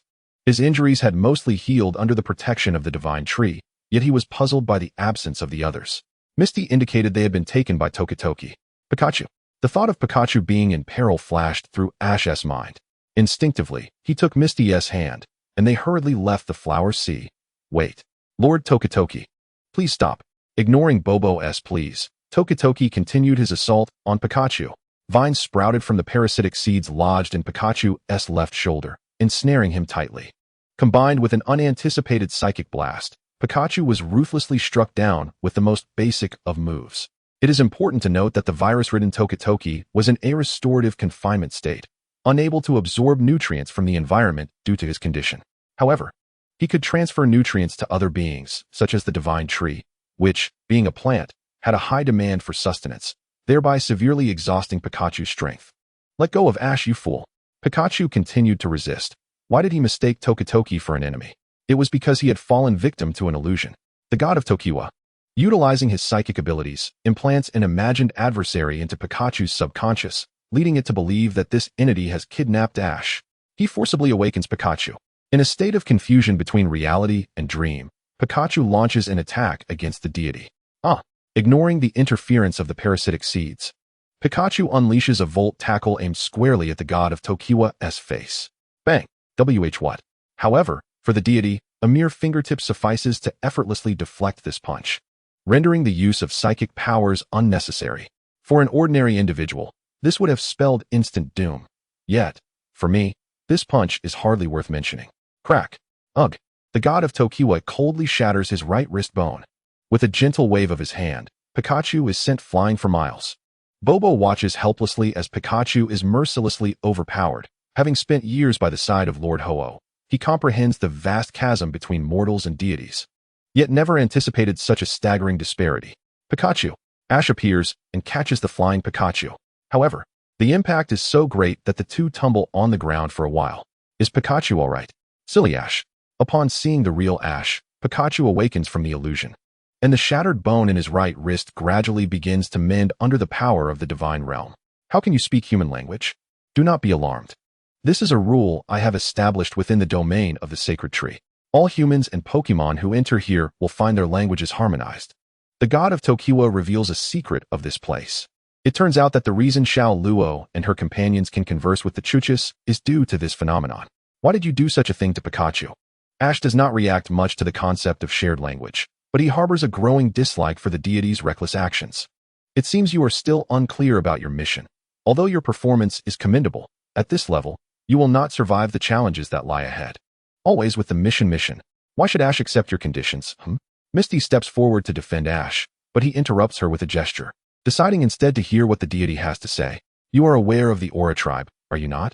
The god of Tokiwa does not respond, but simply nods in affirmation. I cannot accept your conditions at this time. I have two objectives for coming here, to find my friend Xiao Luo and to locate the mind herb. If you are willing to assist me, I shall accept immediately. Ash, unprepared to be overly polite, proposes an exchange. Very well, but you need not search for them. For both Xiao Luo and the mind herb are within the domain of the sacred tree. Why did you take Xiao Luo? That is unnecessary for you to know. As for the mind herb, see for yourself. Everyone is suddenly transported to a scene of a completely withered flower field. Upon seeing it, Ash understands the deity's intent. This desolate flower field is the mind herb. The god of Tokiwa, without any pretense, conjures a virtual image of the future for everyone to personally experience. The group is engulfed in heavy hearts, reluctant to speak, trapped in a prolonged silence, unable to accept or truly believe it until Misty breaks the stillness. Do not accept his conditions. We are merely 10-year-old children. What can we do? Moreover, there is no credibility in what he says at all. Ash, can you please just listen to me this once? Observing Ash's hesitation, Misty feels a deep sense of panic. She had sensed that something was amiss upon entering the forest, but she never expected it to manifest so dramatically. She does not know what to do, only praying that Ash will not agree. Pikachu and the others remain silent. If he intends to act, scaling mountains of knives or plunging into pots of boiling oil would pose no obstacle. They leave everything to Ash's decision. After a moment of silence, Ash lets out a deep sigh, lowering the brim of his cap as he steps closer to Misty. I have decided to accept his proposal. Why? Do you wish to be a hero? I misjudged you. Let me finish speaking. Misty is momentarily rendered speechless by his intense demeanor. Do you remember that day when I mentioned my father to my mother? Of course, I remember 2 days ago. In truth, I have never truly met my father. I have only come to know him through the diary he left behind. From it, I learned that he was a man who would rescue anyone in need. Even if they were strangers, no matter the danger, he never chose to flee. I cannot emulate my father's courage, but if I choose to give up this time, I will truly despise myself for the rest of my life. Chapter 66, The Miracle of Aura Wave Return. Ash finishes speaking in one breath. Yet, Misty notices that his hands are still trembling. This is a testament to the resolve he has mustered to voice his thoughts. Misty realizes that she has allowed fear to obscure some crucial truths. If she chooses to flee, what will happen to the mosquito coils, Junsa, Joy, the residents, and the Pokemon waiting for them back at the center? Even her hometown, Hualan City, weighs on her mind, yet she lacks the courage to articulate her thoughts. Until her cheeks flush with determination as she implores, Ash, please give me courage. Ugh. Peep. What? Misty unexpectedly kisses Ash. Their lips intertwine for a moment before she releases him, her lips slightly reddened. Do not misunderstand. This is merely a kiss of courage.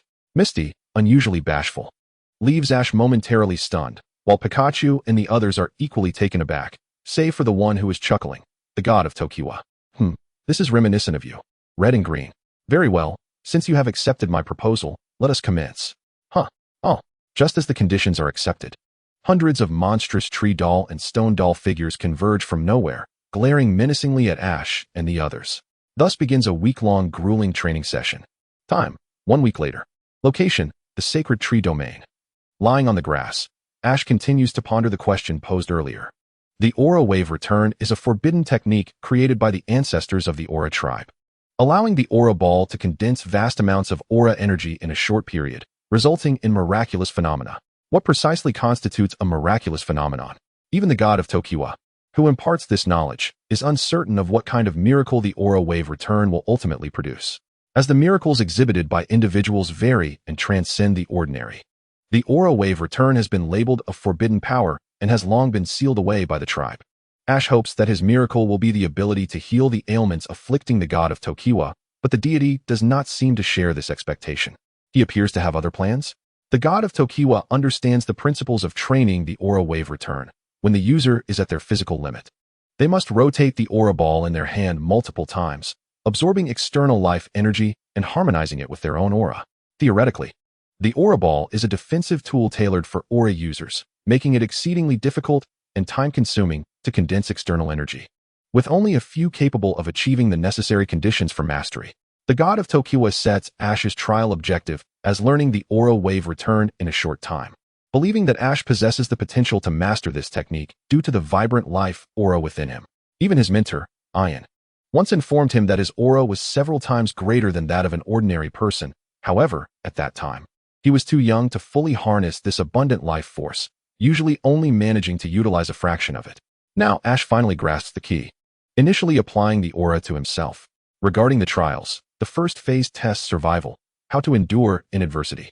The second phase evaluates control, how to manipulate the aura with precision during combat, a foundation that Ian has helped him establish. The challenge lies in conducting the trials without harming the enemies, a feat that proves to be quite arduous. The monstrous trees are set with traps. When they are damaged, the harm inflicted rebounds onto the attacker, and if one inadvertently pierces through the monsters, the result is a gaping wound upon oneself. Under the dual torment of body and spirit, Ash gradually became aware of his immense life aura stirring restlessly from his dantian and spreading throughout his entire being. His proficiency with the aura sphere improving steadily. Can I truly create a miracle? Ash began to perceive a myriad of colorful light points in the air, which represented the life energy spoken of by the deity of Tokiwa. Although I do not comprehend how to wield the aura, I am confident that few can understand the life elements as I do, striving to harmonize body, mind, and spirit with the natural world, allowing me to perceive their existence through these very eyes. Ash's eyes turned red once more, and before him lay a vast expanse of dazzling light reminiscent of the Milky Way. He yearned to reach out and touch these luminous points. In the next moment, the scene spun violently. Suddenly, his vision was engulfed in dark purple and blood red. The entire landscape contorted into an unrecognizable shape. Ash writhed in agony, vomiting, not mere nausea, but blood. It was not just the discomfort and dizziness. His head burned with fever, and his body erupted in red spots. This was a sign of poisoning. Ash, this is the final trial I present to you. Do whatever it takes to survive. With these words, the deity of Tokiwa fell silent, leaving only the unconscious form of Ash behind. Meanwhile, the other companions were diligently training in their respective zones, Pikachu and Pidgey in the Eastern District, Misty and her friends in the Northern District, the Bana family in the Western District, and even the yet-to-meet Little Lo and her companions were striving in the Southern District, all maintaining their resolve in preparation for the impending calamity. Bang! Pikachu struck a stone golem with a punch. These stone golems moved slowly yet possessed astonishing resilience. After such a prolonged struggle, he had only managed to fell one. They were even harder than the marble he had shattered before. Pikachu created distance, waiting for the golem to approach him. Now is the time, Pikachu shouted as the weeds on the ground rapidly grew. They entwined and ensnared the golem's heels. This was the grass-type move, grass knot, using the entangled grass to trip the enemy, with its power fluctuating according to the opponent's weight. However, It seemed that Pikachu aimed to achieve more than merely tripping his foe. As he waved his right hand, the weeds lifted the stone golem and hurled it fiercely against its companion. The result of such a hard clash, of course, was mutual destruction, both shattering into pieces. Another stone golem charged forward. Pikachu fought while recalling the words of the deity of Tokiwa. Do not become overly fixated on offense. Those skilled in defense can easily see through your weaknesses. When your enemy contemplates your next move, you must execute an unexpected action. Do not consider it dishonorable. It is one of the keys to victory. I somewhat understand your meaning now, you old coot. On another front was Pidgey, deftly evading the rocks hurled by the golems. Determined to train his evasion skills to counteract one of his weaknesses, rock type, Pidgey gradually realized that his physical limits were no longer sufficient to perform more complex maneuvers. He had to evolve. Yet after all these years, no opportunity had arisen. Was it truly impossible for him to evolve? Pidgey recalled his conversation with the deity of Tokiwa. Why did you not seek assistance from Lord Ho-Oh? Pidgey asked, puzzled. There exists a treaty of non-interference among the gods. Each deity is responsible for their own territories and must resolve matters independently. Do not be deceived by Ho-Oh's seemingly carefree flights. He too has his own responsibilities. The deity of Tokiwa explained, revealing the unspoken rule that governed them. Pidgey could not help but wonder if there existed a rivalry among the gods. Chapter 67. The miraculous aura wave. You should focus not on this matter. As Ho-Oh's disciple, if you can master the regenerative power, perhaps you will uncover the answers you seek. Why not give it a try? As Pidgey dodged all the stone golems, he repeatedly contemplated this notion. After a moment of deep thought, he surged toward the golems for a surprise attack. To the north of the sacred tree lay a stream, abundant with ever-changing rapids, prompting Misty to remain there to study her family's water techniques. Gurgle, are you ready? Staryu, Starmie. Misty and her companions stood by the riverbank. A large boulder rose in the center of the stream, glistening with a metallic sheen, appearing quite formidable. Misty heightened her focus, determined to succeed as she summoned all her energy. Her little companions gathered their water vapor, awaiting Misty's command. With her eyes closed, she sensed the movement of the water, the flow of the stream, and soon her entire being radiated a blue aura. Now, double water pulse. Staryu and Starmie unleashed the water pulse simultaneously. The water spheres overlapped and shot toward the massive boulder. No, the power is insufficient. No, we can do this. Casting aside her thoughts of surrender, Misty's blue aura expanded. The water spheres condensed into bullet-like shapes. Splash! The water spheres pierced through the boulder. They had successfully unleashed the true power of water pulse. Haha, amazing. We did it. Misty relaxed and slumped down onto the ground. We did it, Misty. This was Staryu's voice, a youthful tone reminiscent of a little girl, leaping from the stream into Misty's embrace. Oh, little fish, don't do that. My clothes are all wet. Misty and her companions reveled in their shared joy of accomplishment. Indeed, the deity of Tokiwa had spoken the truth. She truly harbored the power of aura within her. Water aura? Misty, your ability to communicate with water-type Pokémon is due to the awakening of the aura within you, the deity of Tokiwa explained, revealing that this mysterious power stemmed from her innate aura. Why, little girl? Why has the aura within me suddenly awakened? Misty inquired, perplexed. Every living being possesses an aura. It is merely that the aura clan can manifest this power, the deity clarified. Your explanation only deepens my confusion. Could it be? Misty recalled the dream she had that night, which might be the key reason, and shared it with him. The deity of Tokiwa then comprehended the cause. You, Ash, and Froakie resonating together with your auras triggered an anomaly within you, granting you the ability to communicate with water-type Pokémon. But there is even more to it. The deity tantalizingly held back, indicating that the water aura could enhance the latent capabilities and the power of moves of water-type Pokémon. Upon hearing this, Misty was so ecstatic she was momentarily speechless. This ability seemed tailor-made for her. Misty, I sincerely hope you can wield this power wisely on the path of righteousness. It will surely aid you in the future. Can I truly utilize this ability effectively? The reality was daunting. Merely extracting a fragment of aura left her utterly exhausted. Misty took a moment to rest, and then regained her vigor to continue training. To the west lay a dense forest, where Bana was teaching the methods of movement. She positioned herself beneath a tree, preparing to focus her gaze upward. Spit. She released a strand of sticky silk without severing it, securing it to the branch. And once it was solidified, she shook her body, pulling the elastic silk that astonishingly lifted her off the ground. She soared into the air, employing a firm protective stance to control her descent and successfully land on the branch. Aunt Bana, look. I did it. Be careful, Jigglypuff. Do you want to take a break? Bana turned to see Jigglypuff practicing diligently behind her. No, I can still go, Mom. Jigglypuff was a quick learner, mastering the techniques Bana had taught in just a few days, and was now attempting to incorporate the silk into other moves. Since collaborating with Ash, Kajak has developed a new perspective on the fundamental technique of silk spitting. The silk threads possess no lethal force, yet they offer myriad applications. Their stickiness, elasticity, and toughness can be adeptly utilized, transcending mere entrapment of foes. Kajau produces venomous needles from within its mouth, amalgamating them with copious amounts of sticky silk. Centering around the needles, it can curve, stretch, and harden, achieving a rigid effect to an astonishing degree. Thunderous crack. Upon piercing the tree, the venomous needle astonishingly conduits electricity. The silk held in Kajag's mouth extends outward, expanding into a web. The needle acts as a conductor, transmitting electric current into the tree, manifesting the electric-type move known as the electric net. The net adheres to the tree, and Kajak, undeterred, continues to exert force, amplifying the current's potency. While the tree itself is insulating, the living tree's interior is imbued with moisture and various impurities, enabling the current to be conducted to the roots, transforming it into a conductor. Shortly thereafter, as the bark began to char, Kajak finally severed the silk.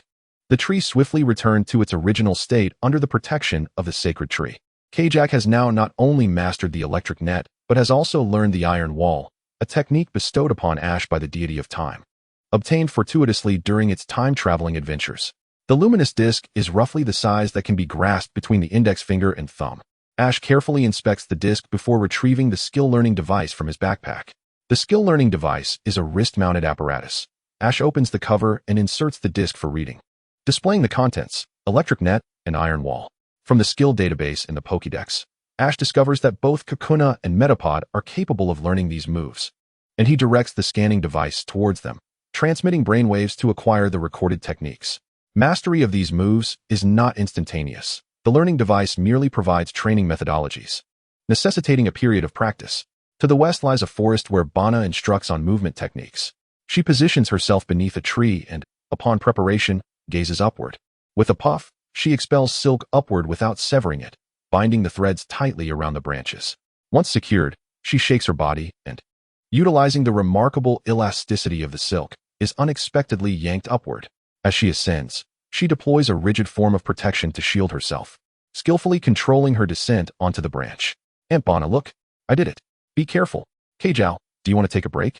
Bana turns to see Kajak diligently practicing behind her. No, I can keep going, Mom. Kajak's ability to learn is swift. In just a few days, it has mastered the techniques taught by Bana and is now experimenting with applying the silk in various moves.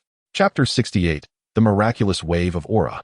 Keijo produces venomous needles from within, amalgamating them with copious amounts of sticky silk. Centering around the needles, it can curve, stretch, and harden, achieving a rigid effect to an astonishing degree. Thunderous crack. Upon piercing the tree, the venomous needle astonishingly conduits electricity. The silk held in Kajag's mouth extends outward, expanding into a web. The needle acts as a conductor, transmitting electric current into the tree, manifesting the electric-type move known as the electric net. The net adheres to the tree, and Kajak, undeterred, continues to exert force, amplifying the current's potency. While the tree itself is insulating, the living tree's interior is imbued with moisture and various impurities, enabling the current to be conducted to the roots, transforming it into a conductor. Shortly thereafter, as the bark began to char, Kajak finally severed the silk. The tree swiftly returned to its original state under the protection of the sacred tree. Kajak has now not only mastered the electric net, but has also learned the iron wall, a technique bestowed upon Ash by the deity of time, obtained fortuitously during its time-traveling adventures. Over here, Beedrill, you certainly have a lot of energy, young lady. Awakening, Bana is startled to see her savior, the Beedrill she has feared since childhood, and hesitates to approach. After a moment, as her fear subsides, she flies closer to converse. Mister, who are you? Is that how one addresses a benefactor? Such a rude little girl. I'm not a little girl. I have a name. And what is it? Bana. Oh, indeed. Pretending to feign interest, the Beedrill quickly adopts a nonchalant demeanor, inciting Bana's irritation. Forget it. What about you, mister? Me? I won't tell you. False, are you mocking me? You wretched wasp. Bana's exasperated expression incites a hearty laugh from Beedrill. I won't bother with you anymore. By the way, have you seen my friends? Bana recalls the couple she migrated with and hurriedly describes their features. Ah, you must mean that fortunate couple, Bada and Bada. I just saw them safely fly to shore.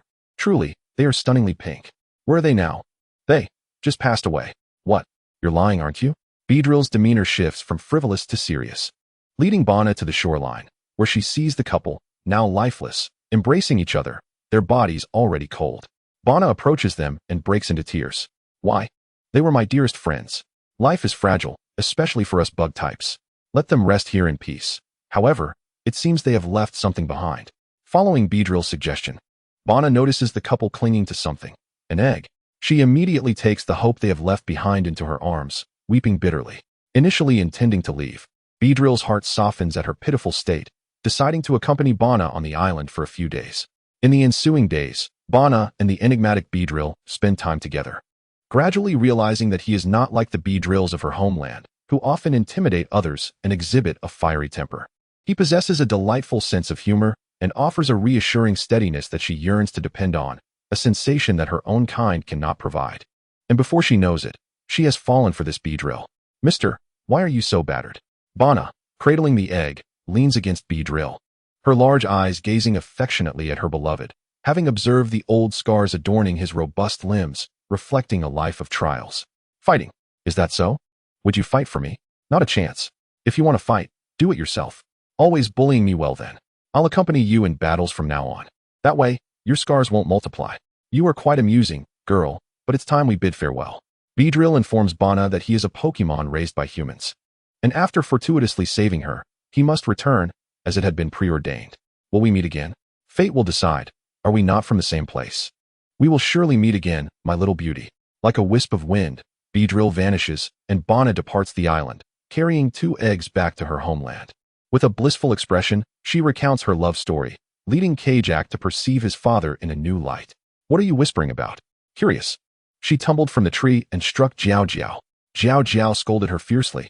Bana played the peacemaker, and the family shared a harmonious laugh. The southern region, unlike any other place, was devoid of life, desolate and barren, with only a mournful expanse of deadwood forest. Mr. Withered Tree, I implore you, please converse with me. Xiao Luo pressed her right palm against the lifeless wood, closing her eyes in quiet anticipation, akin to prayer. A minute, 2 minutes, even 10 minutes passed, yet nothing happened. Xiao Luo, disheartened, lowered her hand. There was no vitality to be found. Xiao Luo gazed around the desolate land, still unable to detect any signs of life. She could now perceive the life force present in nature. Following the teachings of the god of constant balance, she quickly became attuned to the existence of this life essence, even able to connect with the source of light, transcending the limits of her intellect. Xiao Luo stood in a daze, recalling events from earlier. I hope you can communicate with the residents here. The god of constant balance had brought Xiao Luo and her companions to this southern district. All right, I will give it a try. Gaining confidence from her newfound perception of life energy, Xiao Luo felt emboldened. Wait, Xiao Luo. The god of constant balance called out to her. Try not to delve too deeply. Merely hearing their thoughts is sufficient. Do you understand? Xiao Luo, habitually biting her thumb, did not ponder further, indicating her understanding. The god of constant balance said nothing more and quietly departed. Xiao Luo, if you're feeling troubled, come practice battling with me. A voice called from afar. It was Serena. Xiao Luo decided it was futile to remain in a gloomy mood and resolved to train her battle fundamentals, rushing to join Serena and the others. Let us get started. Lucy unleashed her gravity. Understood. Chapter 69, The Miracle of the Wave Guide. Lucy waved her hand, expanding the gravity field outward. Choo-choo, Xylala. And even Lucy herself were instantly compressed and deformed by the gravitational force. Their expressions were clearly painful until the gravity field formed a circular arc, finally ceasing its oppressive weight. Xiao Luo and the others distanced themselves from the gravity field. Ordinary humans could not withstand such pressure. Initially, they too resisted this method, but the god of constant balance explained that for Pokemon, it merely caused slight discomfort. This training technique is beneficial for enhancing the base speed of Pokemon. At first, their bodies may struggle to adapt, but as they gradually acclimate to the gravity field, their movements will become lighter and more agile once gravity returns to normal. Xylala executed a quick attack. Choo-choo, evade quickly, she commanded before unleashing an electromagnetic wave. Choo-choo temporarily let Serena take command, while Xiao Luo teamed up with Xylala and Lucy. The electromagnetic wave should be countered by Lucy's mystical shield. No problem. Positioned within a neutral force field, following both sides' commands, though it seemed absurd. The main focus was to train Lucy's coordination with her teammates and the timing of their moves. Protected by the mystical shield, Xylala canceled the electromagnetic wave. Sister Choo-Choo, today I'll show you my prowess. Choo-Choo declared, her usual cunning smile exchanged for a fierce glare, sparks flying. Xiao Luo and Serena exchanged exasperated glances. You two are truly something. Xylala utilized her high-speed movement. She displayed her signature Z-style running, disrupting Serena's line of sight. So fast. What to do? I've got it. Lucy used Trick Room. All right, Mom. It was now Serena's turn to direct Lucy. Lucy once again waved her hand to expand the force field, connecting 8 corners to form a cube that surrounded them all. What is happening? Why are we moving slower? Suddenly, Xylala's movements became exceedingly sluggish. This move can slow down faster opponents. Indeed, Trick Room reverses the speed dynamics for a limited time. The swift becomes slow, and the slow becomes swift. The benefits of high-speed movement turn into drawbacks. Serena, that's rather unfair, not telling us Lucy knew this move. Xiao Luo's cheeks puffed with indignation as Serena playfully stuck out her tongue, explaining that they had just succeeded in practicing it moments ago. In that case, Quick Attack. We'll also use Quick Attack. Quick Attack is a move that guarantees first strike. If both are executed simultaneously, it will be a test of speed. Choo-Choo struck first, colliding with Xylala. Aren't you supposed to show me some color? The sly Choo-Choo flashed a smug look. Don't be disheartened, Xylala. Use focus energy. Ugh. Xylala took a deep breath, channeling energy into her core. Focus energy is a skill that increases the chance of landing critical hits. Keep your distance and then use Electro Ball. Serena anticipated a close-range attack, instructing Choo-Choo to create distance while simultaneously gathering an Electro Ball with her tail. Now, Bindweeds. Unexpectedly, the plan backfired. Xiao Luo seized the opportunity to command Xylala to use Bindweeds, ensnaring Choo-Choo's right foot, successfully causing Serena's team to falter. Electro Wave. Xylala concentrated her electric energy, releasing a wave of electricity. The Electro Wave struck Choo-Choo with pinpoint accuracy. After all, it was a guaranteed hit move. Choo-Choo was jolted by the electric shock.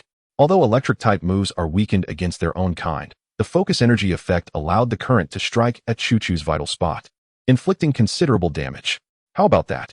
Did I leave you stunned? Xylala, brimming with pride, turned to flaunt her backside. You did indeed catch me off guard. Choo-Choo squinted slightly, a smirk playing on her lips, her veins bulging, exuding an aura that would send chills down Xylala's spine. Without waiting for Serena's command, Choo-Choo swayed her hips in a comically cute wink. Xylala, upon seeing this, couldn't help but break into a foolish grin. No, wait. That's a skill called harmonious coexistence that can sap an opponent's will to fight and reduce their attack power. Let's get along well, shall we, Lala? Okay, wait a minute. Your expression is off. The foolishly grinning Xylala suddenly panicked, her mouth agape. The seemingly harmless Choo-Choo advanced with a sinister smile, and minutes later, Xylala was left charred. That's too much. Xylala lamented, tears brimming in her eyes. All right, let us end the practice, Serena suggested, finding a patch of ground to sit down. But does the wave guide truly exist? A week prior, the god of constant balance had met with Ash and the others, then returned to the tree hollow to inform them of the arrival of the wave guide. The god of constant balance hadn't allowed them to meet Ash, recounting his resolve without their prior knowledge. Upon hearing this, Xiao Luo felt a surge of courage, finally resolved to dedicate herself to the forest and accept her family's mission.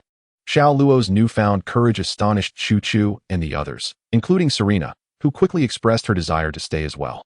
Initially, the god of constant balance had intended to keep her out of the fray, but seeing her determination, he acquiesced. He was generous, imparting his techniques and battle skills to them, particularly to Lucy, who learned rapidly, though her offensive skills seemed lacking. What made you come to this decision? Serena could tell that Xiao Luo's determination stemmed not only from those words, but also from unspoken concerns. My parents. Xiao Luo had never met her parents. Having only seen them in photographs, her uncle, Xiaoxian, had raised her alone. He had told her that her parents were working far away, still thinking of her. But she did not feel the same. Not even a letter had been sent, leaving her uncertain of whether she truly mattered to them. Xiao Luo wore a gloomy expression, causing Serena to worry that she might be lost in dark thoughts. Yet, in an instant, Xiao Luo's face brightened with a relieved smile. It was during a conversation with her grandfather that she had a revelation. She remembered her parents and felt an earnest desire to understand them, to draw nearer, and to embody their courage in protecting the forest. Seeing Xiao Luo openly share her feelings brought serenity to Serena, who then sat beside her, comforted by the thought that they would surely reunite with her parents in the future. However, a concern lingered. Would her uncle be angry? It had been so many days, and she missed him dearly. Observing Xiao Luo on the verge of tears, the others quickly gathered around to embrace her.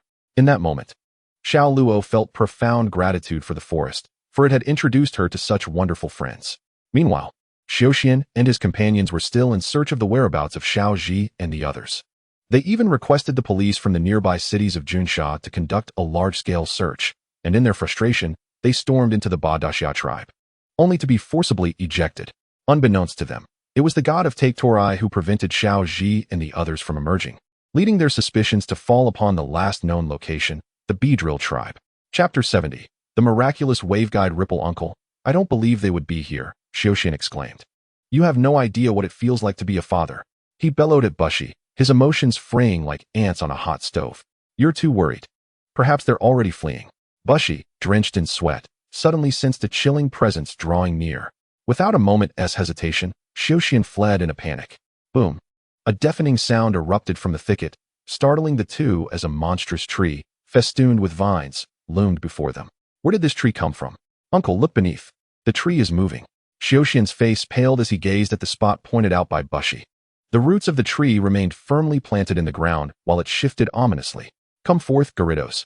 Without a second thought, they summoned their most powerful Pokémon, fear compelling them to act swiftly lest they face dire consequences.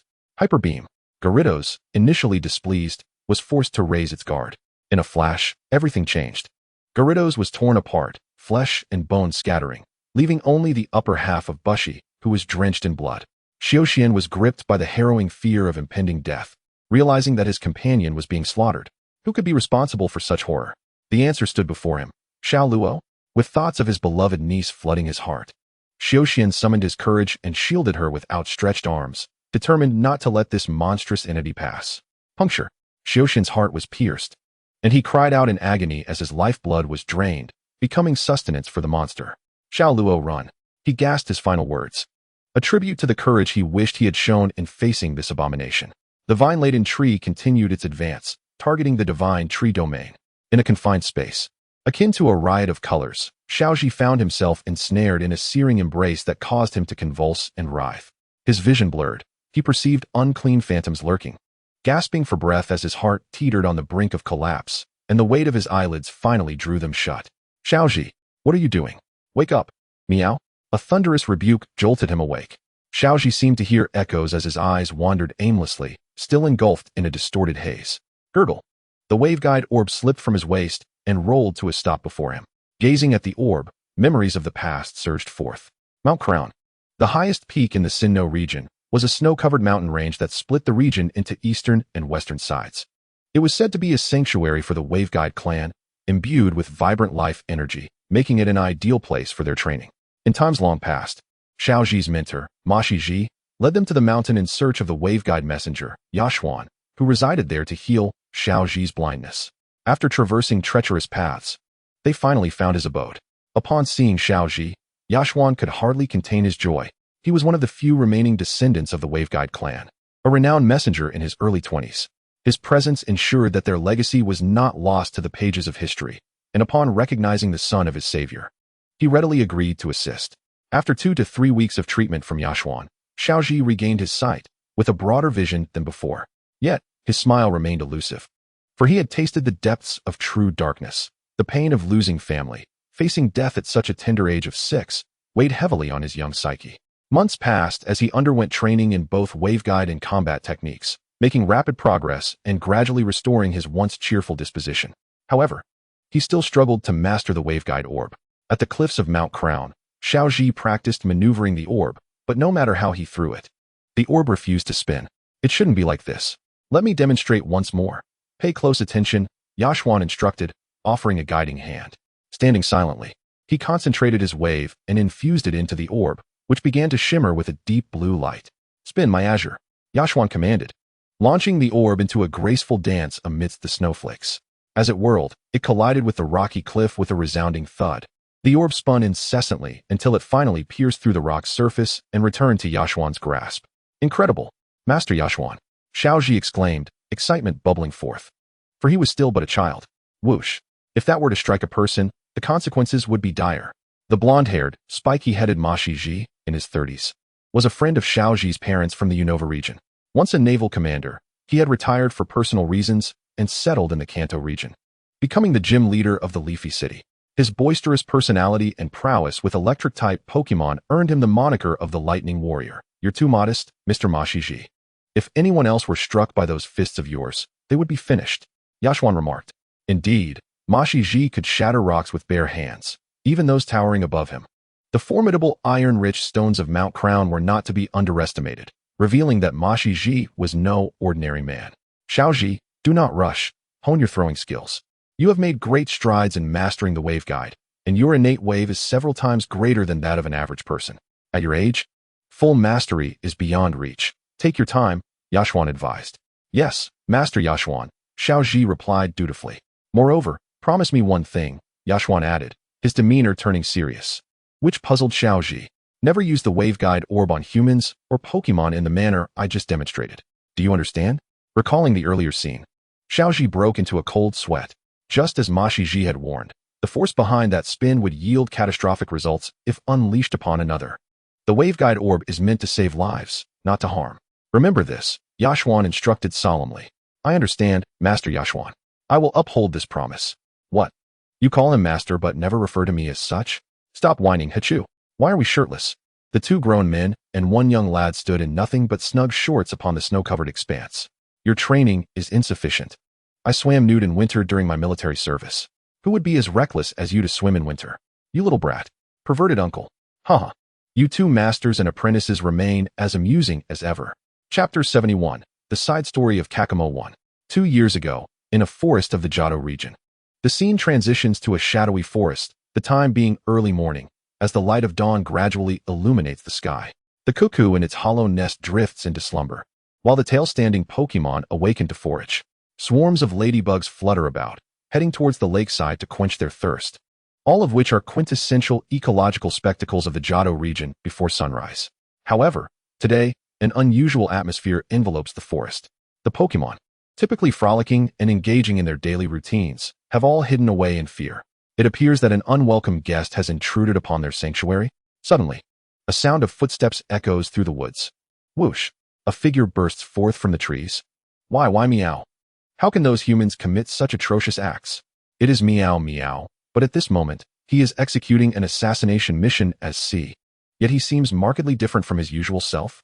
His mask and black cloak are smeared with blood. An ominous aura radiates from him, instilling instinctive dread in the forest's Pokemon, rendering them unable to approach him. Normally, C would never allow a single drop of blood to mar his being during his assassination tasks, yet today is exceedingly peculiar. Damn it. What should I believe, Meow? Can I still trust these human beings? Why must I learn their language, Meow? Disgusting. C continues to leap from branch to branch, racing frantically. His heart aches. His mind is in turmoil. He feels as if he is on the brink of madness. This is the first time since becoming an assassin that he questions the darker side of this world, alongside a denial of his very existence. Finally, C halts, leaping down from the branches to a tranquil clearing beneath a grand tree. This place is perfect. Right here, C steps into the flower bed. Spreading his arms wide, utilizing his keen eyesight, he taps into his powers to traverse the narrow paths. From his center, several small wormholes emerge around him. And from these wormholes, an astonishing sight appears. A group of entirely naked human children floats midair. Oh, little human spirits, rest peacefully here. I, the one who took your lives, shall bear the responsibility of burying you. C suddenly kneels before the children. From his lips flows a shocking revelation. These human children are, in fact, cold corpses. And he is the one who has taken their lives? What is this? C blinks, employing gravity to gently lower all the floating children to the ground. Then, upon rising, C waves his left arm in the air, conjuring a shovel from his hands, and begins to dig into the soil surrounding the flower bed. After a while, all the children are interred within this beautiful floral sea, as if the scenery remains untouched. With no signs of excavation or disruption visible, C returns the shovel to his dimensional space and then sits down beside the grand tree to collect his thoughts. Was this truly the only course of action available to me, Meow? Why did I have to do this, Meow? I feel like I am losing my mind, Meow. Ash, I can no longer trust the words of humans, meow. What am I to do, meow? C buries his head in his arms. His face concealed by the mask, yet it is evident that tears trickle from the bottom of the mask. Even though his exposed, I can no longer shed normal tears. Did the leader assign me this task to unveil the true nature of humanity? Humph, as my brother Gyarados remarked, the deeds of humans are truly repulsive, and I, a Pokemon who emulates their language, am even more sullied. C reflects on himself with sardonic words, as memories of the events preceding the mission resurface. A few days prior at Team Rocket's Johto headquarters. Here lies the office of the Team Rocket leader in the Johto region, where a man with a buzz cut, clad in a black suit, sits at his desk. Indeed, this man is the leader of Team Rocket. Is C here? The leader, glancing at a confidential document in his hands, furrows his brow with a hint of concern as he casually calls out a name. What mission, boss? C suddenly materializes from the shadows in the corner of the room, leaning against the wall. I need you to undertake a long-distance mission in the Johto region. Understood, boss. What is the target S data and location? The leader does not respond, knowing that C will not inquire further, directly handing over the data. Got it, received. C, with swift hands, reviews all the target data, and just as he is about to toss the dossier into his dimensional space, the leader suddenly speaks to him. This task was originally meant for me to handle personally, but upon further reflection, I believe it is best left in your capable hands. Is that acceptable? The leader expresses his thoughts with a serious demeanor, though it seems to carry an underlying meaning. Very well. As a ninja, once I accept the mission, I must uphold my responsibilities and achieve the objective without any unnecessary pretexts. That is the code of a ninja. Your tone is starting to resemble that of our comrade Aki. All right, you've been to Johto several times. I entrust this matter to you. Go and erase those scum from the annals of Team Rocket's history. The leader states coldly to C. Yet, conversely, he holds immense trust in C's abilities. Understood. I will prepare immediately. I take my leave now, boss. Just as C is about to turn and exit, a four-legged creature emerges quietly from under the leader's desk, stealthily approaching C. Meow meow. Oh dear C, my dear little agent, why don't you say a few words to your sister before you leave? You're making me quite sad, you know. Is that the leader's cat? Wait, a woman's voice? She is female. Chapter 72, The Side Story of Kakamo 2. Moreover, her eyes are unlike those of ordinary felines, possessing a mesmerizing emerald hue, complemented by a lithe figure and lustrous white fur. Her elongated tail and pert posterior evoke a desire to embrace her. Ahem. No worries, please don't let your imagination run wild. She exudes a distinctly seductive and alluring aura as she leans her face against C's cheek, affectionately rubbing against him, even with the barrier of a mask in place. Queen, my esteemed sister, I have mentioned before, please refrain from this. It makes me rather uncomfortable. Clearly, C is not receptive to this approach. He gently pushes the feline, named Queen, away to maintain a respectful distance. It is not his intention to repel her, but rather, Queen's concealed presence had inadvertently provided him with an opportunity. Meow meow, oh dear C. You still maintain that bashful demeanor, trying to act cool, while being so adorably cute it makes me want to rub against you even more. Let me give you a little reward. Queen displays an endearing smile. Ugh, C feels as though he has been struck by a cold arrow to the heart. This queen really knows how to flatter, meow? It's truly unbearable, meow. Dear sister, please do not tease me like this. I am unworthy of your affection. C uttered some flattering words, which left Queen feeling slightly displeased. Meow? Still so lacking in romantic sensibility, Queen sulkily turned her head away. Enough, Queen, return to me at once. Do not waste C's time. The leader, seated in a swivel chair, could no longer tolerate Queen's antics and commanded her to return to the office. Meow. Oh dear, the boss is jealous. Well then, I shall cease my play. Agent C, do be cautious on your journey. This is but a small token of my loyalty to you, dear sister. Queen jested with the leader, but her expression soon turned serious as she whispered something to C. I understand. However, C appeared somewhat bewildered by Queen's cryptic words. Queen, return to me immediately. The leader observed their interaction with a hint of displeasure on his face. Though he could not comprehend the language of the Pokemon, he could discern their thoughts through their expressions and actions. Meow, yes. Dear boss. Queen's graceful stride caused her hips to sway enticingly. She then turned her head and cast a flirtatious glance at C, prompting 3 black lines to appear on his masked face. Sigh, well then, I shall take my leave, boss. C jumped into the shadows, vanishing from the room in an instant. Has he left? The leader exclaimed after C departed. At that moment, a glow emanated from the leader's waist. The The source of the light was a high-grade pokeball attached to his belt. Yet, events began to unfold in rapid succession. From within the pokeball, the silhouette of a Pokemon leaped forth. Wait, Jengar, you bang. The leader's words were cut short as Jengar seemed to vanish from the room, having escaped through a vent, leaving behind a punctured iron window. What exactly is Jengar? One or two, so audaciously independent, so fond of this subordinate. Enough, Queen. Remain here and do not wander off. I am leaving. After Queen obediently nodded, the leader opened the door and exited the room. Jengar, what do you intend to do? Do you wish to reveal the truth to Agent C? Queen gazed silently at the vent that Jengar had breached, contemplating her thoughts. Agent C, are you aware? The information the boss provided you is false. Those individuals are not members of Team Rocket, but rather. Queen disclosed a shocking secret. The data given by the leader was, in fact, at that moment, C had already left the headquarters, and the night had deepened into a tranquil stillness.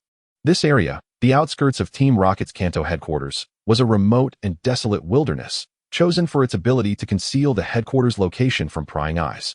Moreover, any attempt to infiltrate would be akin to breaching a heavily fortified military base. Whether one could return alive was another matter entirely. Clap. At this moment, C arrived near a large boulder in the wilderness, leaping atop it and sitting cross-legged. He gazed up at the night sky, his eyes fixed on the moon. Though the current phase was not his favored full moon, the crescent moon held its own unique charm. However, C found himself devoid of the refined mood to appreciate the moonlight's beauty. In that moment, C turned his gaze away from the moon, quietly moving his right hand to the bottom of his mask, rubbing his chin concealed beneath it, and closed his eyes to ponder some trivial matters. In the Johto region, I wonder if I will have the opportunity to visit Master? Ever since he became a member of the Johto Elite Four, Xiaoxing's smile has gradually faded. C was contemplating whether he would have time to visit his master during this mission, yet the name Xiaoxing lingered in his mind. This matter must be clarified with Master. However, I must first resolve the issues here. Suddenly, C sprang to his feet, looking towards the moonlight. Swoosh. Unprepared, he drew several shuriken from his cloak sleeves and expertly hurled them into the air. Dozens of gleaming shuriken soared into the moonlit sky. What was C's intention? Clang. A metallic clashing sound echoed from above. All the shuriken fell in response. Was there something present in the sky? C, it's been so long. Is this how you treat an old friend? At that moment, a slender silhouette emerged in the moonlight, hovering above. It was a Beedrill. Beedrill flapped its two pairs of wings, remaining suspended in the air, its eyes locking onto C's amber eye, which glowed a deep crimson akin to blood. Exuding a chilling indifference, it radiated an aura that only the strongest possess. Furthermore, it bore certain distinct traits unlike an ordinary Beedrill. Chapter 73, Kakakmyo Side Story 3. The segments connecting its legs and joints were thicker than those of an average Beedrill, and the spiny segments connected to its legs exhibited pronounced ring-like patterns, resembling sharp drill bits. Its black and yellow striped tail stinger was similarly white. Scars adorned its bright yellow head, chest, and even its back, giving it the appearance of a battle-hardened, solitary warrior. Moreover, it somehow knew C's true name. C only revealed his true name, Kakakmyo, to those he deemed trustworthy or close, indicating that this Beedrill earned C's trust to the extent that he would disclose his true name. However, at this moment, what are you saying? Are we not conversing in this manner? C scoffed, immediately entering a battle-ready stance. He withdrew a larger shuriken from his sleeves. For clarification, shuriken sizes vary. Large shuriken, approximately 15 centimeters, and small shuriken, approximately 10 centimeters, serve as versatile double-edged ninja tools, each featuring a circular handle for convenient storage. Historical records indicate that they were originally used for digging or climbing, later repurposed by ninjas as weapons for self-defense. Small shuriken are suited for use as darts, hence the name flying shuriken, while large shuriken are more appropriate for close combat, akin to wielding a small knife, referred to as defensive shuriken. Additionally, shuriken can also be classified as a type of throwing star, categorized under stick-shaped projectiles. Boom. Yet, as I elaborated, Beedrill suddenly launched an attack. From its stinger, it unleashed a needle-like secretion aimed directly at C's position, hurtling forward with great speed. C leaped off the rock in an instant, but, boom, the needle-like secretion pierced through the boulder. Not only that, its power was so immense that it shattered the entire rock into dust. Moreover, it even carved out a profound pit in the ground. The formidable force unleashed a tempest of sand and wind, engulfing the entire arena. Missile Needle, a technique of consecutive strikes capable of launching 5 needle-like projectiles, Yet this time only a single one was fired. C evaded the explosion radius and contemplated the move employed by the B-drill. Yet this missile needle was unlike any other. It was, in fact, a genuine missile. Had I not previously cautioned against focusing all attention on a single front? Suddenly, a raspy voice emerged from behind C. It was B-drill. The B-drill, which had been hovering in the sky, had descended without warning, positioning itself behind C. Humph. C reacted swiftly, wielding a kunai in a backward slash. However, it was thwarted by the needle-like leg of the B-drill. Clang. Amidst the resonating clash akin to blades colliding, C and B-drill commenced a brief, yet intense tug-of-war. Clang. Clang. Whoosh. After exchanging blows with B-drill a couple of times, C created some distance, retracting the large kunai and replacing it with a flurry of shurikens, which he immediately hurled. Yet, B-drill made no attempt to evade. Instead, it brazenly accepted the onslaught. All the shurikens passed right through its body. A mere afterimage. Shadow Clone utilizes rapid movement to create duplicates, disorienting the opponent's vision and enhancing one's own evasion rate, a form of evasive technique. At that moment, four clones of B-drill emerged from all directions around C. They launched an assault, executing a dual needle attack. C's life hung by a thread. Golden escape technique, shuriken of the four directions. C suddenly formed a hand seal with both hands, summoning dozens of golden shurikens from his surroundings. Alongside the previously launched shurikens, he redirected them all. The shurikens scattered, bombarding all the B-drill clones. Each duplicate was struck and promptly vanished. Yet, the crucial point was that the real one was nowhere to be found. Allow me to clarify, the hand seal C performed was merely a means to concentrate his energy, possessing no special significance. Furthermore, C's ability to control the shurikens remotely stemmed from his mental prowess. Pokémon, to varying degrees, possessed the capability to manipulate external objects, differing across species and types, representing a mastery over natural forces that necessitates immense talent and effort to achieve. If all are mere afterimages, then where is the real one? C concentrated all the shurikens in one direction, sweeping them towards a nearby thicket. The fierce spinning velocity and sharpness of the shurikens decimated the forest, leaving behind a trail of broken branches and leaves. However, deep within the thicket, a flicker of deep crimson light appeared. At that moment, a shadow burst forth. It was B-drill. Quite impressive. You discovered my hiding place in the woods, did you? It seems I must take this seriously now. Hee hee. Although insect-type Pokemon exhibit limited expressions, this B-drill wore a cruel and malevolent smile. Finally, it ceased its laughter. Then, B-drill shouted, charging towards C at an astonishing speed. The air displaced by its wings conjured a whirlwind, raising a storm of flying sand and debris. How infuriating, it's getting serious. Very well. C hurled all his shurikens towards B-drill. Clang. However, B-drill, composed and methodical, maneuvered through the air, swatting down each shuriken with its arms in a chaotic flurry. The shurikens that fell to the ground revealed two distinct shapes. Those shurikens consisted of the commonly used square shuriken and the more complex 8-pointed shuriken, both of which belong to the wind-type shuriken category. These shurikens have another characteristic. Besides being crafted from gold, they retain the unique patterns of the original shuriken, which is why C named this technique Golden Escape. For directions, square, and 8 directions, octagonal, shuriken, merging the features and the name into one. Chapter 74, Kakameow's Side Story 4. All deflected. C, unfazed, did not panic. Instead, he blinked, preparing to execute the wind hole escape technique. But, is there a gap in your technique? Did I not warn you beforehand? Oh no, from behind. Ugh. B-drill, moving at a speed imperceptible to the naked eye, circled around to C's back, thwarting his escape. Indeed, when C executed the wind hole, he was immobilized for a second or two. Immediately after, B-drill thrust its right leg viciously towards C's back. Clang. C hurriedly pivoted, drawing 2 large kunai to cross and block B-drill's attack. Oomph. Yet, C found himself utterly overpowered by B-drill. The contest of strength was lost. The overwhelming pressure exerted by B-drill caused a few beads of cold sweat to trickle down C's masked face. Nevertheless, neither party yielded an inch, each refusing to provide the slightest opening. His arm strength remains formidable. Should I be pierced, I might perish before the poison takes effect. Having my insides skewered by that massive leg instead. I say, your brute strength is still as impressive. Although your kind is aggressive and swift, your stamina is rather lacking. At your age, do you not fear for your longevity? Humph, if I were afraid of death, I would not have lived this long. Despite being a diminutive insect,